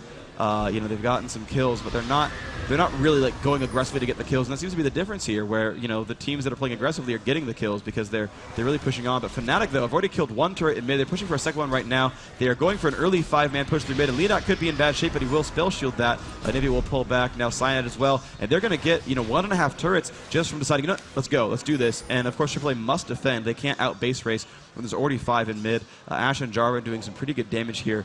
And yeah, Piki going to run back towards top now, going to take that over, let Nivea play mid instead. And that actually put them back closer to the game again, 18.8 to 20.6. Only a 2,000 gold game. That's not bad at all.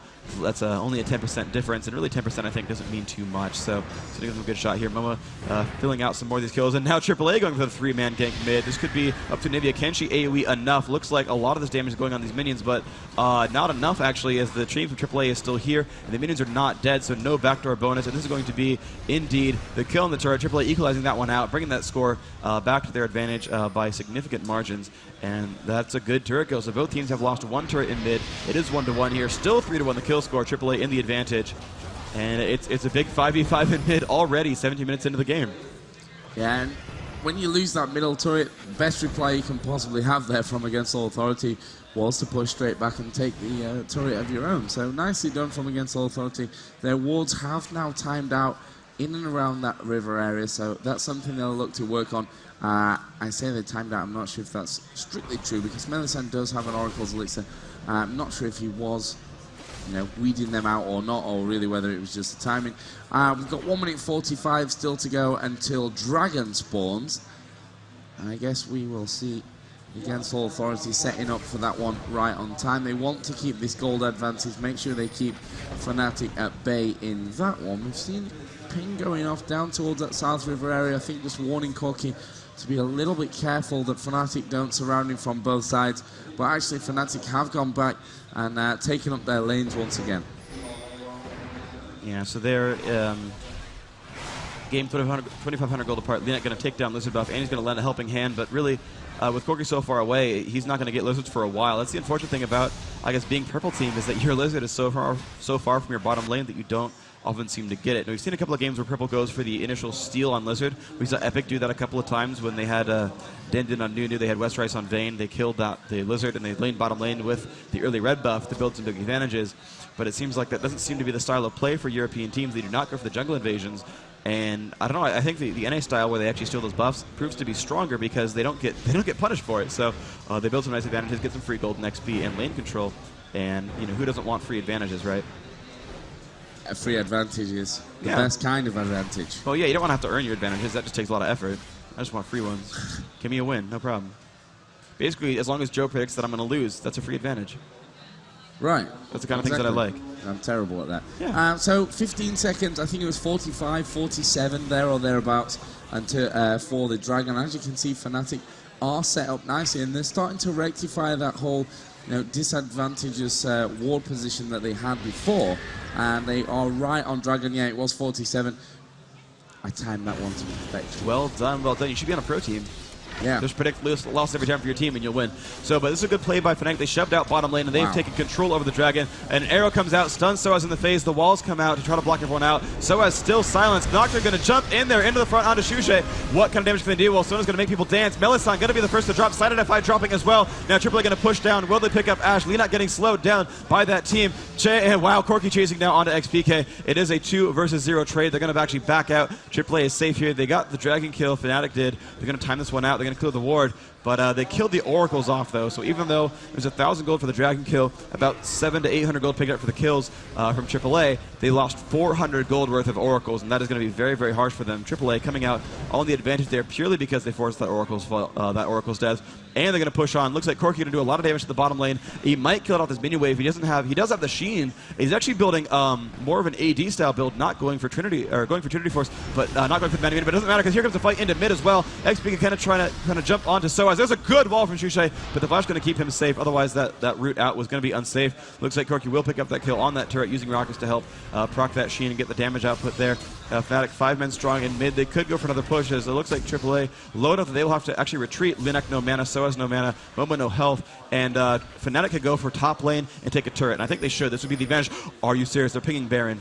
But that's AAA pinging the Baron, so I don't think it's going to be Fnatic's idea. Fnatic going to pick up the Golem buff onto Shushe. I really think they should go for this turret kill. It would be pretty much free. AA is not positioned to defend that, but imperfect information. Yes, they're going to send 2 up there, 3 up there, 4 up there. They're going to go for this turret kill. Corki and Janna coming to defend, but Janna and Corki can't defend that by themselves. So here we go. Fnatic going to do what damage they can. They have half one mini wave and a full another one coming up as well. Going to put for the damage here. The nice rocket coming out. Going to clear out a lot of these minions, but they're going to get pretty much, I think, a free turret here. They're going to bring that one 2-2 on turrets, tying that game closer, 24.9 to 27.3.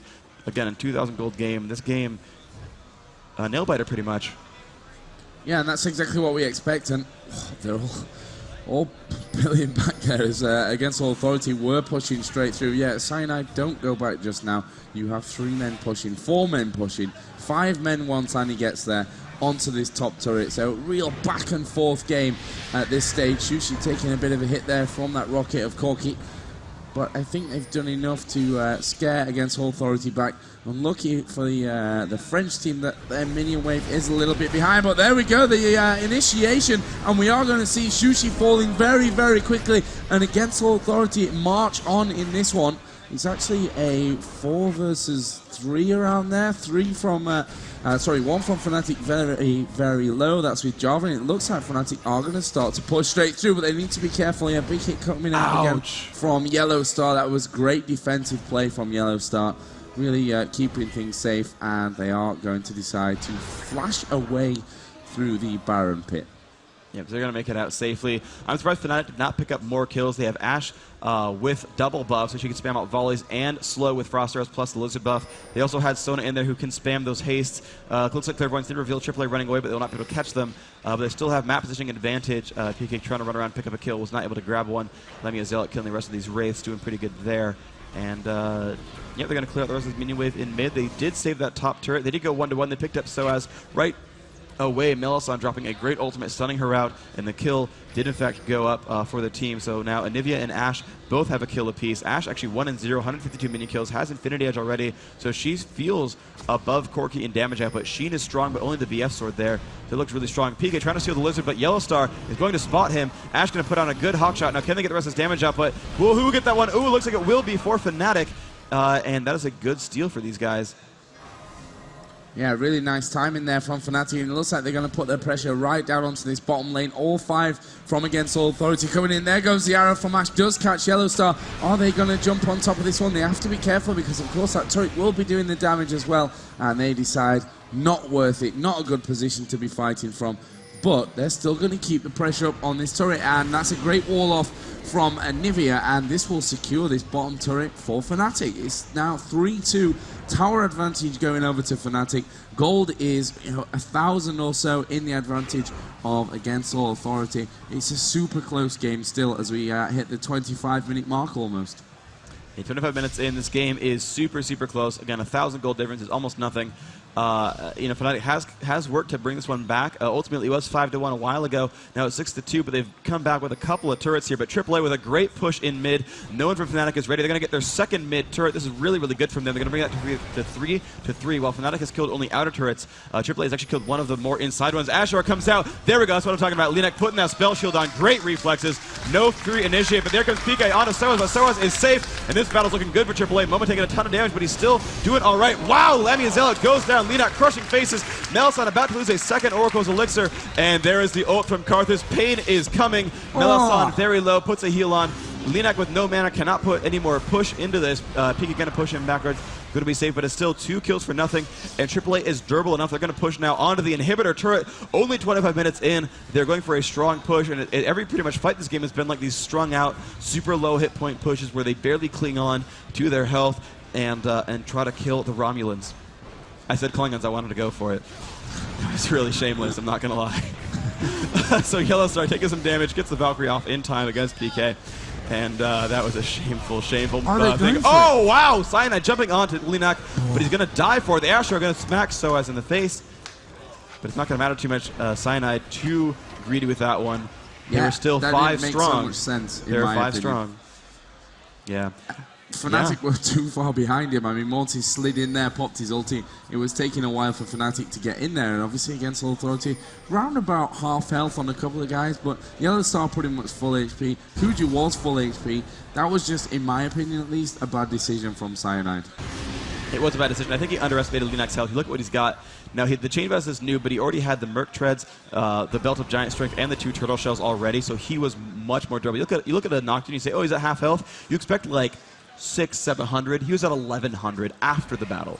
You know, without a dedicated hit, with only Janna putting a shield up there, 1100 after that battle, that's a significantly durable champion. And I think Cyanide, one, didn't expect Cataclysm to get blocked by that Nocturne shield. That would have been a good 300 damage or so there. The rest of his damage output, you know, he could have gotten the knockout, could have gotten a lot of damage output, would have maybe picked that one up if it weren't a tank-built Nocturne, but Nocturne is in fact building tanky. He's jumping onto these fights, and he's playing like such a good initiator role where he's really crushing faces quite nicely.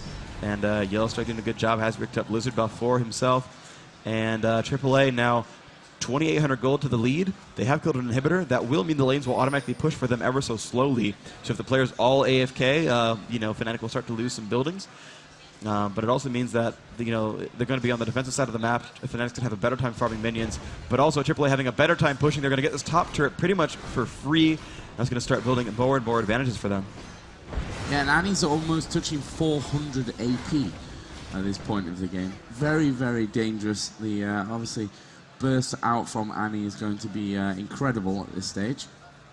Nivea with Sushi only got 230, so Fnatic lacking behind me that one a little bit. And look at this, Against All Authority are going for Baron. 27 minutes into the game, and Fnatic are kind of poking around there. We will see the arrow coming in from Ash, and that's surely going to be the push in there, and it's great so far from Against All Authority. Moma trying to defend this one. Baron is going to be taken by Against All Authority, but there's only a couple against them there. In comes the ultimate. Obviously, the egg will keep Sushi alive. I don't think Linux got the damage output to get this one, and no, Sushi will come back up. Lamia has taken down Yellow Star. Are they going to push in for the kill? I'm not sure that they are, and we saw PK there just pushing around the corner. Corki downed, and 4 dead from Against All Authority. Maybe PK is going to go falling in. That was a very, very risky move. PK is still alive. How is he still alive? How is PK still alive? And now Linak is starting to do damage onto everyone else. I can't quite believe that PK managed to stay alive. There goes the skill shot. Ow! Oh no, and it falls just slightly short there of Linak. And I tell you what, brilliant play from PK. He's got himself portaled out there now. The other 2 from Fnatic moving away, and Against All Authority got Baron. Only one of them surviving now. Obviously the extra XP and gold, still a great thing, but the buff not going to be worth anything when they are dead with it. Yeah, it did help keep Nocturne alive. The extra health he gets from the regeneration there did keep him up. That was really good. They did get 2 kills for the 4 deaths. So Dragon's worth 2 kills if you don't lose positioning for it. Baron is definitely worth more than 2 kills. So even though that trade did give some kills back into Fnatic's favor, AAA did ultimately gain a lot of advantages out of those kill sprees. Now, if you look at the kill scores, though, it means that well, Nocturne actually going 4-0 is pretty good. Karthus didn't lose any kill streaks. Corki was only 2-1. And he could have lost kill streaks, but I think she had already gotten some of the first bloods there and already had died once as well. So no major real buzz kills there. No like 1,000 gold drops from a legendary drop. So, Fnatic didn't gain anything huge from any of those 4 kills. I mean, certainly good to have them. Did give them some map control, did manage to let them clear out mini waves pretty nicely. But ultimately, you've got a Nocturne wearing a Baron buff who's got a Sunfire cape as well. And you've got 300 gold and a ton of XP per player on that team, plus the XP just locally from the Baron. So, yeah, that's honestly a good trade for AAA. And actually, wow, I guess Moma died before Baron did because he's actually wearing the Baron buff. Wow. His corpse was given the Baron buff and he kept it. I guess. I'm not quite sure how that works. Maybe he just didn't die and I just didn't see it. But I think, no, I think they did pick up that kill. So either way, Moma is wearing the Baron buff, so congrats to him. Moma definitely died in that. Yeah. He was outside of the Baron pit. I think was maybe even the first to go down, second. Yeah, the zombie mode does pick up the kills. I know if you kill someone with your ult, like you get the Baron buff, or you get the Golem buff from the steal even after you respawn. So I guess he died before Baron did, and his corpse picked it up, and he kept it. Against the more you know, Rainbow. Stacking around this top turret, and they are going to push in there. Actually, we're going to see them moving for the kills. Cyanide doing a lot of damage, will get his ulti off, trapping Yellow Star in there, and Yellow Star's just kind of like, okay, you're not doing enough damage to really worry about it. There goes the ulti from Karthus. Cyanide did go down in amongst all that. PK, Sushi, and Lamia all still alive by this turret, and it was a 2-for-1 kill favoring AAA once again. They've got that turret down to half HP, so it was a good bit of play from Against All Authority. Obviously the Baron buff staying on the people that had it before, so that's all good. Yeah, overall, a nice try by Fnatic. They did pick up the kill on Karthus, but Karthus pretty much on a death streak there, not worth too much per kill. Karthus, of course, getting very far, and his ult managed to not get any kills, which is, thankful, of course, for Fnatic. But AAA, winning 2-1 on that fight, they did some damage to this bottom turret. So they're up, still 3,000 gold. It's not very much. It's less than 10% still. I just keep feeling like they're winning by more than they are. The kill's up by 6. The tower's up by 2. They've got the Baron. They've got a couple more dragons. Looks like Nocturne waiting around for the dragon to respawn, actually. And AAA, wow, stealing a lizard as well. They're in such great shape here.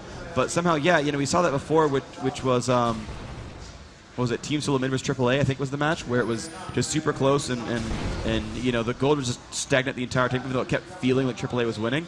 It's kind of this way as well, where it just feels like AAA is crushing, but it's so incredibly close, and I don't know quite why that is. It looks like Against All Authority are going to have Dragon. Look, Fnatic starting to move in there. They did have a ward in that top river area, and they are going to push in. Dragon is still alive, and Fnatic are going to steal that one. Nicely done from Fnatic. That was brilliant play, and getting themselves in there just in time. Question is now, how's the fight going to go? Arrow comes out from Ash. We have to be careful. PK very, very low. Moma is going to be trapped inside of the Cyanide ulti, and Cyanide has to flash away from that one. Bit of damage coming out onto Melisande as well. Linak, of course, did go down in and amongst all that one. So a 2 for 0 for Fnatic, plus the Dragon steal. That was a very, very nice one from Fnatic. And glorious play there, and actually going to push in. Oh, they almost spotted Yellowstar on that brush. Fnatic will push in for this inhibitor. They got that one a while ago, but they're going to... Wait, no, this is their own base. Sorry, I see red health bars, and that confused me. I saw a red health bar, and normally the red health bar means an enemy building. So I was like, they're in their own base. So fail there. Somehow I thought they were pushing their own buildings, but looks like PK is going to give the golem over to Shushay. Shushay seems to be the one who wears golem at all times for their team. I know we talked with Fnatic in some of the interviews saying, you want to get one golem buff caster and one non-golem buff caster, saying that Malzahar is a champion who does not need golem to do well. He's more burst-based. He's got low enough cost that if he comes into the fight at full mana, he's going to end it at half or 1/3 and do all right. But overall, great play from these guys. Cyanide FI initiating on into Karthus and managed to pick up that kill before Karthus got to do much. But still, 1,400 gold to the lead for AAA. They do have the better Baron timing. Fnatic actually getting ready for it. Melisande looking around for wards, will not find any. We'll be happy with that notification. But Baron should be coming up in the next minute and a half, I think. It had timed up before that Dragon fight, so Baron will be up before Dragon. And that buff respawns 3 minutes after it times out. It's a 4-minute duration, 3-minute respawn timer. And let's see what they can do with this. Looks like PK going to stay and recall in mid. And AAA kind of getting ready. Now, we saw Melisande a little bit earlier was clearing out wards. Now Kuja doing the same thing, but unfortunately not having an entourage to clear these wards, with which to clear these wards out. Now coming in here, going to find one right outside the pit, going to pick that one up easily. Should go inside and find the other one. Great play. Yep, will spot that one. Good smart play right there. Going to realize that they are nearby, picking that one up. And now it's going to be, the game where everyone knows everyone wants Baron, and everyone knows that everyone knows everyone wants Baron. And we'll see how that plays out. And a lot of magic resist coming out from Fnatic now. They're building Banshees veiled left, right, and center, and that will counter some of the stuff, especially from Karthus' ulti, of course, and also the shield. Just when they're initiating that fight, give them that little bit of extra shielding ability. And Fnatic are setting up around here. They obviously lost all their wards against All Authority or all inside the bush. Fnatic have pinged it, so they know they're there. Well, now they know they're there as the Hawk shot comes out. Yellowstar having his Banshee's veil popped. And Fnatic still waiting around. This could be a real pivotal fight in this game and how it's going to turn out. Yeah, this fight might mean everything. Determined for it. If it's a 5-0, it's a win. Whoever wins it, if a team wins this fight 5-0, the game is going to end, almost definitely. Against All Authority stacking up over on the right-hand side of your screen. Fnatic all getting ready on the left. Clairvoyance comes around. And from Against All Authority's point of view, they don't want to take a fight right now. Especially since the fact that Lamia and Cyanide both have the shields up from Banshee's Veil. They should get rid of them first before any kind of initiation goes in. And yeah, Corky, that's his main job right now, just to try and get rid of them. And Ash's is popped. And we actually see the arrow coming out here, and it is going to go out onto Soaz, and here is the big fight. This could decide what's going to happen in this game. First kill comes out for PK. Yellowstar is in the middle of it all, but he is surely a dead man. Will Valkyrie away? Kuja is so low. Ultimate comes out from Karthus. Are they going to follow up on this one? Surely they will. Yellowstar is still getting away, and they need to wall off, and there is a wall, and it's coming... slightly wrong position, unfortunately, for Fnatic, but they've killed 4. Yellowstar so close to going down. Valkyrie back into base, but Fnatic should be pushing this one out. A little bit unfortunate for them. The minion line is way back, and they're going to clear out jungle, actually pushing out onto this top lane. Good kind of foresight from them. The minions are pushed up a lot further than in the middle, so Fnatic now can start to push in a little bit extra. We are going to see the golem buff being stolen as they ping it there. This will be going out for Shushi, who has got pretty much no mana. Actually, Yellowstar doing a good job to come back in onto this top lane, and will try and get the steal in, and he got it. Oh, he got it. Nice. Amazing. Nice, Yellowstar. Nice job by him. That's going to be really good. Corky with blue is super powerful. He's got his Bloodthirster and Trinity Force now, so he's got a ton of move speed. Counting Janna as well. 423 move speed, 278 damage per attack. Looks like his Bloodthirster is maxed out by now. He's not gaining AD from these kills, so he has got tons of damage output on him. He's going to be nice. And wow, AAA, because of that retreat from Fnatic, are in fact going for Baron. Look at the vision right now. Fnatic knows, AAA knows they've been spotted now, but can they get it in time? It's going to be close. And I'm not quite sure it is yet. The fight has started, and it's grabbed by Fnatic. This is good shape for them. Let's see how this fight's going to turn out. Looks like Kuja already dead. Yellowstar getting crushed right now by Shushay and the rest, and this is looking so good for Fnatic right now. All AAA trying to run away. Great double knockup, and the ult going to block off two of them. Soa's going down. Moma and Leonak both very low. Sana getting feared. He's going to walk back. Yellowstar and Leonak, the only ones left alive. Looks like Moma will time out soon. The ult's going to go off, not pick up any kills. Oh, Leonak almost dropping down to Cyanide, and that was a wonderful fight from Fnatic. Now finally ahead in gold for, I think, the first time in this game, winning another fight 3-1 and getting the Baron. Yeah, these last two fights, I mean, Fnatic, in the last one, they took down 4 from Against All Authority. Didn't actually manage to do anything with it, apart from obviously the extras that they get from the kills.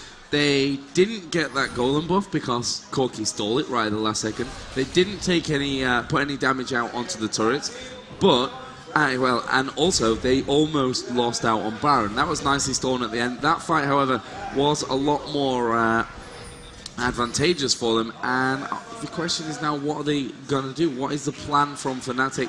They are actually starting to move back into a more defensive position. Obviously, there is no inner turret left anymore, no base turret left for Fnatic, so they have to be careful that that inhibitor doesn't get pushed. And that's going to really work nicely for Against All Authority, because they know if Fnatic starts to push, they've always got one eye back onto their base, and they can basically force the blue pill to come out from Fnatic at any given moment when they're pushing by just sending one man in and giving a bit of grief down onto that inhibitor. Yeah, Yellowstar, though, pretty smartly has stolen the Lizard buff. That's going to be huge for them. They really need that. AAA's team fight, again, without a major tank. They do have Leonak initiate, but he takes enough damage now that even with Sunfire and Hexdrinker, he takes enough damage in these fights. He actually manages to get killed somewhat easily. He does usually survive the rest of the fights, but he's killable. And the rest of the team just dies so incredibly fast. They keep landing arrows. This poor Ashe, or actually this great Ashe, this poor Annie, keeps getting plugged by these attacks. We saw the giant team fight in mid where they went, I think it was 4-1. They hit her with the arrow, and she died before she got to even do anything. She really needs a Quicksilver Sash or to sit farther back with her team. She needs to not take an Ashe arrow. That is winning them the game right now for Fnatic. And Yellowstar going to find PK across the map. He's getting him down to half health already. He looks like he's not going to get jumped on. And there comes Nocturne as well, but the team is not ready for them. And there's the dance off on Leonak. And here comes Jarvan putting out a ton of damage. The heal comes out. The Ashe arrow is going to hit nothing. And they're going to blow up XPK. And AAA is going to jump into the rest of this fight. Moma in the front. And looks like Yellowstar putting out tons of damage despite the exhaust. And Moma will die, but Cyanide getting kind of low. And wow, Yellowstar getting blown up. Lemmy Zealot will go down to the Cars' ultimate. That's going to be nice for them. Now, poor Kuja taking a ton of damage. Soa's taking a ton of damage. Cyanide FI in the middle of that one. Soa's putting a stun down. Leonak nearby lands the Q. Shusha coming in, though, with giant stuns. Can he kill Leonak? No, he will spell shield that, but the Ignite is ticking down, and the wall means the death. Great play by Shusha.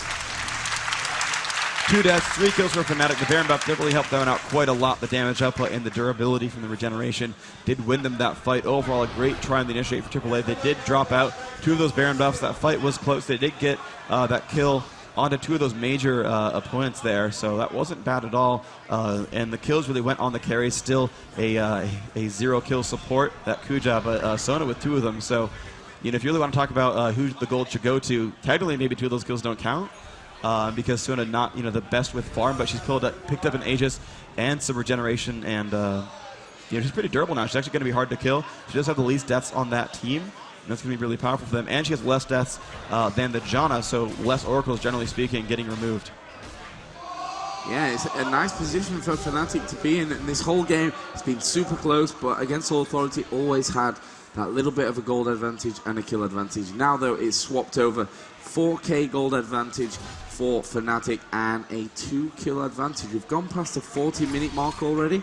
Obviously, that Baron buff being exhausted now, so it won't be too long until we see that one coming back in. We'll see what the next move from Fnatic is. It looks like they're just going to try to clear out whatever they can in terms of the jungle. They've got a timing down perfectly onto that golem buff, and they are going to remove it from Against All Authority. So this is again another nice strategic move from Fnatic. We have Anivia with both the golem and the lizard buff on. They've got a massive amount of minions coming up as well in this bottom lane, and this turret is going to go down. Against All Authority aren't going to go anywhere near it, which is a very, very wise decision. And we'll see now if Fnatic decide to push straight through with this big minion wave. Looks like they're ready for this. Even though the Baron buff's not around anymore, they're going to push down onto this turret. Looks like Yellowstar's in a decent position. He's going to Valkyrie back. Didn't need to, though. I guess he wanted to be afraid of that Malzahar. Moma going to lose his Banshee's Veil onto Karthus. And Fnatic still pretty happy. They have 2 golem buffs on their team. That is quite powerful. Looks like we don't have any on AAA, and it's going to be a do-or-die moment for them. If they lose this game, they're moving down to the lower bracket, going to be fighting against the winner of TSM versus Epic, which will be the next match up today. Again, I'm still trying to pull for AAA. I want to see a game 3 right here. They're close on this one. They had an advantage. They've lost that since, but they still have the damage up. But Yellowstar so incredibly far. I'm getting another BF sword that's probably going to be an Infinity Edge. And here comes the darkness, and Kuja in the back. Linak jumping onto Lamia. Zealot will fear him. Now jumping on Shushay. Shushay almost about to get egg, but won't quite do that. Linak still very low. Momo in the back. Soa's going to get blown up by Ashe right now. And now Linak pulling back. Sanidify staying alive. Momo going to lose his life as well. Yellowstar getting very low. The ult comes out. Linak extremely low. So is Yellowstar. Linak trying to stay alive. Will he be able to? No. Sanidify comes in and picks up that kill. That is 3 for none. Getting knocked up by Janna, but not a big deal. Melisson staying around. Kuja not in great shape. And getting pushed around by Ashe. Lamia Zealot still chasing down. Shouldn't dive that turret. Yeah, it's going to be a little bit painful. Now Corki coming back into that fray. Shushay, I don't know if he got egged or if he just got full healed by that Sona, but the purple inhibitor is down. Cyanide F5 pushing into the base, and this is looking so good for Fnatic right now. They might be poised to win this one 2-0, ending that giant losing streak they used to have. Yellowstar now pushing into Cyanide. Cyanide could go down, and yes, he will pick that one up. That is going to be huge for them. But the second turret taking a lot of damage. Can Kuja stop this? He could shield that turret. There comes the flash in, trying to do what damage he can. Does shield that turret. That turret staying alive, 180 health. Lamia Zealot going to fall, but gets the turret anyway. I don't know if AAA can get a comeback from this, but Yellowstar is chasing. Will dodge that stun from Anivia. Anivia should be able to wall. He'll put the ultimate on, doing some more slowing, and a purple turret going down thanks to minions in mid. And this is looking still better and better for Fnatic, who are up now by about 8,000 gold. Corki still chasing down. Will find Shushay. Could get the kill here. If he's been egged, it will be a death. And the rocket comes out. No, will not quite land in time. And the heals are coming out from Sona. Sona hasting him around as well. Yellowstar now going to say, okay, I'm going to chase Sona then. Sona can't CC me, so let's do this. Wow, giant crits up in front. Damage output is huge. The stun does land for Nivea, but he doesn't care. He's going to Valkyrie over and keep going. Sona will flash, but misses it. And that is the kill. And minions are killing a turret over here. Corki doing a great job. And actually, AAA pushing into the base. There are still a lot of revives for Fnatic. Almost everyone is dead. And yes, they're going for the inhibitor. Could they turn this one around in the last possible second? They've got...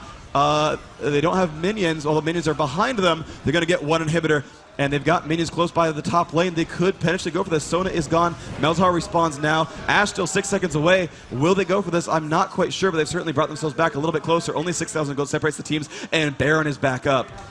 I don't know. They're not quite durable enough to really fight a Baron fight, and the minions are pushing this right-hand side base, but certainly they've gotten an inhibitor back for themselves. So AAA still not out of this game just yet. They did kill the giant kill streaks on, well, I shouldn't say giant kill streak. He's 3 and 6, but they managed to drop the kill streaks onto everyone but Shushay. He was, I think, the only one who was left alive after that fight. So they do want to kill Shushay when they can. That's going to be the next major kill to pick up, but he's quite durable with Banshees. 2200 health, 80 magic resist, and wow, they're going for Baron and AAA. So they had to have known this. This was a silly mistake, I think, from Against All Authority. Fnatic getting a free Baron. They've clairvoyanced it, but they don't have time for this. I don't know why everyone went back to the base. They pretty much gave away Baron. They should have seen it respawn. That will be the kill. Fnatic picking up a Baron buff for themselves. 8,000 gold to the advantage. This is one of the biggest leads they've had this game so far. But both teams losing an inhibitor, and both teams really down to one outer turret in front of that inhibitor. The other inhibitor alive means a 6 to 8 turret kill. Nexus laid bare, but when the inhib respawns, it means you can't backdoor that Nexus. So we shall see. Yeah, and it was a bit of a catch-22 situation there for Against All Authority. They had super minions hammering against the Nexus. You've got to sort that out, but you go back and you lose Baron. So they decided to go away. They lost out on Baron. That's going to give Fnatic an edge in this next fight. The question is, when is that fight going to come? And obviously the kill's still 22-20 as we're not so far away from hitting the 50-minute mark. Fnatic definitely feeling like they have the advantage in this one. They're going to take another Dragon as they head down there. Clairvoyance was dropped down by Against All Authority. This Dragon should fall very, very quickly in favor of Fnatic, giving them that extra gold boost that they need. Maybe that they don't really need at this stage of the game, to be honest, but still, better to take it, better to keep it away from Against All Authority, now that they're building up this big gold advantage. And it looks like they may push middle. Obviously, still the inner turret is there. Inhibitor down on the bottom. It won't be so long until that respawns. And it'd be a big coup for Fnatic if they can take this middle turret, then the inhibitor, and wait around maybe to push down to that bottom lane once the inhibitor respawns there. Fnatic are waiting for this minion wave to come in. Minion wave does arrive. Are we going to see Fnatic go in? Nice wall off once again. It's actually not so bad for Corki, and here we go. The fight is going on. The shield goes off on that turret, and looks like Cyanide will not push in too hard. Takes some nice damage there. The stun will not quite land on Corki. He will Valkyrie away from that one, wanting to be very safe about all that. The super minions are gone. The good thing about this fight for AAA is they're fighting with super minions every wave that spawns. They're going to have a super minion helping that fight out, which will help push them around. Cyanide jumping in, even without minions. The backdoor bonus on that turret's going to be very hard for them to push around. The stun is good on a moment. Here comes Linak in the front. Pika taking a lot of damage. The dance coming out from Sona. Yellowstar in bad shape right now, getting blown up by that Jarvan. Looks like they're not going to pick up any more kills there. Linak trying to kill Melisson. Moment is down, and Shushe going to get the kill on that one. Looks like no one at all dying. Linak going to fall. Only one left alive is Kuja. There's going to be a 5-0 for Fnatic. They will win this series 2-0 almost definitely. They're moving on to that Nexus. Fnatic, the winner bracket finals. They are going to win that one. Moving on to the grand finals. Guaranteed top 2. Fnatic moves down the Nexus. AAA moving to the lower bracket. Going to fight the winner of Epic versus TSM. That was an amazing second game. The first game, of course, Fnatic super, super strong and really showed us what they can do. But game number 2 could have gone either way at almost any time throughout it all. I mean, we saw even by the end, once Fnatic had pushed in there, taken down that inhibitor, Against All Authority were actually racing down towards the Fnatic base. So even in those dying moments where Fnatic finally got themselves the gold advantage, the kill advantage, Against All Authority were very much still in that game. Yeah. But Fnatic are going to win 2-0. Once again, I successfully curse another team, this time not quite with the right scoreline, but yeah, it's some ability that I've managed to build myself. So can you quickly curse a AAA to get to win the lower brackets so we can have a US-EU final? I sure could. Could you? Would you? Will you?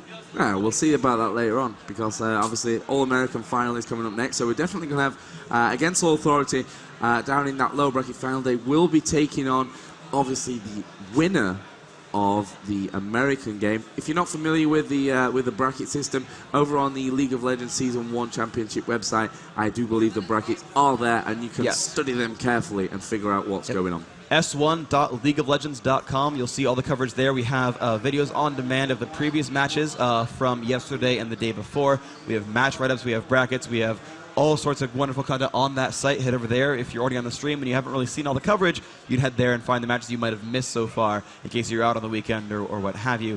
But we are here in the day 3, the final day of this match, and super awesome stuff going on. Fnatic securing themselves top 2. The grand finals are going to have one European team, so you know, all the Swedish fans, all the European fans in general, going to be happy about that one. Yeah, and the great thing is, with the double elimination system, when you win that upper bracket, you have a very comfortable position in the grand final, because the team coming from the low bracket cannot afford to drop a single game. As we saw a little bit earlier on in the tournament with the relegation games, it is a weighted best of 3, so the upper bracket team will have a 1-match advantage. And the way that Fnatic have been playing, you know, yesterday and today, they're just not losing maps. They're not losing single games anywhere, it seems, across the board. They're just super solid. Even the close ones, yeah. So they're moving on right there. So they are one of the top 2 teams. They have to win one and only one game in the grand finals, which will be midnight tonight in Sweden, 3 p.m. East, 3 p.m. West Coast, 6 p.m. East Coast.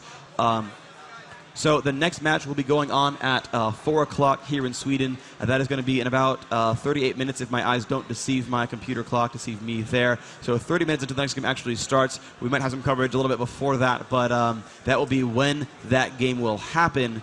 In the meantime, let's just talk about that game some more. That was a crazy close game. Another 50-minute game right there. We saw one of those yesterday in a AAA TSM, but we got another 50-minute game in this one. And I really thought AAA had it. I really did. Yeah, me too. It was so close the whole time, but everything was pointing towards AAA edging that one out. You know, they had that slight kill advantage. The gold advantage at some point was, I think, around about 5-6K. Fnatic then managed to turn it around and had an 8K advantage at one point. So it was one of those games that, for me, the most exciting games to see, where you can't actually call really who's ahead. Aside from looking at the gold and the kills, you know, which is always a good indication of who's ahead, but when you watch the match, something tells you that there's no real advantage for either team, and that's what we saw yesterday with TSM against All Authority in the second game, and also here in this second game. The first game of today, I don't think we really need to talk about too much. You know, everyone saw that Fnatic were just dominant through it. Yeah. This one, however, you know, just a classic game of League of Legends, and that's what makes, you know, 215,000 people watch the stream. Darn right. That game was super crazy good. I'm looking over at the scoreboard. Yellowstar, the only one to break 300 minions with 362. Went double Bloodthirster in that game, in addition to his Trinity Force and his Banshee Veil. Even got a Heart of Gold in that game, I think, to build some armor for himself. Try to stop that Jarvan. Was going to start with a Heart of Gold, probably build into a Randuin's Omen later on. It's a great item to pick up if you need durability. Look over at Cyanide FI, who seemed to be, he really didn't get all the glory. He seemed to really be the star player for that game. 3 kills, 22 assists. And that is, I mean, 25 total points there. That's more than Ash got. It's more than Nivea got. Yeah, he was the most impactful player of that game as far as kills are concerned. 3 kills, 22 assists. Always jumped onto either Soaz or MoMA or Yellowstar, and he pinned them in there and would just destroy them. Only 141 minions, but it didn't matter. Did so much damage, got farmed up. You know, had a Wriggle's Lantern, had a Banshees and a Force of Nature, and was even almost done with Randuin's, but just built a ton of MR stack, even with those Mercury Treads as well. So he was not going to die to Moa, not going to die to Soaz. Yellowstar doesn't want to kill a Jarvan, who gets some free armor from ranking E anyway. And so Cyanide FI, even though he had 6 deaths, the most on the team, they were all worth it, you know, type deaths, and it really did a ton for his team. Melisson, only 3 deaths as a Sona, and that's the thing, you know, there's a thread on the forums about you know, what you learn from these games, and it's don't die as support, because you're not very durable. You can play defensively and do well, even if you're not in the middle. But we are ready for some interviews after the game, so we're going to ship that one over to them. Hey, I'm Karen Vinduk, and I'm here with MoMA from AAA. So we just saw them face off against Fnatic. And how are you feeling right now? Yeah, I don't feel good, but yeah, the life goes on, and we have still a chance to go to the grand final, so we will see. Yes, absolutely. You still have a chance. So, you know, in that last game, you guys had an early advantage. You know, how did that come about? Well, we picked Annie because with Annie you can get very much kills at the early game. Because of the flash and the stun, it's pretty often a kill. Yeah, and I don't know what to say else. It was about Annie, yeah, and Yellowstar had a good farm on bot lane, so yeah, that's it. Now, you know, Fnatic obviously is very well known for timing those Baron and Dragon spawns like precisely to the second. So for you guys, you know, you went after Baron and Dragon a few times, got ganked, and it got stolen a few times. You know, what went wrong there? I don't know. We rushed to Baron, so it was so useless. We lost the game at the Barons. The first one was okay. We still got the Baron, but the second one we lost, and we shouldn't rush the Nashor. We didn't need that because we had the lead and we gave it away because of the Nashor, so that's very bad of us. And, you know, there was a lot of really amazing team fights in there, you know, a lot of 5v5s all over the map. You know, how did you really expect those to go? We expected to initiate the fights with the Annie, but one time we got initiated by the Ash Arrow and we failed that team fight very hard. The plan is that we initiate with Annie, I flash in with Karthus and do so much damage as possible, die in the team fight and do still my damage and press my ultimate. But somehow it didn't work out for me because all the walls from Nivea and the poke from Malzahar, and I went pretty often very low and I couldn't do so much what I wanted to do. Right, well, you know, we've seen a lot of great plays from you all so far, so we know you have a lot to offer. You know, you guys have another chance at the Grand Finals coming up later today, so best of luck to you. We know you guys will be great, and I'm going to hand it over to Andrew, who's with Team Fnatic. Thanks, Karen. Hey, everyone, it's Andrew, and I'm here with the one and the only Suchet. who is very happy after the great game that you guys just played. How does it feel to almost be eliminated on the first day and then come back and be one of the 2 teams in the finals? It feels awesome, but yeah, when Pekka actually came here, we felt so much power. And the one thing, I think the lucky charm is my hair, because the first day I had my hair tied in a ponytail, and yesterday and today I had it loose, and yeah, we won everything so far. Awesome. Well, they were able to kind of take you out of the Gragas and the All-Star game with the picks and bans, but then you came up with the Nivea. Was that hard for you to adapt, or was that pretty easy? Well, I play some Anivia, obviously not that much like Gragas and Alistar because they are my favorite champions, but we played some games with them, and the team react really nice. Like, if I say, okay, I'm gonna wall now, team is ready. Like, for example, that wall at the Drake when I separated 2 of them in us and 3 of them behind, they had to split. Or at the Baron when I walled them inside so they couldn't come on us. Because Anivia is a very good pick against Ani, because Ani needs to come close to make her burst, and Anivia is perfect to just keep her away. So I think that's one pick that won us fight. Okay, now one of the things that was really impressive to all of us was that your team was able to react so well to the walls that you were throwing up. Do you guys practice with Anivia a lot, or was that just something that was just very natural for you guys? As I said, we don't practice that much with Anivia, maybe 5-10 games per month, something like that, but it just works well. We are just synergized, really. Yeah, it's the team. Well, it didn't show. Everything was very flawless, so good job to you. One of my last questions that I have for you, what happens if they go into the bans in the finals and they eliminate Anivia? Now what? Well, I shouldn't tell you, yeah, but like I said, the interview before to Karen, I have 8 champions prepared for the DreamHack, so... It's just between us. I mean, no one else is going to know. I'm just kidding.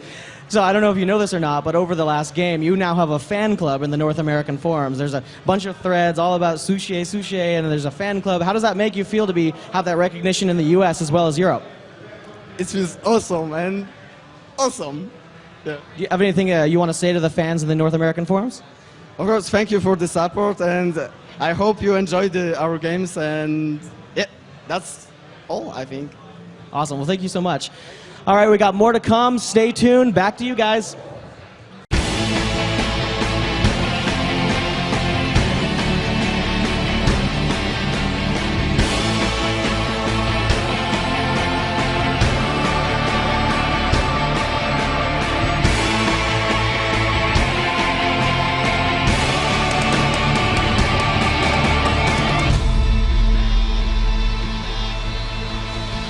Here we are back in the casting booth. Myself, Rivington III, and Xenon as Xenonington. The casting Yeti. The casting Yeti, yes, coming at you with an amazing game. Wow.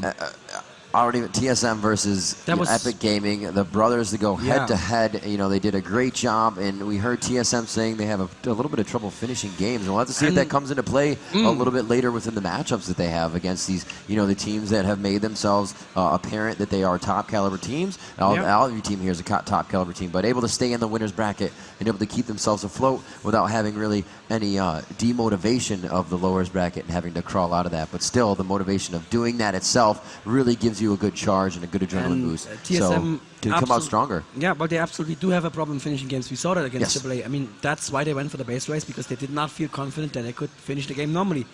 Second time, they waited too long. It just, it dragged out too long. And actually, before we talk about any of that, can we please cut over to the telecaster? And we're going to talk a little bit about the game that we just saw. Yes, beautiful. So, first of all, I want to talk about the dragon fight, what actually happened here. This was quite amazing. Amumu was down here, and he was getting ganked, was actually getting caught by the enemy team, and instead of running, which would be the normal escape path for him, he's like, no, I'm Amumu, I'm going to bandage toss in here, and I am just going to go ahead and ulti this entire area. At this point, his entire team was still, I don't know, I'm not sure, somewhere like in this area. Yes. So they were not down there. a little more by Wraith, but yes, exactly. Yeah, You're just not ready for that to happen. Exactly. So that didn't look like a good engagement. It was like, what is he doing? What is this? But it turned into a great fight as soon as I believe Misfortune was, Misfortune came in through the river like this, able to do damage from behind. Then the most interesting thing happened, and that's why I want to talk about this fight real quick. Reggie ported in somewhere around here. I didn't see it exactly, and he did the exact right thing. He jumped on Misfortune right away. Misfortune actually doing too much damage for him, as the team fight just generally moved up into this area, into their main area here in the mid lane. And at this point, Misfortune and Reggie were chasing each other up through the bushes. I think actually... Yeah, Westrice was doing a good job. And absolutely. Westrice almost had him. It was, I think it was below 100 health, especially with the proc of the bleeding. But the problem is, at this point, they need the sustained damage output from Misfortune, and that team fight that we saw here actually happened. The 4v4 that happened here turned really strong in TSM's favor, because that Westrice was just not there, and Reggie was almost dead. He manages to flee this way, and at that point, his team was done with Epic, and they're here, right? And at this point, Misfortune's like, I almost got you, I almost got you. She comes out, he's like, oh, there's 5 guys. That wasn't so good. I better turn around. And then she just ran and died here. But this is very important. Sometimes you can chase down an important character for the end of the team, but always consider, if you chase down a character, that means that enemy is not going to be in a fight, but I am also not going to be in the fight. Exactly. Which team is going to be hurt more by that?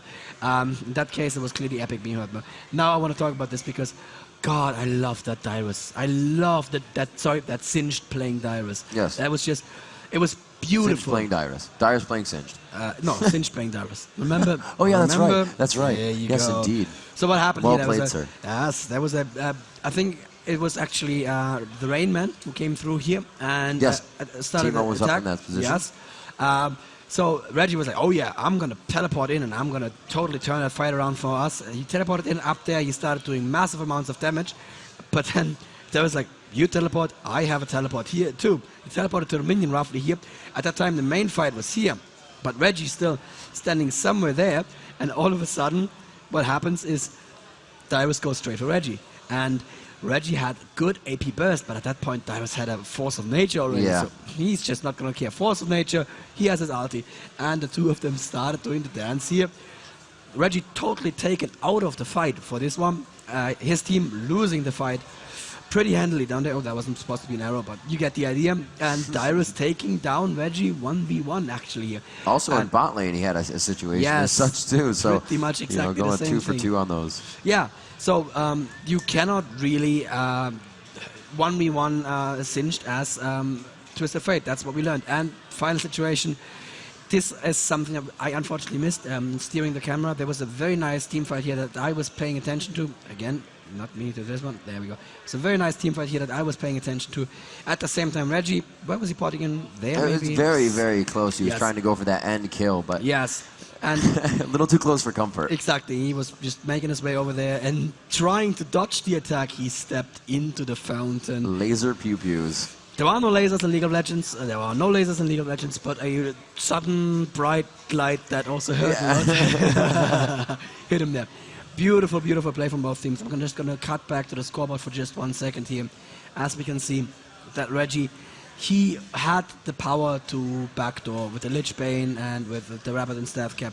Wasn't really using that. We see, no, he did destroy 4 buildings, but it was never really a backdoor.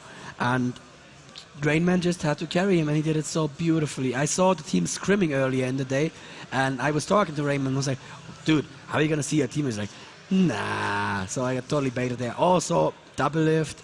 You promised me a blitzcrank. What was the Rayman's pick before he went back to Timo again?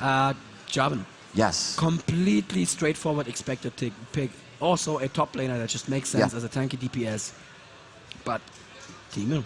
We saw a Captain Timo, and I saw Freak dancing off camera. He was like, yes, yes, yeah, yes, but pretty much the whole entirety of the first part of that matchup, Freak was dancing and split his face open ear to ear. I believe we're going to go to a short break soon. Indeed we are. Make sure you're back here at 8:30. That is 19:30. But before you leave, before you close the stream down, we're going to have a super special treat for you after a very short commercial break.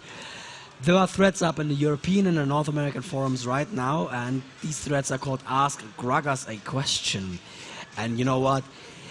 the champions of the league are very busy, being summoned into the Summoner's Rift all the time to fight out all these political battles for powerful summoners. But Gragas managed to get a few minutes away from his busy schedule.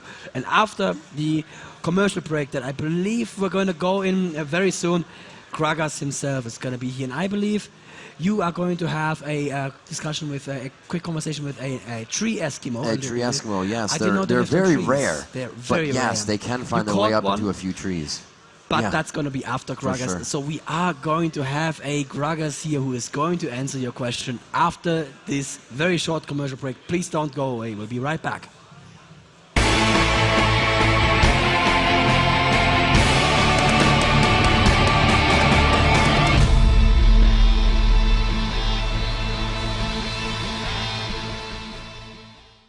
Hi, I'm Nikasor, and I'm here with Linda, whose summoner name is Piet Cold, and she made this amazing Katarina art for us. Show it off. Thank you so much. It's made out of watercolor, and it's absolutely incredible. It's one of the only submissions where someone actually came up and gave us some real art. I'm so jazzed about it. So tell me a little bit about how you actually came to DreamHack. My friends got some free tickets, and my birthday is tomorrow, so I thought, like, why not? Yeah. Your birthday's tomorrow? And you seem to be having a good time, because I think both of our voices are just slowly going away. I think it's been that kind of time. So tell me, how long have you actually played League of Legends? For about a month. Only a month? Yes. One of my best friends, she's like, come on, you should play with me, I'm all alone here. So, yeah. Well, that's crazy. So what inspired you to make this kind of art? I was watching the Riot Games at YouTube, and you came up with the Summoner Showcase. Really? And I really wanted to be on. Really? Oh my God.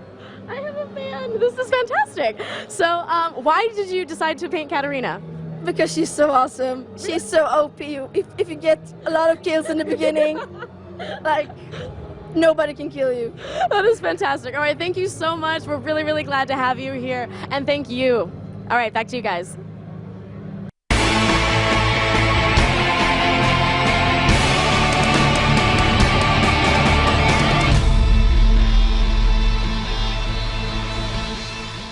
Do you see this one? Do you see this man right next to me? First of all, let's get one thing out of the way right away. He is not actually my son. No rumor. I'm sorry, I didn't want to break it to you this way, but please just be strong for the rest of the interview. We love you the same, even though you've been slightly adopted and I never met you before. I hate you. No, I know. I heart you. Okay, well, in that I will case, forgive you, yes. All yes, right, okay. So, you are actually Gragas, we heard. Yeah. Yep, so there is a couple of people who have questions for Gragas. For instance, what is your favorite drink to put into a barrel? My own homemade kukułówka. You take the kukułówka sweets into a water, you dissolve them. Okay. And then you add spiritus. You mix that. Is that usually used for cleaning? No, it's meant for drinking. Okay. But I guess you can clean with it too. Yeah, you mix it, you leave it in a dark place, and after a few days you filtrate it because there's something floating on the top always, and then you drink that. It's tasty. So that's what you would put into that big old water. Yes. Yeah. That's why it was empty. It's only made in Poland. Yes. You're already powered by it. Very good. Yeah. Another question from the forums. When does happy hour start? After, if we win. After you win. That's very good. That's a very reasonable answer. I like that a lot. We're going to have a couple of serious questions as well. So there's another post in the forums asking, which is your actual favorite champion? Is it Anivia? Is it Gragas? Is it even Alistar? Or is it something completely different? And I think I know the answer. But go ahead. Gragas and Alistar. Gragas and Both Alistar? of them. Yeah. Really?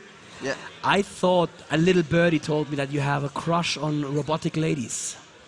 Well, Oriana is also pretty cool, but yeah, Gragas have been so long with me together with Alistar. Yes. There's a loyalty thing going on there, so that makes absolute sense.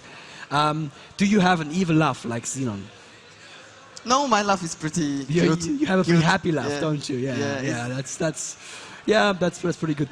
Another forum question, we actually had a couple of threads up about this. And, personally, I'm also very interested in this. Are you ever going to start streaming? Because there's I think one or maybe two people out there who'd like to see that, possibly. Yeah, probably after DreamHack. Yeah. So in case you win a little pocket money, you should be able to beef up that CPU and invest it wisely into more gaming. Yes, that's how we do it. Okay, let me see. Do you have any other good questions in your thread there? Oh, yeah, here's a good question. How come when you body slam through trees, they never fall down? How does that work? I'm kind of soft, and when I go through trees, I just go slim and go out. That's good. It's a Kragas jelly. Yeah. That's beautiful. That's exactly the answer we were looking for. Do you actually have a favorite player out there? Is there any other League of Legends player you'd say he's your idol? Somebody that you'd say is really a strong player? Becca? Yeah. I just love the guy. Ah, man. Especially to play with him. It's like, yeah. We saw the difference was day and night when you were actually playing with him. No offense to Will Fader, he's a good player too, but there is that, that telepathy between you. Well, Will Fader just didn't play his role. Yeah, he's a support that was player. the problem. Yeah, that's... Because he's a very good support player. Oh yeah, I know that. Yeah. But yeah, just asking somebody to switch their role up at the last moment, it's not ideal. Still, without him, we wouldn't be here. Yes, absolutely. And if you'd been in Group B fighting Sun, you'd probably also not be here. What do you think? Yeah. I don't know. I haven't played them, so I can't tell that. That's true. All right. How and when did you learn English? Probably in school, right? Actually, well, I had English in school, obviously, but the most of my vocabulary, for example, comes from games. When I was small, I was playing Civilization 2, yes. and I always asked my dad to translate me, and he said... And I did? The other dad. You have a dad besides me. So, yes. So this is very, very shocking to me as well right now. And he said, no, you need to take vocabulary and translate that yourself. And okay. That's why I started remembering things. That's very good. Wow.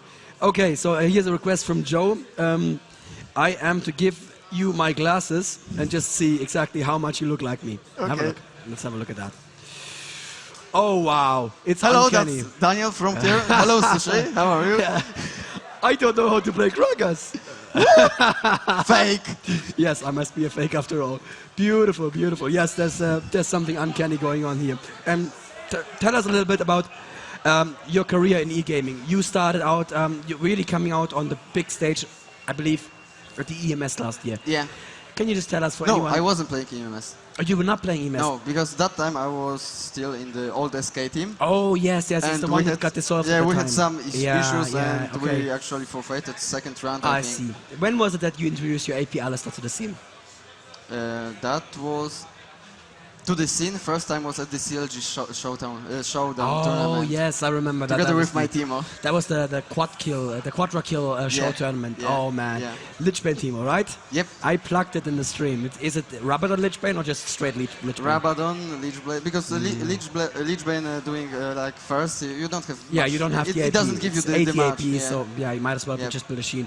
Yeah, but Rabadon Lichbane, amazing backdooring, but also nobody expects that burst from Timo. And the shrooms. What's the best Timo skin? Let's just get it over with. Easter Bunny. Yes, yes, very nice, Easter eggs. Okay, let's have a quick look and see if there's any more good questions here in the forums.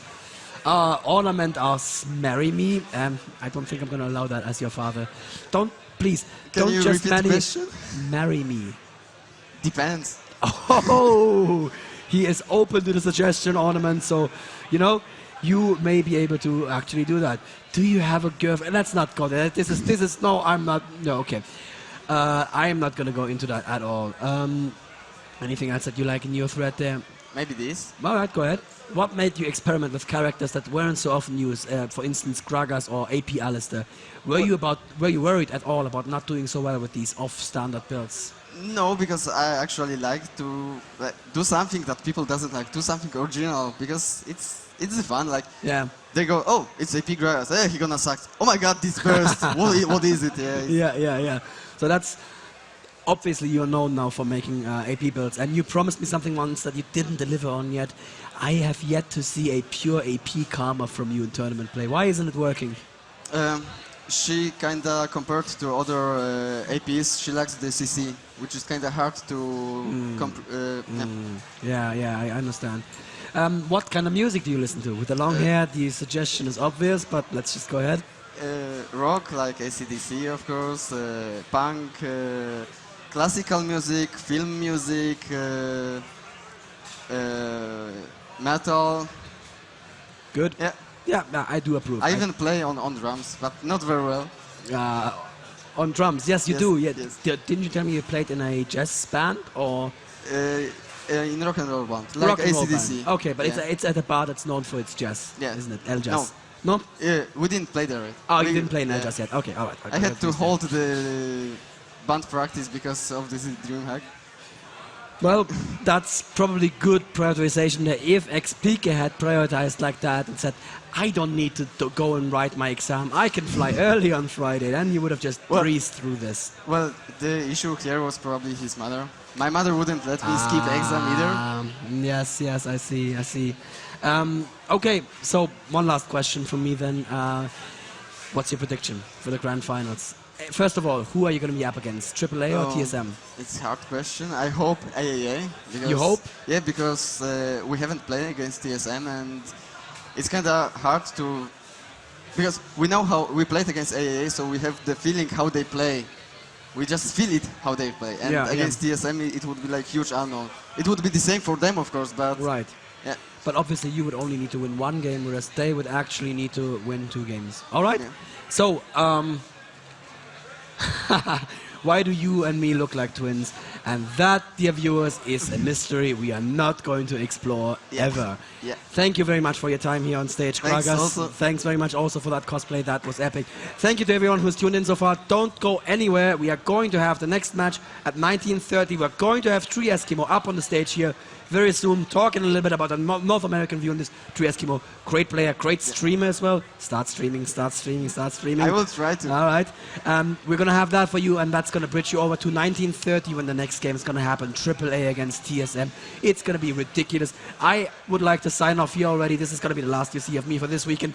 Thanks very much for sticking around. Thanks very much for indulging me with my stupid noob voice. Thank you very much to everyone who tuned in and gave us these record numbers. And we're going to cut to a small commercial break right now, and then we're going to be back with Tree Eskimo. See you all. See ya.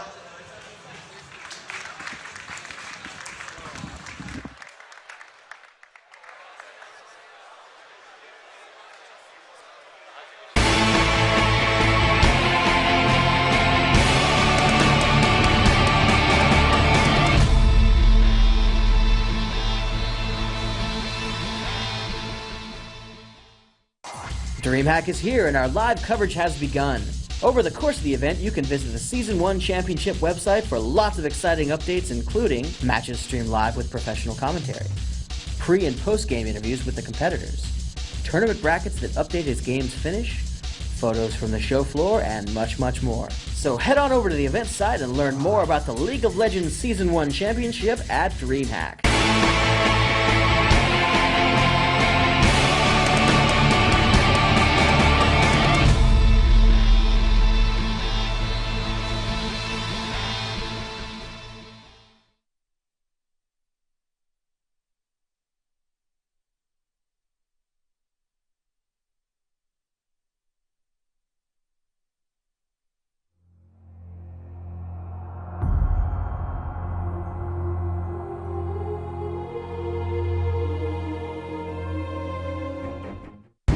Welcome everybody to the League of Legends Season 1 Championship Top 10 highlights of the day. We're going to start off with number 10. As we come into the game, we have Fnatic taking a 5v0 on Dragon, but Epic is close by. We're going to see what they can do. And oh, the Blitzcrank pull on to Karth is pushing him back across. And Doublelift going to keep him CC'd a little bit as he runs back into the team fight. But look at that. Jarvan's so low. The flash kill coming in from Doublelift. Great play there. And now comes the rest of the team fight as Malzahar going to jump in onto Ashe. And Nunu with the flash ult as well. Going to meet a very, very dead Ashe as that blows up. Malefic Vision picks up the rest of that kill. Doublelift getting separately though. Going to keep chasing onto Xuxe. Unfortunately though, he will flash across the wall and the hook will miss. But Vayne putting out tons of damage, picking up more kills and more kills as they push down across the map, picking up everything. The Karth will in fact miss, not pick up a single kill, and that's a 2v0 basically win right there. Great play by Epic. To number 9, we come into the game, and Vladimir is going to be squaring off against Rumble. Both players quite low on health. Mimu coming in from the side, trying to pick up on Vladimir, but can't get it. And there comes the Vladimir ultimate, jumping in, hits one transfusion, and here comes Rumble, going to drop the ultimate down, but another transfusion, and then the blood pool comes down, completely juking all the damage, comes out completely safely. Great job there by Vlad.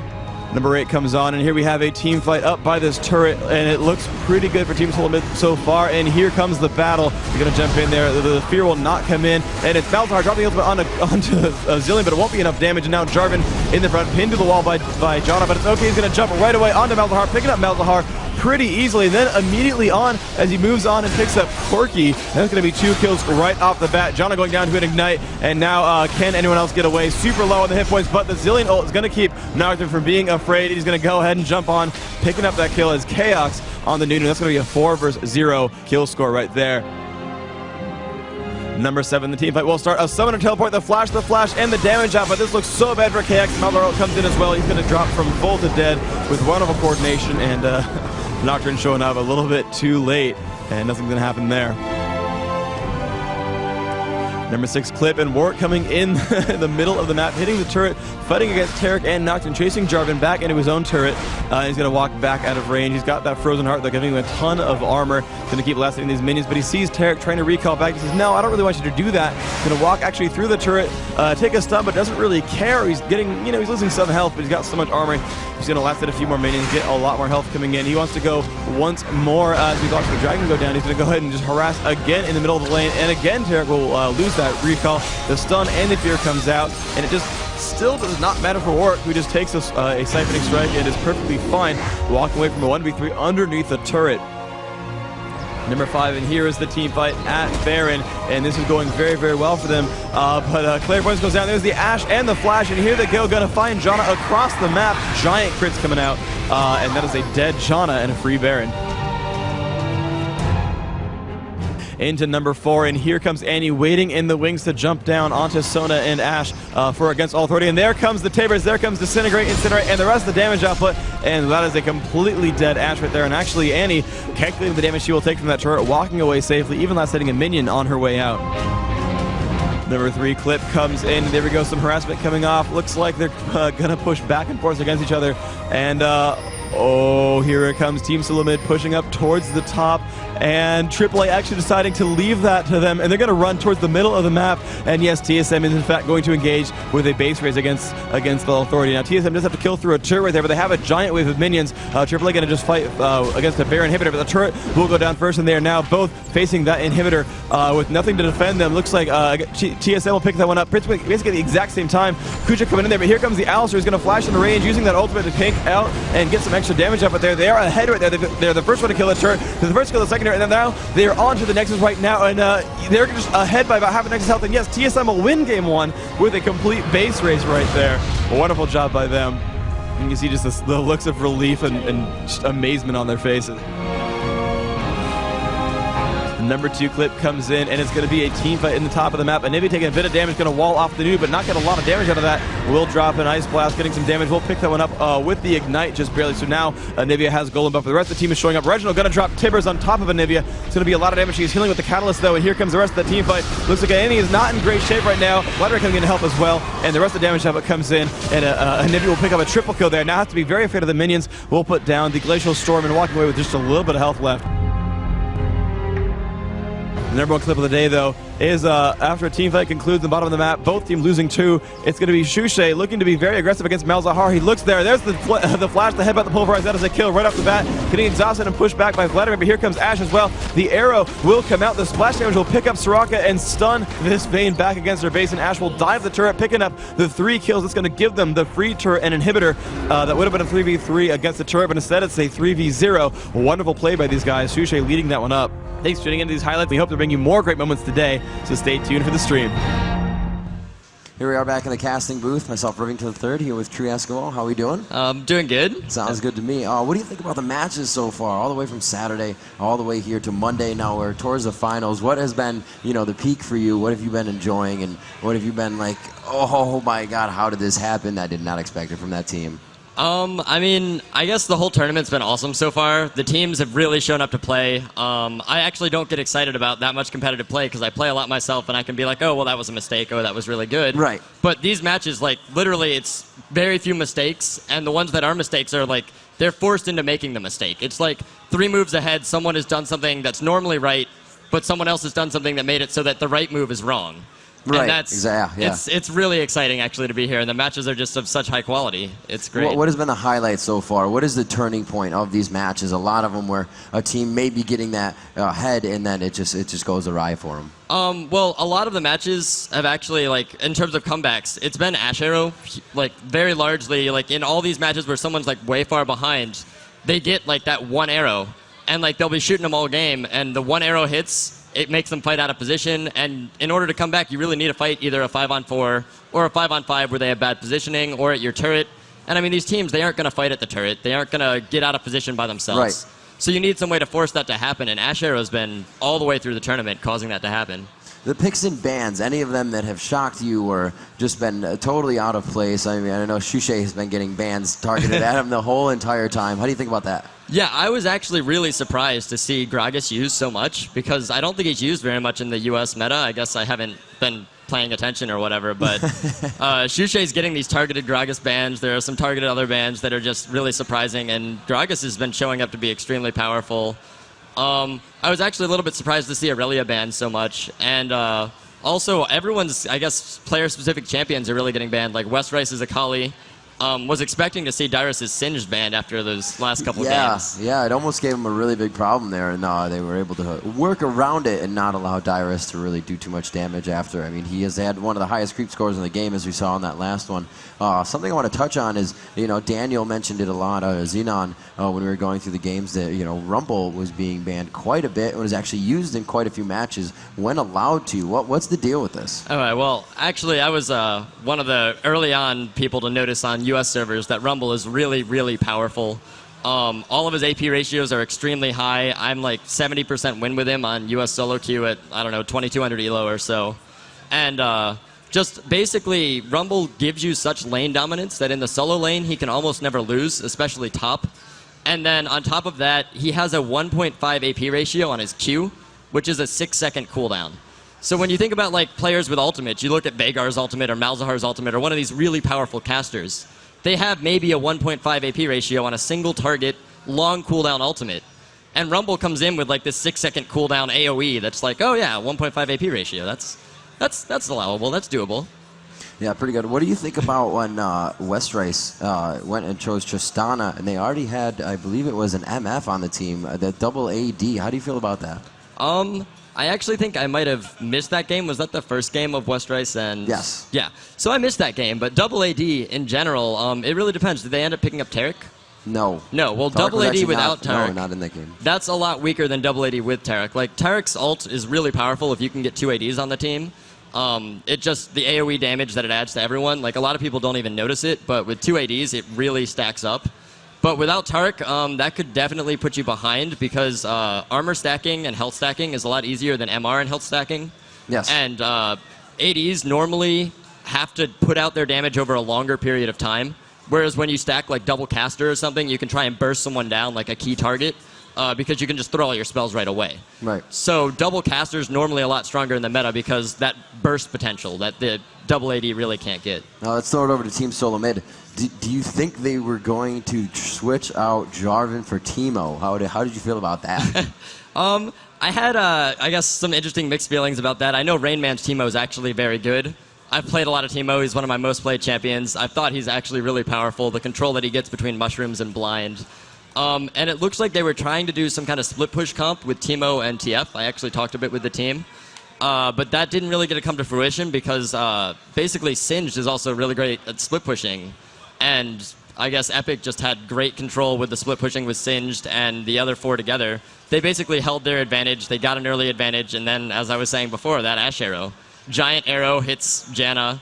They get a big 4-on-5 yeah, right down fight. by the Wraiths. Yeah. I remember that. That was definitely not a good thing to have happen to them. How do you feel about the North American favorite, CLG, being out? Where did you see their faults within this tournament? I mean, CLG actually showed up and played pretty strong. A lot of the North American teams were coming to me and saying, I don't know how strong they're going to be. They might not be at their top form. CLG even said they didn't get as much practice as they would have liked or didn't practice. They played lots of solo queue games. But I expected probably things to end up kind of how they're ending up now. I thought North American might give a little bit better of a showing. I wasn't sure between CLG, Epic, and TSM who would be the top team coming out until I saw the qualifiers, and CLG didn't seem to show up as much to that. as I thought they would originally. Largely, I guess, CLG just had some problems. They missed some crucial Sona ults in some games where I saw Sona flash in and just whiff an ult on everyone. And there were a couple other mechanical errors where I'm just like, well, you can't really do that and try and compete with the top teams in the world. Right. So we're going to have that AAA and solo mid matchup again. That's against All Authority. What do you think they're going to really do coming into this one? Any bans that you might think are going to come out right away?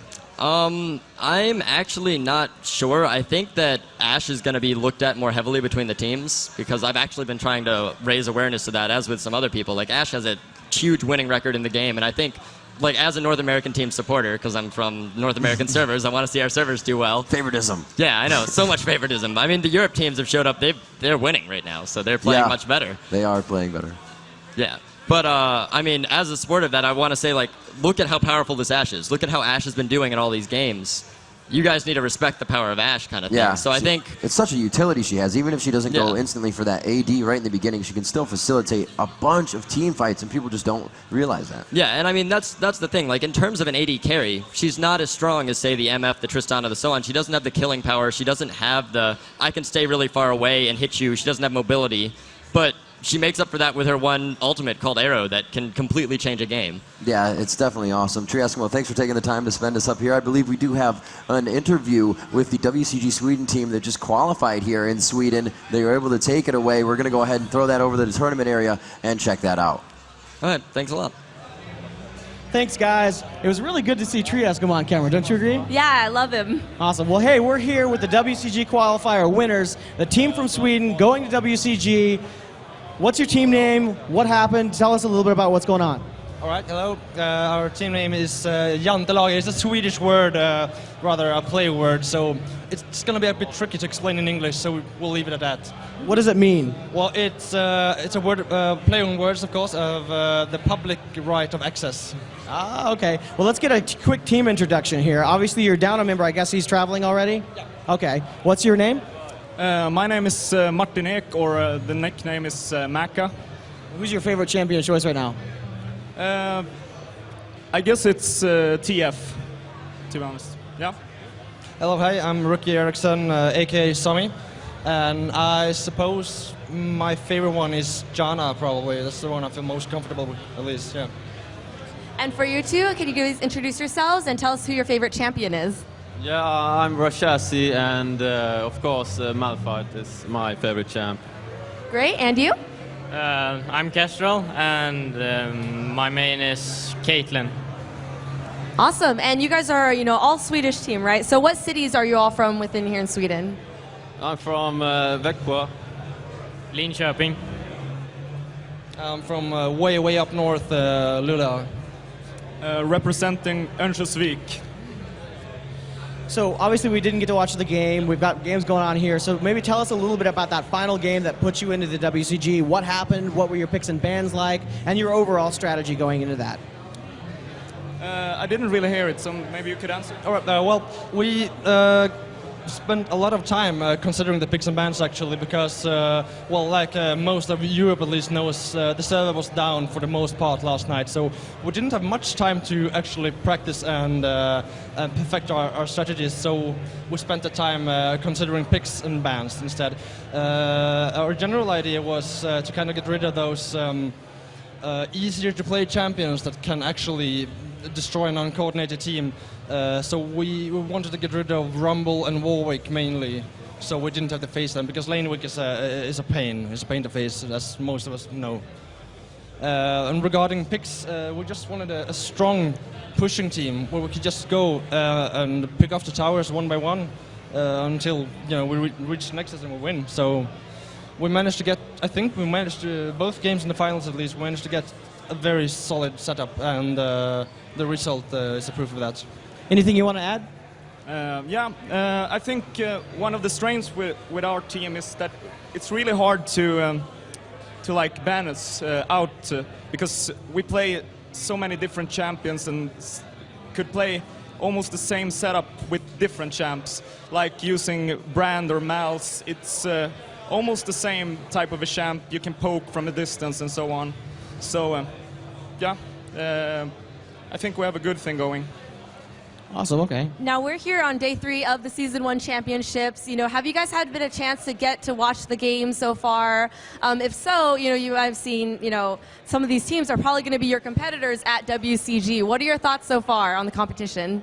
The competition is really hard. We will have a hard time in Korea, for sure. I think I'm mostly going there to have fun. I don't think I can compete with other teams, to be honest, because they are really stable and really good. I don't know. I mean, I'm sure some of these teams may not have seen you play yet, so they'll be very surprised by what you do as well. So, it'll be great to see that type of matchup. And how about you? Any surprises here at, at DreamHack so far? Maybe that CLG lost and got whatever it's called out of the tournament so early. Yeah, that was a big surprise for us as well. All right, well, take a big look, world. This is your team from Sweden that will be representing in the WCG. You'll see them again. Get used to them. These are some of the faces you're going to be seeing later on this year. Kicking it on back to you guys.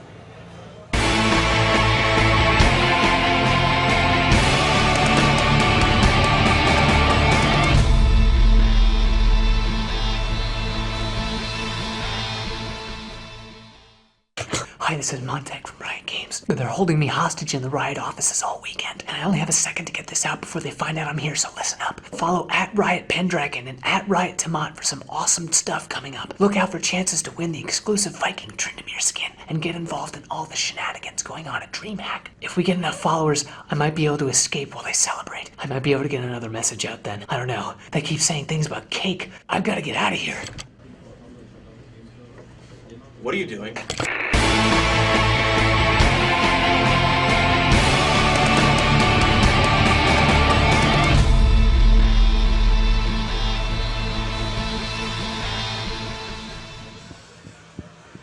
They picked Timo.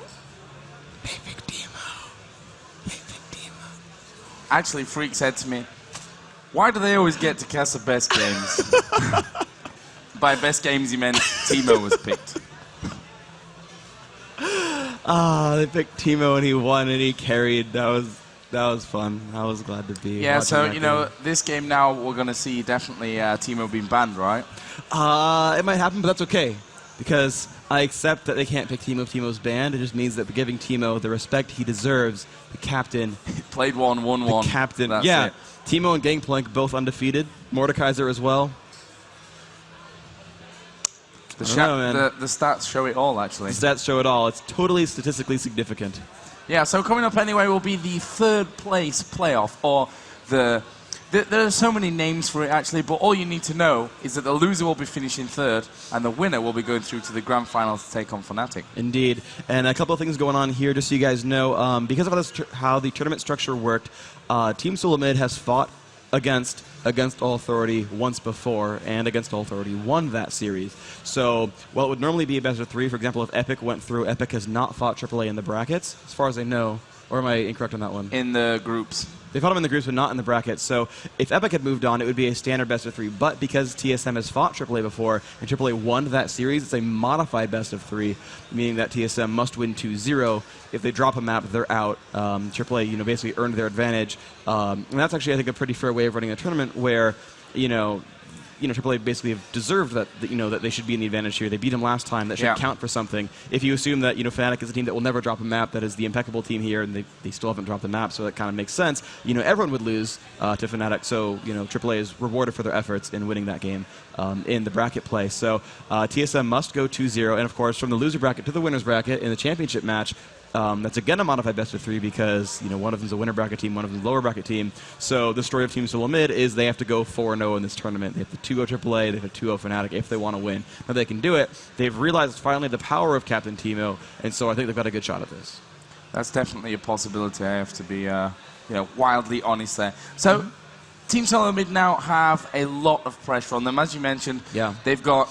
Possibly, if they win this game, they have to win 4 maps in a row to win the tournament against Fnatic, who first day not the most consistent team, day 2 and 3 absolutely unstoppable. actually, Yeah. so far from what we've seen of them. Against All Authority, again, they lost 2-0 to Fnatic, didn't quite get started in the first game. Second game was an amazing, amazing matchup.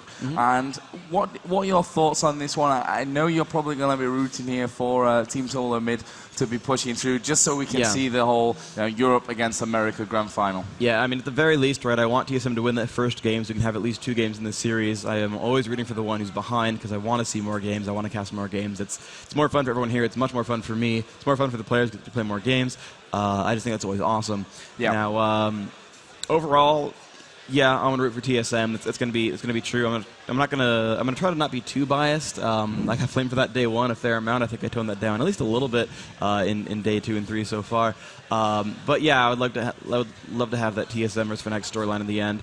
I don't know. I just think it's a fun storyline to have, and you know, I just think it's cool to have those games up and have North America take a top 2 slot. Yeah, I think it would be great for the community as a whole to see North America against Europe final. Yeah. I do think, though, against All Authority are the big favourites coming into this one, due to the fact that we've seen them play a very, very solid tournament. Aside from the loss a little bit earlier on in the brackets to Fnatic, in the group stage they were, pretty solid. Yeah. Team Solo Mid, they really went down to the wire when it came to the group stage. The final game, obviously, if they won, they would go through, which is what happened. But if they'd have lost that, they would have finished last in the group, all on that one game, and of course would have gone home then. So a bit of a roller coaster ride for Team Solo Mid into this. Against All Authority, they only have to win that one matchup, and I'm not going to predict anything for this one. Really? I saw some forum threads You said saying, that Joe, yesterday, too. please stop predicting. Yeah, okay then. I'm going to say 1-0 for TSM. 1-0 for TSM. I see what you're doing for that. Actually, we do have the game up. I totally forgot that we should probably be joining that one. TSM is AAA. Clicking that spectate button. Looks like we have 4 from TSM and there 5 from AAA. All the specs are in. Looks like Reginald now is in that slot. So we are ready over here. And thankfully, it's not a German keyword setting right now, so it looked like a Z on the key, but it came out as a Y, so I'm happy about that one, because typos make me sad. TSM Chaos says ready. Chaos seems to be the team captain every single time. He's the one who does the picks and bans, and he's really meticulous about it. He actually types in the champion name into the search box, and then clicks the only guy remaining there, just in case he physically typos with the mouse and clicks the wrong guy. So, Reginald... Wait a second. Physically typos with the mouse? So... I don't know. I'm sure that's the wrong term to say. This is a new thing. We've seen new things this Freak tournament. invents new phrases. If I were a German, it would actually be like 70-character long word because that's how they they put words together. But yeah, so it's, we're talking about a keyboard. We're talking about keyboard interface, and typically we're talking about using a keyboard. I said computer interface, or did I say keyboard interface? I'm just going to let you carry on. So I'm going to keep talking. So typically when using a computer interface, it's usually the keyboard, and when you mistype, it's a typo. Great. So far we're good. Now, so when you miss with the mouse, those it's are physically, a clicko. Those are, no. So it's a physical typo. I don't know why I said physical typo. I just felt like it. But typo with a mouse, I think makes sense. It's a misclick. Yes, no, I could have said misclick. Now coming back to it. Which is an old thing. Yeah, never mind. Screw misclick, even though it's like the most default term ever used in gaming. Regardless, I'm smart. Joe clearly much smarter than I am. TSM still ready. AAA still not. Wait, okay, from Yellow Star. Yeah, Odd1 asks, is AAA ready? Now, I'm actually, one thing I'm slightly intrigued about that I keep seeing is that TSM has 2 players named The. The Odd1, The Rain Man. They're even like almost equally spaced out. They're both 2 words afterwards. So I don't know, I feel like they should always be laning together, even though one's a jungler and one's a solo player. I feel like they should be like this cozy duo because their names fit so well together.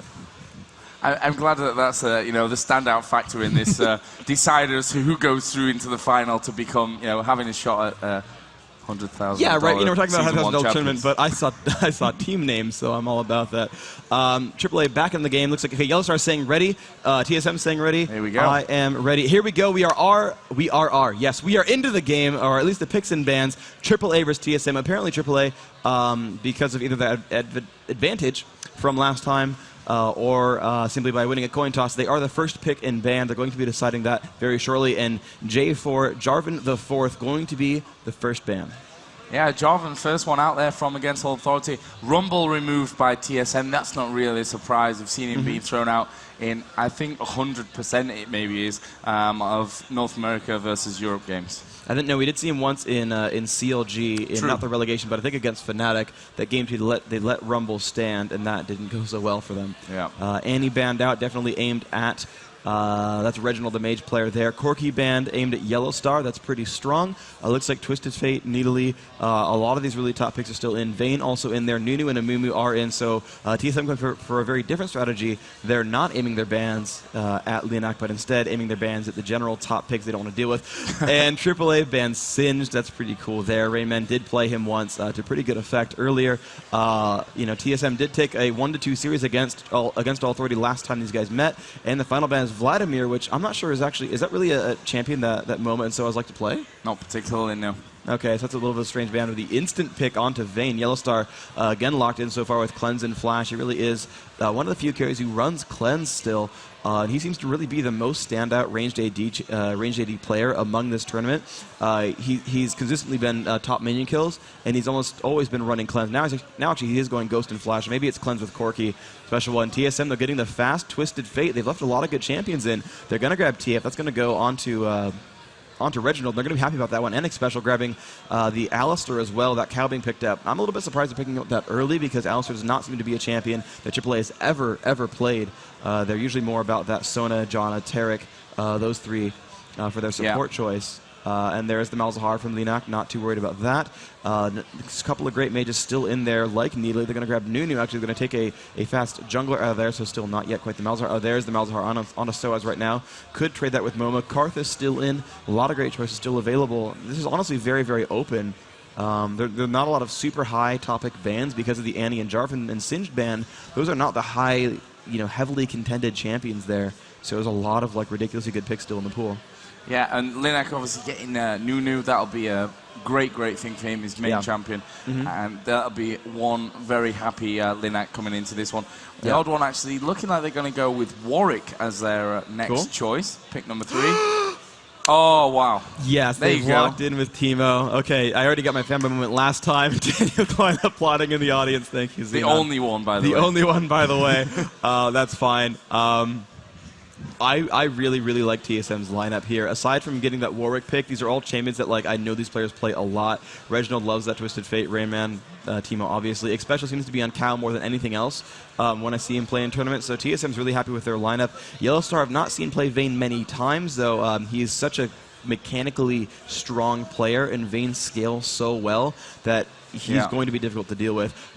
Scion, interesting. We have not seen Scion yet this tournament at all. If that stays in there, the thing is, Scion could beat Teemo top. I think that's what it's about. Is they're saying, okay, we're going to counterpick this Teemo, not affected by blind by really any meaningful way. That shield's going to soak up that poison damage when he goes in for a harass. Teemo doesn't have enough upfront damage to block out that shield, so he can walk up there, hit him with a stun, walk up, blow up the shield. That's apparently the animation for blowing up a shield. And forcing Rain Man back. So that's going to be really, really powerful there. And Kuja picking up Janna, that last pick. All the supports were available, aside, I guess, from Cow, and they're going for Janna as their big pick there. So Janna, Vayne bottom lane, Malzahar mid, Nunu in the jungle, and Scion up top. And they have a pretty good lineup because both Janna and Nunu can give really concentrated buffs to Vayne. And again, Vayne, a very hard skilling champion, is going to be really nice for her. Yeah, and as you mentioned earlier on, Yellowstar, we've not seen him play. I'm not sure if we've seen him play Vayne at all, but definitely not so often. He's been focusing quite a lot of Ashe. Misfortune, we've seen him picking up quite a few times as well. So we just wait for Reginald for the last pick for TSM. It's for Chaos, and with Corki and Vayne gone, they're going to go Cho, and that's going to go to... Wait, I thought... Interesting. I guess that'll go to Chaos. Chaos normally doesn't play Cho'Gath. Normally it's the Rayman who plays that. But if they put the switches in, Reginald with Ghost and Flash, Chaos going to be playing the Cho'Gath. That's actually a nice wall of tanky men's right there, because Rayman does go tank Teemo. They've got Cho, Alistar, and Warwick up there. This is an interesting lineup. We saw TSM run this before against All Authority. In Game 2, they ran a tanky man's lineup, and they're doing it again. Because they're going to roam Alistar, so KX can solo bottom.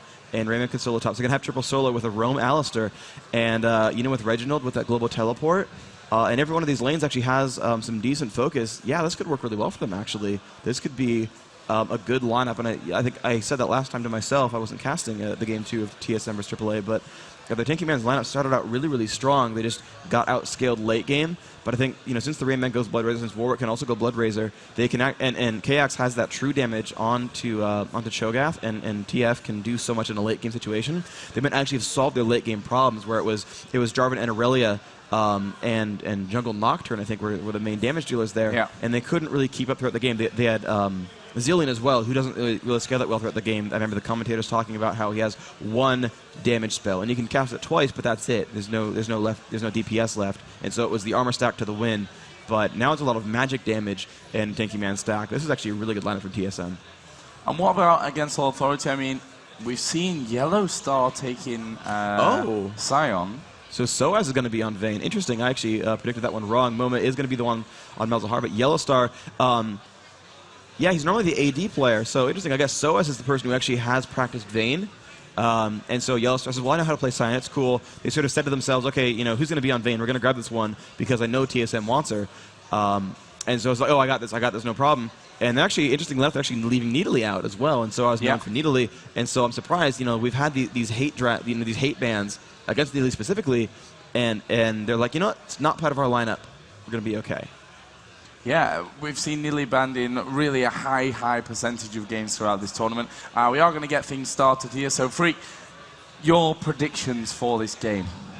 I think TSM's got this game. I really like their lineup. I think they're very strong. Linak's going to be a pain to deal with. It's a bunch of melee characters against Absolute Zero, which is difficult. The number of stuns, Cho, Alistair, Twisted Fate, and Warwick, it's enough to block that out. Otherwise, there's no...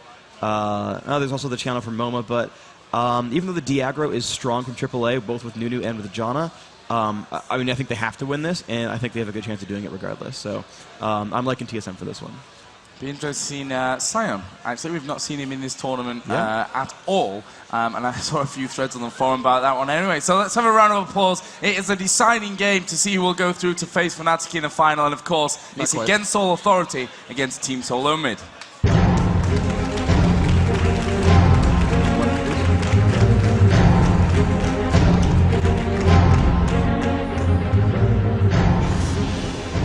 Okay, everybody, welcome back. We are following Sion out of the base.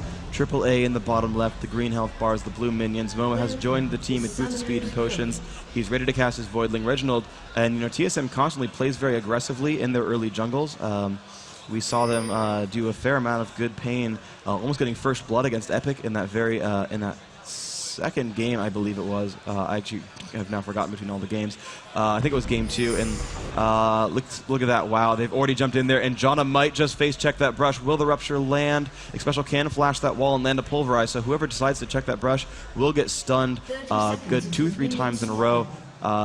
Reginald can lock one in as well in about the 3-second span they have. And Reginald, I think, trying to bait them right now. Looks like Xpecial going to jump over towards that cliff. Kayak can also throw out a nice Rupture and do some work there. Reginald really trying to bait them. There's only 2 major crowd controls that can hit him. Linux Snowball and Yellow Star Stun. Even though he might have gotten Shield first, probably not, but we check. And he's actually not learned to point anything, so for what that's worth, hasn't really aimed at anything just yet. TSM could take these Wraiths here. I'm surprised they're not going for anything. They have pinged back onto it. Looks like they will go back in. That seems like the smart idea. It should be free for them. The Clairvoyance goes down. Yes, they're going to go ahead and lock in that the red card, and Xpecial will stun, and there we go. These minions are going to drop down rather quickly. Xpecial getting a lot of nice air effect damage out there with... and Reginald going to last hit these few, going to get himself a nice amount of gold ahead. And it's really smart that they actually left one of the Wraiths there, because that means Nunu will not be able to do a lot there. Moma going to go ahead and pull those minions back. Yellowstar going to help with a shield. But yeah, there's only going to be one Wraith there, which is actually going to hurt Nunu's jungle pattern a little bit. And as they separate off the lanes, we're going to be seeing Teemo and Alistair going down bottom, obviously against Vayne and Janna. As I said before, up in the top lane is Sion against Cho'Gath. Yeah, that's going to be an interesting lane of champions who can pretty much sustain themselves quite well, who are champions that gain a lot of health over time. And they're pinging. They know that Nunu is coming for that buff. Looks like, yeah, Cho'Gath pulls back. And I think that Linek was told that Cho pulled back, so that gank's not going to mean much. You see KX checking that brush, walking back into the lane, and yep, Nunu is going to head back down, realizing that he can't do too much out of this. Went boots Boots, health potion, and a ward. Put that ward down in the river to keep himself safe from potential ganks and also to watch Scion. And yeah, he's not going to be able to do the anti-jungle. That's pretty smart from TSM, knowing that timing. The Odd One, a very powerful jungler, and so he can definitely count those times out. Soaz doing his best to put as much damage as he can onto Rainman down at the bottom. Try and keep that Teemo a little bit annoyed, keep him back, zone him out away from all that experience, which is so far working out quite nicely. And against All Authority are going to have a decent stack pushing up there. Up on the top lane, you can see that Yellow Star just annoying Chaos a little bit as well. Yeah, KX getting pushed back to his turret. Thankfully, he has gotten a point in Vorpal Strike, so he's going to be able to last hit pretty strongly. He's now going to spam these down with Rupture. Going to pick up a decent number of them. One more hit on the turret, he's going to take that one. So look at the minions, 14 versus 15 on Sign. That's not too bad. Warwick running around his jungle doing well. He is level 3. Nunu actually waiting in the wings to find Reginald. The only level 2, though, thanks to the early play by TSM, keeping Leonak from getting the full EXP from that Wraith camp. And it really did. That was the factor that kept Leonak from getting level 3. So Warwick very much out jungling him now. Going to go for the level 4 pickup. Yep, has picked up the Wraith. Very much in the advantage now as far as experience is concerned. Leonak not able to get really any progress done from his ganks. All the lanes are pushed back towards TSM's turret. So TSM pretty happy about how this game is shaping up so far. And now that Yellow Star is out of mana, KX going to be able to regen a lot of health now off of these minions. Yellow Star not able to harass him anymore. That Doran's Ring going to give him some mana regen, so that'll change pretty soon. But yeah, KX back to almost full health thanks to last hitting talents. And let's see, action in the jungle. Yes, Leonak fighting against Warwick a little bit. Abba not even using a health potion to clear that. Leonak still only level 2 and has just not jumped into the bottom half of that jungle. Yeah, not having the greatest of times is Leonak at this point of it. We'll actually see a Clairvoyance put down. Leonak is still hanging around, and he may just try something here onto Chaos as they start to push in. And Chaos, of course, so close to that tower. There's nothing that Against All Authority will be able to do to him in that one. Down on the bottom, pretty similar situation as to what we saw earlier on, which is TSM being completely zoned out of that experience. Just playing things a little bit more defensive at the start of this one. Don't want to get caught out. And we actually see a bit of a push here, possibly. Yeah, Soaz is actually going to dive himself in. Rainman does back off a little bit, but Rainman is still taking a lot of damage. And actually the tumble came out, and Rainman down to around about 160 health after that little encounter. Yeah, and that was definitely really close. Yellow Star, sorry, actually it's not Yellow Star, it's Soaz. I keep expecting it to be the ranged AD down there. Soaz definitely outlaning the Rain Man. You see Alistar with 4 CS, John with 0. It's going to be a little bit of that, but you see it. Teemo only with 18 minions, but wow, that Vayne with 35 is already upgraded to Boots too as well. So full double the gold, or at least double the minions. That's going to be really, really powerful there.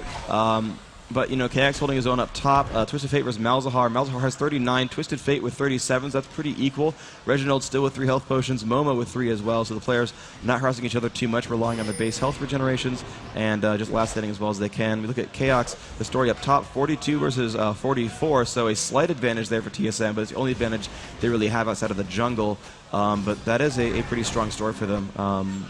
Oddman first level 5. We still do find Nunu at the bottom. Going to get a slow auto special. Special could get shoved against the wall. Looks like that will not be the case, though. Soaz getting pushed back, and the nice blind from the Rain Man, and that should actually help their lane story, where Soaz can push the players around. But Rain Man, with a complete blind, all of Soaz's, well, almost all of Soaz's damage output is really going to come from those auto attacks. Whether it's through Silver Bolts or not, or Tumble, you still have to auto attack to make that happen. So the Teemo is a good counterpick for this one, and with her going Berserker's Greaves, not Mercury Treads, those blinds will last longer. And look at that, every time she tumbles, he puts in that blind. That's going to do a lot of work. I wouldn't be surprised if he were actually maxing that one just for that reason, but he is not. He's got 2 points into the poison damage over time, and that's how that lane's going to play out for now.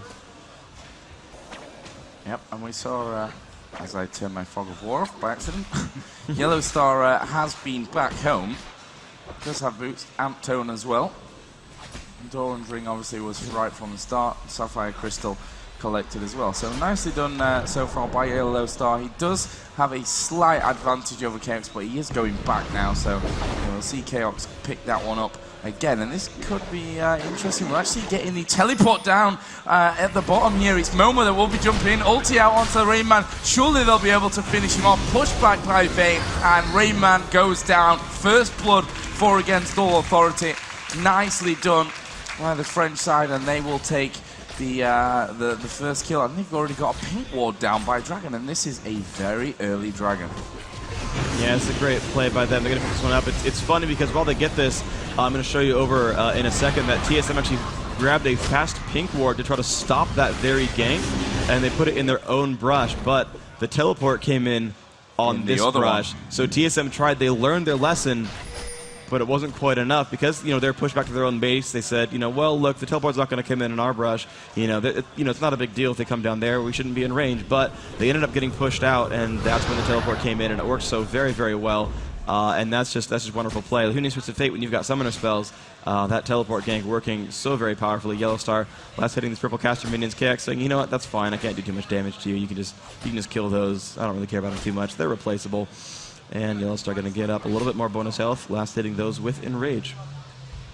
Twisted Fate just coming back in lane. Sheen picked up Doran's Ring Familiar and Boots now, as well as the usual health box, just to keep Reginald in that lane as long as possible. And if you look at the minion kills down on this bottom lane, 31 for Teemo and 59 for Vayne. So really great job so far from Soaz, and constant harassment onto Rainman. Trying to keep him his creep score as low as possible, and so far it's worked out perfectly. Yeah, absolutely. This bottom lane is going so very well for AAA, not even just with that first blood gank, but the laning in general is working very well for them. But here comes the gank on top. AAA Linak coming in onto KX. KX is out of mana. He jumps into the brush, going to delay a little bit of time there. Linak is going to come in with an Ice Blast, do a little bit of damage there, but it's not going to mean too much as Momo continues to kill these minions off with Malefic Visions and his Voidling. To give him a nice bit of mana, though he doesn't really need it, but the gold income as well is strong. Twisted Fate now fighting against Yellow Star, and yeah, Sion's going to win that lane. He can definitely withstand almost all the harass that Reginald's going to throw in there. Looks like he might miss a few of these last hits thanks to the turret. No, he's actually timing these very well and picking all of them up for himself. Well played by Yellow Star, just watching for what that turret's going to do. Level 6 is here for both of these bottom lanes, though. Everyone's going to have their ultimates, except for Janna, actually. The odd one coming through with a ward. Of course, he does have that ultimate, so if they can get a pick onto Soaz or Kuja, Kuja is not level 6, so it's only going to be her Q that can break that ultimate, and they can maybe do something about this. Yeah, and they don't know the odd one is there. He spent a fair bit of time in that top bush, and just waiting until they clear out that minion line so he can sneak over into the other one without being spotted. And the ward that was in that brush is now gone, so it's a free reign for the odd one.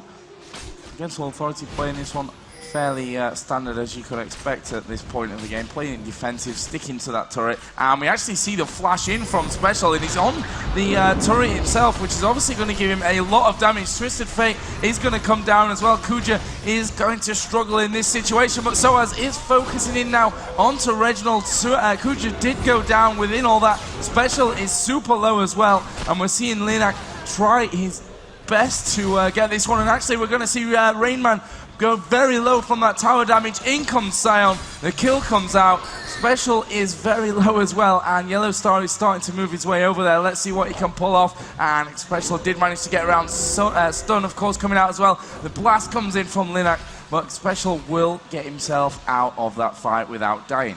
Yeah, and the other one with the red buff is going to be able to slow Linak down a little bit, but he is Nunu bot, and he's going to be okay. The end result there is 2 for 2.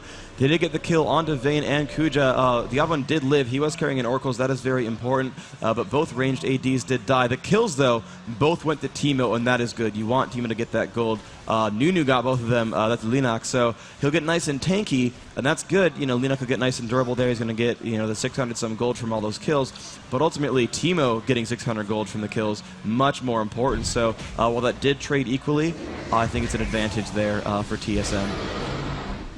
We see the third Doran's blade just being picked up by Rainman. And over on the other side, Sion is actually looking very, very strong. Needlessly large rod already collected. Obviously, we saw him with the amplifying tone earlier on as well. The last time he went back. Down in bottom, we could see a bit more action here. So as tumbling into a fairly aggressive position there as well. And Special decided to get himself away. Obviously, the mushroom, or a satellite dish as it actually is with this skin, into that top bush. So, nice bit of play from TSM. We'll see, though, how this one holds up. They are still 1 kill behind, and round about 1,200 gold as well. Yeah, the thing that we realize about the global gold here is that you know, basically, right now AAA is winning by about 1,000. They did get one more kill. That was a first blood kill. So that's worth about 600 gold if you include the assist right there. And they have one dragon to none. But if you count all the minion kills together, it's about 300 to 400. Multiply that by 2, and that's how much gold Twisted Fate's ultimate is giving his team. So he's keeping the gold closer than it would have been thanks to that passive. I think I said ultimate there on accident. And this could be dangerous. Odd1's going to clear out a ward. He puts down one of his own. Leonak really wants to take over that golem. He has his own oracles. He's been clairvoyanced. And the Odd1 knows what he's going for, so they're going to keep staying here. They're going to bait that out. Janna is near Nunu, and actually, I think they know when the dragon respawn is because he's staying really, really close to that. He's starting to plan a gank down here at bottom, and it looks like Warwick's going to be safe to pick this one up for himself. So he's going to get the golem buff. No big problems there. Leonak not able to push into that. He's going to stand on a mushroom, but you know it's Nunu. He can heal himself. Say yummy afterwards. Not going to be too big of a problem. Up at top, we've got now Reginald against Momo, which is what we saw right at the start of the game until Momo went up there to take on Cho'Gath. And they've now switched it all back up with TSM. And we see another pink ward being dropped by Chaos just into the bush there in the bottom river area. Down at bottom, Warwick is hanging around, the Odd1 just behind the turret. As we see a ping coming off onto Reginald. Yellowstar really wants to go in for this one. Moma just trying to bait him out that little bit, and I think they're going to go for a dive on this one. Here we go. Yellowstar will get the stun in. Can they get in on time? Yeah, there we see the suppression coming out, and Reginald is dead. It's Moma that picks up the kill. Nicely done from Against All Authority. That gives them by that 2-kill lead, and TSM are going to use this opportunity to get themselves a dragon. They need to be careful though. Linak is hanging around. Janna will come up from the other side. Soaz is already there, and Soaz will of course be the focus of this attack. Soaz does go down very, very quickly, and Kuja will be the next one to follow if he's not careful. There's the flash out. We'll get back to the safety of his turret. Dragon, of course, wasn't taken down, so TSM will try for a second time to get that one. And the 3 mushrooms from Teemo will give them a bit of protection as well. And they have 2 Riggles, which is so incredibly powerful. They do get that dragon kill. Good job by them. They've brought this game back to a, looks like an 800 gold game, which is not much at all. Sadly for AAA, they had, I don't think they had any wards in inventory. Actually, well, Jonah has 2, but she might have bought that after coming back. Moma's teleport was up. I was checking for that. And so, you know, the right play when you get ganked by 2 people up top is to take dragon, because you have the advantage there of an automatic 4v3. That said, when you have a champion with summon or teleport, you can turn that back into a 4v4 if you find a ward to teleport onto. Additionally, though, that could have been bad, as Reginald Ultimate was maybe up and turning that back into a 5v4, so the numbers game could have been all kinds of crazy, but I thought that if they had a ward that AAA could have stopped that, but the great jump in from TSM managed to pick up that kill onto Vayne, keeping her from farming for a couple more seconds, and getting some nice gold picked up on a Cho'Gath, which is, you know, a guy that actually I think has more offensive potential than Nunu, and he's going to be a better place to get those kills on. Middle could be under siege here in a second. Linak headed more possibly into the jungle. Yeah, he's actually just going to ward up by the ramp into that jungle over on the TSM side. We'll see Cho'Gath portaling home. Down on the bottom, fairly even stuff once again. If we look at the minion kills, which a little bit earlier on Teemo was struggling behind, it's now 108 for Vayne and 90 for Teemo, so still a little bit behind, but it's not quite as bad as it possibly could have been at that earlier stage of the game. Yeah, and with those 17 minion kills on Alistar versus 5 on Janna, they basically tied that one up as far as, you know, the bottom lane net farm goes. And the thing I really like about TSM's lineup is that every one of their champions actually farms well with gold. Even the support there on Alistar, I mean, as we saw, the damage output though on KX is massive. Even with 119 magic resist, the total burst damage that Sion and Malzahar can put out is massive. And there comes Reginald, going to jump down onto the bottom lane, and they have found Kuja, and Kuja not going to be happy about that one. Puts a shield on herself, but that should be a kill. They do pick that one up, but now Chaos going to get jumped on, potentially in a 1v3. The knob comes off, and yes, they pick up Moma. The odd one coming in on that one. Yellowstar now getting slowed down by the Lizard Buff. KX should have a Rupture available soon. That will land, but he will flash it instead. Great play there. They managed to kill Kuja, which means an Oracles is gone. 3v0 at the bottom turret. Wonderful play by TSM, bringing the advantage back to 400 gold down, which is pretty good. They've gotten a 5v4 now on the total champion kills, and now with that turret kill, are winning for the first time in this game by the only metric that's really not tied, and that's kills and gold. Great stuff from TSM to turn this one around, and Chaos obviously doing a great job there to turn that little attack around. And one thing I find very interesting that Yellow Star has done, and I've seen this actually a couple times from I think it might have been AAA specifically, but EU teams playing Scion, is the boots mobility Scion. Normally on North America you see them go Sorcerer Shoes. You go standard AP Burst Carry where you go Fast Rabbiden's Death Cap, Void Staff usually right after, Sorcerer Shoes and all that.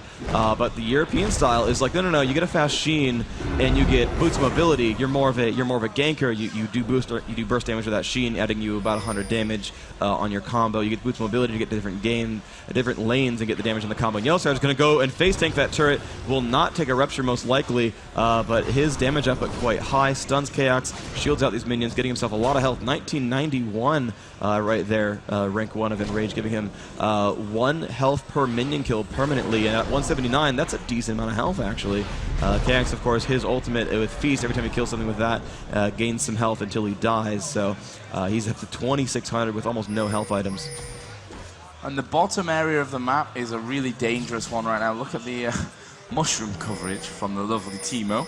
It looks like Yellow Star might actually try to take this bottom area. In fact, he's going to come in. Rayman was stealthed up in the bush there. Ironically, Yellow Star's shield timed out just as he was right next to Rainman as well. Yeah, and I was Doesn't get much luckier than that. Yeah, I was curious why he wasn't recalling. He's like, you're going to die, recall, recall. No, Sion's right there. What do you... Oh, right. He's invisible. I completely forgot about that. Really? Seriously, that's even part of the song. You won't see me step into the brush, I'm invisible.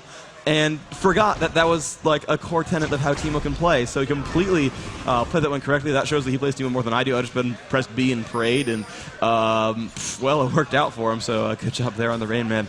And I'm sure the forums are alight with how I'm talking about how great TSM is playing right now. I do at the very least want them to win this one game. I do want to see a game 2, but they are playing a very strong game. I like their lineup more, and they're doing a couple of cool things. But AAA, though, doing the right thing with coordination. They've got 5 in mid, doing a wonderful job here. John taking some damage, but they're in good shape for this fight.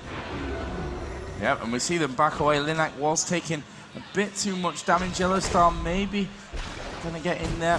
Will we see this fight kick off? That is the question. So as trying to do some damage onto Chaos, which is not going to be too much, and Alistair can heal that up instantly. And it looks like Against All Authority will decide not to fight this one out, as Yellow Star almost getting caught by those cards thrown out by Reginald. And a blue buff. TSM, Go ahead. Are they going to steal? No. The blue buff wasn't up anyway. Yeah, a blue buff card master is one of the more difficult poke champions to deal with.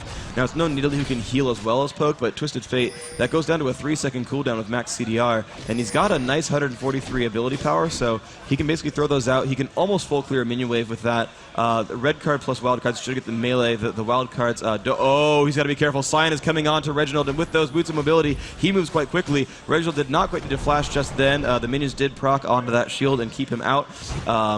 But, you know, oh well, you know, smart by Reginald at least to stay alive. You can see he drops those melee minions down. Wildcards come out. He's going to last hit the rest of those. And now, you know, 200 gold apart in this game, not bad at all. Yes, or as Rivington would say, that doesn't suck. It indeed doesn't suck. That's a good one. Yes. So, Dragon these up. Yeah, and both teams know. Now, TSM already out there at the front entrance.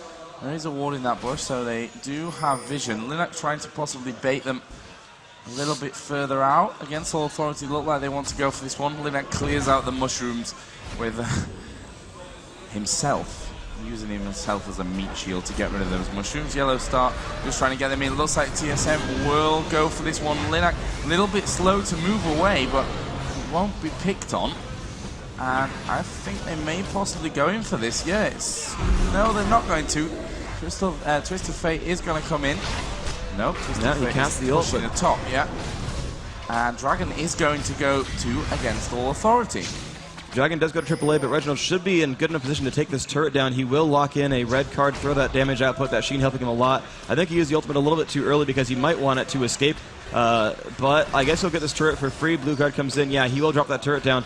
Now, can TSM hold this turret in a 4v5? If they can hold the turret, it's a good trade for them, but the odd one taking a lot of damage up front. Yellow Star in the front now with that shield on. Nope, that's a bad trade for TSM. They've lost a second turret, and that is not happy right here. So, wow, yeah, AAA going to keep pushing in. They're going to get a little bit of free damage on that turret before Reginald can come back. The ping is off on Lizard buff, and AAA is off to the races. They've been clairvoyant, but they're going for Lizard, and they will get this one quite easily. TSM not quite able to stop them unless they can go really, really fast, but I think this is going to go to SOAS pretty much for free. Tumble, yep, there's the damage up, but we'll pick that one up. Rupture not coming out in time. They do know where they're going. They could chase this one. But yeah, that went great for AAA. That overall play was wonderful for them. They didn't panic about Reginald pushing top with Twist of Fate. They just went over towards mid, took that 5v4, took that first turret down. Now they have position for another turret grab, though. TSM will probably pick this one up quite nicely. Cho is kind of locked off right here. This could be a lot of damage, but will Flash has to burn that, so a little bit out of position there. But they've equalized those turret counts. Now what will they do? Because Yellow Star is actually out of mana pretty much. That's going to be kind of a big deal, especially taking a lot, but we'll pop the ultimate. He should be safe for now. Moma going to jump on, but not getting a lot from that absolute zero either. And where's the team fight? Looks like the Odd One is the one taking damage. Soa's getting away pretty safely. Odd One almost dead, but won't quite die. A giant pulver is going to keep him up, and they will make it out there. The Rayman's still coming around the back. Leonok taking some damage. Soaz, oh, he could die to Ignite. No, the shield comes off and saves him just in time. Reginald will he pick one up with this? Everyone is low. Everyone is low, but they can't quite get one. Looks like no, Reginald shows up, and Leonok will go down, but Reginald will follow immediately afterwards. Soaz and Nunu went down, so Nunu and Vayne dropped for one. That was beautiful. Well played by Reginald, baited the team in, and then Rayman picked one up as he jumped in. So that was great by TSM. That fight was super close, but TSM, those last 2 minutes were perfect by them, and they managed to bring the score back. 300 gold down only. Turret kills are 3-3, champion kills 7-5, but they're down one dragon, and that's why the gold is not in their favor right now. Momo is actually in the jungle, and yeah, as he hits that mushroom, he decides, probably not best if I stick around here too long, but he will hang around long enough to take that golem buff. He's got his dot on it as well. There's another mushroom hit for Momo, and that's one thing that Teemo's really going to annoy Against All Authority with, as he starts spreading these mushrooms left, right, and center. Yeah, and actually all the deaths are on the Rainman and Reginald right now. The only champions they have killed are Teemo and Twisted Fate. They are, well, the only ranged champions in the team, so it's actually really good focus by AAA to kill the more squishy ranged guys. They have not wasted their damage in any of the melee ones. Chaos, Special, and the Odd One have all kept themselves alive in these fights, though they got very low. They are the ones who have survived so far. The Odd One having a Spirit Visage now. Heart of Gold in there as well. Let's look at the tanky counts. 2100 on that Warwick, 20, exactly 2k pretty much on Alistair. 2600 on Show. Look at the melees over here. We've got 22 on Scion, 22 on Nunu. So without counting resistances, TSM's a bit more tanky for sure. And we'll see if they can make this happen as this game moves on. Ward's cleared out. Linak does have the Oracle's Elixir, and it looks like they may go straight in for this top turret. And as you can see on the minimap, TSM wouldn't be ready for that one. Yeah, Yellow Star is going to go in there. When he pops his shield, that entire minion wave will go down. And now TSM are starting to work their way over to defend this top turret. But Against All Authority, are they going to go in for this one? Not 100% sure that they will. They left it a little bit long. And they're actually trying to bait them out here with the recall. And didn't quite work out as expected. Chaos did go down to around about 2/3 of his health. And I think Against All Authority are going to go for this one. You have a good chance of this one for sure. Looks like Twisted Fate will keep pushing bottom lane. Can TSM keep going alive? They need to keep AoE spamming these minions down, otherwise that turret's going down below half health. They have not really initiated this fight just yet. TF doing a ton of damage. They're getting that one down below a third as well. It looks like actually TSM will hold the push back, and TF's going to get the kill on that turret, but here comes the giant initiate from AAA. They will pick that one up. There are some Teemo mushrooms in the way, so it should help deter that push right now, but the Oracles helps them a lot. They've killed these Teemo mushrooms for nothing. TF has not ulted and has not recalled, so I don't know if they're going to keep pushing like this. I don't know if TSM can hold the turret. I mean, these 4v5s have been very difficult for them. The poke is amazing from AAA, and if they initiate a fight before, they could win the game outright. Reginald still pushing around. Leonak in the base this time. Again, the silence on KX, and there's the ult from TF. Special in the front. They have caught Yellowstar a little bit. The Janna going to push all of TSM back, and KX going to go down for free, and AAA still 5 strong, pushing into the base. The odd one not in good shape here. Takes a stun to the base. Reginald takes a silence, and now Vayne is chasing in. Reginald is below half health. All of AAA is about to half health. They have no real healing abilities left on that team. The spam from Twisted Fate is good, but they're going to lose an inhibitor for this, almost definitely. So AAA coming out on top here. 2,000 gold ahead, which is not a ton, but their team fights have been exceptionally strong. The damage output is super high, and they want to keep that train rolling. Yeah, doing really great at this point. We are going to see them all blue pill back home. Shopping is the subject of this one, and Bloodthirster is on SOAS now. Obviously the Triple Doran's Blade plus those Berserker Greaves from earlier. And a couple of pings going off. Did they clairvoyance or was there a ward there? I'm not 100% sure, but they definitely know that TSM are around. And we are seeing the Lizard buff going to be picked up here any second by Teemo. They finally get their own buffs this time. You know, the Golem was stolen by MoMA, the Lizard was stolen on the way out of that middle push, and so with the 2-buff advantage, it really did help them in the team fights a lot. While the gold was similar and the champion levels were similar, when you've got an extra Golem and Lizard buff over your opponents, that's pretty big, and that does help you win a lot of team fights there. If they had, you know, infinite cooldowns and infinite mana regeneration on, say, Cho'Gath, he could have spammed AoEs on those minions a little bit harder, kept those turrets alive. But AAA putting on a great show so far. They've actually come in to fight on the Dragon now, and Vayne throwing out lots and lots of damage. She is 0-3-5, but her damage output still quite good. 169 minion kills, 234, 231 from other teammates, and yeah, overall the minion kills are much stronger, I think, on AAA, and they're actually ready to push bottom as well. Take a second turret here. They are up 6-4 on turrets, and yep, they're ready to go for this. TSM is not ready at all, actually. They were all on the left-hand side. I think they were afraid of Baron. AAA going to get a turret for free, absolutely.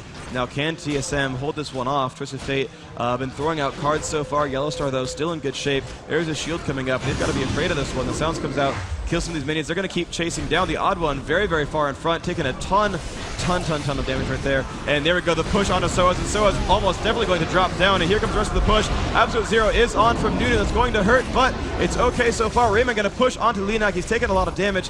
Down to the bottom, looks like KX will get that kill, but it's a 5v3. Yellowstar going to pill back immediately, though he's spotted by Warwick, and the rest of the team is going to chase down. Momo going to throw down a silence. Odd one still nearby. They should be afraid of the burst damage combos. Momo still has all of his cooldowns left available. Now TSM could go for a Baron. They do have 2 Madrids on their team, as they have the Ruggles Lantern from Warwick and the Madrid's Blood Razor on the Rain Man, so they could definitely go for a kill on Baron. I think the turrets will keep their base alive just barely, especially since Twisted Fate has come back. His ult is down, but he can do enough damage, and oh, AAA, smart, going for the kill on the turrets instead. They said, you can have Baron, we're going to kill a second inhibitor, and maybe you can keep yourselves alive with the Baron Golden Experience, but can you keep your base alive? That's what really the game ends with, so TSM going to be hard pressed to do this one correctly. They are going to keep staying on to Baron. They will lose a turret for this, and AAA will almost definitely go for the inhibitor right afterwards. And wow, Vayne and Nunu are coming. They're going to keep trying to delay that recall, and if they can do enough damage, the blind is out from the Rayman. Here comes the Ice Blast. Rayman taking a ton of damage from SOAS. SOAS will pick up that kill, though he is low. The Baron down to about a quarter health. The Odd One taking a lot of damage. KX not picking up the kill onto SOAS. The Odd One probably going to die to Leonak. He's trying to gain health, but Leonak will throw out an Ice Blast, and yeah, I guess he'll be okay. Alistair is back to help TSM Reginald, and they have kept their inhibitor alive. Warwick, can he do enough? Leonak in there, has been silenced now. He's going to keep life-stealing Odd One, doing what he can. There is the teleport in from Twisted Fate. Will he jump onto SOAS? No, he will not. I think that might have been a mistake not to pick that one up. Instead, he will teleport basically nowhere. And an unfortunate attempt at Baron. TSM not getting that one out. 8 turrets to 4 now the score, and 4,500 versus 45,000 versus 40,000 gold. AAA definitely winning this game now. Yeah, they've put themselves really into that driving seat, and with the Baron not going down, that inner turret being lost as well for TSM, they are in a very, very difficult position. We'll see what happens now that Against All Authority do have all 5 guys back and active. We've seen the Banshee's Veil being picked up by Linak on Nunu. SOAS just farming a little bit does have the Phantom Dancer plus the Bloodthirster. As you mentioned, the AP already building up is pretty nice for Moma. 497 he does have, plus the Elixir as well. So he's going to be very, very strong and very difficult for TSM to contain.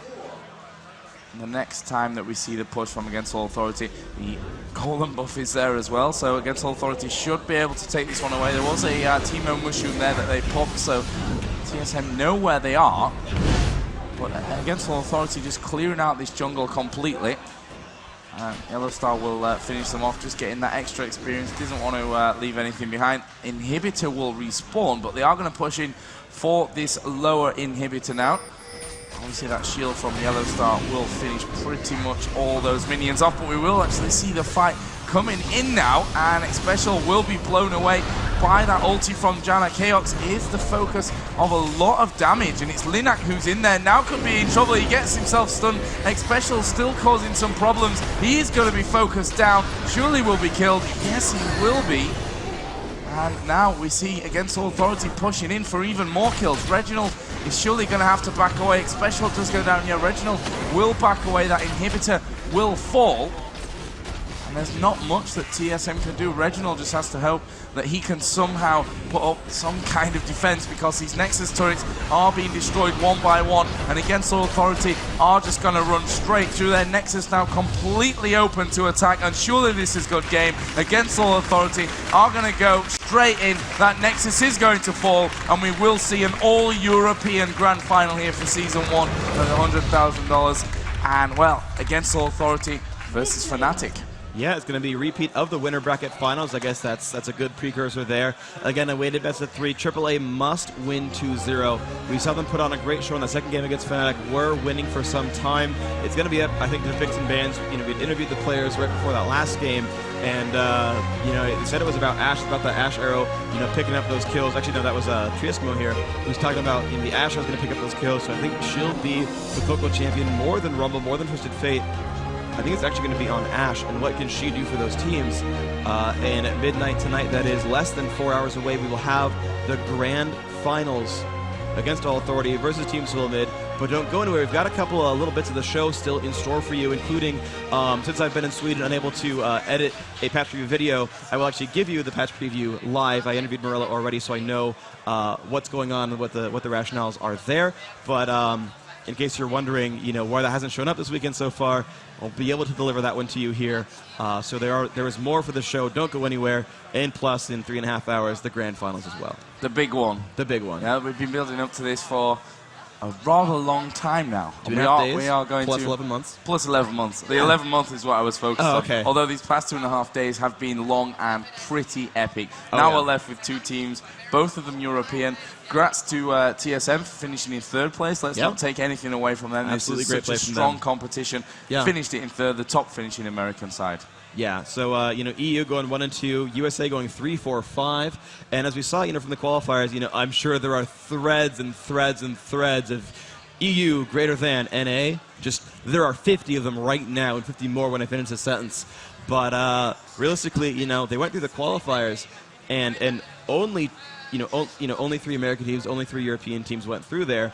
But it was the best 3 European, the best 3 American teams, and the 3 American teams finished better than that 3rd European team. So Europe has the best 2 teams in the world, absolutely. Fnatic and AAA are phenomenal and arguably the best 2 teams in the world.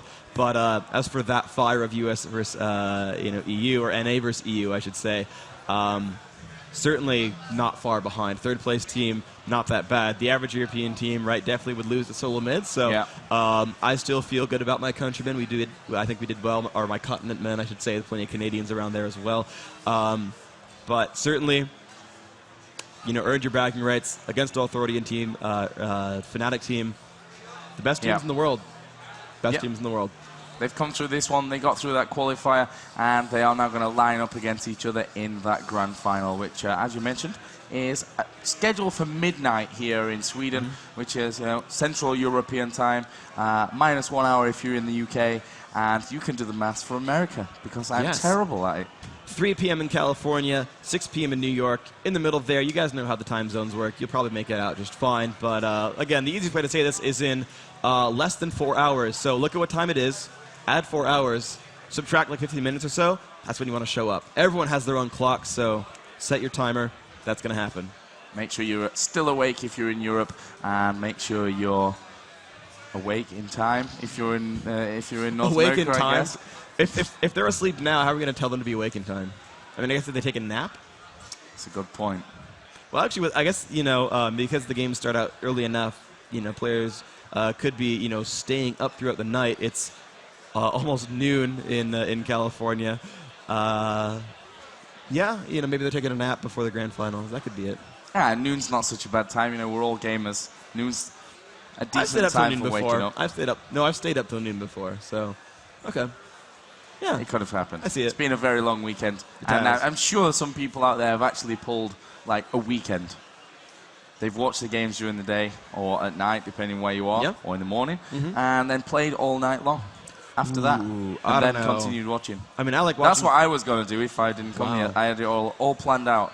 I mean, I like watching tournaments as much as everyone else and playing as much as everyone else. I'm gonna sleep between the games, though. If I'm gonna watch something like Season 1 Finals, it's gonna cut into my playing time more so than my sleeping, because if I'm like dragging my eyes open, like I can't watch the games properly. I don't want to be like, oh wait, I just woke up randomly, like I took like a 5-minute nap because I was in my chair. There was a pentakill, what, and miss everything. I don't want that. No, that ruins your viewing experience. So Yeah. hopefully you've all had enough sleep coming into this grand final, because fingers crossed it's going to be epic. I think it will be.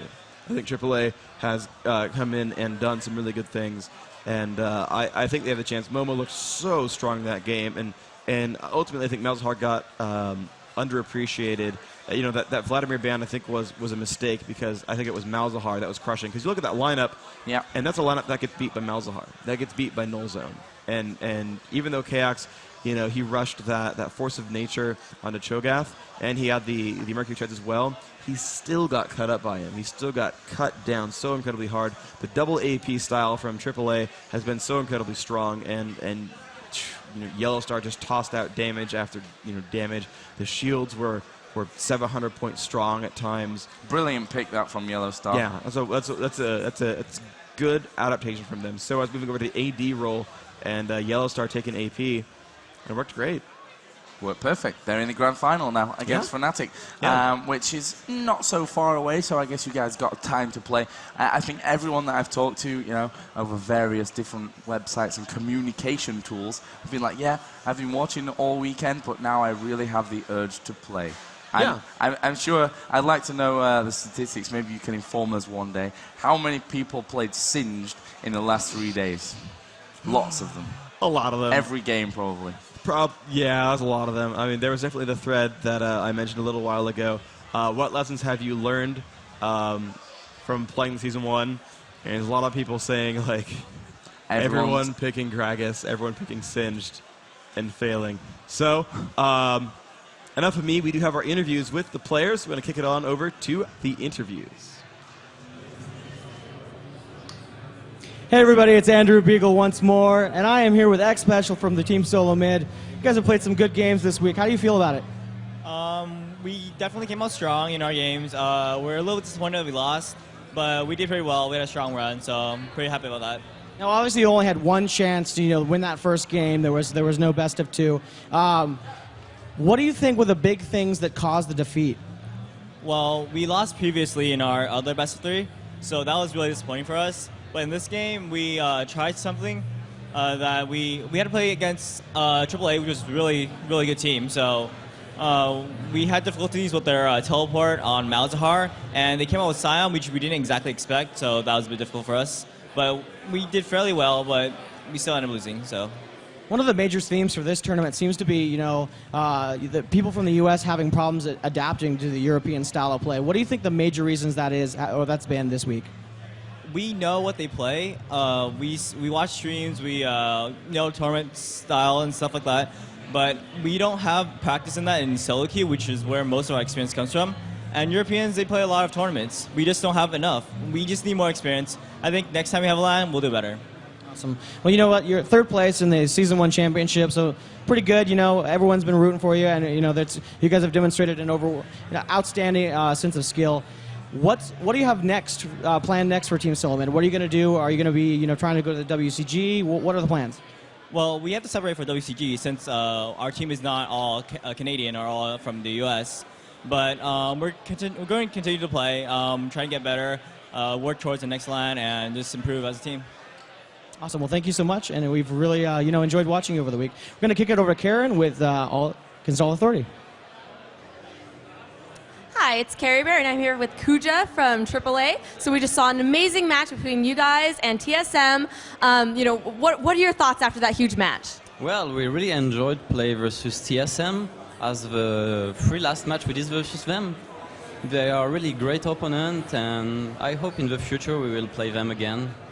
I'm sure you guys will. Now, at the very end of that match, you guys had a really crazy moment where you decided to push the bottom turret when the team was going for Baron. Can you tell me, what your thought process was going through that moment? Well, at that moment, we had a choice. Try to go to the Baron at 3, while the two others were respawning, and try to stop it, but we wouldn't have maybe stopped them. So we just went for the tower, since those last towers are so hard to kill, so that tower down was really great. Then when the two others started to went back, because if only Twisted Fate had come back, we would have pushed the inhibitor and everything else, so other player had to come back, so that forced them to stop the Nashor, and at the same time at 3 they couldn't do the Nashor, and our two player respawning just stopped them, so that was perfect timing.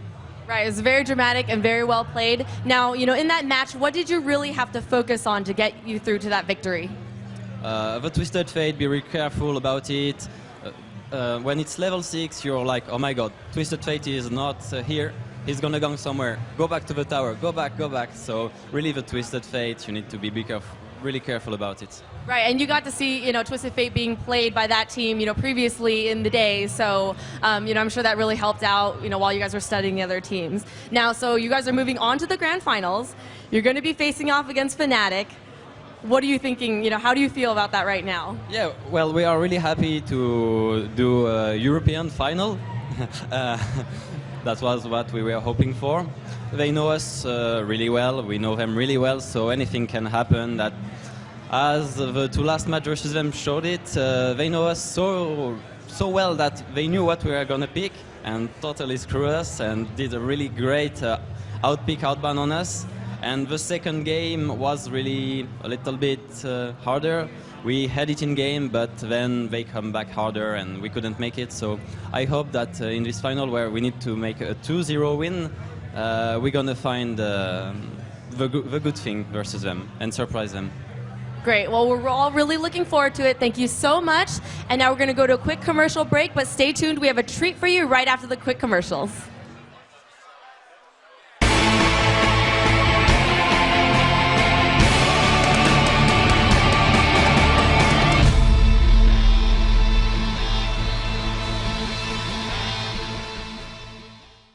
Summoners from around the world are flocking to Facebook and Twitter to talk about the Season 1 Championship right now. We're live tweeting the event and giving away the exclusive Viking Tryndamere skin all weekend. To find out how, follow Riot Pendragon and Riot Tammet for details. DreamHack is here and our live coverage has begun. Over the course of the event, you can visit the Season 1 Championship website for lots of exciting updates, including matches streamed live with professional commentary, pre- and post-game interviews with the competitors, tournament brackets that update as games finish, photos from the show floor, and much, much more. So head on over to the event site and learn more about the League of Legends Season 1 Championship at DreamHack.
gentlemen, welcome back to the Elmia Convention Center, Jönköping, Sweden. We are here for the DreamHack Summer 2011 Championship game. The finals about to go underway, a $100,000 tournament held by League of Legends and Riot Games. With a Pay Safe card, HD stream is what you're viewing. SteelSeries helping out with some of the peripherals, and as well as the Alienware computers taking these guys all the way to the finish line. Alienware. Alienware. Okay, there we go. Alienware. Pronunciation helps. Indeed. There's an R in there randomly. It was kind of weird. Myself, Rivington III, and Freak as well. Freak, what do we have going on here? These two teams have made it all the way. We have Fnatic and AAA to take it home. Yeah, these are the first and third seeds from the European qualifiers. They were both shoved into Group A. They came out second and third in the groups. Both teams managed to win their relegation matches. They met in the winner bracket finals, and now they're here once again in the grand finals. Fnatic have not lost a single game since day one. They went, I'm trying to think about the records. They went 2-0 against CLG. They went 2-0 against Epic, I believe. Yep. And they went 2-0 against All Authority in the winner bracket finals. AAA did push through against Team Solomid in the loser bracket finals, and they are back to fight for their share of the $100,000 total prize purse. 50 grand going to the first team, 10K per player. That, as you like to say, doesn't suck. Yes, it does not suck whatsoever, and these are going to be amazing games. We're really going to have to see how they thwart Shushay in his picks. We have seen a double ban targeted towards Shushay right now. Then pretty much, if everything goes as is, he is definitely grabbing the MVP of this tournament. And just a stellar amount of gameplay, a stellar amount of personal companionship to the community, and everybody just loving everything that's coming out of Fnatic right now. With XPK coming in a little bit late, but showing that Fnatic has one of the strongest starting lineups in the world for League of Legends. Yeah, and that's pretty phenomenal. They have not, like I said, lost a game in the last 2 days. I always said they were the great team on LAN, and it's true.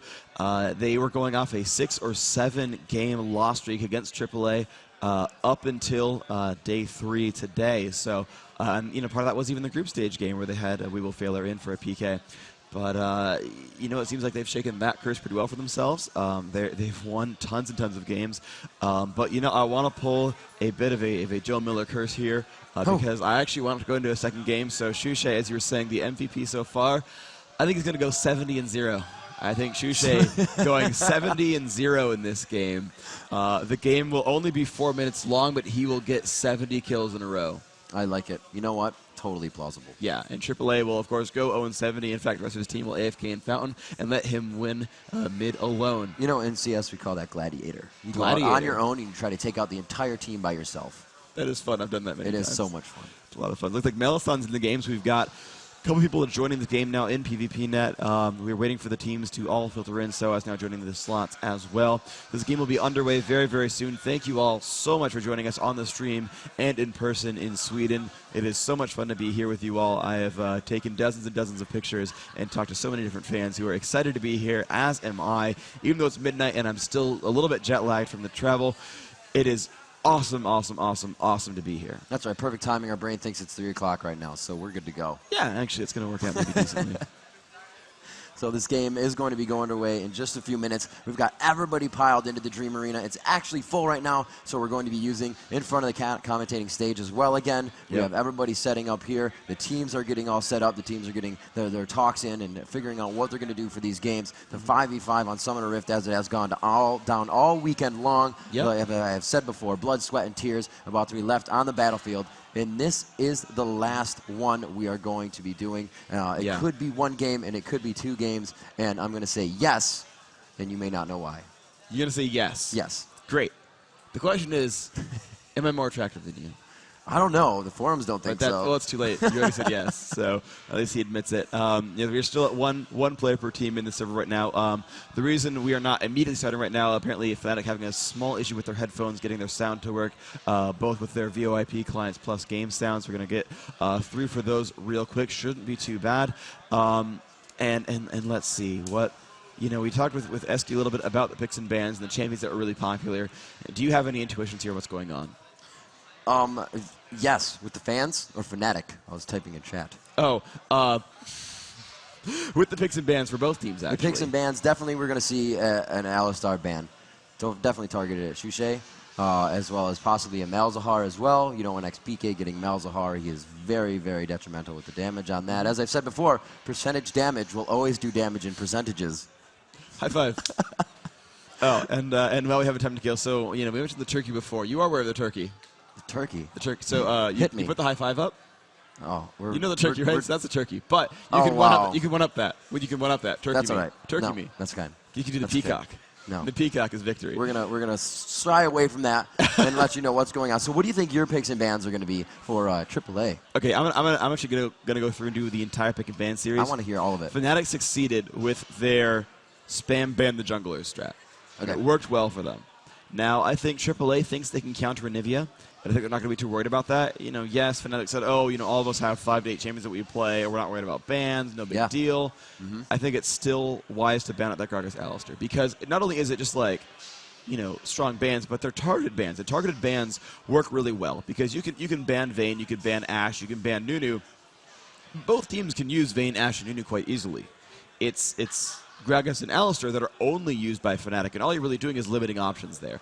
Now maybe there are secret strategies, maybe there are linchpin champions that they're not really considering. Maybe if they banned all the ranged AD, maybe Lamia Zealot's not really comfortable playing Tristana. We haven't seen him play really anything but Corki, Vayne, Ashe really all weekend. Yeah. So maybe they can do something there, and maybe they can even bait the Vayne ban and then ban Corki, Ashe, and Misfortune, or push them farther and farther down into these other champions. So it's an option. Maybe they think Kuja's better than Melisandre, and they can ban Janna, Taric, Soraka, things like that. Sona. There's all sorts of there's a wealth of options that they can choose. Ultimately, I think that they're smartest though, really aiming at those targeted bans where only one team's going to use that champion, because it still leaves your team all the options but limits the opponents. And I think that's always really, really wise. And we saw a little bit of that in Epic versus Team Solo Mid, where they let Twist of Fate be the last pick because TSM knew, right, that Epic does not play TF. And Epic didn't ban him, and they were like, all right, we're going to last pick that one. We're going to go ahead and just, fight for positioning for the rest of this. We're going to pick up the best range carries we can. They, they grabbed out those champs, and then they just waited, and they said, okay, TF will be our mage pick. That's fine with us. We're going to wait for that because we know it's on our side. Just like with Alistar and Gragas, Fnatic can last pick those champions because they're really not going to get picked by AAA. Yes, very true. We're going to have to see if MoMA and, actually going to jump out real quick, a new created game. MoMA and XPK going to be fighting for, that AP Mage. What one of them is going to be, we've seen MoMA very strong with Malzahar as well as XPK, as I said before, so that could be one that goes out. Probably not a ban, but like you said before, Shushe going to be focused with possibly 2 bans, and there's no reason that they shouldn't. Both of those characters are the game breaker that Fnatic has been bringing to the playing field throughout this tournament, and it's just really been able to shut down any team that they've played against. No matter how much they try to focus him in lane, he's always able to get away. He understands the composition of what's targeting him and how to get away, what the best way to escape is, and it's definitely going to be an amazing game here. I don't think anybody's going to be playing the Nidalee. We haven't really seen that from either team too much, and those type of supports, we may see a Taric coming out on either side, and let's see if they are ready for the picks and bans. We are going to get this first match underway, and like I said, this could be a 1-game match for Fnatic. It could be. It could be one and done. AAA again must win 2-0 to win this series. If they go 0-1 or 1-1, they are out. They'll get second place, and Fnatic will be our grand champions. So we are ready. AAA doing a mic check real quick, making sure that they can hear each other, and that's all working fine. Shouldn't be too many issues with that one. And yeah, you're right. I don't think we might actually not see Nidalee because that is a solo top champion, and it seems that both PK and Shushe are such strong players that they've been outlaning Nidalee. Now, the very early game that we saw from the Gragas versus Nidalee was in Nidalee's favor. So as we're outlaning him, got him very, very low, pushed him around quite well, and that's what Eski was saying, where those first few levels, she should snowball ahead and stay ahead. Nidalee wins almost every lane.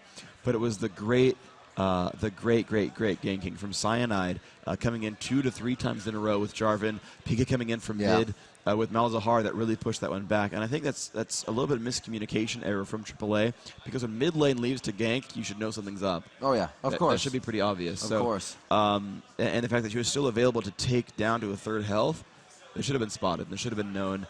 Whether she puts toward those traps down in the river, or gets a ward down early on, or relies on her jungler to help that out. They simply didn't have that there, and she actually got pushed down, and she was the liability for a long time in that game. Finished her ability power items so incredibly late in that series, it really didn't matter very much. Yeah, we're going to have to see what they go to choose on this. Obviously, Shushay playing an AP, Melisson on the support, Cyanide. I'm guessing he's going to grab Jarvan again. It's just such a good character in the jungle. It's worked well, yeah. If he can make that happen. And it's usually not a focus ban as well, because it's a character you can easily dodge. He only has the one stun up. However, his ultimate is pretty effective. He can group a lot of characters in that, or champions, I should say. Yeah. XPK, obviously, another mage for the team, and we'll have to see how they round that up with Shushay as well. Yellow Star, the carry, been playing a lot of Corki throughout the tournament, and a few Tristanas. It has worked, it hasn't worked. We'll have to see what they turn to in this one. And we are on the picks and ban screen right now, and it is going to be Nunu, the first one coming up on the side of Fnatic for a ban. And there's the Gragas from Against All Authority. They're able to take that one out of there, and that is targeted again, yes, at Shushay. Yep. So far, I'm 100% on picks and bans so far. Warwick targeted ban because I still have that third ban out for Amumu. Alistair, Gragas, yep. So far, those bans aimed at Shushay and Linak. The crowd now actually applauding in the background because they know what that's about. And Amumu, yep, the exact same ban starting from Fnatic. And AAA, will they ban? I mean, Shushay was Anivia last time, but they could hate ban Vayne. They might not want to be fighting against that. I was going to say Vayne as well. Rumble. And it's going to be a Rumble. Right. Very nice job. That was the one we knew about. Ian Tree Eskimo talking about that quite a bit as I had him up here in the casting booth. And there it is, XPK grabbing his Malzahar, and we'll have to see if he sticks with that. Most likely will. Running Ignite and Flash. Now the 2 picks and 60 seconds to go to Yellow Star and Kuja. Kuja usually picking a support, but he may grab something for somebody else and switch later, as we have seen many times before. You'll see the summoner spells probably Flash and Clairvoyance, as Yellow Star is going to try and pick the AD carry to thwart anything Fnatic wants to try here. And we'll have to see what that'll be. They're definitely taking their time. So knowing that Malzahar, it looks like they're going to grab the Jarvan from Cyanide. And Kuja will also grab an AP for, I believe that's Moma, and it might be in mid, depending on who else they take. Yeah, Moma and So is both able to play ability power champions, though. They should be pretty happy about their lanes here. Shushay going to grab the Corki. That is smart. So there's a lot of hate drafting going on right now. It's a lot of hate drafting. It's that Jarvan stolen from Cyanide, and that's what happens when you first pick Malzahar, is you get to do that kind of thing. AAA has learned their lesson. They grabbed Anivia, which is a very, very powerful mage pick. And it's interesting because all of the mages are available. They have not banned any mages that aren't Alistair Gragas, and those are Shushay only. So, Anivia, Vladimir, Malzahar, Swain, all those mages are up, and they're like, no, we're going to take one early. We really, really love Malzahar on Fnatic, and we really love Anivia over on AAA. And I'm just intrigued by those early AAA picks there. Ooh, and Brand going to see them, and I have not. Nice, there's applause for Brand. That's cool. I don't think I've actually gotten to cast. No, I have casted one game with Brand so far, and I'm always excited by him because I just don't see him in NA, and I want to see him come up and do some cool things. So the double mages and the carry have already been picked, and they're just waiting on their jungler, they're waiting on their support pick. They're all pretty much available. AAA have not picked one out yet. Yeah, AAA could definitely grab a Vladimir for Sawez. We'll have to see if they do that. A nice pick by Brand on Cyanide. That will be going to somebody else as well. They're going to look for a jungler on for Cyanide from Lamia's or Melisson's pick. And, Brand, that Pillar of Fire is really going to be effective against Anivia. She's able to stay very far away while laying down her ultimate. Brand can just Pillar of Fire, get that damage down, hopefully already having her ablaze as his passive is. That sits for 4.5 seconds and will 25% increase the damage of Pillar of Fire if the champion is already ablaze. Ooh, an Aurelia pick. Very nice. This is intriguing because they're going for pretty much a tanky DPS lineup. That I guess it could be Jungle Jarvan, though. Of course, that seems like a very likely option. So maybe it might be Anivia mid, Aurelia top, Jungle Jarvan, and Sona plus whatever range carry they choose, and it could be Vayne. Oh, wow, Rammus. Have not seen him yet in this tournament. Looks like the jungler will be Rammus, and we'll see if they're going to drop wards to block those power balls. This is really great, being able to see new things, especially in the championship game here. They have not used them the whole time. However, as you said before, and Shushay said, that they have been able to grab. Yeah, well, there's a lot of utility that can come out of Ash's slow. Yeah. And they may be looking to use that. They may be looking to use the Ash Arrow to really stop the mobility of the team that they have right now. Corki able to Valkyrie away, the speed of Melisson, and Lamia is just being able to powerball everywhere he goes. It's really going to help with the utility that Ash brings to the game. She's going to be able to volley the entire team and really CC if they get into too much trouble. And there's going to be some interesting lineups. Looks like there's no real channels from Fnatic, so no stuns absolutely required from AAA. Everything''s kind of a one-and-done type champion there. I guess there is a channel from PK, but Generally speaking, he's not going to channel that when he's able to be easily interrupted, especially just because he can make sure that he even just goes after Jarvan anyway, so he can block out a lot of those available stuns. Here we go. What do you think for the lineup? Who do you think's better? Well, I know Aurelia and Jarvan are going to get the switch up on here. We'll have to see. There it is. That happens. MoMA, yep, taking Anivia.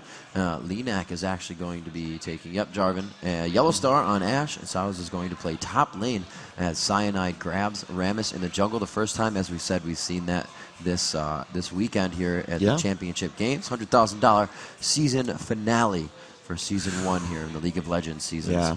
And, Season 2 is only going to get bigger, better, and better. But as number 1 ends here, we are going to crown the victor and both of these EU teams making it all the way. So we see that EU is really on top of their game this entire tournament. NA, Southeast Asia, and all the other countries that are going to be added in next year definitely have something to look for in these teams and how they play and how they strategize. Yep. And definitely a team to watch is Fnatic, as they have been able to just go through this tournament with such power.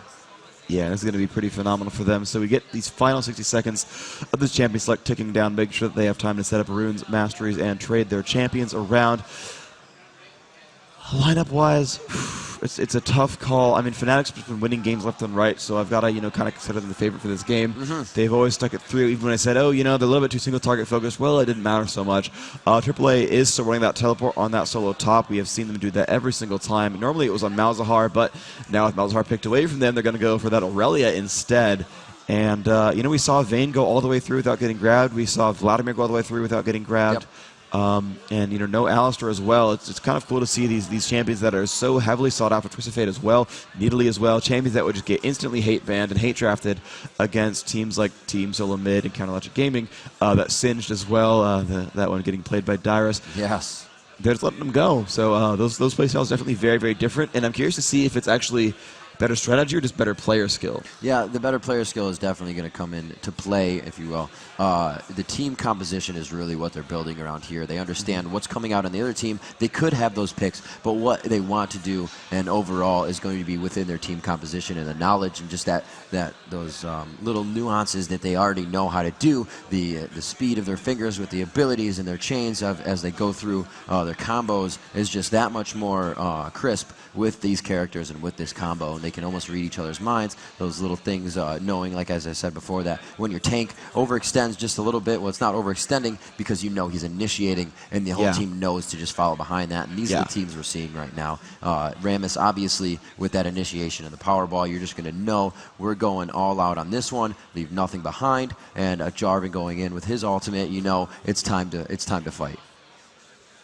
Indeed. So Rammus is a fast jungler. He has that Powerball. He's going to have a lot of bonus armor at the beginning of the game. The game has loaded all the way through. Let's see what they're going to start grabbing. But we are ready to start the grand finals, the final games of the League of Legends Season 1 Championship. Round of applause, everyone in the Dream Arena, everyone in front of me, everyone at home. Let's get this game underway.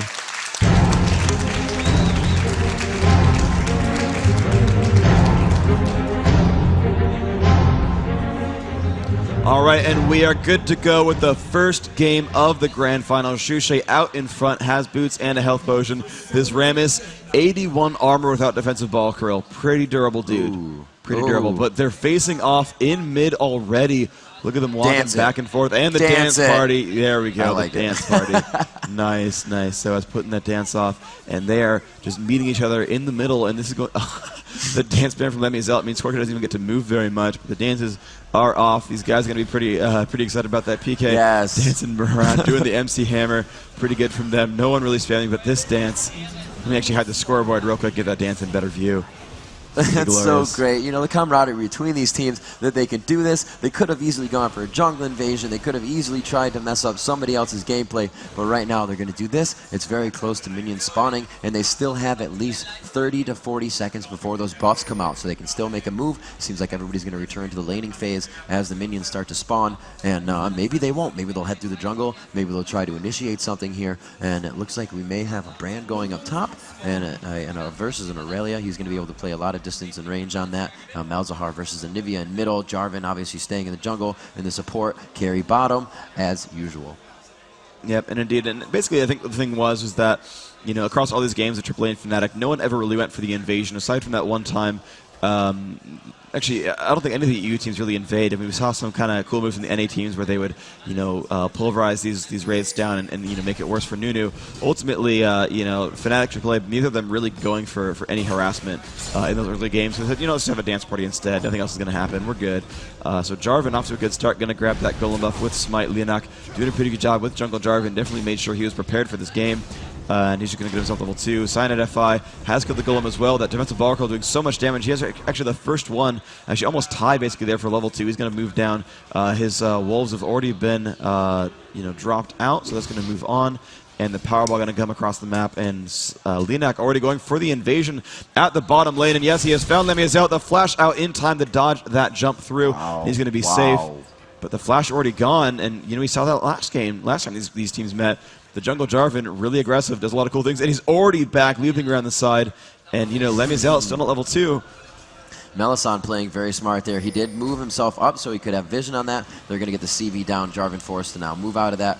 And we hear the Powerball. It is only Rammus going down for the bottom Golems. You definitely know the initiation is coming when he's flying around. And Jarvan looks like he's going to come up behind here. And he is just being very aggressive right off the bat. Full health as he comes to this one. XPK getting popped up. They're going to do a lot of damage here if he can get the Ice Blast on him. Anivia must have just used that Q. It was not up again. And Mulma just absolutely looking for that perfect point to use it. XPK only taking a little bit of damage, but able to thwart that first blood. Jarvan now to return to the jungle so he doesn't lose his rotation there. Yeah, and that is a 12-second cooldown. That Q on Anivia is a 12-second cooldown at rank 1. And yeah, it's possible that he just used it a little bit, a good 8 seconds ago or so. We didn't see it on the screen until he was not able to cast that one in time. But that's certainly the combo you want to go for. As you got knocked up, you're going to throw the Q out immediately. So it had to have been a cooldown drop, which I guess could have been coordinated slightly better on VOIP. Say, hey, I'm going to come gank mid. Don't waste your stun cooldown. But oh well, easier said than done. Yeah, easier said than done. Although ironically, something that would have been said. Yes, and done. So, okay, great. Thank you, Rivington. Obvious is obvious. Percentage damage always deals damage in percentages. Hey, true story. True story. Bottom lane, Yellowstar and Kuja. Let's look at that. Yellowstar, 18 CS. Actually getting outlasted by that Corki by 1. Lemmy Zealot taking a lot of damage. The shield comes out from Janna. Janna getting hit pretty hard right here. So the lane is going well. Leonak going to pill back after picking up his golems. This Ram is doing a very good job there. Is level 4, doing a ton of damage to these minions right there. Getting closer and closer, of course, to 5. The Wraiths are up, but he's going to go up towards the top of the map and find a gank. Looks like Jarvan actually going to stay at the top of the map and try to find a gank for himself. This could work quite well. Shushe doesn't really know that he's there. Maybe he does, maybe he doesn't. He's certainly not playing too terribly defensively. Rammus, though, coming across as well. This is going to be interesting. He's going to jump into that brush. Leonak going to drop that. Damage up on Anasoas. Can he get a taunt off? There's the taunt onto Leonak. Leonak taking a lot of damage. Good pillar of flame. Has to flash backwards. Leonak going to jump into that turret. Stay safe for now. Applause coming out from the audience. Thank you, guys. Yeah, everybody participating here between the players and the audience. Everybody is just so into these games right now. And it's very nice by Cyanide. I don't think he knew Jarvan was up there, so he might have been a little surprised when he bumped into a Jarvan as an Aurelia walked out of the bush. But they still continued the fight. The reflex is just that quick that they can adjust and understand what to do. And bottom lane phase is still going quite well. Sona is, however, quite low as Corki continues to barrage Ash with a lot of damage. She does have that Dorans, so per hit she's going to be able to get that that health back, as they're only going for last hits right now, but the lane is still quite pushed to feed that turret with minions, and that's exactly what they want right now. Sona seems to be moving at this point, and she is just going to be setting a ward down. Already good control by Against All Authority to get those wards in the bushes. They have 2 already, so bottom lane can get that push out, and they can play very effectively that way. Yeah, and actually I wanted to take a quick aside and probably ruin some friendships real quick. So everyone in the audience, we haven't done this yet in this tournament, but we want to. Everyone in this audience, if you want Fnatic to end up winning this tournament, actually, sorry, let me stop that one real quick, because here comes a gank from Fnatic. He will land that onto Aurelia. Here comes the taunt as well. She takes a stun, but I think they coordinated that poorly because they both hit that at the same time. So I was trying to run away. Is slow, but that Lizard buff going to be safe, and looks like Cyanide will stay in the brush and zone, but Soas will probably heal. So as I was talking about, if you want Fnatic to win this best of 3, if you want them to win the tournament, let me hear you cheer in the audience, cheer at home, cheer whatever you're doing. Make some noise for Fnatic if you want them to win. You're quite a favorite. Okay, and if you want the French team Against All Authority to take this one out and come back from loser bracket and win this series and win the Season 1 championship, let me hear if you want AAA to win.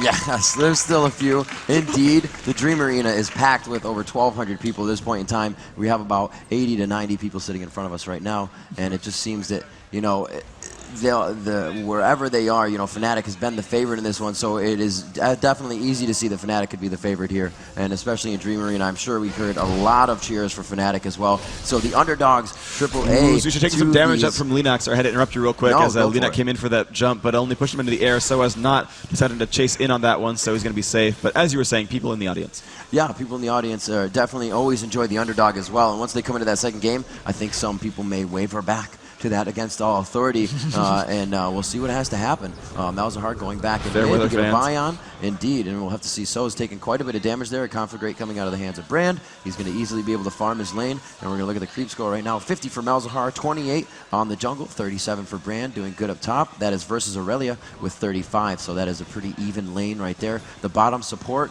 and carry lanes is 58 for Ashe and 40 for Corki, so Ashe is definitely coming out very big in that lane right now. Yeah, the gold is almost equivalent, though. 8.2 versus 8.2 exactly, so the teams could not be more evenly matched. The summoners have been used on and off, but it doesn't mean so much. But there we go, the first golem buff going to Moma, so that is the first non-jungler buff really being gained. So I was getting harassed out by PK. Looks like they're going to do a lane swap as Brand coming on to try to melt Anivia in that lane, but fighting blue buff Anivia going to be difficult. Thankfully, Shushay does have good active cast range. His E is 675 range. Malzahar still spamming out of Soaz.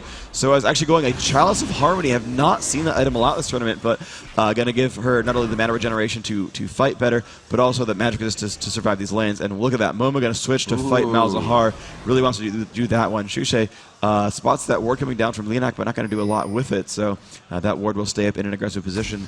Kuja putting down lots of wards. As one's about to time out, puts a new one down. Yep, there's the timing out of that ward. And this game's still so incredibly close. We are seeing Sono return back to bottom. Kuja and Yellow Star again to gather down there. Lamia has Melisande in the bush. I don't know if they realize that she is there, so Janna could facilitate the shield on Lamia and be very deceptive against an attack on Ashe. And it seems like Aurelia will move through the jungle. She's not going to go for anything there. She will move back towards mid. As you know, it was a very smart idea. You said Anivia going back up top versus Malzahar. Why not? They're both level 7. There's no reason to put somebody else against the person they've been fighting against. Brand is actually level 7 versus So's level 6. And we'll have to see if that does anything. Actually, she just levels. That's really going to help her out there. Missing one, missing the Seer as well. And if she had not just used her dash, that would absolutely have been a time that So's could have punished Shushay a little bit and hurt him. Although he has blue buff, she has to be very careful for the amount of time it's going to take for Brand's cooldowns, which are quite high in the beginning and quite high late game, is why he's a caster and he's really relying on his cooldowns, but he can do a lot of burst damage. Yeah, and he's definitely burning down Soaz a fair amount. Definitely that's hitting minions very well as well.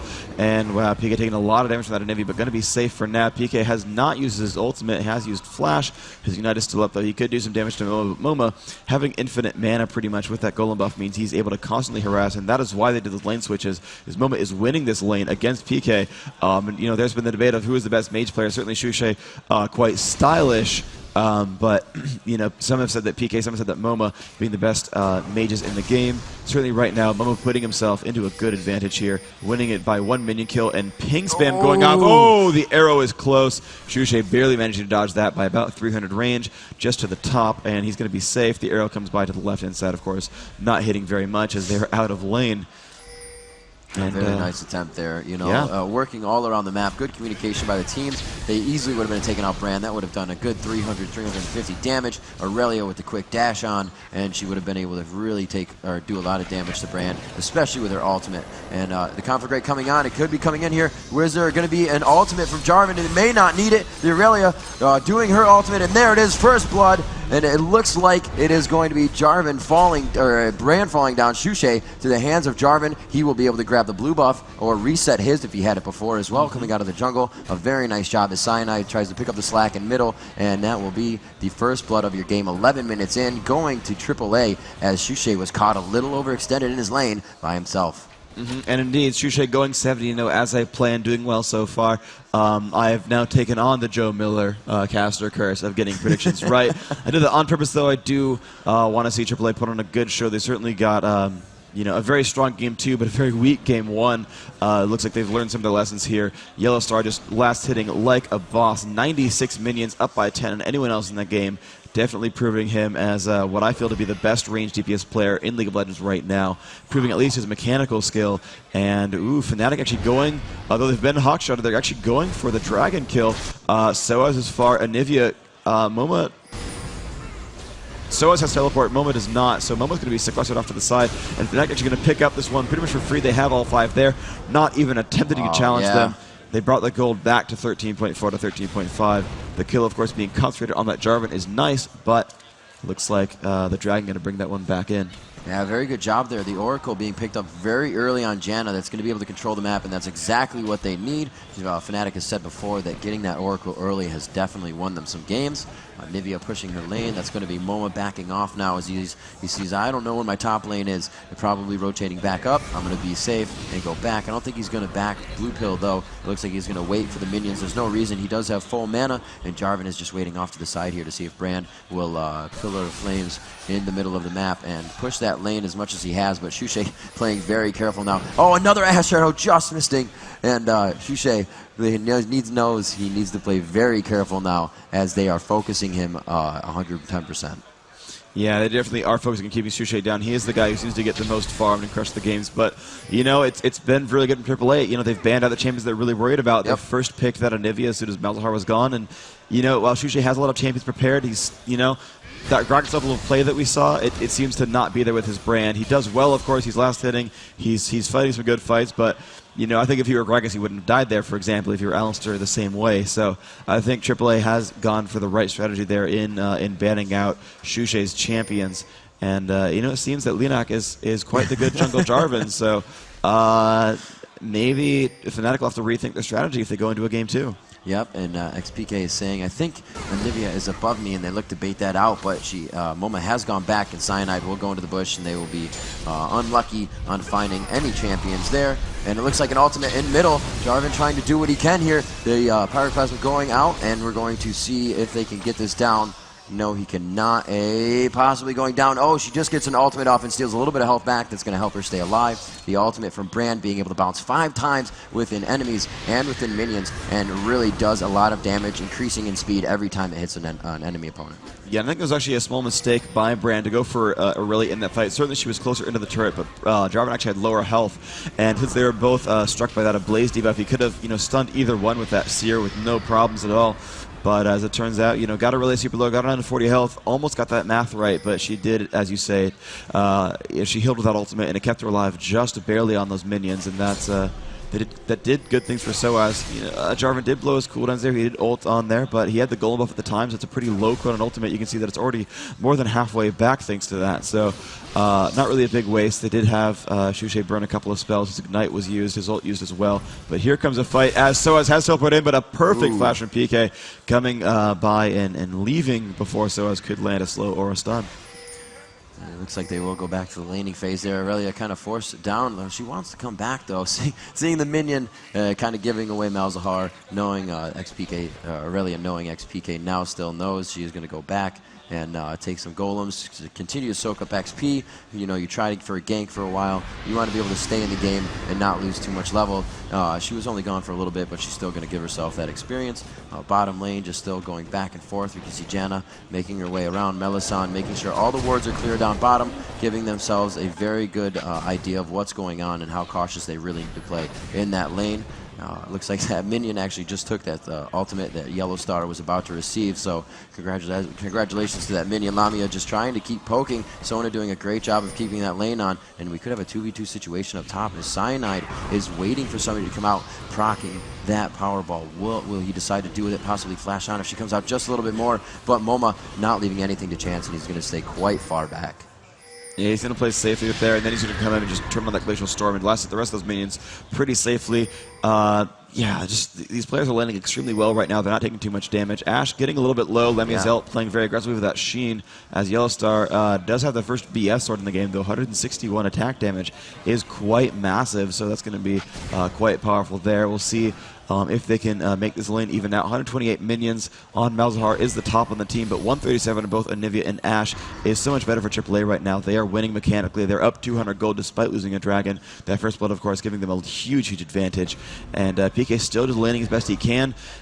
And Momo waiting in the wings, and actually Jarvan the same, so they could pick up a nice kill. If PK wants to lane, yep, he's going to be in range. Here comes Leonak, the ult goes off. Looks like Flash is not up, so the damage out, but he misses the stun actually. PK doing a great job, and actually the wall is beautiful from Anivia. He will ult onto Momo, do some nice damage there, but he will drop down. PK going to fall. Leonak 2-0 now in the game. Wonderful play by him. Yeah, that was really amazing. He may have made it out of there. We do see that his Flash has about another 60 seconds to come back up. Very unfortunate. PK could not make it out. See Brand being very aggressive in middle on So's here, and he's going to go ahead and steal back all of that HP with his ultimate, and a huge burst damage coming out. Great comp for Great and Seer on from Shushei. He's able to save himself a little HP, but still take a good amount of damage from So's right there. Looks like Momo will back in the middle of the lane, trying to draw a little bit of attention from Rammus, and XPK kind of gone. Rammus is just going to soak up the XP in that lane. That is Cyanide, the Yellow Star, and Kuja. No real opposition down bottom right now, as Lamia is backed up with Melisande. Looks like he may be laying a ward. Let's see what the inventory is. Yes, he has 2 left. There it is, the ward on Dragon, so they're going to understand when that comes back up. It should be about 15, so it's going to be another 3 minutes before that comes up. They actually went for it as soon as it came up, so we will see what happens when that time comes around at about 20 minutes, and we'll see what happens if there is a forced team fight on that. So in the meantime, looks like we have a little bit of fight downtime. Actually, a 2v2 in mid could erupt pretty soon, but these are the best players in the game. These are the best teams. They're going to play their champions pretty much perfectly. Dragons actually already have an 18 minutes, so 13. Missed time there. Actually 12 minutes was when it fell. It's a 6-minute respawn. But they're going to actually prepare themselves for Dragon. Leonak is nearby. He's going to drop that flag down. Not going to get too much for it. The Pillar of Fire is good. Going to hit Anivia right there, and Anivia has not yet finished her death cap. This is a good time for Fnatic to take a fight when Anivia is not too terribly farmed just yet. Yellowstar has a lot of items, though. 191 attack damage is super powerful. Shushei definitely not up there.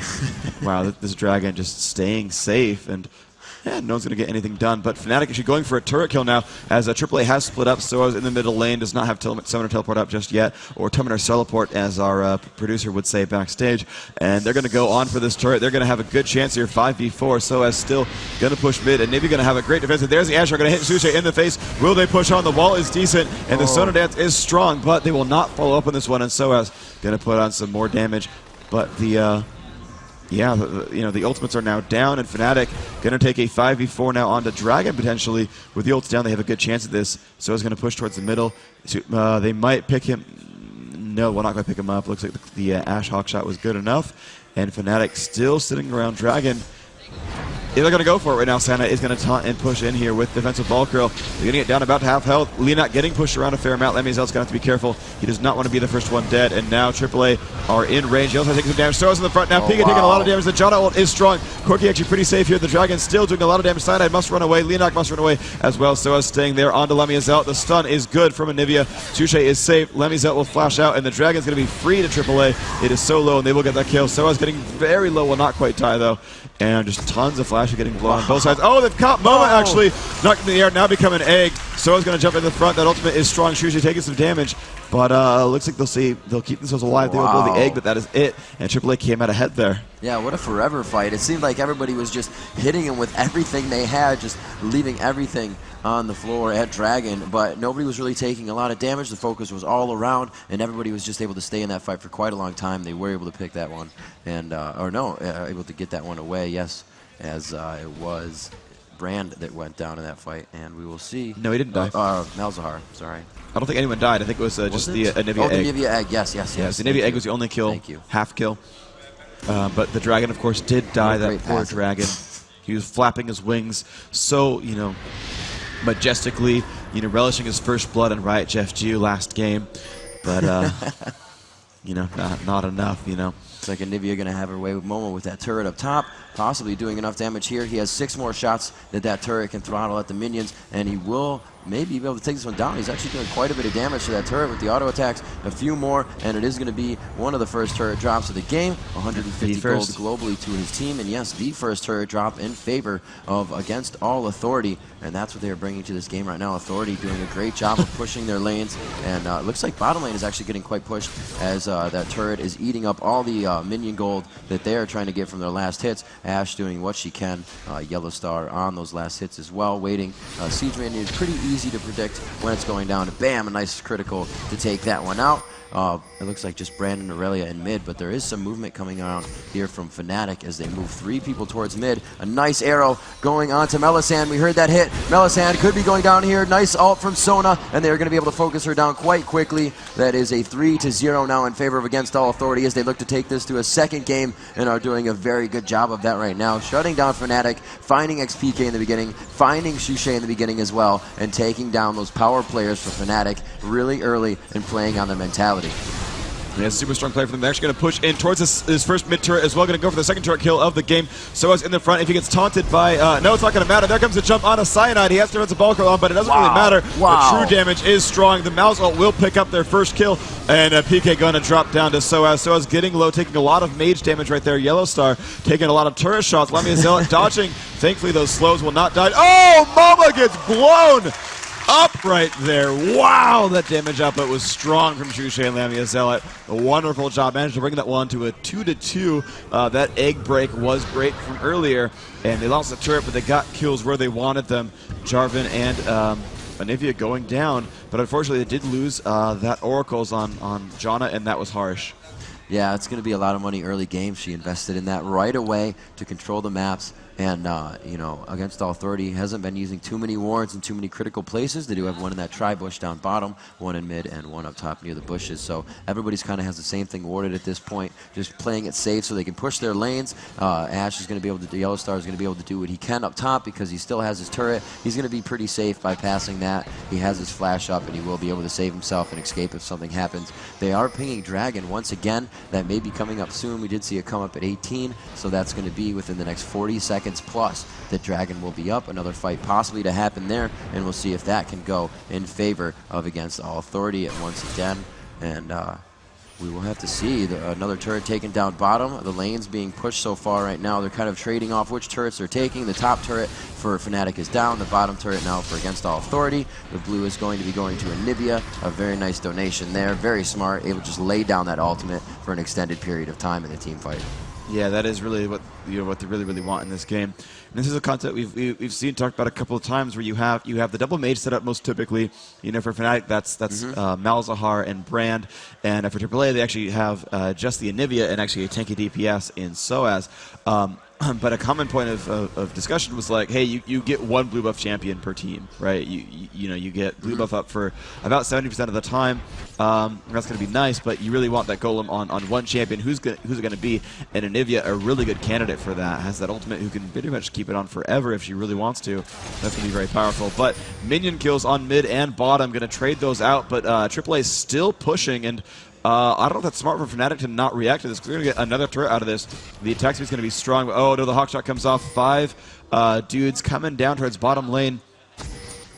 AAA could lose 3 champions. Yeah, they may here. Jarvan is trying to back up, and he's going to try to take the teleport from Aurelia. And we see the arrow coming out onto Lamia's. Very nice job there. Staying alive, but no, Corki goes down as trying to fire off the arrows. The first one doing that critical. The ultimate going on to Shushay there, focusing Brand with the double ult. And it seems like, oh no, it is still going. A little bit of glitch on the stream there. And we are going to see with the XPK getting taken down by Yellow Star. Great job with Ash on the focus of the mage. XPK definitely need to be taken down in that fight. Brand will also go down. Janna falling to the ground by the hands of Soaz. Yellow Star, Yellow Star rather, getting a double kill within this fight, following Rammus all the way. Cyanide now looking to taunt one of them within the turret range. He's still going to be able to go down. They have now taken down the ace 25 minutes into the game. Against All Authority is doing an amazing job right now in showing what Fnatic has done to other teams in this match. Against All Authority, showing that they can creep their way out of the loser's bracket and just take this one handily. Another ace has been scored there. Janna Jana is finally up. Will she choose to go down as well? Malzahar is also up. XPK back into this game. And after all the global gold they are getting, they are now 8,000 gold up, 11-2, 25, 26 minutes into the game with 5 turrets, 3 in their favor, as Fnatic has taken down 2 of against all authorities. And it is Shusha with the only kills on Fnatic. He is 2-2. The entire team sharing 2 deaths apiece, with PK picking up a 3rd. And I can't believe how that situation happened. They caught 3 AAA members alone at the bottom of the map, and they just started charging down and charging down. But what they didn't expect, because it was a 3v5, they figured, oh, you know, we're safe, we can dive, we can face check brushes. Yep. SOAS summoner teleported to a minion reward, got in here, and immediately just blew up that Corki, and that set the stage. It was a 4v4 with the main DPS gone. You know, the Asher, of course, to lead that one in, and they just hit all the crowd controls they needed to. They separated the teams out correctly, and they got 5 for nothing. Yeah, you know, Momo got egged. Yeah, that's, you know, unfortunate, but I mean, losing that passive, you know, that's not the end of the world, right? Yeah, these last few matches of the day, it seems that Teleport has really been able to turn the tide of a fight. And we see right there what it can do for you. You can see somebody teleporting in, but you only have so long to react, and you're trying to focus somebody down so you can focus that person teleporting. And like you said, just a great job by SOAS coming in. Aurelia, such a tanky character, not really one you want to focus off the bat, and just a perfect person to have teleport with the ward placement that Melisson has been placing for his team. Yeah, Melisson's doing what he can, of course. Every time he dies, he's been wearing Oracle, so he's... well, yeah, Kuja doing very, very well. Melisson, of course. Yeah, I think supports are underrepresented. I think they're underappreciated in these games. So Kuja landing just ridiculously awesome dances. Level 13 from all the assists in these fights, actually keeping up with the jungler and with Ashe pretty much. 0, 0, and 8. So all but 3 kills have been helped significantly by that Sona. But you look at the Jarvan, 2, 1, and 8. A total of 1 kill didn't involve him. 1 kill was not his. And SOAS the same way, 3, 0, and 7. You know, 1 of those 11 kills was not taken part in by Aurelia, and that is just great play by AAA. They've cleared all the wards out now by this Baron. You know, relishing his kill on Riot Jeff Geo was so wonderful for him. But it's a 5v0 in mid right now. They're looking like they could want to push. The second turret in mid could be available to them. Good stand by Fnatic. They will kill those minions off, but it's going to be AAA maybe looking to push pretty soon. Yeah, a lot of lane dominance right now. As you see, top lane has a pretty good minion wave. It's going to be easily cleared, though. But the turrets are down all the way in bottom. The top turret is down for Fnatic, and their mid turret is down. The pressure now to be played in mid by Against All Authority as they just keep barraging down with their minions, coming down very hard in a rush down on Fnatic every time they get a chance to go to turret, not giving Fnatic a chance to really rebuttal anything that they're doing. Looks like they're going to lay down some wards, give a little cover there to Sona as she takes out another one. Great job by Kuja with the use of that Oracle. Heading back over to Jana, also an Oracle, and we will see as they come into here if they can find one. Yes, they do. Their Oracle was destroyed, so they're going to go in and return the favor to AAA. Nice, yeah, so Fnatic doing a good job clearing out wards as well. Let's go ahead and look at the vision in this game so far. Fnatic, not much, really. The Oracle clearing has been strong from Kuja, and that's pretty wonderful. Meanwhile, the ward control is a little bit better on AAA. They've played some defensive wards, making sure they don't get invaded upon. A good clairvoyance there, revealing the Baron. That seems safe. But ultimately, all the offensive wards for both sides have been dropped away by those Oracle clears, so you know, good diligence by those support players. Now, one thing I wanted to do is actually display the builds from these players. If you look at the very bottom left corner, you're going to see the ranks of the skills down here, if you can see the clarity on the stream. Malzahar ranking Q last. That's rank 3. Everything else maxed out. Sign at FI, 5 in taunt, 3 in defensive ball curl, only 1 in powerball, of course, ranking the ultimate as well. Shushe maxing QW, leaving E, actually the last one. That's only got 3 points in it, but it looked like W was the first one maxed, Q was second, so Shushe going for the big QW combo, the most damaging spells there. We look over at Lamia Zealot, he's got Q and E maxed, W was the last one there, he was maxing Q first, and over to Melisson, who's maxed shield, and got 3 points in that W skill, only 1 in the Q, and that is the skill points for Fnatic. But we have the breakaway as we have, it looks like maybe a Baron have AAA. They will clear the ward, they will back off for now, looks like they're going to keep that one safe, so let's go ahead and look at what Yellowstar has done. He's going to be maxing out on volley, maxing out on that Frost Arrow second, and 3 points in the gold gain and the hawk shot there. Kuja actually maxing out Q and W, only 1 point in E, but looks like a fight about to start. Let's get the vision back to where we want it to be. Yellowstar pushing down on this turret, has broken the Banshee Veil onto that Rammus, and that's a good thing for them.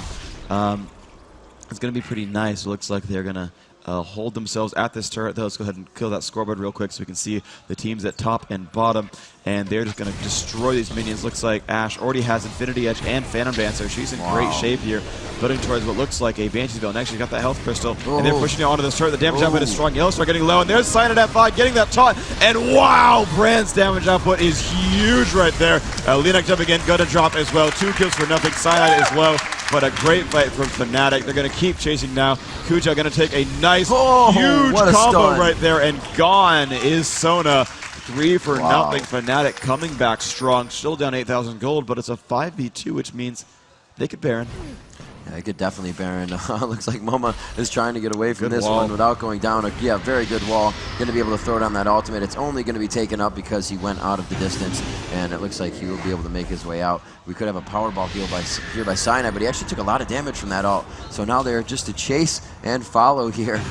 Will he be able to make it out alive? I don't know. This pillar is going to come on the other side. Do they have enough vision? But Aurelia coming around, going to be in the bush with Brand, missing the pillar of fire. He is just standing in the null zone, flashing over the edge. We see the ultimate from Brand coming around. Soaz trying to do a lot of damage here. Moma comes in, trying to lay down the ultimate as well with Anivia. A great amount of focus. Cyanide falls as Rammus, and it is going to be 2 down, and that one is Malzahar also went down. Fnatic, it looks like they are going to lose another one. She goes down, and coming across was the Ash Arrow. A beautiful job. She is all the way down in middle for Against All Authority, and they are going to turn that fight around, and they are just going to make their way onto this inhibitor. Do they have enough time? It looks like 15 seconds is the closest somebody's going to be able to be up, and they will be able to take down possibly this first turret if they decide to. Corki may be able to thwart that, and it looks like Soaz is just going to head out of here, taking a little bit of damage from the turret. Not really worried about it to these minions as they take down the next and second defensive turret in mid for Fanatics. Oh, Yellowstar, Moma, and Soaz. Oh man, this is gonna be a repeat. So, WCG USA Finals last year, Big Fat LP landed an epic arrow, and I was like, most epic arrow of my life. That's been taken over. New #1 arrow of the world, Yellowstar, in the grand finals of the Season 1 championship. I'm sorry, but there's not a better time to make an epic arrow in a do-or-die situation. We're getting chased down 2v5 and turning that around into a triple kill. Yeah, there was no real vision of where she was going. The last ward you can see is by Wraiths. So he predicted that on Wraiths, on the rundown, a little bit of vision from his team, and they were just able to nail it. Now we got a Forest Baron here coming up, and it looks like they will stop doing that. They did see that Against All Authority, they lost vision of them on the map, so they definitely know that Against All Authority is moving. They do have the ward that just got taken down by Wraith, so they had a little bit of vision and wanted to see how much movement they would get out of Against All Authority when Fnatic went for Baron, definitely giving them an idea of what the control in the map right now is for a AAA, and they're going to be a little bit more cautious in their play. You can see them moving around as for a group of 4 here, and now Brand joining for the 5th. Yeah, so AAA 15-5. I'm sorry, I can't even like really pay attention to anything else happening in this game. I'm still like in shock over that entire battle, because not only was it an epic arrow, but like the coordination from everyone there was glorious. Soaz actually did a flash Q onto PK so that they could blow him up before he could drop the ultimate, which is just glorious. And then, you know, it was still a gold buff Anivia who just kited that team so incredibly well. That was just, I mean, that's just individual skill and game knowledge there. That was just glorious. But I want to actually clear out the rest of these builds real quick since we're in that situation. Jarvan the 4th down at the bottom left, actually playing it differently from how the Rain Man, so the Rain Man when he played lane Jarvan, I was watching behind him, he ranked Q then W and left Flag Toss at 1. Leonek actually maxing Q and E first. I don't know which one was first, probably Q, but leaving Shield at rank 1 for longer. Looking over at Moma now, he's got... well, actually, he's level 18, so that's, you know, not really useful. But at level 18, he maxes all of his abilities. So as leaving E at the last point there. It's only level 4, so leaving E down there going, I guess, Q and W first. Usually I see W ranked first for the lane sustain, but Q is really good burst damage, so it could have gone either way. But E, the last ability there on Soaz is Aurelia. Against All Authority doing a very good job now, starting to control the jungle of Fnatic. We'll see how they can continue to do this as they start to move out to the lane. Will they be able to take this turret? They're putting out a lot of pressure, and the Ash Arrow coming in huge. A beautiful Anivia wall coming out, and they're able to take down Brand. Shushay falls. He will not be able to help his team. Melisande also goes down. Against All Authority, putting on a clinic here just under the turret of Fnatic as they begin to take them down. Fnatic getting a taste of their own medicine as they have done this twice to teams within this weekend. one, and Against All Authority is just all about it. They do not care. Jarvan tanking that turret. I don't think he knows it, and they're still continuing to fight. Anivia laying down the ultimate to oppose anybody that wants to come near and CC them of the utility on the ultimate. Aurelia being very aggressive, ulted within the range of the turret. She takes a lot of damage. That ultimate almost hitting from Corki could have taken her down. Ash face tanking 2 turrets right there, but they were able to grab XPK. Another kill, 4 down, and she has 14 health as she makes her way from that turret. Beautiful job by Yellow Star. Yeah, good job by them. They picked up all 4 kills here, and Yellow Star going to just pick down these wolves as she runs away from the battle. And go ahead and grab those real quick. Just easy gold is easy gold. Why the heck not? Yeah, you know, a little bit of health gain. Although realistically, when you're going to the fountain, that health gain doesn't matter too much because you're going to the fountain where it will heal you to full in about 10 seconds. But, oh man, such a clinic being put on by AAA right now. They're playing so incredibly well. That initiate was glorious, and that Ashe arrow, so good. Very stellar game from Yellow Star. That fight was great. And that's why Yellow Star crushes faces, and that's why you take Ashe in a game. Yeah, it's such an initiation. You don't even have to be there to initiate. It's good because of the crit that Ashe can put out and the build. You said already, you know, the Infinity Edge and the Phantom Dancer already in the hands. Also, the Executioner's Calling. A great build right now. Banshee's able to keep herself alive. Another Ashe arrow. Dodge. A little split on the defense there. They're able to take down another turret. All the inhibitors almost down. If they're able to take this one, that will be the third. The bottom one, the most longest taken down, and will spawn the most recent. And we'll have to see if they can get that up. They really need these inhibitors to spawn. They're not going to be able to move out of their base for much longer. All lanes are pushed very hard right now in favor of Against All Authority, and they're going to use this to their advantage as they have 3 minion waves with super minions on the way in. Yeah, they're in great shape right now. They're going to push on through. The Brand ultimate does a ton of damage, almost down to half health, but they've now, in sequence, killed all 3 inhibitors, so the bottom one has respawned. They have not gone for Baron. Aurelia now in the front, going to crush down these minion waves and jump onto Lamia Zealot, doing some nice damage there, but he's going to be pretty much okay with Trinity Force and the Quicksilver Sash. But down at the bottom, looks like AAA going to go for the inhibitor one more time. They've got some super minions there to help. This could be the first game going to AAA. We will force a second game, the do or die game, going to be happening almost definitely here. AAA pushing in on the Nexus turrets. Looks like the first 2 will fall, but here comes the counterattack from Silent FI, going to stun in there. Yellow Star getting very, very low, and almost dies with the turret right there. Lamia Zealot now in the front, going to jump in on Yellow Star. Will get the kill, but will die in sequence. And there we go. Sora's trying to run away. Looks like Jarvan fell as well, so actually that fight went well for Fnatic. They've lost 1 turret though. Anivia in there, and so is the rest of the team. Will they go for this turret? Will they die for it? Yes. They will after that. John Shield goes down. The Nexus is available. The super minions are still alive, but it's a 3v4 in their base, and the Fountain is there to help Fnatic heal. Oh, the burst damage. Will it be a kill? It almost will. 240 points. Thanks to that Janna keeping him alive. Look at that lane push by the minions. Just absolutely no minions for Fnatic are outside the base right now, and it is just flooding and pouring out of Against All Authorities. 2 super minion wave coming in there from top and bottom. They are going to be able to farm this up quite good, get a lot of items in their favor, gain all the experience they need. Everybody's almost level 18. Rammus, however, level 14, being able to be focused on quite easily as the Aurelia, the tanky person, as with Jarvan at 16 and 18, are just really able to stay in the fight a lot longer and able to put some damage down. They may go for the Baron here. It looks like Aurelia is prepping for that, and they may just be able to go in, walk right in, and take on the next at this point with that many minions behind them. Yeah, they're in great shape here. Looks like here we go. Soaz going to push through onto that worm. He's going to be the one to do it. Basically, with no turrets, Fnatic must 5-man defend that. They certainly can't send anyone and spare anyone to defend against Baron, so AAA will get a completely free Baron. That is the right play. When you got the inhibitors down, it's good to end the game, but first, take that Baron buff, because you know, when you're in the enemy base, the advantage that the enemies have is they have that fountain there. They have the ability to heal themselves in siege and sort of withstand that because they have that place of replenishment.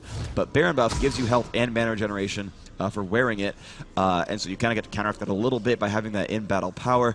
Certainly as it wears on, Fnatic is going to gain a lot of experience in gold as the minion waves are pushing and pushing and pushing. There's a lot of gold right there. But until each person kills 10 minions themselves, you know, the Baron kill is still going to be worth more gold than those waves, and certainly the experience is quite large as well. And the actual power of that buff is massive, so almost always it is worth it to just sit there and kill the Baron first. So I believe Ashe has a red elixir on right now, it looks like it, and they have given the other red buff as they steal that away. Soaz takes that from Fnatic at this point. So now the control of the jungle to be played, the mentality of Fnatic not at the top of its game right now. They're more worried about game 2. It does not look likely that they will be able to come back in this one, and this could be the final push we have right here, is Yellowstar will try to get in there, initiate a pull from somebody, or if they will try to bait him out, but I don't think they're going to buy that at all as they come in. Double buff, 1 for Aurelia, 2 for Yellowstar. Here comes the initiation. They are not going to stop on this one, I don't think, and something's going to be big. Somebody has to overextend. The damage being done to the Nexus so much, it's already at half health in a matter of seconds, and there it is, the first game going to against all authority, and the underdogs pull themselves up from the lower bracket to bring it, as you said, to that final game point for either team. Yep. There is one game to go. One single game will decide the winner of the entire Season 1 championship. Well played out in the chat from Cyanide FI. That was really beautiful play. I really like how AAA played the draft game. That's, I think, where it came from, where they said, okay, you're going to ban the junglers out. That's fine. We're going to grab a first pick jungler. You're going to grab Malzahar. Good for you. Good for you. We're going to grab that jungler and really force you into a lower role. Now, I think Remus did play well, but Leonak played a beautiful game that time, and the early Anivia was glorious as well, and this is why we see Aurelia banned. So as 6-0 and 11, never even died. Yeah. Actually, the only person in the game to not die, and as melee, that's hard to do. That's impressive. Very, especially with the Chalice build in the beginning, going for the MP regain, and she was just able to get in there. The room page definitely helping on the HP, and a little bit of regen probably for the mana as well, to give herself that ability to attack more. The more mana you have, the more often you're able to attack, especially with the dash that she does. If she's able to take out somebody or take out a minion, she's able to do it again. So it's a little bit of mobility for her as well. Very good game between these two teams. Ashe at 316, absolutely crushing the creep score. That's 296 for XPK behind it, and as we noticed that the Infinity Edge and a Phantom Dancer so early in the game, and she was just able to control, the first arrow. People think twice about initiating the fight or trying to oppose back on what's happening. Yeah, and what I really like about this post-game scoreboard too is this is what I really love to see in really high-level play, is that everyone's got like the exact same number of assists. You've got 3 kills on Ashe, only 1 on Sona, 4, 6, 6. Yeah, those are pretty varied out, but it's like 10, 11, 11, 10, 11 assists. Everyone is there for every fight. They are coordinated. They show up. They got each other's backs.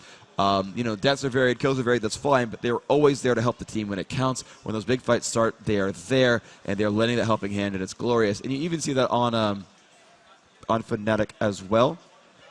Where they've got pretty much 5 assists per player, except for Suche, who actually picked up all the killing blows, so he's 4 and 2. But we're gonna have a short commercial break in between these games. We're gonna be right back with the final game of the Season 1 League of Legends Championship right after this.